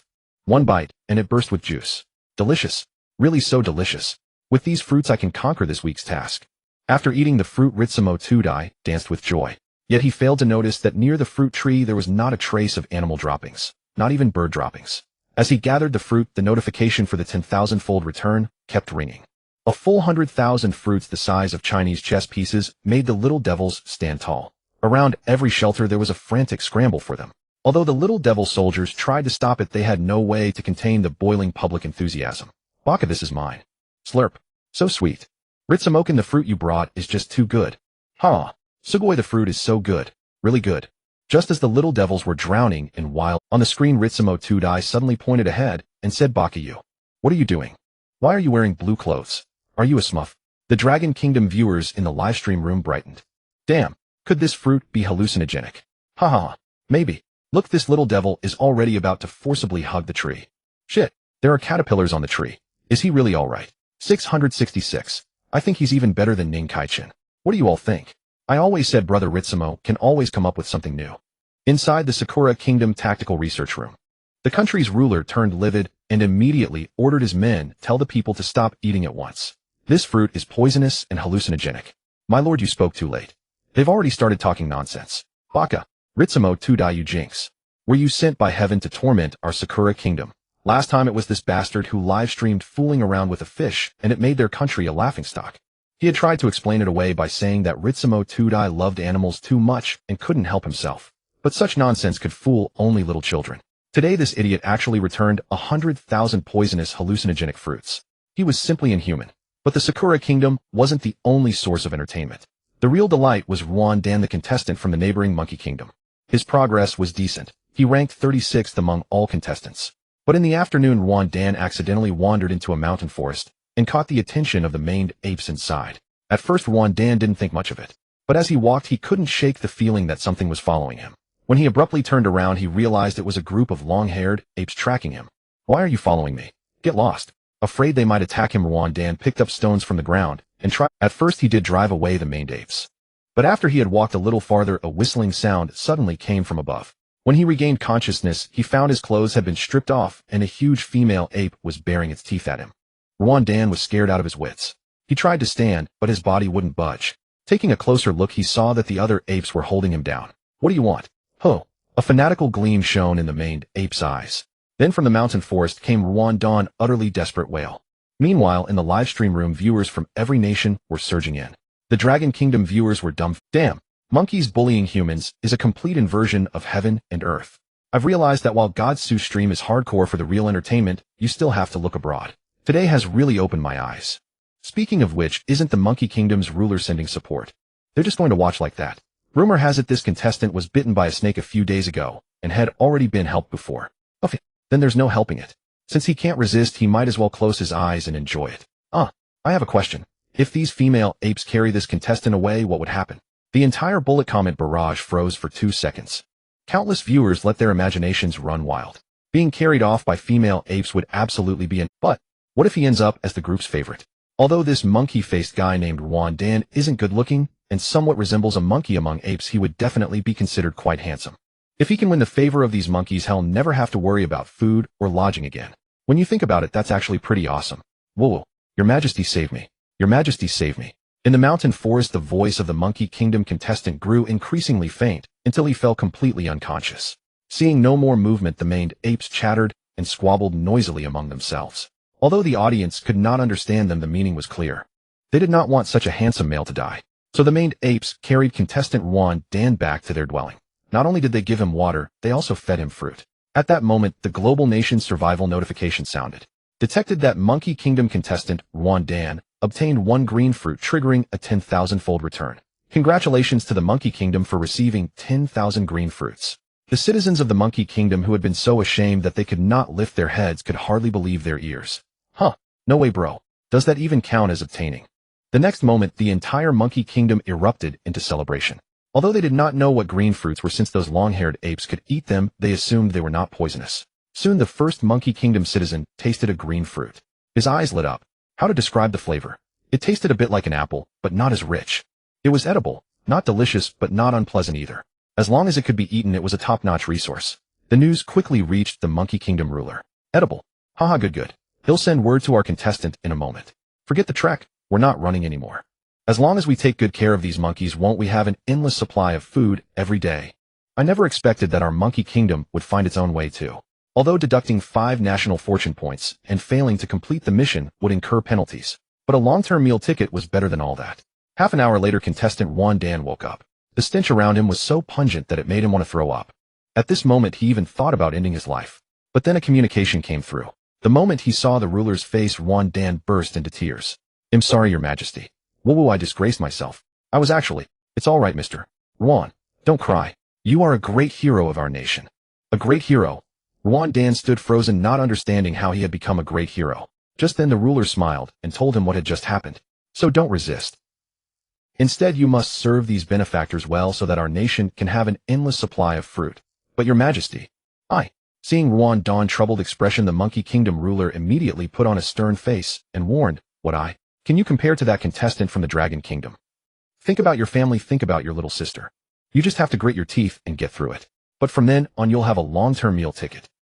When Ruan Dan heard his sister mention, the resistance in his heart instantly vanished. However, because Ruan Dan was not skilled at hunting, nor did he possess Suhan's nimble hands. If things really were as the ruler said, it would actually be quite good for him. Food and drink every day without having to live in fear. This life really was not bad. That night, as expected, Ruan Dan received 2 more kinds of fruit in return. This made him even more determined to stay. Spectators from other countries watched this scene with envy. Although this kind of thing humiliated the contestant, the entire nation profited. The next morning, A dense fog shrouded the land, and heaven and earth were a vast stretch of white. Suhan got up early and opened the earthen kiln to check on things. Rows and rows of red bricks came into view. Suhan picked up a brick and said with a smile, as expected, bricks fired with charcoal are better than those fired with wood. Last time he had been in a hurry to build the heated brick bed, so he had used only hardwood. Although the bricks turned out usable, their color and hardness were far inferior to the one in his hand. Suhan took out the bricks, then loaded earthen blanks to continue firing. Breakfast was bare ribs and a bowl of fish.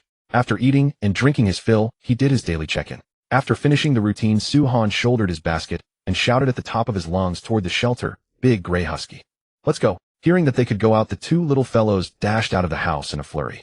Woof! A husky bounced around joyfully while Big Gray was as steady as ever. Suhan locked the door. This time his destination was the north side of the lake.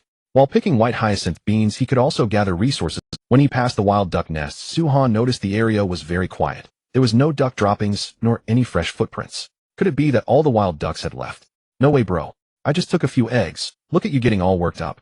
Now that you're all gone, what am I supposed to do about my down jacket? Suhan took out his binoculars and quickly scanned the lake. At that moment, the sun had just risen and the thick fog was gradually dispersing, leaving the entire lake in full view. Apart from a few birds nearby, there were no other creatures. What about farther away? Suhan looked toward the opposite shore and saw a flock of wild ducks slowly swimming out from among the water plants.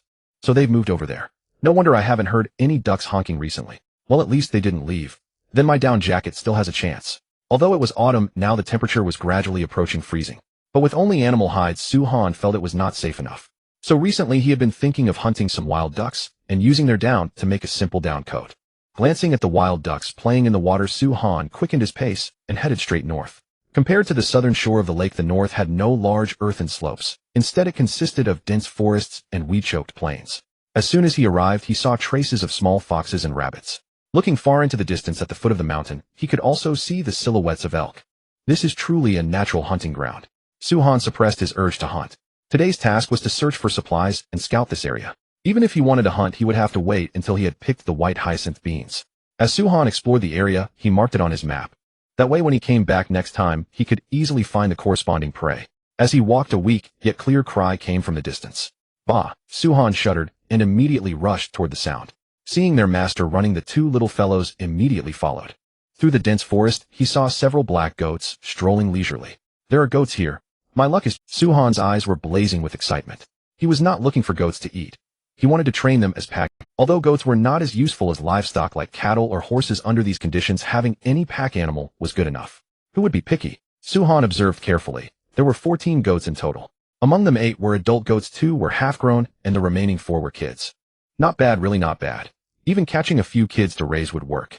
Suhan stroked the bow and arrows in his hand, suppressed the greed in his heart, and slowly disappeared into the jungle. He did not want to wait a single moment longer. As soon as he found the white hyacinth beans, he would come back and catch these goats. If possible, he wanted to catch a few more to raise. At the very least, he would take all the kids. After leaving, Suhan headed straight for the white hyacinth beans. Though he was eager to catch the goat, he did not leave behind a single valuable resource along the way. Take fallen leaf mushrooms, for instance. They are a type of mushroom that only grows beneath fallen leaves in autumn. They are a supreme ingredient for stews. Just a few caps can lend the broth an exquisite freshness, making them an essential seasoning in the wilderness. Suhan found an entire large patch of them in the forest. Then before leaving the forest, he discovered another treasure, a black flower-like wood ear fungus growing on rotting wood. Am I dreaming? There's actually wood ear here. Oh right, it rained the night before last. Suhan suddenly remembered that wood ear was also a fungus that loved rainwater. Perhaps it was precisely that rain which had made them proliferate. Inside the Dragon Country livestream, viewers excitedly cheered the moment they saw the wood ear. Look, what has Sushin discovered? Wood ear. Holy crap, we can eat wood ear from now on. Amazing. This is too powerful. Wood ear is a fungus that can be artificially propagated on a large scale. Sushin, we truly love you. Oh, since it can be artificially propagated, I wonder if Sushin could cultivate some wood ear. In Dragon Country's official broadcast studio, Bing Bing asked the same question. Li Chung hummed softly before replying, it's possible to try cultivating them, but without modern technology, there may be problems such as impure strains. Moreover, even if cultivation started today, it would still take at least 2 to 3 months before they could eat. Anyway, the technique isn't difficult. The key is how Sushin chooses. Wood ear is a fungus that is extremely easy to store. If it could be successfully cultivated, it would mean a ready supply of edible fungus for the future. This was vital for long-term survival. Having discovered wood ear, Suhan naturally would not let such an important resource slip away. but there was no rush to cultivate them. The most pressing matter was bringing the goat home. This batch yielded 23 wood ear mushrooms in total, triggering the 10,000-fold return 3 times. His luck could only be called mediocre. But for Dragon Country, even a single trigger would have been enough, so long as there was fresh wood ear. Researchers could mass propagate it. Leaving the forest, Su Han continued northward. After walking for about an hour, he finally stood before the white hyacinth beans. There were only a few vines, yet they were draped over the entire tree. Even if he ate the beans at every meal, it would probably take 3 to 5 days to finish them all. This is it. I've really hit the jackpot this time. Su Han set his basket on the ground and forcefully yanked the vines down from the tree with a tearing rustle. Great masses of beans and vines fell to the ground. Then came the second vine, the third. Before long, all the white hyacinth beans had been pulled down. Su Han stepped forward to pick them. Some of the beans had clearly grown old. Though their pods could no longer be eaten, the beans inside were still fine things. Not only could they be used as seed, but they could also be stir-fried or stewed. Slowly the basket was filled, yet many beans still remained. After a moment's thought, Su Han decisively took off his jacket, tied the 2 sleeves tightly, and turned it into a container. Before long, all the beans had been packed up. Dahue era. Time to go home. Oh woo. Huh. One voice was missing. Su Han turned around to look for Era, only to find that the little fellow had disappeared somewhere. This was a mountain forest. If a wild animal had carried Era off, he would have no idea where to search. Oh whoa. Just as Su Han was about to ask, Dahue Era came bounding down from the mountain behind him with a purple herb clamped in its mouth. Where have you been? Huh. This herb. Where did you get it? Su Han was about to scold the little wanderer, because if it kept running around like this every day, it might really get lost someday. But when he saw the herb in Era's mouth, he stood frozen on the spot. No way. No way. Really no way. Were the resources on the north shore of the lake really this abundant? Su Han could hardly believe what Era had found. To confirm whether it was real, he snatched the herb straight from Era's mouth. The root was purplish red with palmately compound leaves and fine serrations along the edges. At the center of the leaves hung a small cluster of berries as beautiful as rubies. There's no mistaking it. This is ginseng. Era, where did you find this? Tell me now. Su Han never dreamed that Era could have such incredible dumb luck. The little wolf had merely run around for a while and came back carrying a ginseng root that looked like it was at least 20 years old. Faced with its master's question, Era tilted its head in a dazed, adorable manner, clearly having no idea what was being said. Seeing Era's stupid expression made Su Han furious. A 20-year-old wild ginseng. Even on Blue Star it would be worth a fortune, and yet this idiot wolf could not understand human speech. Beside him, Dahue looked at its master, then at the herb in his hand, as though it understood something. It lowered its head and began searching the places where its younger brother had been. Say something, Era. Where did you carry it from? If you just tell me, I'll give you an extra meal. Oh woo. Seeing its master so agitated, Era tucked its tail between its legs in fear. Seeing the little brat behave like this, Su Han was completely out of tricks. After all, Era was only a wolf, and a stupid wolf at that. If it comes down to it, I'll just have to search slowly. Su Han was about to go up the mountain himself when he realized Dahue had already gone up, at some point, head lowered and nose twitching. Could it be that Dahue understood him? What a good son he was. If they could find the ginseng, Dad would give him an extra meal. Su Han grabbed his axe and hurried after it. Seeing its master catch up, Dahue noticeably quickened its pace. 10 minutes later, the man and the wolf arrived beneath a tree. On the left was Era's droppings, and on the right was a ginseng plant, whose root had been torn off. You actually found it. Dahue, nicely done. Su Han habitually pulled a strip of dried meat from his pocket and tossed it over. Snap! Dahue sprang into the air, caught the treat cleanly, and devoured it with relish. Meanwhile, Su Han crouched down and slowly began digging with his axe. The ginseng's root hairs were also treasures, so he had to dig it out as completely as possible. By now the live stream was boiling with excitement. No one had imagined that Era, that stupid wolf, would find ginseng. What was more, it was a 20-year-old wild ginseng. That kind of dumb luck was simply beyond words. Well, I'll never make fun of Era again. If you told me it was a treasure-hunting dog, I'd believe you. It even finds ginseng when it goes out to take a dump. Awesome, Era. Tear up whatever you want at home from now on. At least for a month, Su Shin won't dare hit you. Era, surely no one actually thinks I'm stupid, right?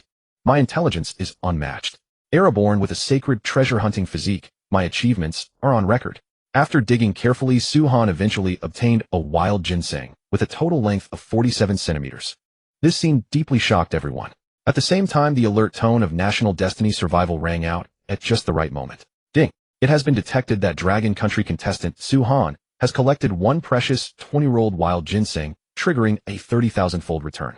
Congratulations to Dragon Country for obtaining 30,000 20-year-old wild ginseng plants. Important notice in recognition of Dragon Country contestant Su Han's outstanding performance in the Huangman Realm. Dragon Country is specially rewarded with a blessed rain. Notice wherever the blessed rain passes, the land will be improved and nourished, and crops planted there will increase in quality. The 3 consecutive notification tones caused the contestants still running their missions to break down. Was there no justice in this world? They had not even finished their tasks, yet the Dragon Country contestant had found precious ginseng and triggered a special reward mechanism. Was this contestant even human? Could he be an alien? Inside the Dragon Kingdom Tactical Research Center, the moment the chief heard that 30,000 ginseng roots had arrived, he immediately issued the order. Send these ginseng to the hospitals of every shelter and distribute them as supplementary nourishment as needed. Yes, sir. At the resource refresh point of the capital shelter, over 1,000 ginseng roots materialized out of thin air. They were then escorted by brave soldiers to the hospital. This sight infuriated the foreign bootlickers abroad. They were living like dogs while the Dragon Kingdom was not only feasting on wood ear mushrooms and bear meat. They now had ginseng as well. In the slum district of Britain, the actor who once specialized in playing emperors gnashed his teeth in hatred. Damn it. I'm originally a Dragon Kingdom citizen, yet they expelled me just because I took British citizenship. What's the harm in letting me have a bite to eat? You all used to love watching my TV dramas. The bootlickers around him all wore resentful expressions. Back when they were emigrating, this guy had been the loudest of them all, spouting nonsense about how they were leaving to carry on the flame of the Dragon Kingdom and spread its culture abroad. Only after they arrived and became slaves did they realize that this so-called superstar was actually nothing more than a shameless traitor. The reason he had said such things was simply to drag more people down with him. Of course, the British had also meddled in it.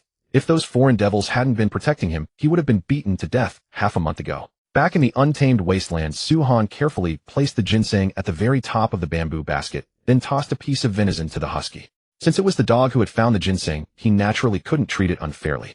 The little fellow hadn't expected a reward, and happily picked up the venison and began eating it with relish. By the time he got home, it was already 12:30 in the afternoon. Su-Han hung the ginseng on the wall, then fetched some wood ear mushrooms, his treasured duck eggs, and the venison ribs he had been reluctant to eat. Today he planned to cook a hot dish to reward himself. He added water to the pot and blanched the wood ear mushrooms. Fresh wood ear mushrooms contain a substance called porphyrin, which can cause dermatitis if a person eats them and then exposes themselves to sunlight. So if you want to eat them, you have to wash them thoroughly and blanch them. As for dried wood ear mushrooms, the porphyrin is decomposed during the sundering process. Therefore, they only need to be soaked in water before eating. With the wood ear mushrooms prepared, Su-Han took 2 duck eggs, added a pinch of salt, and scrambled them. Then he sliced the venison thinly and stir-fried it with wild scallions to bring out the aroma. Once the fat began to render, he immediately added the wood ear mushrooms and the duck eggs. Finally, he sprinkled in a little crushed fallen leaf mushroom powder. In this way, a simple plate of Mushu-style meat was ready.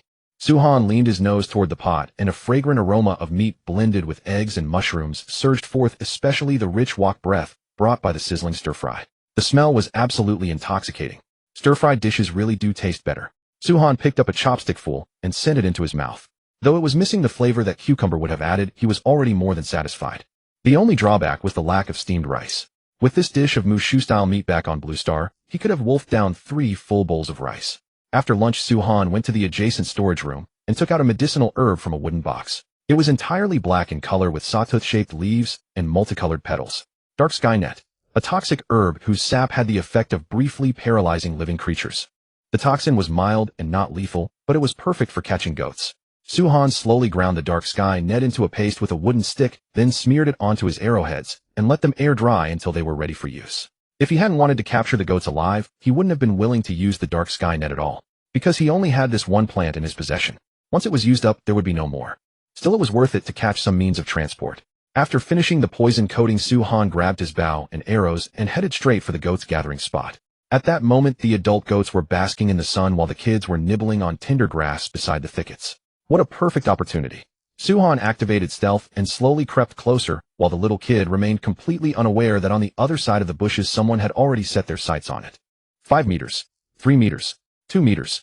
Su-Han parted the bushes with his hand and slowly reached out toward the little kid. The instant his arm came within reach, he clamped one hand over the kid's mouth and yanked it in with the other. Whoosh! Before the little kid even knew what was happening, its body had already left the ground.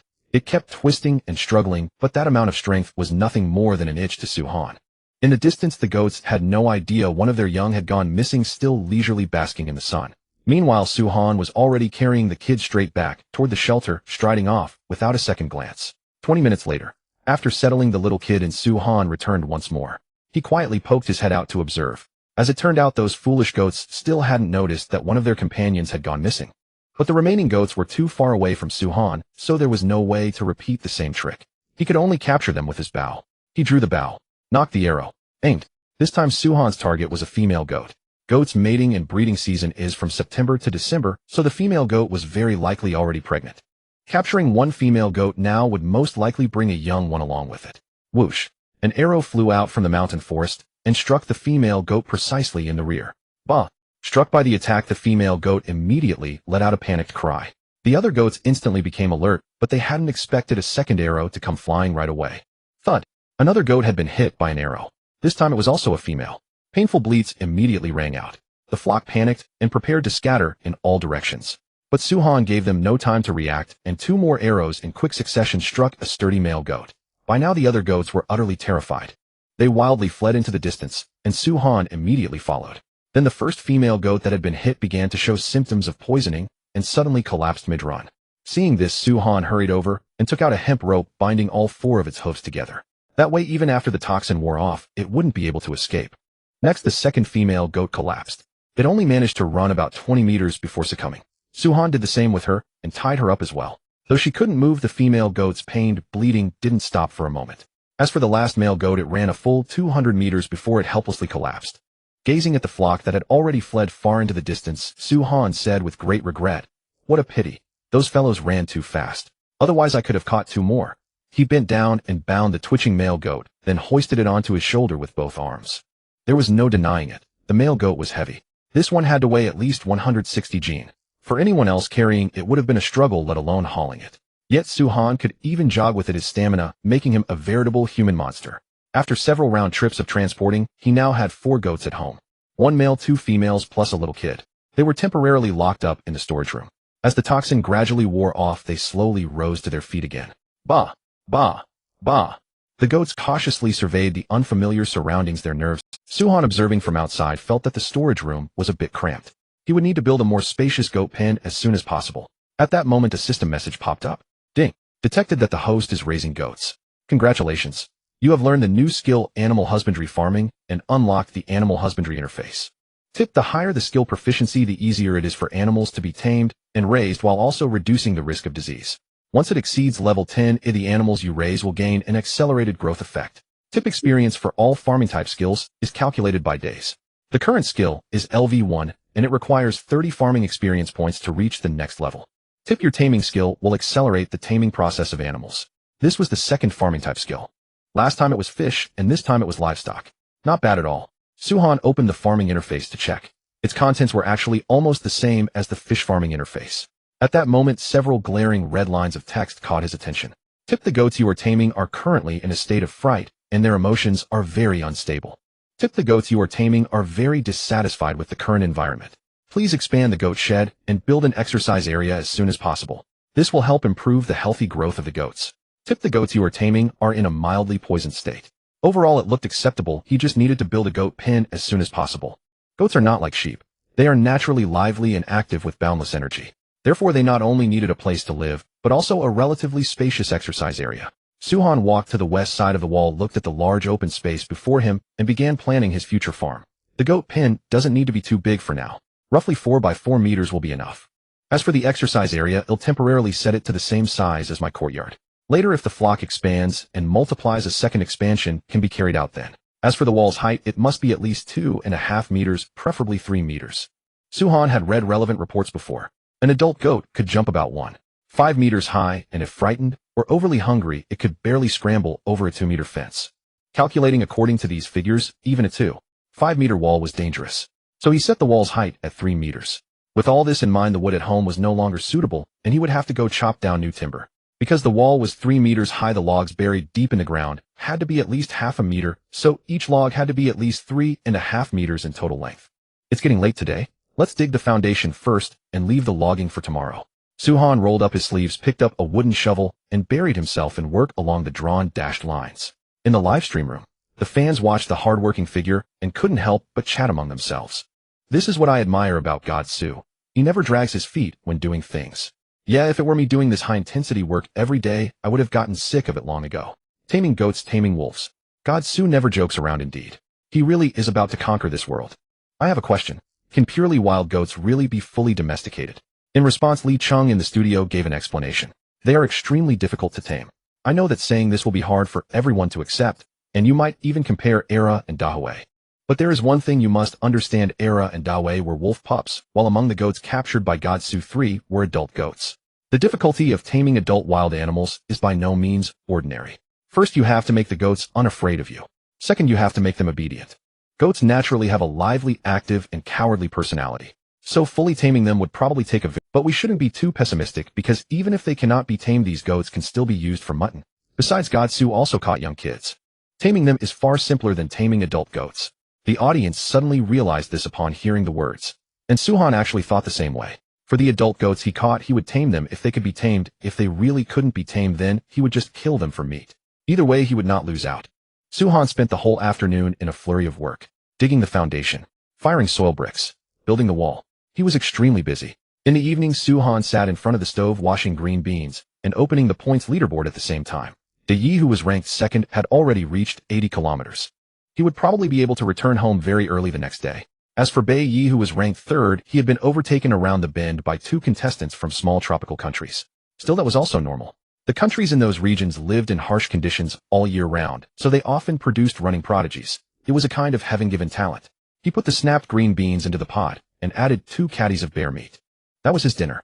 After eating and drinking to his heart's content, Suhan took off his jacket and went into the woods to practice martial arts. He now practiced about twice a day, once in the morning and once in the evening, each session lasting a full hour. In this way, it would not affect his daily work, and it could greatly increase his skill proficiency. Suhan's martial arts skill had already reached LV6, only a step away from LV7.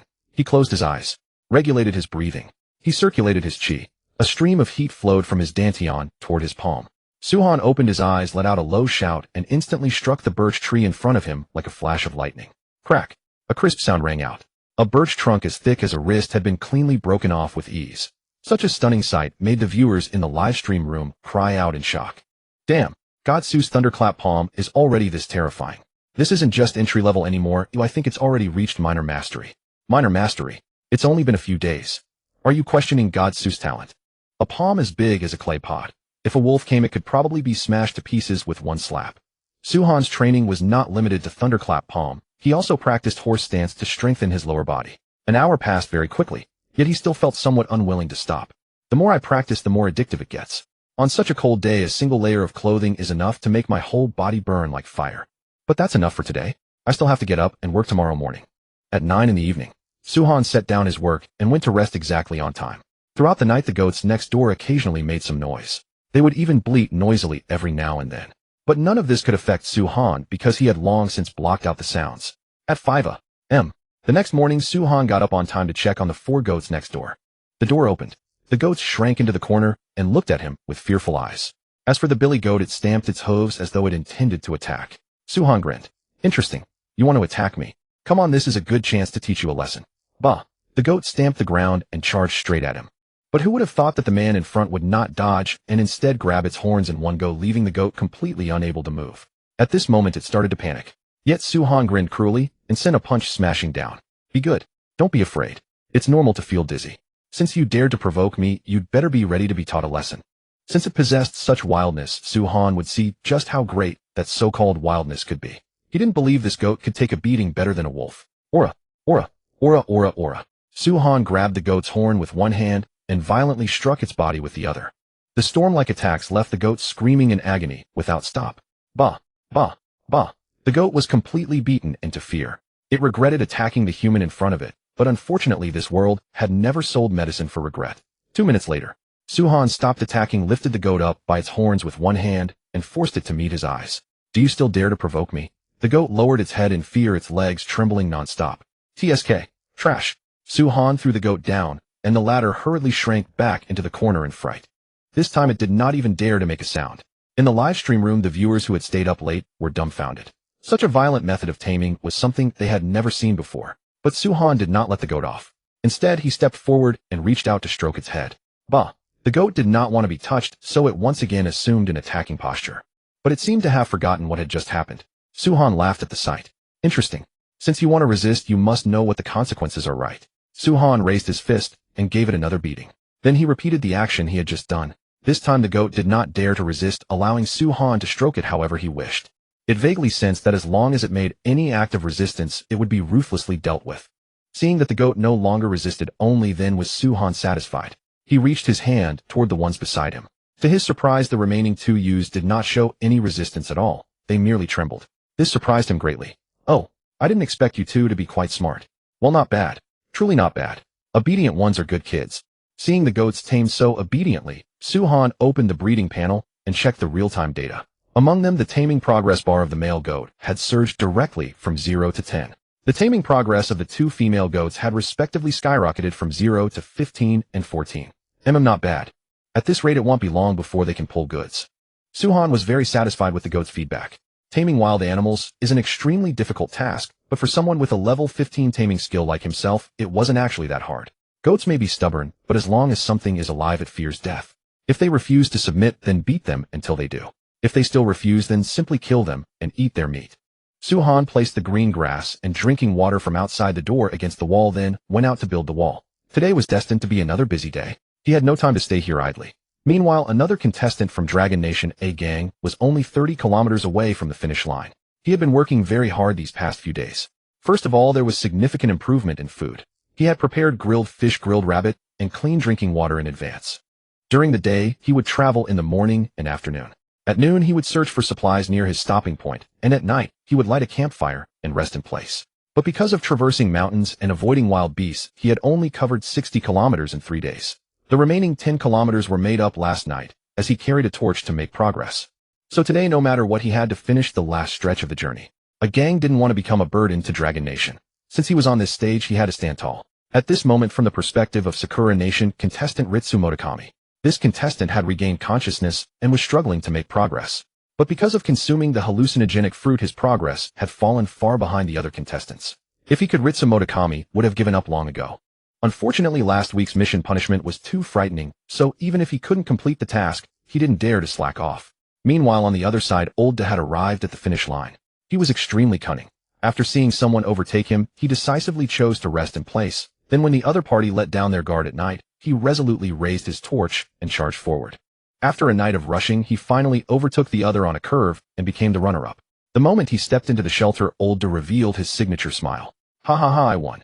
They're probably still sleeping soundly, but I've already returned home. I wonder what the reward." Old Da sat wearily on the bed, gulping down water. Soon the National Fortune Survival reward descended. First, his country received 5 points of national fortune value. Secondly, the random reward was unexpectedly the coordinates of a fruit tree. This made him extremely happy. "Hey, look everyone. I have non-toxic fruit to eat. Awesome. Although it's not seeds, as long as it's food, I'm very happy." Old Da smiled at the camera, and meanwhile the news of his arrival at the finish line successfully startled the two contestants from the small rainforest countries. The two stood up and cursed furiously. "Shameless Brit, actually choosing to move while we slept, how treacherous. Damn it, he stayed still yesterday, just to mislead us, so shameless." But the audience sneered at this. Having a natural advantage, yet choosing to rest early without any sense of crisis. How could they blame others for being cunning? At 1230 in the afternoon. At this point, 10 contestants had already completed the challenge and successfully returned to their shelters. A gang, after a long journey, finally reached the summit of the last mountain. At this moment, only 15 kilometers remained to the finish line. But now he had to face a choice. First, sprint all the way down the dangerous slope. This would let him quickly reach the foot of the mountain, and from there, just a short run would bring him home. But this slope was very steep, and its length was fully 3,000 meters. If he tripped midway, he would definitely be done for here. Second, choose the safe mountain path and slowly walk down. But doing so would delay a very long time. Although there was little risk, the reward would be negligible. A gang closed his eyes, recalling Su-han's diligence and strength. Could he really be a coward in the wilderness for his whole life? No, I can do it. A gang raised his head to the sky and shouted, "Is any staff member there? Please help me notify the country leader that in 10 minutes I will sprint down from here. If an accident happens, please help me in time." He wanted to take a gamble. If he succeeded, even if he ended the competition in 15th place, he would still receive a random reward and national fortune value reward. And the rewards for those after 15th place were too measly. Since he had already come this far, it would be a pity not to take it. Meanwhile, in the live stream, some fans came out of admiration. With Su-han in the live stream, few people actually paid attention to a gang. But today was different. This contestant actually wanted to charge all the way down from the mountaintop. That sounded very dangerous. When did a gang rank 11th? Did the angler get a running bonus? I just saw it too. I remember last night, he was still ranked 28th. You guys look down on us anglers. A seasoned angler not only stays up late, but also has plenty of stamina and sun resistance and can handle all kinds of dangerous environments. Otherwise, finding a good fishing spot would be hard. Besides, we anglers go out regardless of wind or rain and often wrestle with giant creatures. Giant creatures? Bro, are you serious? I checked your homepage. If you didn't catch a leather shoe, you caught a tree branch. Is that what you call giant creatures? The audience below all burst out laughing. But it had to be said that this viewer hit the nail on the head. A gang's abundant physical strength was indeed inseparable from his daily fishing. 10 minutes later, a gang took a deep breath, rubbed his slightly sore legs, and muttered to himself, success or failure depends on this one move. I have to hold on. Then he walked toward the slope and charged down in a wild sprint. The fierce wind howled past his ears. Hiss. Huff. A gang struggled to control his body, maintaining a sprint while descending. He didn't even dare to think too much. There was only one thought in his mind. Run. He absolutely must not stop, or he would fall due to inertia. 100 meters. 500 meters. 1,000 meters. A gang's legs had gone numb, and the long accumulated fatigue surged over him all at once, but he still gritted his teeth and desperately charged forward. Hold on a little longer. Just hold on a little longer. But just as he was about to reach the foot of the mountain, his left foot suddenly hit a stone, and his whole body lunged forward. In the live stream, countless viewers gasped. Oh no, he's done for. No, he's almost at the foot of the mountain. Why is this happening? Gang, no. At that moment, even a gang thought he was finished. Suddenly, a white light landed precisely on him. A gang who was about to hit the ground and tumble down the mountain landed steadily on the ground instead. He blinked, then suddenly realized it was aid from his country. Phew. That really scared me to death. A gang stood still and couldn't help but breathe a sigh of relief. This wave of assistance came just in time. But he didn't dare rest because during his descent another contestant had already reached the finish line. 2 hours later, dragging his exhausted body, a gang finally stepped into the shelter. With that, he became the 14th contestant to reach the finish line. In the live stream, viewers gave thumbs up one after another. Well done, gang. 14th place, oh amazing. Awesome, gang. He actually did it. Incredible. A gang lay on the bed, a delighted smile spreading across his face. Then he claimed this reward. Notice you have received an intelligence reward. Notice your country received 5 points of national fortune value. Intelligence. This time it's finally mine. A gang quickly opened the map and saw a white dot shining 8 kilometers away from the shelter. It turned out to be, this time his desperate struggle was truly not in vain. He had actually found a carrot. Carrots are an exceptionally high-yield vegetable. Not only can the roots be dried and stored for long periods, but the leaves can also be eaten as a dish. This is truly precious intelligence. A gang suddenly understood why Su Shun had been advancing triumphantly all along. Because the more resources one obtained, the faster one grew. When facing tasks, he would also remain utterly composed. Conversely, without that, one would only sink deeper into mediocrity. It seems I need to adjust my mindset from now on. Only by striving with all my might can life become comfortable.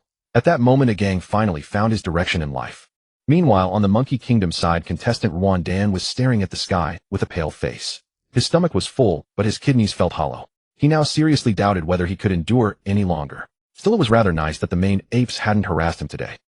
Meanwhile, on Su Han's side, 2 sides of the enclosure were already finished. The side connected to the sheep pen had to be raised in height, so the timber hadn't been delivered yet, and it could only be set aside for the moment. During his work, he occasionally went to check on the goats to strengthen their bond. Their condition was still fairly good. Some of the grass had been eaten, and there were traces of drinking water. Although the 3 adult goats were still terrified of his approach, they had gradually become accustomed to being touched. In the afternoon, Su Han took his axe and headed straight into the mountain forest, once again transforming into a lumbering maniac.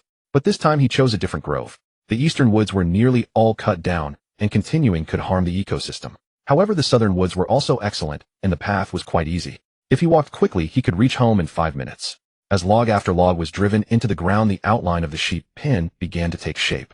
Su Han had only one requirement for the sheep pen: sturdiness. As for other issues, he could make adjustments later. It was 9 o'clock in the evening. Only after the last log was planted into the ground was the goat raising area finally completed. Next came the construction of the sheep shed, but that would have to wait until tomorrow. Before going to sleep, Su Han went to the utility shed to check on things. The goats had been lying down to sleep, but when they heard the door open, they immediately jolted awake and stared at the entrance with wary eyes. When they realized the newcomer was that big villain, the goats visibly shrank back. Su Han stepped forward and stroked them. When it was the billy goat's turn, that fellow, perhaps because he was full, or perhaps he had forgotten the pain of the morning, actually tried to stand up and resist. Su Han let out a displeased grunt, raised a fist as big as an iron wok, then clenched it hard. But the billy goat was utterly fearless. It stamped its hind hooves and swiftly assumed a striking posture. However, the shed was soon filled with miserable bleeding. Seeing this, the 2 ewes quickly lowered their heads, afraid that watching too much would give them nightmares. 1 minute later, the billy goat collapsed to the ground, its eyes rolled back white. Su-han sneered contemptuously. Pa? Useless trash. Remember to provoke me again tomorrow. My fists are just itching. He turned and left, and the door closed behind him. In the darkness, the billy goat slept very peacefully, only its face was somewhat swollen. Back in his room, Su-han checked the white hyacinth beans in the basin. After being soaked in warm water all day, their hard outer skins had clearly softened, and the beans themselves had swelled up. In this state, they were ready to be planted. Su-han picked up the beans, grabbed a wooden stick, and went to the vegetable bed to begin sowing. Planting white hyacinth beans was extremely simple. As long as the fertilizer was prepared in advance and the bed was tidied, all that remained was to poke a hole in the soil with the stick and drop the bean in. Normally, each hole should contain 2 to 3 seeds. After the seedlings emerged, the weak and unhealthy ones would be removed. But since his seed supply was limited, 1 seed per hole would suffice. Su-han buried the seeds one by one into the soil, then smoothed it over with his hand. In less than a dozen minutes, all the beans had been planted. Back inside, Su-han added a few pieces of charcoal to the heated brick bed and soon fell asleep. Meanwhile, the other contestants were still struggling desperately. When midnight struck, the announcement chime of the nation's survival sounded. Announcement: this week's Trek event has thus concluded. All contestants who completed their tasks deserve but those who failed to complete their tasks will now face punishment. Announcement: Sakura Country contestant Ritsumoto Todai failed to complete his task and received the punishment height reduced by 5 centimeters. Announcement: America Country contestant Neighbor Zero Go failed to complete his task and received the punishment Intelligence 3. Announcement: Asan contestant Lila failed to complete her task and received the punishment Body of Eternal Diarrhea. Countless contestants began to suffer punishments. Because they had not deliberately slacked off, the punishment was limited to the contestants themselves. Moreover, if they performed excellently in the next task, the current punishment could be erased. But the Monkey Kingdom contestant, Ruan Dan, was the exception.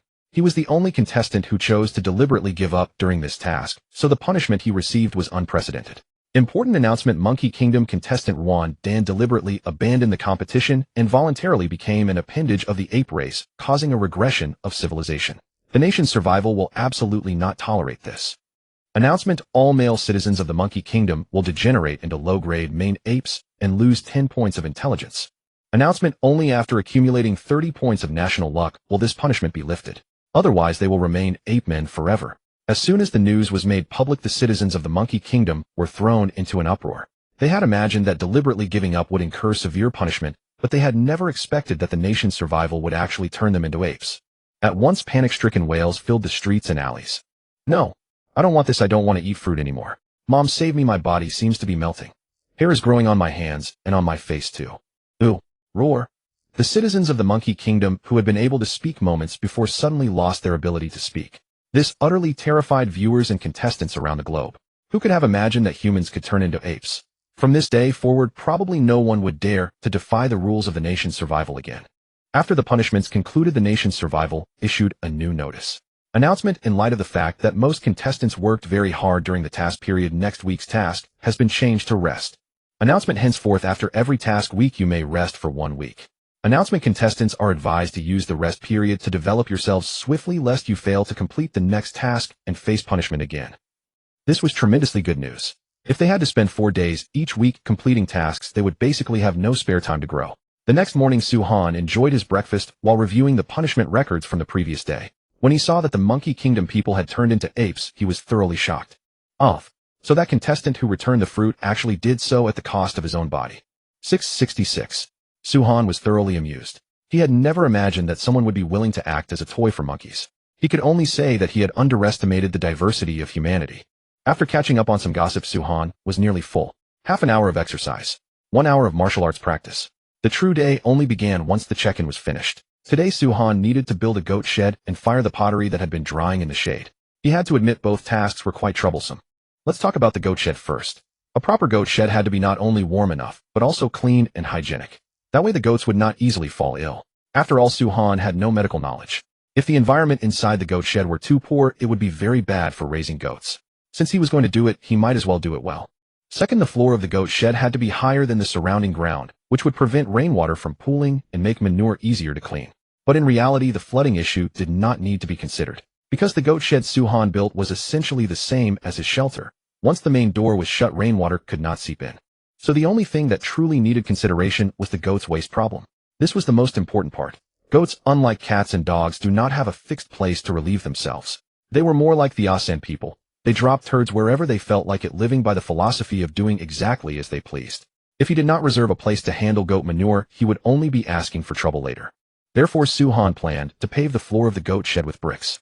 This way, whether the goats pooped or peed, a gentle sweep with a broom and a rinse with water would clean everything up. Su-han first used a wooden shovel to clear a flat area 6 meters long and 4 meters wide. Then he raised the foundation with soil, tamped it down firmly, and secured the perimeter with wooden stakes so that even a heavy rain would not cause the foundation to sink or collapse. With the foundation done, Su-han began moving bricks. He neatly laid the red bricks one by one on the ground. The floor of the entire goat shed gradually formed a slight slope, and the last row of bricks was set 5 centimeters lower than the others, creating a manure gutter. This would make cleaning goat manure much easier in the future.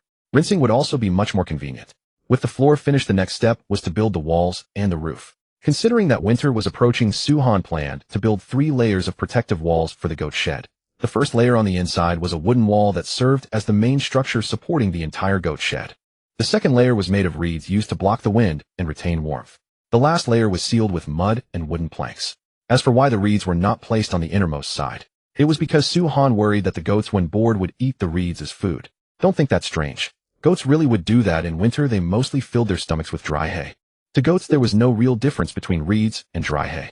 As for the roof, its design was actually similar to the shelters. As long as it was sturdy and leak-proof, that was enough. Su-han rolled up his sleeves and quickly constructed the goat shed. From the enclosing walls to the roof, from mortise and joints to tiling, it took only 2 hours for a wooden goat shed to be completed. It was about 2 meters high, 4 meters wide, and 6 meters long. Under the eaves at the front was an adjustable ventilation opening. Directly below, it was a removable wooden window. On the left side was the entrance. A goat shed like this could be called a luxury villa out in the wilderness. The foreign viewers in the livestream room were filled with emotion at the sight. Why is his Hansen ability so incredible? A goat pen like this is 10 times better than our contestants' dog. Shit, can't the contestants from our country come over and learn? This is real architecture. His shelter is too small even to shit in. Oh my god, this is really too cool. If I could go to the Man Huang realm, I think I would definitely become God Su's subordinate. Seriously, he's a godlike existence. What I see in God Su is the aesthetics of architecture. As for the other contestants' shelters, they're nothing but doghouses. With the goat shed complete, Su-han opened the storage room and drove the 4 goats over. The billy goat, seeing that he no longer had to stay in the cramped storage room, was in a wonderful mood and soon began frolicking and dashing around the exercise yard. The 2 female goats, in contrast, were much more docile. They looked around cautiously, and after detecting no threat, they turned their heads toward the bully behind them. They were extremely cautious, afraid of falling into a trap. Su-han patted the female goat on the rump and said with a smile, "Go on, this is your home now." Only after receiving his permission did the 2 female goats relax and begin exploring this new home. The little goat kid followed close behind. Although this goat pen was not large, it was already quite nice for them. As the billy goat wandered around, he tried to nudge it with his head, but the wooden wall did not budge. Then he backed up, intending to slam into this cage and escape from it for good. But at that moment, a cold laugh came from behind. "Ergu, are you itching for a beating again?" The billy goat's whole body trembled, and he immediately sensed trouble. Moments later, the familiar miserable shrieks sounded again. The 2 female goats who were strolling about quickly lowered their heads to graze, afraid that the bully would beat them too. A few minutes later, the billy goat lay on the ground with his eyes rolled back, peacefully asleep. The livestream audience, however, burst out laughing. I never believed people when they said goats were hard-headed. Ergu's head is truly iron hard. After being beaten so many times, he still doesn't learn his lesson. I guess with age comes good sleep. Look, he falls asleep the moment his head hits the ground. "Ergu Suma Mason, I didn't know this wall couldn't be rammed. Ergu folks, if you keep hitting me, I'm going to turn into a unicorn because the lump on my head is almost becoming a horn." Ergu, the legendary king of taking beatings. After teaching the billy goat a lesson, Su-han felt comfortable all over. Although in the eyes of ordinary people he was somewhat violent, the taming progress bar was genuinely rising. Su-han even suspected that this Ergu had some kind of masochistic tendency. Otherwise, why would the taming progress leap upward every time after he was beaten? Now the progress bar was already at 35. When he had first subdued Ergu, it had only been 10. Probably after a few more days he could take Ergu out to haul things. Work on the goat pen was done, but Su-han had no time to rest. He had to quickly make a bellows to raise the temperature inside the earthen kiln. Earlier, switching from firewood to charcoal had greatly increased the temperature in the kiln. But to fire an excellent batch of pottery, he had to raise the temperature in the earthen kiln once more. This was when a bellows was needed. As it happened, Su-han had taken one apart in the countryside as a child, so he knew its internal structure very well. A bellows was made up of a sealed box, a piston plate, an intake valve, an air outlet pipe, a handle, and other components. To Suhan, whose carpentry skill was level 21, this was just a little toy. He could finish it in less than half an hour. But since it was for firing pottery, an ordinary bellows might not be enough. Therefore, Suhan planned to make a large bellows 1 meter tall. There's still some time in the morning. I'd better finish this quickly and eat later. Suhan picked up his axe and started making a bellows. Always started with cutting wooden boards. But the timber at home was too narrow for the purpose, so Suhan had no choice but to shoulder his axe and head into the woods. In less than 10 minutes, Suhan returned carrying a log a full 20 centimeters in diameter. Efficiency was the name of the game. Strip the bark, shave it thin. Just making the boards took Suhan a full hour. There was no helping it. He only had an axe in his hand. If only he had a saw, his efficiency would have been far greater. With the boards finished, Suhan began the assembly. First came the base board 1 meter long and about 30 centimeters wide. The front and rear boards were 60 centimeters high, with 2 air intakes to be left there. Suhan marked the upper parts of the 2 boards, then chiseled out small squares as the air intakes. That was right. What he was making was no ordinary bellows. Instead, it was a double-acting hand bellows. Compared with a single-acting bellows, it was not only more efficient, but also felt very smooth to operate. With the front and rear boards done, the next step was the side panels. Suhan used his axe to cut more Tiziantin joints and fitted them together layer by layer. Then on the right side, he opened a round hole, the air outlet through which wine would be sent into the earthen kiln. Bamboo could not be used here. A clay pipe was necessary, or the heat would damage it repeatedly. Fortunately, he had prepared one a couple of days earlier. Now he only needed to finish the opening and install it. The top board was a size smaller than the base, but once it was placed on top, the assembly of the casing would be complete. That finished the box portion. This was the simplest part. The real difficulty of a double-acting bellows lay in the internal assembly. For the push-pull handle, he simply used a birch stick instead. The piston board, however, had to be sealed with animal hide. Fortunately, animal hide was exactly what Suhan had in the greatest supply. He cut the honey badger's hide, fastened the skin to the board with hemp rope, and the piston board was done. At this point, the double-acting bellows was about 90% complete. The remaining 10% was partly the wind baffles for the front and rear air outlets. Their purpose was to block the other opening, while one opening took in air. The remaining part was an outlet baffle using the same principle. Last came the air divider baffle. It was made of 2 small boards. One part hung from the upper board to block the wind coming from the front and rear intakes. The lower small board had a notch at each end, channeling the wind toward the air outlet. Complicated as it sounded, it was actually extremely simple. Suhan processed the pieces while assembling them at the same time. In a moment, a double-acting bellows was born. He tried pulling it. The rear air inlet opened, and a stream of wind rushed through the chamber and out of the outlet. Then with a gentle push, another gust of wind blew out. Suhan tried it a few times. The push-pull action was perfectly smooth. It was already in a state fit for use. Lunch was bear meat stewed with green beans. It was worth mentioning that as Hui and Ha grew bigger, the 2 little ones increasingly disliked staying inside the shelter, and their appetites were also growing. Previously, 2 casual fish were enough to fill them, but now they needed 5. Still, this was a good thing. Eating more meant growing faster. In the future, if it snowed heavily, Suhan was counting on them to pull him around outside. After lunch, Suhan carried the bellows to a warm earthen kiln. Hui and Ha played and romped nearby. He meanwhile picked up the clay pipe and began assembling it. Suhan buried the bellows in the earth, connecting the air outlet to the kiln's interior. He tried pushing and pulling, and soon the sound of wind could be heard from inside. All set, light the fire and start firing. Suhan carried over the dried clay pots and basins from home and placed them into the kiln. Then he added a large amount of charcoal. With the bellows pumping, the kiln soon burned furiously. Whoosh, whoosh, whoosh. Inside the kiln, with the bellows support, the flames grew abnormally fierce. In just a short while, the temperature surged upward. In the Dragon Kingdom's live stream, the number of viewers was skyrocketing. When everyone saw Suhan already using a double-acting bellows, the bullet comments were full of exclamations. What? He's moving this fast. Damn, it's a good thing this contestant hasn't found iron, or by now he could be smelting iron. Whoa, a double-acting bellows has actually been made. That's insane. My god, Dragon Kingdom's contestant has already entered the pottery age, while our contestant is still a fucking caveman. Fuck. I simply cannot imagine what could stop him once this contestant enters the Iron Age. Once he fires pottery, he'll never lack pots, bowls, pans, and basins. If he's bold enough, he could even make a soaking tub. I simply can't imagine it. While everyone else is freezing their asses off in the cold winter, this contestant is soaking in hot water. I'm really not joking. This contestant can definitely pull it off. Excuse me, is there still time to immigrate now? I heard the Dragon Kingdom just brought in 30,000 goats. I am a professor from America who specializes in animal husbandry with extensive work experience. I don't need a salary. Just let me have a bit of fish every day. The audience was taken aback by these words. What did that mean? Even professors were starting to flee.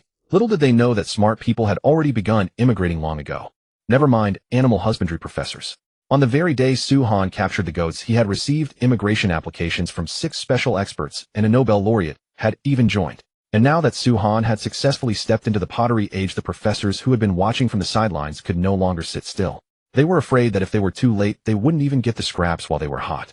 At this moment, inside the Dragon Kingdom Immigration Bureau, in just 10 minutes, 38 immigration applications from highly educated intellectuals had arrived. As for ordinary people, the number had exceeded 320,000. What an astonishing number. Director, what should we do? There are too many immigration applicants. More than 90% are even willing to voluntarily renounce their citizenship. They'd willingly come as slaves. That was the staff member's report. The director sneered. These wretches are all the same. They side with whoever has power. But we are not a dumping ground for foreign trash. Tell those immigrants if you want to come to the Dragon Kingdom as a slave, you must first prove your worth. Either bring back the stolen cultural relics of the Dragon Kingdom, or bring us the technology we need. Otherwise, they'll all be rejected. The Dragon Kingdom was now a world power like no other on Blue Star. Its resources alone were unmatched by any other nation. 5-generation flower snake gall, goats, grizzly bears, gray wolves, and now plenty of flat beans and coriander as well, wanting to come over as slaves and freeload. How could it be that simple? Without offering a sufficient pledge of loyalty, no one should think of coming to the Dragon Kingdom. The message had just been broadcast to everyone when the staff immediately received a reply. Director, someone is willing to return the golden sword of the great Ming Emperor and claims he can even steal the Queen's crown. He wants to know if that can be exchanged for the status of an ordinary citizen. The director was dumbfounded. That guy was clearly a curator from Britain. But he was truly criminal. He even dared to steal the Queen's crown. Suddenly the director's expression shifted as he gave a cold snort. What do you mean steal? That's compensation. They've kept our golden sword for so many years. Do you even understand compensation? The staff member promptly gave a thumbs up. No wonder he could only be an ordinary clerk while the other man was the director. His mind simply turned faster. Hum, hum, hum. Inside the earthen kiln, the clear, orange-red flames grew increasingly fierce under the bellows' force. Once the preheating phase passed, the oxidation phase began. This process would continue for a long time until the impurities inside the pottery were completely oxidized and the surface color shifted from gray to red. Only then could the final refining stage commence. Su Han pulled the bellows with one hand, while holding an encyclopedia in the other. Beside him rested a pot of sour jujube ginseng tea. Anyone who didn't know would think he was on a leisurely vacation. But compared to the arduous task of building a sheepfold, simply operating the bellows was too easy. Besides, operating the bellows also raised his pottery-making experience. 4 hours later, the oxidation phase ended. Time to start refining. Su Han carefully put the encyclopedia away, stood up, added charcoal to the kiln, and then pulled the bellows with great effort. The fierce wind made the temperature in the kiln climb rapidly. The once orange-red flames quickly turned orange, then bright yellow. The temperature also rapidly climbed from 1,000 to 1,200. Boom, boom, boom. The raging flames were searing the pottery. Su Han worked the bellows for an entire hour before sealing the kiln. At this point, the pottery firing was essentially complete. Next, he had to wait for the kiln to cool down slowly, a process that would take as long as 24 hours. Seeing that there was nothing to do, Su Han returned to the shelter to twist hemp ropes. He now set aside a certain amount of time each day to make these little items. This way, when the need arose, he could use them directly. Time quickly came to the 6th day of the 3rd week. After enduring 2 brutal tasks, virtually all the contestants had come to face reality. As soon as dawn broke, everyone got busy. Some reinforced their shelters. Some built earthen beds. Some went out hunting. Some set traps to catch fish. Some gathered supplies. Only one person was different. He was roused from sleep at dawn and beaten soundly. This person was Ruan Dan, who sponged off the maned apes. Previously, he had fair, clean looks, and the female apes were willing to keep him. But now Ruan Dan had also become a maned ape. With his appearance drastically declining, he naturally fell out of favor. Thus the scene before them came to be. Don't hit me. What are you all doing? Ouch. Why are you throwing stones at me? The day before yesterday you were holding on to me, but today you're driving me away. You fellows are truly heartless. Even a buzzing stick becomes something you're attached to after using it for a long time, damn it. Ruan Dan tried to struggle a bit more, but the maned apes were too lazy to bother with this freeloader, directly driving him off with wooden sticks and stones. In the live broadcast room, the spectators who came to watch the show burst out laughing. So even the maned ape clan knows how to be fickle with the new and discard the old. What fickleness! This is clearly a drop in appearance. If you became Mrs. Neil, who would want you? Ruan Dan, a group of heartless female apes, I hate you. What a pitiful guy. Now even sponging isn't allowed. You love depending on animals, huh? Feel good now. As the old saying goes, the heavens move with vigor, and a gentleman ceaselessly strives for self-improvement. Brothers, see this. This is what happens to spongers. Meanwhile, Su Han also got up early and went out. The meat at home had been nearly used up, so he planned to go out and hunt some prey, especially wild ducks. If he didn't catch them this time in a few more weeks, it would be difficult to catch any at all. Because there was only a month before winter arrived. Su-han carried his bamboo basket and went straight to the vicinity of the wild ducks' nests. After a brief inspection, he found that the traces of wild ducks on the north shore of the lake were far more numerous than he had seen before. Unfortunately, as the weather grew colder, many ducks had already migrated. The remaining wild ducks were already not many. I really should scout the environment more. If I had come hunting last week, I definitely would have caught a lot of ducks. Su-han sighed slightly and began exploring nearby. Soon the first wild duck came into view. His eyes lit up, and he hurriedly took out his bow and arrows. At this moment, the wild duck was leisurely resting in its nest, completely oblivious to his approach. This was a good opportunity. Aim. Shoot. A distance of 10 meters was a 100% hit for Su-han. Swoosh. One arrow to the head, and the wild duck lay silently on the ground without making a sound. Su-han hurried over and picked up the duck, only to find a nest of eggs right in front of him. I didn't expect such an unexpected gain. Su-han transferred the hay and the eggs together into the bamboo basket, so that the duck eggs wouldn't be damaged when moving. Then he continued searching nearby. Along the way, his luck was pretty good. Not only did he harvest 6 wild ducks, but he also picked up a full 30 duck eggs. All thanks to the stealth skill effect. With it, Su-han could easily approach the wild ducks without being discovered. Otherwise, once a wild duck screamed, it would startle the other ducks and make them very difficult to catch later. Su-han brought the wild ducks and duck eggs back to the shelter, then returned to the north shore to keep searching. Wild ducks were treasures all over. He didn't mind having too many. Duck meat was edible. Duck eggs could be salted into duck eggs. Duck feathers could be made into down jackets and feather dusters. Duck fat could be used for cooking stir-fries. Duck intestines and duck gizzards were excellent ingredients for hot pot. Most importantly, the more he caught, the more was returned to him. Just now 6 ducks had earned him a full 40,000 ducks in return. What an astonishing number. Subsequently, Su-han caught 2 more wild ducks, but found nothing else afterward. Although wild ducks could still be seen frolicking on the lake. But he couldn't shoot arrows into the lake with his bow. Even if he could hit one, he'd have to swim over to retrieve the prey. That was too troublesome and simply not worth it. Forget it. Let's look for other prey. Su-han decisively left the lakeside area and headed further north. When passing by the goat gathering place, he deliberately approached to observe. Unfortunately, all the goats here had already run away. Not a single one remained. What a pity. I originally thought I could find some friends for Ergu and the others. I guess it will have to wait for next time. Su-han turned around and disappeared into the forest, heading toward a more distant place. But this time his direction was different from the one for picking white hyacinth beans. It was more toward the west. He had just walked less than a kilometer when a chill came from behind his left. Notification danger perception triggered. Notification danger perception EXP1. Notification danger perception EXP1. Seeing this, Su-han stopped and said with a smile, "Looks like a big catch is coming to us." In the Dragon Kingdom livestream room, the viewers had no idea what was happening until the camera angle shifted, revealing a cougar stealthily creeping forward from behind and to the left. Judging by its build, it was a male cougar. Yet Su-han hadn't brought any melee weapons such as an axe. Wait, how did Sugid sense the cougar approaching? Is his hearing so sharp? It must be intuition, kind of a sixth sense. I've heard that long-time hunters can easily perceive danger. Let's not talk about that. Did you notice Sugid didn't bring any melee weapons today? Damn. The cougar is a hunting master known as the Onion One expert. In speed, it far surpasses gray wolves, and in strength, it is just as formidable. Facing such an opponent, is a bow and arrow really useful? I remember that climbing a tree is useless against big cats. Don't tell me he has to fight hand-to-hand. No way, that's too dangerous. In the picture, the cougar was still creeping forward with no intention of attacking for the moment. It was waiting for an appropriate charging distance. For a cougar, it preferred a lethal one-strike kill over a prolonged fight. The cougar drew closer and closer. It would soon enter striking range. Just then, Su-han did something that astonished everyone. He actually set his bow, arrows, and carrying basket all on the ground. He even walked a few meters to the left. There was no doubt that this action was a silent announcement to everyone Su-han was going to fight hand-to-hand. A unknown duel with a cougar. That headline would be frightening even during the safe era of Blue Star, let alone in the Manwang realm. An adult male cougar weighs about 53 to 100 kilograms, and its body length from nose to tail is about 1.5 to 2.8 meters. Their flawless physique allows them to leap over 5 meters straight up from a standstill, and a direct pounce can reach a terrifying 12 meters. Any human who encounters a cougar in the wild with bare hands will end up as prey. Although Su-han had practiced martial arts and possessed astonishing natural talent, no one believed he could take down a cougar barehanded. But no one knew that. Su-han had just completed a week of martial arts check-ins that morning and obtained a precious enlightenment opportunity. The sensation was utterly sublime, like receiving a baptism of pure insight. In that flashing moment of enlightenment, his body and mind entered the inner world. To the outside world, only 10 minutes seemed to have passed, but inside no one could say how much time had truly gone by. When the enlightenment concluded, Su Han's entire demeanor had undergone a dramatic transformation. He had not only gained a profound understanding of the thunderclap palm, but also learned other ways to use qi. If the current Su Han were to fight Xiaoquan, he could finish it in one exchange, no exaggeration.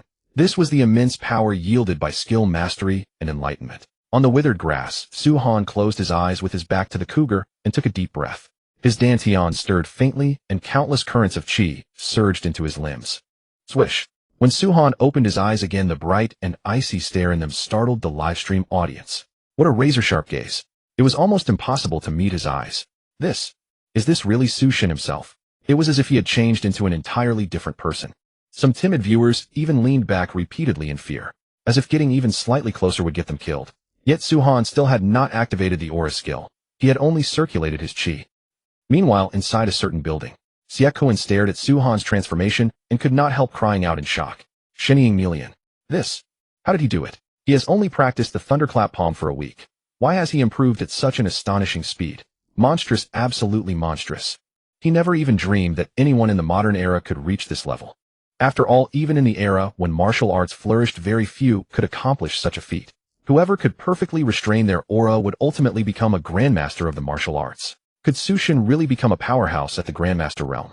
Beside him, Xiaoquan's daughter Xia Lighting, seeing her father's loss of composure, could not help asking, "Dad, aren't you worried about Su Shan's bare-handed battle with the cougar? And what is Shinning Melian anyway?" Worried? Xiaoquan looked at the cougar gathering itself to strike, and sneered, "Just watch closely, my girl. The next scene will shock you for the rest of your life." A martial arts prodigy who has mastered Shinning Melian would have no trouble dealing with a mere cougar. As for Shinning Melian, it is exactly the transformation Su Shin has undergone.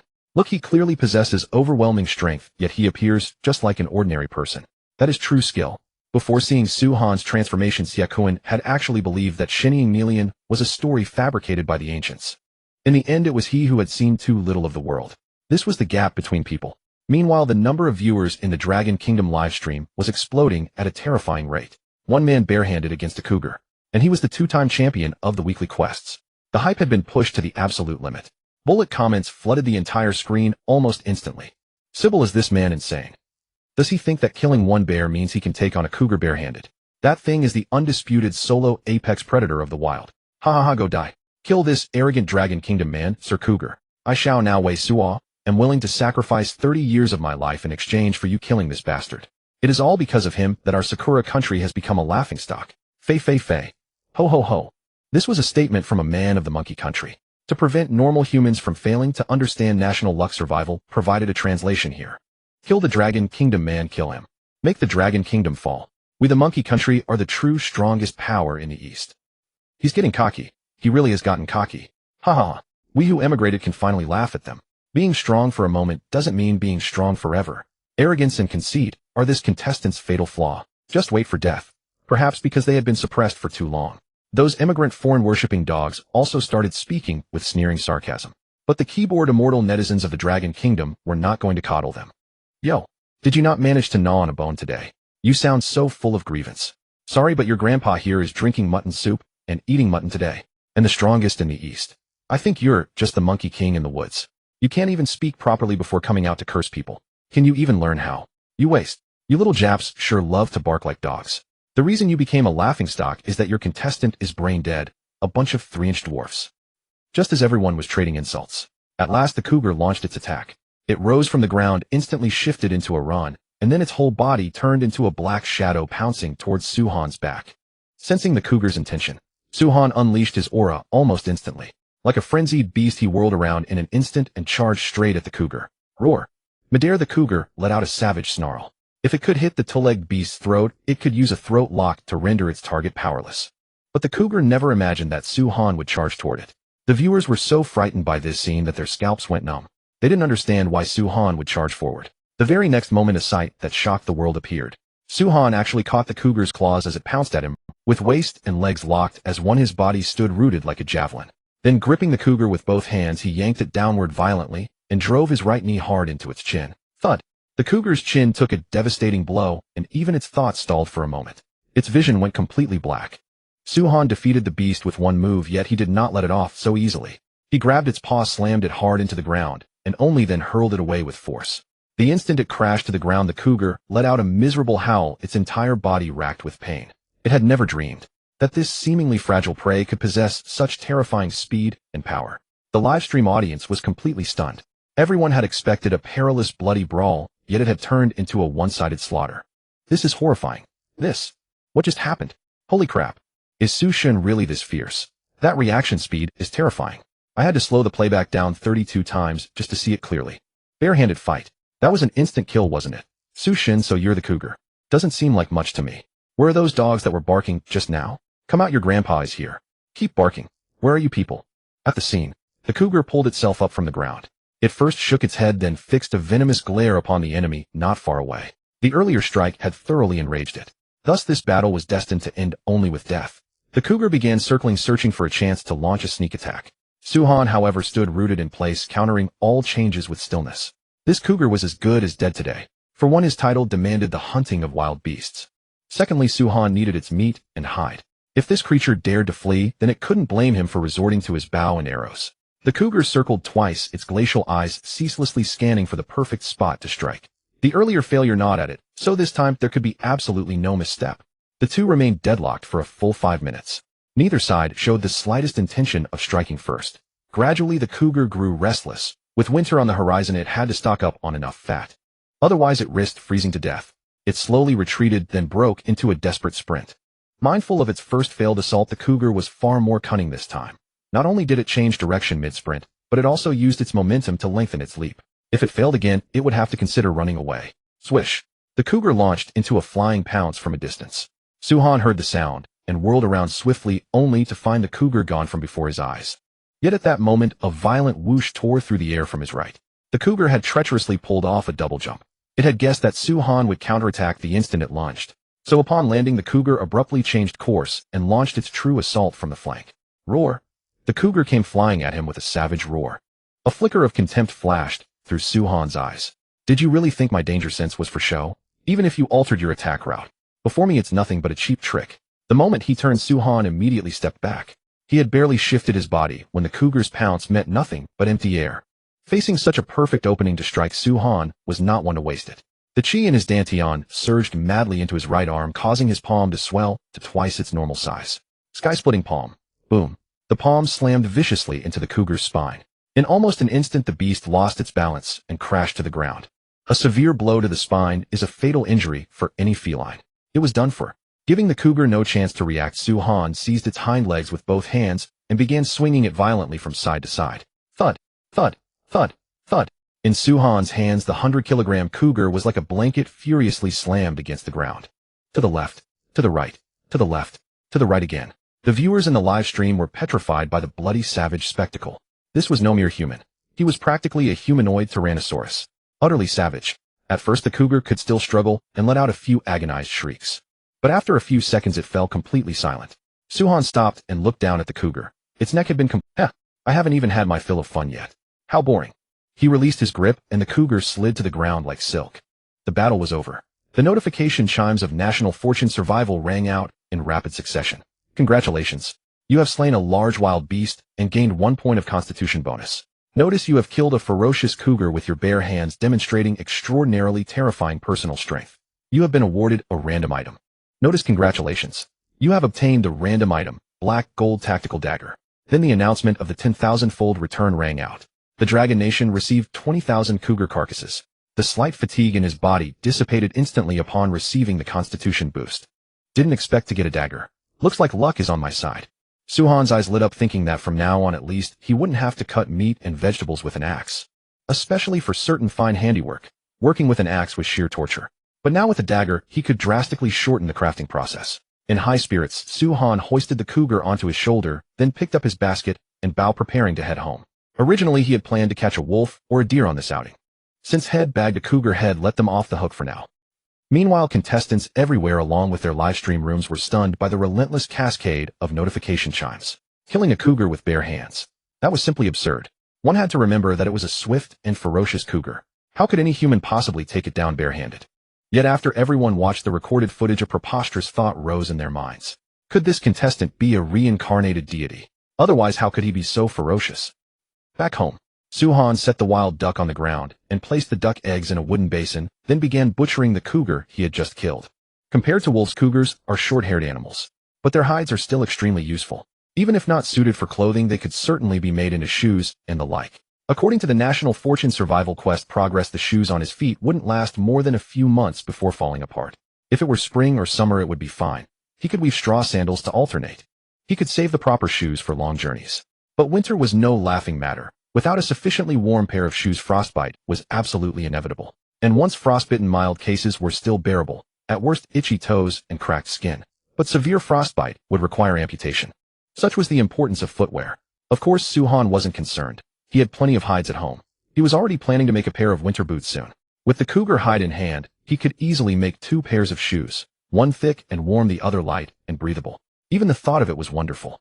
Suhan took the dagger out from his system space and studied it with great care. The blade was entirely jet black with a total length of 18 centimeters, a pleasing sight at first glance. As he drew it gently across the hide, a bloody gash split open at once.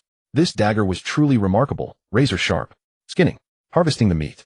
With the dagger, even butchering became considerably easier. Skinning in particular had become almost ridiculously simple.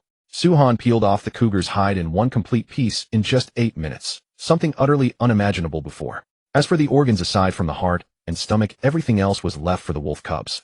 Their appetites had been enormous lately. With these innards, they could probably feast for several days. As for the meat, Suhan didn't plan to smoke it this time.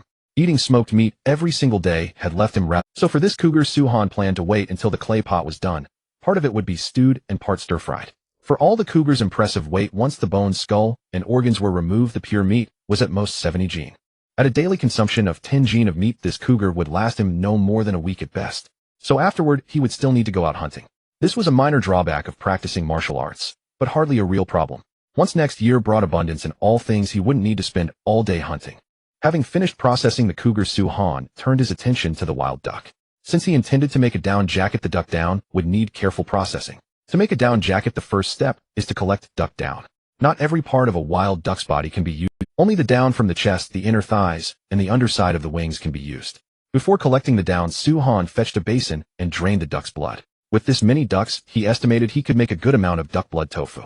Tonight was going to be a real treat. Suhan drained the duck blood completely, then continued gathering the down. This process required great care. Tearing the skin that held the down would make later processing very troublesome. But for someone with a level 23 gathering skill, collecting duck down was actually very simple. He opened the wing, plucked the down, and then moved on to the chest and inner thighs. In less than 10 minutes, the down from one wild duck was fully collected. The viewers in the live stream looked at the small handful of down on the table and exchanged confused glances. That's all the fluff from one duck. How many ducks would it take to make a down jacket? I remember seeing some data before. A down jacket needs about 100 to 300 grams of filling. If one wild duck gives us, say, 5 grams, then you'd need at least 20 wild ducks. 20 wild ducks just to make one down jacket. Good heavens, that's hard. Hard, sure, but a down jacket is truly light and warm. Yeah, if Godsu can really make a down jacket, then basically, he can go out in winter without worry. And this lake is so big. With a few days of careful searching, gathering enough for one jacket shouldn't be a problem. Suhan finished with the first duck and immediately moved on to the next. Before 10 in the morning, 8 ducks had been. After washing his hands clean, Suhan got ready to make duck blood tofu. If it sat too long, the duck blood would go stale and easily breed bacteria. He fetched salt and clean water, then stirred quickly in the same proportions as last time's chicken blood tofu. After that, he set it aside to congeal. This process would take about an hour. Taking advantage of the gap, Suhan turned back to working on the down.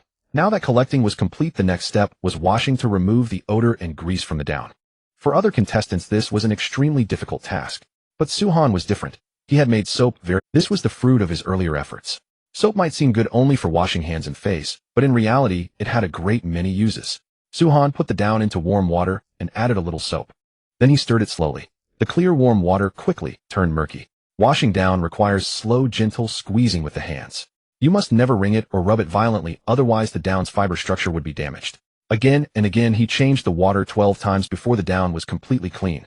Suhan squeezed the water out of the down by hand, spread it evenly in bamboo trays, and placed the trays on the heated brick bed to dry. It was autumn now. The wind often blew outside and sunlight inside was insufficient. So the best way was to use the low heat of the brick bed for rapid drying. Suhan turned the down every 15 minutes to keep it from heating unevenly. By the afternoon, as the down grew drier, he stretched the interval to once every half hour. Only at 3 in the afternoon was the down from 8 ducks fully dried. When he gently touched it, every wisp of down felt fluffy and dry. Suhan stored the down in a wooden box. As long as the animal hides were usable, he could start making his down. There was still a while before the pottery would come out of the kiln. Figuring he might as well not sit idle, Suhan picked up his bow, arrows, and backpack and went on patrol along the lakeshore. It would be best if he caught wild ducks. Even if he didn't, scouting out the resources was worthwhile. Suhan followed the north shore of the lake westward and didn't return to the shelter until 6 in the evening. This trip brought an excellent haul. He had caught 6 wild ducks and 2 grouse. It was clear just how abundant the resources on the north shore were. Dinner was duck blood tofu stir-fried with white hyacinth beans plus flash-fried cougar heart and a large bowl of stewed meat. Suhan took a chopstickful of duck blood. Its smooth, tender texture was something he could never tire of. The only pity was that he had no chili peppers. A little chili would have been the perfect companion. But when Suhan tasted the cougar meat, he was stunned by both its texture and flavor. Damn, this is way too tasty. Wolf and bear meat don't even come close. So fragrant. Suhan grabbed the cougar's leg meat and tore into it. He realized for the first time that cougar could be this delicious. Not only was the meat fine textured, but the fat was distributed so evenly that eating it felt like eating tender beef or pork. Delicious. Truly too delicious. From now on, if he ever ran into a cougar, Suhan swore he would never let a single one escape. The foreign viewers in the live stream watched his face full of enjoyment and began swallowing hard. Is cougar that tasty? No idea, never ate it. But judging by his expression, it can't be much worse than beef. Slurp. I really want to taste cougar too, but our country's contestant is too weak. He can't even catch a sheep. Damn it, why is it that every time I open this stream, he's eating something amazing? Seeing the foreigners' reactions, the Dragon Country viewers chimed in with their own comments. Cougar meat really is delicious. Our shelter had it for lunch today. All I can say is it's no worse than pork. Thanks to God, Sue, for letting us eat such good meat. When I first ate it, I was stunned for quite a while. I thought the gamey smell would be huge, but it was actually super tasty. Click my avatar for a more detailed review. You foreigners can just be jealous. Too bad. The foreign viewers were enraged to the breaking point. Compared to the Dragon Country people's meat feast, all they could eat was canned pig slop. The gap was too huge. If they kept watching any longer, they probably wouldn't sleep all night. From now on, they would have to leave the stream early when mealtime came. Dinner came to an end. Suhan checked the sheep pen. The 2 ewes had led the lambs back into the shed to rest. The ram Urgu was butting its head against the wooden wall. Upon hearing footsteps behind it, the ram quickly straightened up, turned around, and pretended to look perfectly in. Looks like you still haven't learned your lesson, Urgu. Suhan cracked his knuckles and grinned cruelly. Moments later, Urgu's miserable bleat rang out again. Bah, bah. If anyone were fluent in animal speech, they would definitely understand what Urgu was crying. It was saying, I don't dare anymore. I really don't dare anymore. But unfortunately, Suhan couldn't understand. Even if he could, he wouldn't let it go. This soft, squishy punching bag was just too satisfying to punch. If he went a day without beating it, his whole body would feel wrong. 5 minutes later, Urgu lay on the ground. In its huge sheep eyes, besides numbness, there was even a trace of pleasure. And the taming progress had reached a staggering 47%. Generally speaking, once the progress passed 50%, the animal would no longer try to flee. That counted as initially tamed. Above 70%, it was deep taming. Even in the face of danger, it wouldn't run away. So Suhan was now quite certain that Urgu was a born masochist. If you didn't hit it, it might actually be unhappy. 10 minutes later, Urgu got up from the ground. Suhan beckoned to it. Come here. Let me give you a pat. Urgu hesitated for a moment, then obediently stretched its head forward. This was the final confirmation. There was no way to wash it clean. Suhan patted Urgu's head, fed it a handful of grass, and headed to the earthen kiln. After more than 20 hours of cooling, the fired pottery should be ready to come out of the kiln. Standing before the earthen kiln, Suhan ran his hand across its outer surface. It no longer retained any trace of heat. Then he opened the kiln door. The interior had cooled as well. Looks like it's ready to unload. Suhan reached inside and quickly took out a clay. He tapped it gently with his finger and immediately heard a crisp clinking sound. The hardness was no issue. Next, he had to check whether there were any flaws. Suhan lifted the clay pot and carefully inspected it. The entire surface was extremely smooth. Not only was there almost no graininess, but there was also not a single crack. It seems well fired. I can try glazing it in the future. Once I master glazing, the things I fire will be even. Suhan happily set the clay pot down, then took out the clay basin, clay bowl, and other items from inside one by one to inspect them. The results were highly satisfactory. None of the fired pottery had any flaws. He carried the items back home. Suhan dismantled the original stove and installed the clay pot in its place. The old small pot could now be retired for the time being. He had a kettle for boiling water and a large pot for cooking. The stainless steel pot and the small earthen pot naturally became useless. With a pot at hand, Suhan didn't rush to stew meat. Instead, he boiled a large pot of water, preparing to clean his body thoroughly. He did occasionally go to the lake to wash himself. But the lake water was too cold in the morning, and during midday he was always busy with various tasks, so he had never been able to take a proper bath. But from today on, everything was different. The appearance of a large clay pot meant that everyday access to water would become more and more convenient. He added water. He lit the fire. Tossing his clothes aside, Su-han exposed a perfectly forged set of muscles to the dim lamplight and the cold air. The female fans in the live stream all widened their eyes. None of them had expected such a treat. Wow, such perfect muscles. Slurp. If I could touch him once, this life would be worth it. These abs. These pecs. That butt. Damn it, don't blur it out. I was just getting into it. Damn, can we watch the uncensored version? No wonder he could tear a cougar apart with his bare hands. That body is absolutely perfect. Countless women were enchanted by Su-han's body. He meanwhile began cleaning himself. I love taking baths, my skin feels wonderful. Su-han hummed a tune as he scrubbed his body with hot water. Without a scrubbing towel, he was already content as long as he had rose-scented soap. As the hot water rushed over his body, his exhaustion melted away. Although he couldn't soak in a tub for now, such a life was already extremely luxurious, because many contestants couldn't even freely use hot water. He, however, was already able to use it directly for bathing. After letting the hot water wash over his body for a while, it was time to scrub off the grime. Long periods of high-intensity work had built up a layer of grime on his skin, and now even a light rub sent an enormous amount of it falling away. Once his body was clean, the next step was washing his hair and face. When the cleaning was done, Su-han took out the razor he had been rewarded last time and set about the task in front of the mirror. Moments later, his chin was smooth and clean. Su-han broke into a grin. If the National Fate Survival Program had a happiness index, he would bet that he was definitely the happiest contestant of all. He checked the time. It was just past 8 in the evening. It was still too early to sleep. So he poured out the dirty water and began processing the wild ducks and grouse he had caught that afternoon. Outside, the ferocious wind howled. Inside, it was as warm as spring. Under the dim lamplight, Su-han's powerful muscles were captivating countless fans. During the night, the wind gradually died down, but the temperature fell sharply. Many contestants were jolted awake by the freezing cold. Only those with heated brick beds could sleep safely until dawn. Lin Xue fans who were still up late saw these scenes and began discussing them intensely. The Manwang realm has dropped in temperature once again. It seems the real winter might be far more terrible than we imagined. At this rate, thinly dressed contestants are going to be in trouble, especially those from tropical regions. That's nightmare difficulty. Hey, who can they blame? They hunted but didn't know how to process the hides. If they freeze to death, they deserve it. Sometimes luck is part of strength. It's cold in our part, so naturally we wear thicker clothes. Some contestants from tropical countries walked straight in wearing shorts. They didn't think to prepare in advance, so who can they blame? Quite a few of the tropical region contestants had caught prey such as goats, but few would tan their hides as early as Su-han had or build a safe, reliable shelter. Most people simply muddled along. This was a lack of crisis awareness. For now, they could barely hold on, but once real winter arrived, even wanting to make up for it would be impossible. In ordinary northern regions, temperatures hover around -15 degrees Celsius. In the Manwang realm, judging by the current momentum, a conservative estimate would be -20. Basically, any contestant who still didn't know to work hard would soon face doom. At that moment in the broadcast, dozens of contestants were all frozen awake by the cold. Those dog kennel shelters built from leaves and branches could barely keep out the cold wind, but they couldn't stop the erosion of the freezing temperature. Now everyone looked exactly the same. With their arms around their knees, they trembled nonstop. The next day the sun was shining, yet the temperature was frighteningly low. The moment Su-han stepped outside, he frowned. Hiss. So cold. He glanced at the system calendar and found that the temperature had reached -3 degrees Celsius. This was really unbearable. If that was winter's prelude, who knew how cold it would get? Su-han thought it over and decided to fire the pottery first, then head out to hunt. He wanted to make a down jacket as soon as possible. His own clothes were too thin after all. If he didn't solve the warmth problem, he probably wouldn't be able to leave the house in the morning much longer. At the same time, Su-han had a hunch. If this trend continued, by the week after next mission, the temperature in the Manwang realm would definitely drop even lower.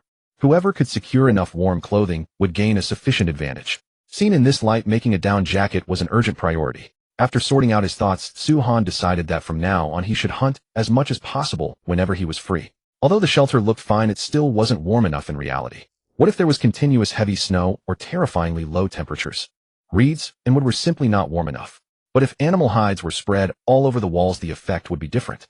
It was something like a yurt. With a heated brick bed on the floor and animal hides on the walls, his sense of security was through the roof. While breakfast was simmering, Su-han did his daily sign-in. After the meal, he went to the sheepfold to check on everyone and build some rapport. He gave the two ewes their usual pats, and this time, he didn't leave out the lamb either. When it was Urga's turn, he gave him 2 solid thumps. Believe it or not, the taming progress had increased by another %. Suhan estimated that before long he would be able to take Ergu out to gather resources. Having a pack animal that could carry goods would definitely improve efficiency by a large margin. Today, Suhan's pottery to be fired included a water vat, clay jars, and a spindle whirl. The water vat was for storing drinking water. The clay jars, meanwhile, were for storing more animal fat. The spindle whirl could spin plant fibers into thread. All of them were indispensable tools for daily life. Loading the kiln, adding charcoal, igniting the fire, preheating the kiln. Suhan stayed by the earthen kiln the entire morning without leaving. Because of the cold weather, Dahue and Era did not run around playfully as they usually did. At 1 o'clock in the afternoon, the kiln was sealed on schedule. Suhan could finally set out with his bow and arrows. His destination was still the north shore of the lake. Passing through the places he had explored yesterday, he continued westward. Suddenly a gray blur flashed past ahead of him. Suhan looked carefully. It was a plump rabbit. It seems the north shore of the lake really has plenty of animals, he murmured. He quickened his pace and chased after it. Actually, rabbit meat was optional for Suhan, but the hide could be used to make gloves and a neck warmer. For that reason alone, he couldn't let it go. Parting the thick grass, he spotted a plump rabbit. Suhan drew his bow and aimed. Whoosh! The arrow struck the ear precisely, a clean headshot. Nice shot. Suhan stepped forward to retrieve the arrow and tossed the rabbit into his back basket. Since there had been one rabbit, there were bound to be others nearby. With this in mind, Suhan took a hemp rope from his pocket and lowered his head to make a snare trap. This was the simplest kind of trap. It required nothing more than a hemp rope and a low branch. Even without a branch, one could drive a wooden stake deep into the ground instead. The only difficulty was placing the trap where rabbits commonly passed by. If a rabbit passed by, it would poke its head into the noose. The more it struggled, the tighter it became until it suffocated to death. Suhan wasn't short on food, so he made only 3 snares. With the help of the tracking skill, he easily found 3 places where rabbits frequently passed. 2 of them had branches nearby, while the last one used a wooden stake instead. After setting the traps, Suhan continued exploring. Throughout the afternoon, he caught 8 wild ducks and collected 27 duck eggs. If not for the temperature dropping rapidly after dark, Suhan truly wouldn't want to go home. But with these ducks, his down jacket was finally in sight. On the way back, Suhan checked the snares. He hadn't expected that in just one afternoon they had caught 2 big rabbits. It looks like I have no choice but to eat rabbit tonight. As he took the rabbits off the snares, the 10,000-fold return was triggered again. Viewers who loved rabbit heads were in for a treat this time. Because these 2 rabbits were very plump. One weighed about 5 gene and the other also about 4 gene. Such plump and delicious rabbits would definitely ease some of the food pressure. The most important thing was that these 40,000 rabbits were still alive. If raised properly, they would surely breed many more. Returning to the shelter, Dahue and Era had already gathered around. Suhan thought for a moment and guessed that they must be hungry. If he remembered correctly, their last meal had been at noon, and it was already 7 in the evening. Don't worry, I'll give you something to eat right away. Suhan chopped up the cougar's internal organs and put them in the food. Seeing their master feed them, the 2 little ones pounced over and began gobbling it down with excited growls. By the looks of it, they were absolutely starving. Suhan chuckled and turned to dress the rabbit. It was his first time eating wild rabbit, and he didn't know how it would taste. At any rate, farmed rabbit had a strong, earthy smell. Skinning, removing the organs, keeping the rabbit heart and other parts, then chopping it into small pieces. The earthen pot happened to be heated up. Suhan scooped a spoonful of duck fat into the pot, then added white sugar to caramelize it for color. Once the sugar in the pot melted and turned into bubbles, he quickly added cinnamon and wild onions. Sizzle! The hot oil and spices burst out with a rich aroma. At that moment, Suhan quickly dumped the 3 rabbits into the pot and stirred them rapidly with a wooden spatula. Then he added a large amount of hot water to braise them. After simmering on low heat for an hour, the rabbit meat was finally cooked. Now Suhan turned up the heat to reduce the sauce, adding salt and minced mushrooms for umami. Gurgle, gurgle. The sauce kept thickening. After another 20 minutes, Suhan ladled out the rabbit meat. Even without soy sauce, the caramelized sugar still gave it an enticing jujubird color. Suhan took a tentative bite, and a flash of surprise passed through his eyes. Wild rabbit meat was indeed delicious. It not only lacked the earthy taste of domestic rabbits, but also had a unique flavor. Looks like I can come hunt rabbits here often in the future. This flavor is really good. Suhan devoured the rabbit meat in big mouthfuls. Meanwhile, the foreign viewers in the livestream room were disappearing at an alarming rate. After dinner, as usual, Suhan processed the duck down. After he was done, he got up and went to the storage room next door to inspect the wolf pelts. The wolf pelts, tanned with brain matter and grease, had now become very soft. They were basically ready to be used for making a down coat or down pants. Suhan thought it over and finally decided to make a pair of pants first. But not down pants, just an ordinary pair of leather pants. The reason was simple: the temperature hadn't dropped to the point of freezing people to death yet, so a pair of leather pants could serve as a temporary measure. Second, he didn't know how to make clothes. And the duck down could only make one garment. If he wasted it, he'd have nowhere to cry about it. Therefore, making a pair of pants first wasn't just for transition. It was also to increase his proficiency. Su-han carried the pelts into the shelter, then spoke, "Toward the ceiling are the staff there. Please find a teacher who specializes in making leather clothing. I'd like to learn how to make garments. Use the same method as last time. Compile the production process in detail. I'll learn from it. Make the learning content as comprehensive as possible. Because later I'll need to make not only clothes, but also pants, neck warmers, gloves, and so on." Inside the Lin Xue tactical research room, Xiao Wang, the staff member assigned to keep watch, relayed Su-han's request to his superiors. Soon he received an order. Cooperate fully. Check all materials before connecting the call. Make absolutely sure there are no mistakes. Yes, sir. Since the last time Su-han learned martial arts, the Lin Xue authorities had prepared a large amount of knowledge. Textiles, traditional Chinese medicine, metallurgy, and so on. Basically, every skill Su-han might need in the wilderness had already been prepared long in advance. Moreover, they would make real-time adjustments based on his current progress. They just hadn't expected Su-han to learn garment making so quickly. 20 minutes later, the call was connected. On the large screen in front of Su-han, a flood of knowledge about garment making appeared. First, detailed data on his body measurements. Second, the clothing sizes. This batch of materials earned wave after wave of likes from the viewers. Holy crap. This is so detailed. The measurement data is even from when he was bathing yesterday. 666. Looks like the staff haven't been idle either. They're working hard every day. Feels like they've saved God Su a lot of time. He just needs to follow the sizes and make it. Give the officials a like. This is way too impressive. Su-han finished reading through his personal data. Next came the crafting of bone needles and the mastery of various needlework techniques, a vitally important stage. Although he knew some stitching, his skill could not compare with that of a true expert. Moreover, excellent needlework could be used to create many practical items, and in the future when clothes and pants were torn, he would be able to mend them well. These were all essential wilderness skills. The screen quickly advanced to the third page, which covered the making of leather boots.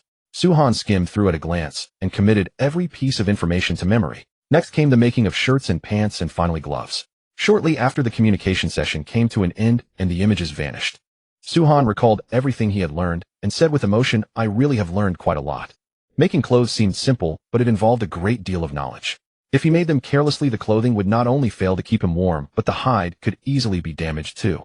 Then let's begin by grinding a bone needle. Su-han went to the storage room, took out one of the wolf leg bones stored inside, and smashed it directly with his axe. Next, he selected a 10-centimeter long bone segment and began grinding it with a stone. At that moment, the system prompt sounded. Host detected processing bone.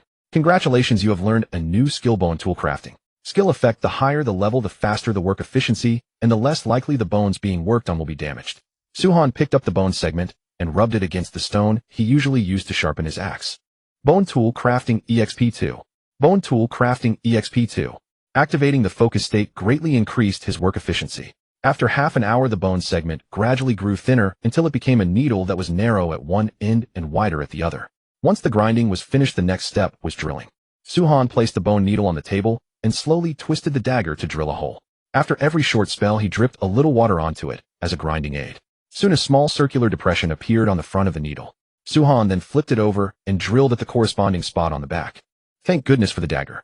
Otherwise, making a hole in the bone needle would have taken a tremendous amount of effort. In less than 10 minutes, a bone needle was finished. Next, he made a second bone needle, which was prepared for a special stitching technique to be used later. Once both needles were complete, he could start sewing. Su-han took out an animal hide, spread it flat on the square table, and used charcoal to sketch the outline of a pair of pants. Extra ease had to be allowed at the crotch and seat. At the same time, a 1 centimeter seam allowance was needed along the stitching lines.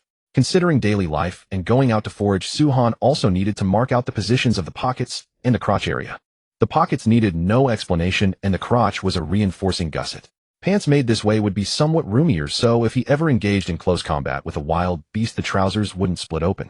As for measuring the hide, the materials provided by the nation also included a clear explanation. After research, the staff determined that the first section of Su-han's right index finger was exactly 1 centimeter. Therefore, using that segment as a measure, he could make a simple ruler.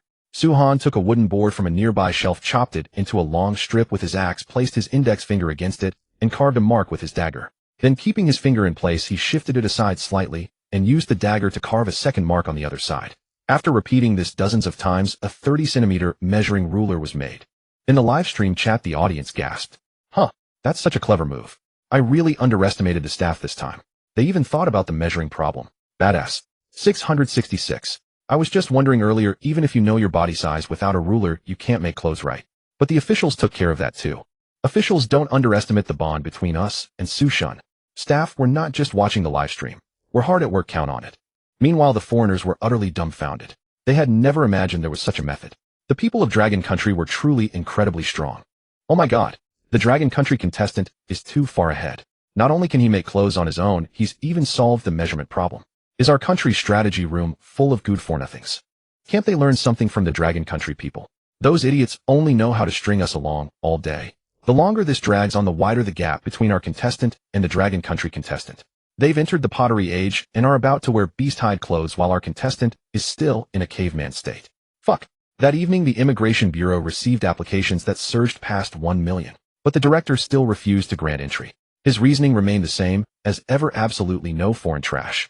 Now, being skilled alone was not enough. Applicants also had to undergo a character assessment and a background check. Whether it was the individual or their ancestors, anyone who had wronged Dragon Country could only expect to be rejected.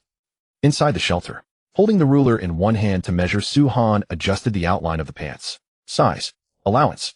Once every condition was satisfied, it was time to cut. Su-Han took his dagger and cut the hide along the dotted line. Unsurprisingly, the system appeared once more. This time the skill he learned was garment making. Its effect was the higher the skill level, the less time required for crafting, and the higher the resulting quality. 2 pieces of hide were cut out. Su-Han picked up a bone needle, threaded it with hemp thread, and prepared to sew. Even though it was his first time, his technique made the viewer's eyes brighten with admiration. He used the dagger to punch holes and the bone needle to sew. With a needle in each hand, Su-Han used the double needle method. Leather stitched this way was extremely durable. Even if the thread snapped, every stitch remained independent. The crotch, however, required a backstitch. Under the dim lamplight, Su-Han's hands grew increasingly nimble, and in the end the viewers could barely keep up with his movements. This was the power of the focus skill. It not only greatly increased experience gain, but also boosted work efficiency. When both pant legs were sewn, the crotch section was finished too. Next came adding the pockets and belt loops, the places where a belt could be threaded through. After the final stitch was sewn, Su-Han cheerfully gave the pants a snap in the air. The gray wolf-hide pants were a joy to behold. I wonder how they'll feel to wear. Su-Han took off his outer pants and pulled on the wolf-hide pants. Except for being slightly loose around the waist, they fit perfectly everywhere else. But the loose waist was not a mistake. It was deliberate. This allowed him to wear another pair of pants underneath. Besides, with the wolf-hide pants on, his lower body no longer felt the chill. He even felt as if he might start sweating. Tomorrow I won't have to suffer the cold on my way out. Su-Han put the pants away and got ready to rest. And so the hours-long crafting session finally came to an end. The entire livestream chat went wild. Woo! These gray wolf-hide pants are just too cool. Su-Shan temperature drop. Sorry, I've already switched to wolf-hide pants. Too strong, Su-Shan. Next, make a long coat, and we won't be afraid of winter at all. This craftsmanship is incredible. It looks machine-made. No wonder artisans were so valued in ancient times. Truly impressive. I can't wait to see Su-Shan in a down coat. Su-Shan didn't lie to us. He really is conquering this world. I just took a look at the contestant from a tropical country. That guy's still wearing shorts. When it warmed up this afternoon, he didn't even think about hunting, and now he's freezing again at night. I laughed so hard I nearly wet myself. At 6:30 the next morning, before the sky had begun to brighten, Su-Han rose exactly on time to check in. Yet no sooner had he stepped outside than a wave of cold air rushed straight at him. Although his upper body and feet were chilled, his lower half, protected by the wolf pelt trousers, was not affected. The effect really is something. Su-Han, savoring the warmth of the wolf pelt trousers, decided to find time that day to make a pair of shoes as well. Otherwise, in the future, he would have to do his check-in from inside the shelter. He warmed up with exercises and practiced his martial arts. No matter what he did, the wolf pelt trousers fit closely without causing any discomfort. The other contestants also wished they could get up early and set to work, yet the biting cold drove them back. At 8:15 in the morning, the sun had just appeared. Su-Han, well fed and satisfied, left the shelter with his backpack and vowed to hunt. By now, the other contestants had also begun to feel the disadvantages brought on by the sudden temperature drop. From the Yes point of view, he was tying tan sheepskins to his legs with hemp rope. Hey, folks, look. Although the weather is freezing, I've got 2 sheepskins to use. Just tie them around your legs like this, and they'll provide plenty of warmth. Whew, that feels wonderful. Feeling the warmth around his legs, Yi was as happy as a child. But the viewers in the live stream chat couldn't find anything to be happy about. As the saying goes, nothing stings quite like comparison. Yesterday, the animal hide trousers made by the Dragon Kingdom side were nearly as fine as machine-sewn ones. Yet Yi simply tied his sheepskins on with rope. The gap was hardly a small one. Though binding sheepskin around the legs could keep in warmth, it was inconvenient for movement, and everywhere required tying them all over again. Even so, Yi's performance already placed him in the top tier among all contestants. Many contestants had survived to this point without even owning a decent animal hide. Even if they got hides, it never crossed their minds to tan them. Since they didn't understand tanning and the weather was still warm at the time, they hadn't thought to bother. But that was still relatively good. A vegetarian contestant from the Kingdom of Gaul suffering from chronic malnutrition and a lack of fat had actually frozen to death in his shelter the previous night. When the sovereign of his country received the news, he broke down on the spot. Meanwhile, back with the gang, the other Dragon Kingdom contestant, feeling the temperature in the air, he sighed mournfully. Looks like fish will be harder and harder to catch from now on. I have to think of a way to get other food. His most proficient skill had been rendered useless. If a gang still wanted to eat his fill at every meal, he would have to learn enough hunting skills. Set traps, craft weapons, observe the habits of animals. In short, the road ahead of him was long. Meanwhile, across in the Rainforest Kingdom, a superstar had recently emerged. He was neither a long-distance running champion nor a sports star. Before entering the primordial wilderness, he had been a worker who transported bananas. He was Ao de Biao. Though he boasted no extraordinary skills, Ao de Biao's greatest strength was his ability to endure hardship. Also, because his family was poor, he had been forced to learn many skills from a young age, hunting and hide tanning among them. And today, aside from Su Han, Yi Ao de Biao was the third to wear animal hides. In last week's Trek Challenge, Ao de Biao had ranked 7th. Now many people were watching his live stream, joking that he could become a figure who surpassed Bear Grylls. At the moment, Ao de Biao was gathering resources at the foot of a mountain. He was not picky about food. Snails, rats, bats. As long as it was edible, Ao de Biao would bring it home. As for parasites and the like, he said there was no need to worry. When he was at home, he couldn't even afford rat meat. Now being able to eat rat meat was already an extra meal. Therefore, Ao de Biao's days in the primordial wilderness were all in all quite decent. At 11 in the morning, sunlight finally dispelled the chill. Su Han returned from outside carrying his backpack. Today's haul was quite impressive. The traps had caught 2 rabbits, and then he found 7 wild ducks in the grass. They were drakes hiding there to rest from the cold. In the end, they became his unexpected bounty. He skinned, tanned, and dressed the rabbits, plucked, cleaned, and dried the wild ducks. For lunch, rabbit and duck were stewed together. After eating and drinking his fill, Su Han could not wait to start making wolf pelt boots. Whether making boots or shoes, the most important thing was the choice of sole material. Particularly for someone like Su Han, who went out often and frequently traveled long distances, a durable sole was vitally important. What he planned to use as the sole was something the other contestants wouldn't even dare to dream of: a pair of adult grizzly bear paw pads. When Su Han took out the paw pads, the entire livestream chat erupted. Holy crap! Using grizzly paw pads for boot soles. You're a true legend, Old Timer. Awesome. I was just wondering whether he'd used bearskin, but it turns out they're paw pads. When these boots are done, their durability is probably maxed out. Don't say it, really don't say it. Wearing a pair of bear pelt boots outside would scare off a pack of beasts. Only Su the god knows how to play bear pelt boots. The paw pads and bearskin had been tanned together. At the time, Su Han had considered giving up, but fortunately he persisted. Otherwise, such excellent hide would have gone to waste. He placed the paw pad on the ground and compared it to his foot, discovering that his foot happened to be a few sizes smaller. Thus his last concern disappeared. Normally, an adult grizzly's paw pad is about 25 centimeters across. The one Su Han had hunted measured 28 centimeters. So even after leaving a seam allowance, there was more than enough for his use. This is what they call luck. Su Han smiled, then traced an outline around his foot with his dagger and left extra room for the seam. Next came cutting. Making the sole was actually not very different from making the wolf pelt trousers. Both required piercing holes with a dagger. More precisely, it was an essential step in leatherworking. First, it made stitching simpler. Second, it reduced wear on the bone needle. The holes were done. Next came stitching. Unlike the wolf pelt trousers, the boots, because of the frequent stress of walking, had to be sewn with animal sinew thread. Su Han took out the sinew thread he had carefully stored, threaded it through a bone needle, and began to sew. The stitching method remained the 2-needle technique. For greater comfort, he deliberately chose soft deerskin for the boot upper. For the bottom, he added birch bark and 2 layers of deerskin, building the sole into a multi-layered composite. Birch bark is rich in water-repellent oils, while deerskin enhances comfort. Neither element could be omitted. Stitch after stitch, Su Han held the boot and sewed slowly. His expression was utterly focused, as if the affairs of heaven and earth had nothing to do with him. Soon the boot's perimeter was tightly stitched, leaving only the upper to be aligned and sewn. At this point, Su Han turned the boot inside out, hiding all the stitching within. In technical terms, this is called the reverse stitch method. It is often used in boot making to improve durability and waterproofing. Once the perimeter was sewn, the inversion was complete. The last step remaining was stitching the upper in place. Before sewing the final shoe upper, Su Han slipped his foot in for a test. The overall structure was flawless. It felt soft to the touch, his entire sole wrapped in leather, remarkably warm. Then Su Han bound the shoes simply with hemp rope, stood up, and tried walking. This was to test the integrity of the footwear. After a full lap, they felt even more comfortable than the shoes he had originally. This is genuinely impressive. Su Han sat down, took off the shoes, and set about the final stitching. 20 minutes later, 2 pairs of boots were completed. Suhan put them on and paced around the shelter twice. The overall feel. Next came the running test to see whether the boots would slip off or fail to stay on his feet. He went outside and ran into the distance, deliberately stepping on hard objects along the way. After a lap of running, Suhan grew even more satisfied with his self-made boots. He almost didn't want to take them off. Yet the boots were still missing the final step, smoking. This would effectively waterproof and preserve them. Even if they were thoroughly soaked, smoked boots would remain soft. Reluctantly, Suhan took off the boots and carried them into an earthen kiln to be smoked. The process would take several hours. At the latest, he could wear them tomorrow morning. After placing the boots in the kiln, Suhan sat nearby, gazing at the shimmering lake, pondering what to do next. Meat was not lacking for the time being, but the mushrooms and vegetables were almost gone. How about taking Ergo to the valley tomorrow to take a look? Suhan glanced at the taming progress. Currently, the male goat's taming bar had reached 55%. Taking him out was no problem at all.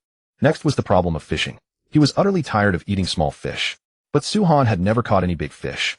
With winter fast approaching, it would surely be a good idea to catch some big fish and keep them in the fish pond. The fishing line he had obtained from the draw was still unused.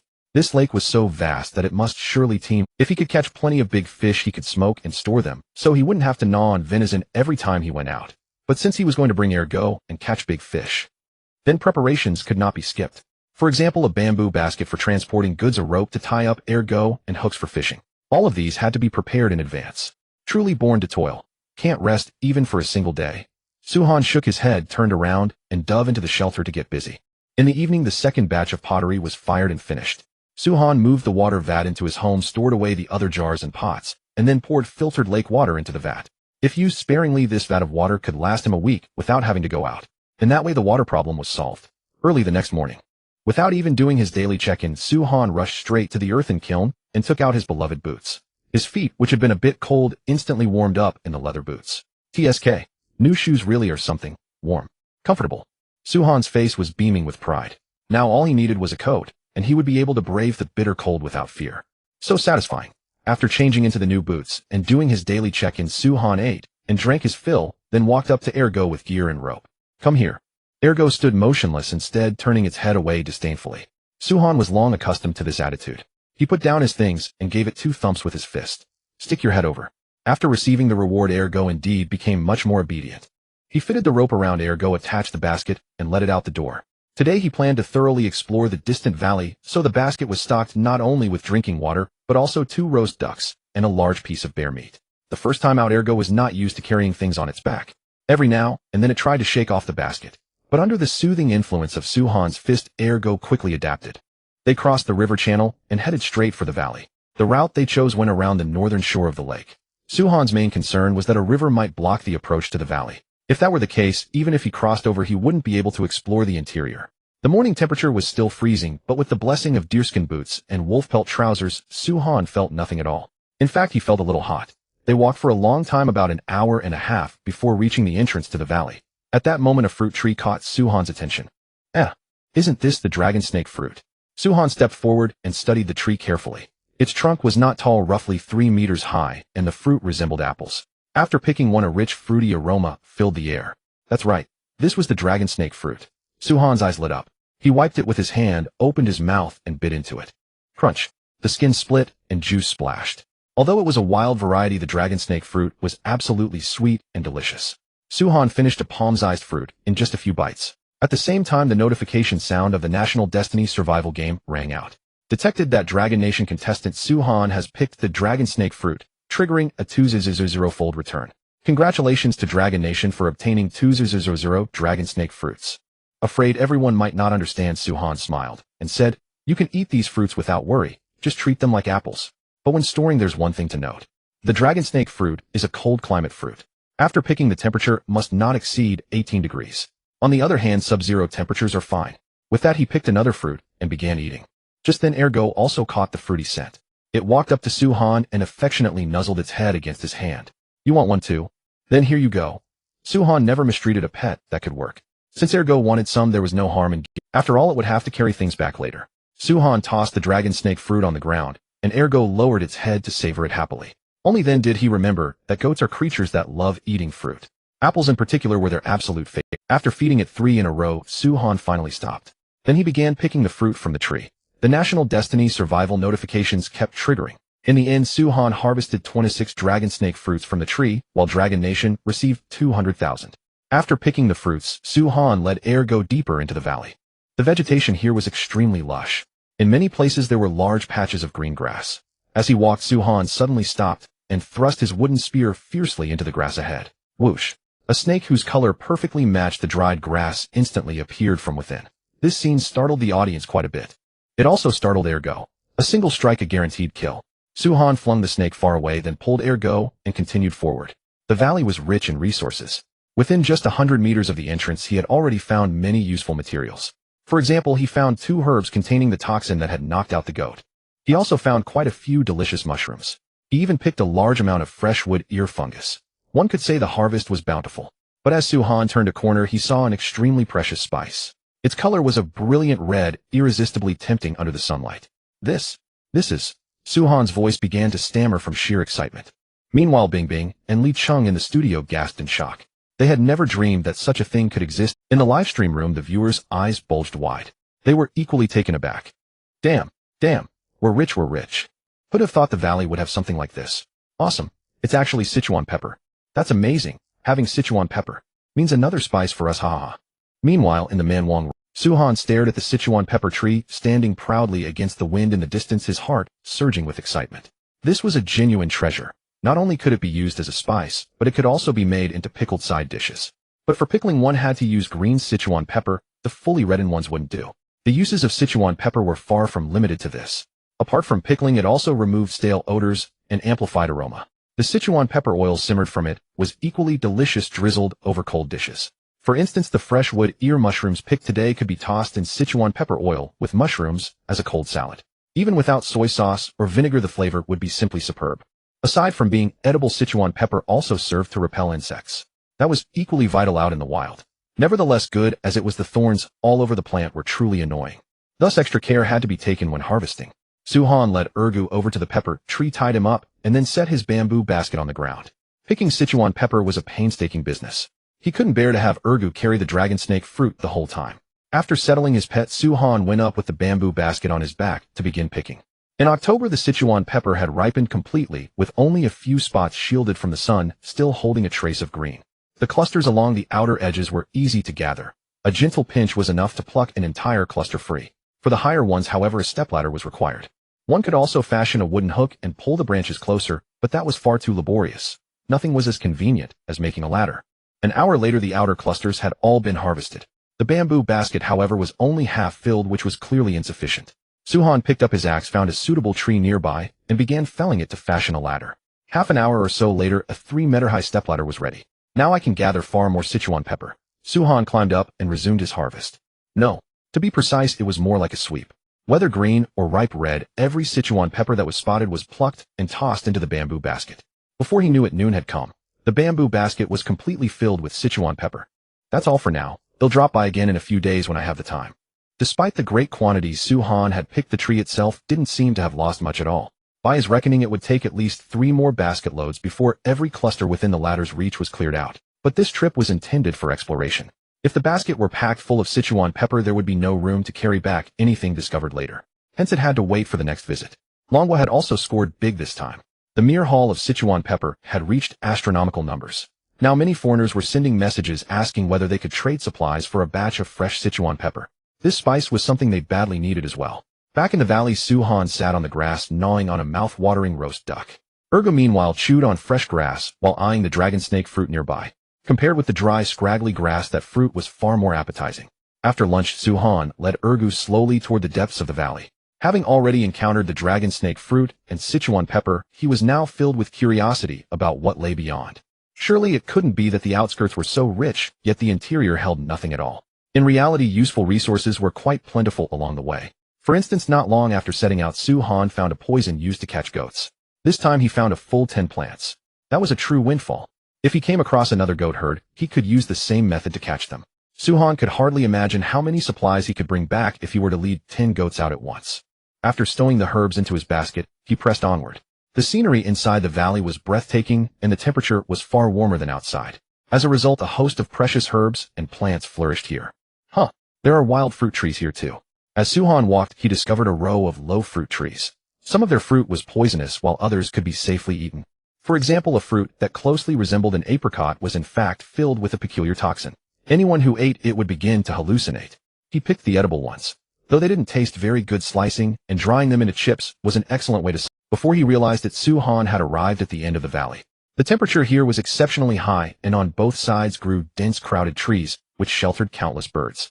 Could it be there are no resources left? Unwilling to accept that, Su Han plunged into the woods for a more meticulous hunt. This time he actually found something useful. Guess what? Beneath a tree there was a patch of mountain radishes. They looked like carrots, but tasted even better. These mountain radishes had long since flowered, and many of their seeds had already scattered. Su Han's heart ached. Every one of those seeds on the ground could have grown into a radish. What a pity. Carefully he wrapped the remaining seeds in fallen leaves. That way when August arrived next year he could plant them at home. Then Su Han used his axe to dig out the mountain radishes. They were pure white all over, each as thick as a wrist and a full 20 centimeters long. These radishes, once dried, would become an extraordinary delicacy. Particularly when added to braised meat, they lent a richer flavor. Nor did Su Han throw away the radish greens. The fresh green leaves could be stir-fried while the yellowed ones could be tossed to ergu and the rest. This was the benefit of keeping pets. Hardly anything went to waste. The sky gradually dimmed, and before he knew it, dusk had arrived. Su Han led Ergu home, his baskets laden with provisions. As he departed the valley, he deliberately climbed a hilltop, took out his binoculars, and surveyed the surroundings. It turned out that the valley he had come to was only a branch. To the south lay an even more expansive valley where he could even spot a river and traces of countless birds and beasts. I knew something seemed off about this valley compared with what I saw earlier, so I really did come to the wrong place. This trip's finds, Sichuan pepper and mountain radishes, are already more than enough. Once home, Su Han could not wait to stir-fry a rabbit with Sichuan pepper. Fresh Sichuan pepper released an even headier fragrance in sizzling hot oil. The mere aroma made one's mouth water. By the time the pepper changed color and its fragrance had fully bloomed, he could add the rabbit meat and stir-fry over high heat. After a few quick turns, he threw in wild scallions, mushrooms, and clean water. 3 minutes later, a plate full of mouth-watering Sichuan pepper rabbit was ready. Folks, I can't hold back anymore. Let me have a taste first. Su Han picked up his chopsticks, took a small bite, and his eyes lit up. Delicious. Absolutely delicious. Although he had made stir-fried rabbit before, the difference between with and without Sichuan pepper was like heaven and earth.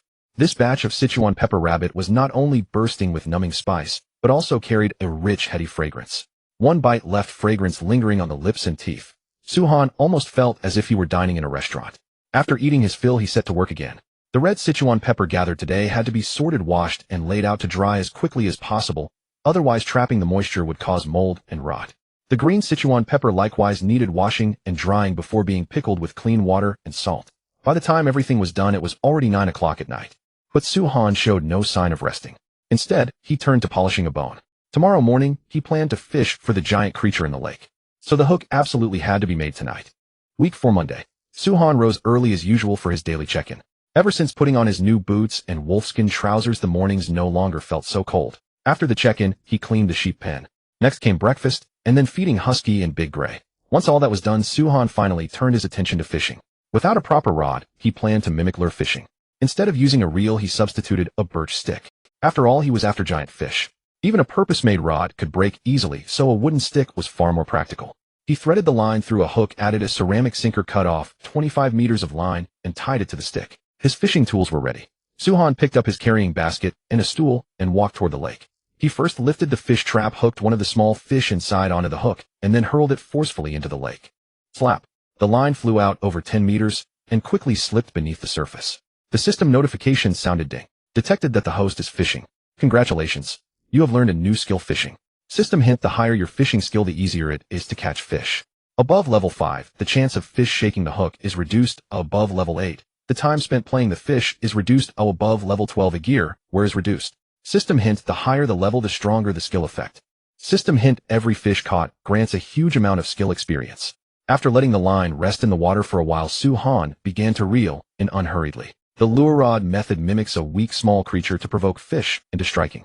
Therefore, after casting, he only needed to wait a moment before retrieving the line. During retrieval, he didn't pull the line back all at once.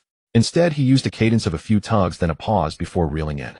In the eyes of the fish, the bait seemed alive, making it easier to draw their attention. The first cast came up empty. Su Han said nothing, released the line, and cast again. With his throwing skill from before level 20, he could easily cast the bait to wherever he wanted it. Plop! The bait sank into the water. Then he simply repeated the previous process. In the live stream, viewers watched Su-han fishing by the lake and began discussing among themselves. Why isn't he going out to gather supplies today? I remember there's still another valley. And with such a crude fishing setup, can he really catch anything? Probably because the weather is getting colder. He wants to store up some monster fish in advance. After all, Su-shin's fish pond is doing quite well. If he keeps the big fish he catches in the pond, he won't have to worry about going hungry in winter. Are monster fish really that easy to catch? You know, a gang is a fishing expert, and his highest record so far is a 7-gene fish. The untamed wilds did not have an elaborate variety of baits, so how big a fish one could catch was entirely a matter of luck. Thus, most viewers felt that rather than trying to catch giant fish, it was far better to weave a net and go upstream to catch fish. An hour passed quickly. Su-han had caught nothing, but his fishing skill broke through to level 5, unlocking a brand new effect reducing the chance of a fish escaping when it strikes. 2 hours passed. Su-han still had no catch, but he had changed the bait on his hook more than a dozen times. Inside the broadcast studio, Bingbing knew nothing about fishing, but even she felt something was off. Professor Lee, if no fish are biting, shouldn't he try? Or is there a problem with the bait? Under normal circumstances, yes. Li Xue agreed, then changed his tone. But I believe Su-shun has his reasons for doing this. First, he doesn't have a proper fishing rod. That means places with heavy weeds can't be fished. After all, Su-shun has only 50 meters of fishing line in total. If the line gets snagged on the bottom, that would be a huge loss. Second, if he really hooks a giant fish, playing it requires enough open space. Along the entire lakeside except in front of his home, there are very few places suitable for playing a fish. But if he still isn't catching anything, I suggest Su-shun try going upstream. The area he's in is somewhat shaped like the maple leaf country. At this season, quite a few fish should be coming back to spawn. Li Cheng's words had barely faded. On the screen, Su-han's hands suddenly lurched downward. A fish had taken the bait. Not bad, he got a bite within 2 hours. And judging by the weight, it's a big one. Su-han held the wooden stick and began retrieving the line. The fish in the water kept struggling, and the two sides wrestled in an ongoing contest. Whenever the hooked fish fought fiercely, Su-han let out some line. When its struggle died down, he pulled back hard. Although there was no rod to absorb the shock, Su-han's physique far surpassed ordinary people. After a full 10 minutes of tug-of-war, a huge trout weighing 10 gene was dragged ashore. The national fortune notification rang out. Congratulations, contestant Su-han of the Dragon Nation, on catching a 10-gene trout. This triggers a 2,000-fold return, and the Dragon Nation will receive 2,000 lively trout. From contestant A Gang's perspective, when he heard the national fortune notification, he could hardly believe his ears. Huh. 10 gene. No way. Su-shin, you're incredible. You even know how to fish. A Gang was utterly... In the past month, he had never seen Su-han catch a big fish. He had assumed Su-han didn't know how. It turned out that Su-han simply hadn't been catching them. He was busy with other things. 10 gene. If he could catch a fish that big, it would probably feed him for 3 days. A Gang's eyes were full of envy. Su-han, meanwhile, was overjoyed after catching a 10-gene trout. As the saying goes, when stewing fish, choose a big one. Big fish make the most savory stew. Su-han carried the trout all the way home, planning to put it on the stove first, and then return to fishing. That way he wouldn't have to cook at noon. Back home, he picked up the axe and struck the fish's head twice with a thud.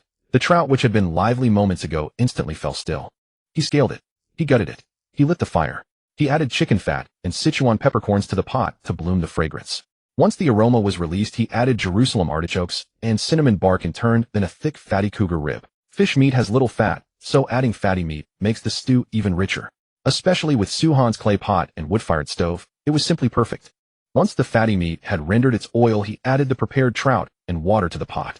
To add a little extra, Su-han deliberately added some mushrooms and caramel water to make the broth even more savory. He covered it with the wooden lid and simmered it gently over low heat. After that, Su-han returned to the lakeside and continued fishing. With that trout just caught, he was now full of confidence, ready to hook an even bigger one later. If the fish pond couldn't hold it, he would go all out and dig a larger pond tomorrow to raise it.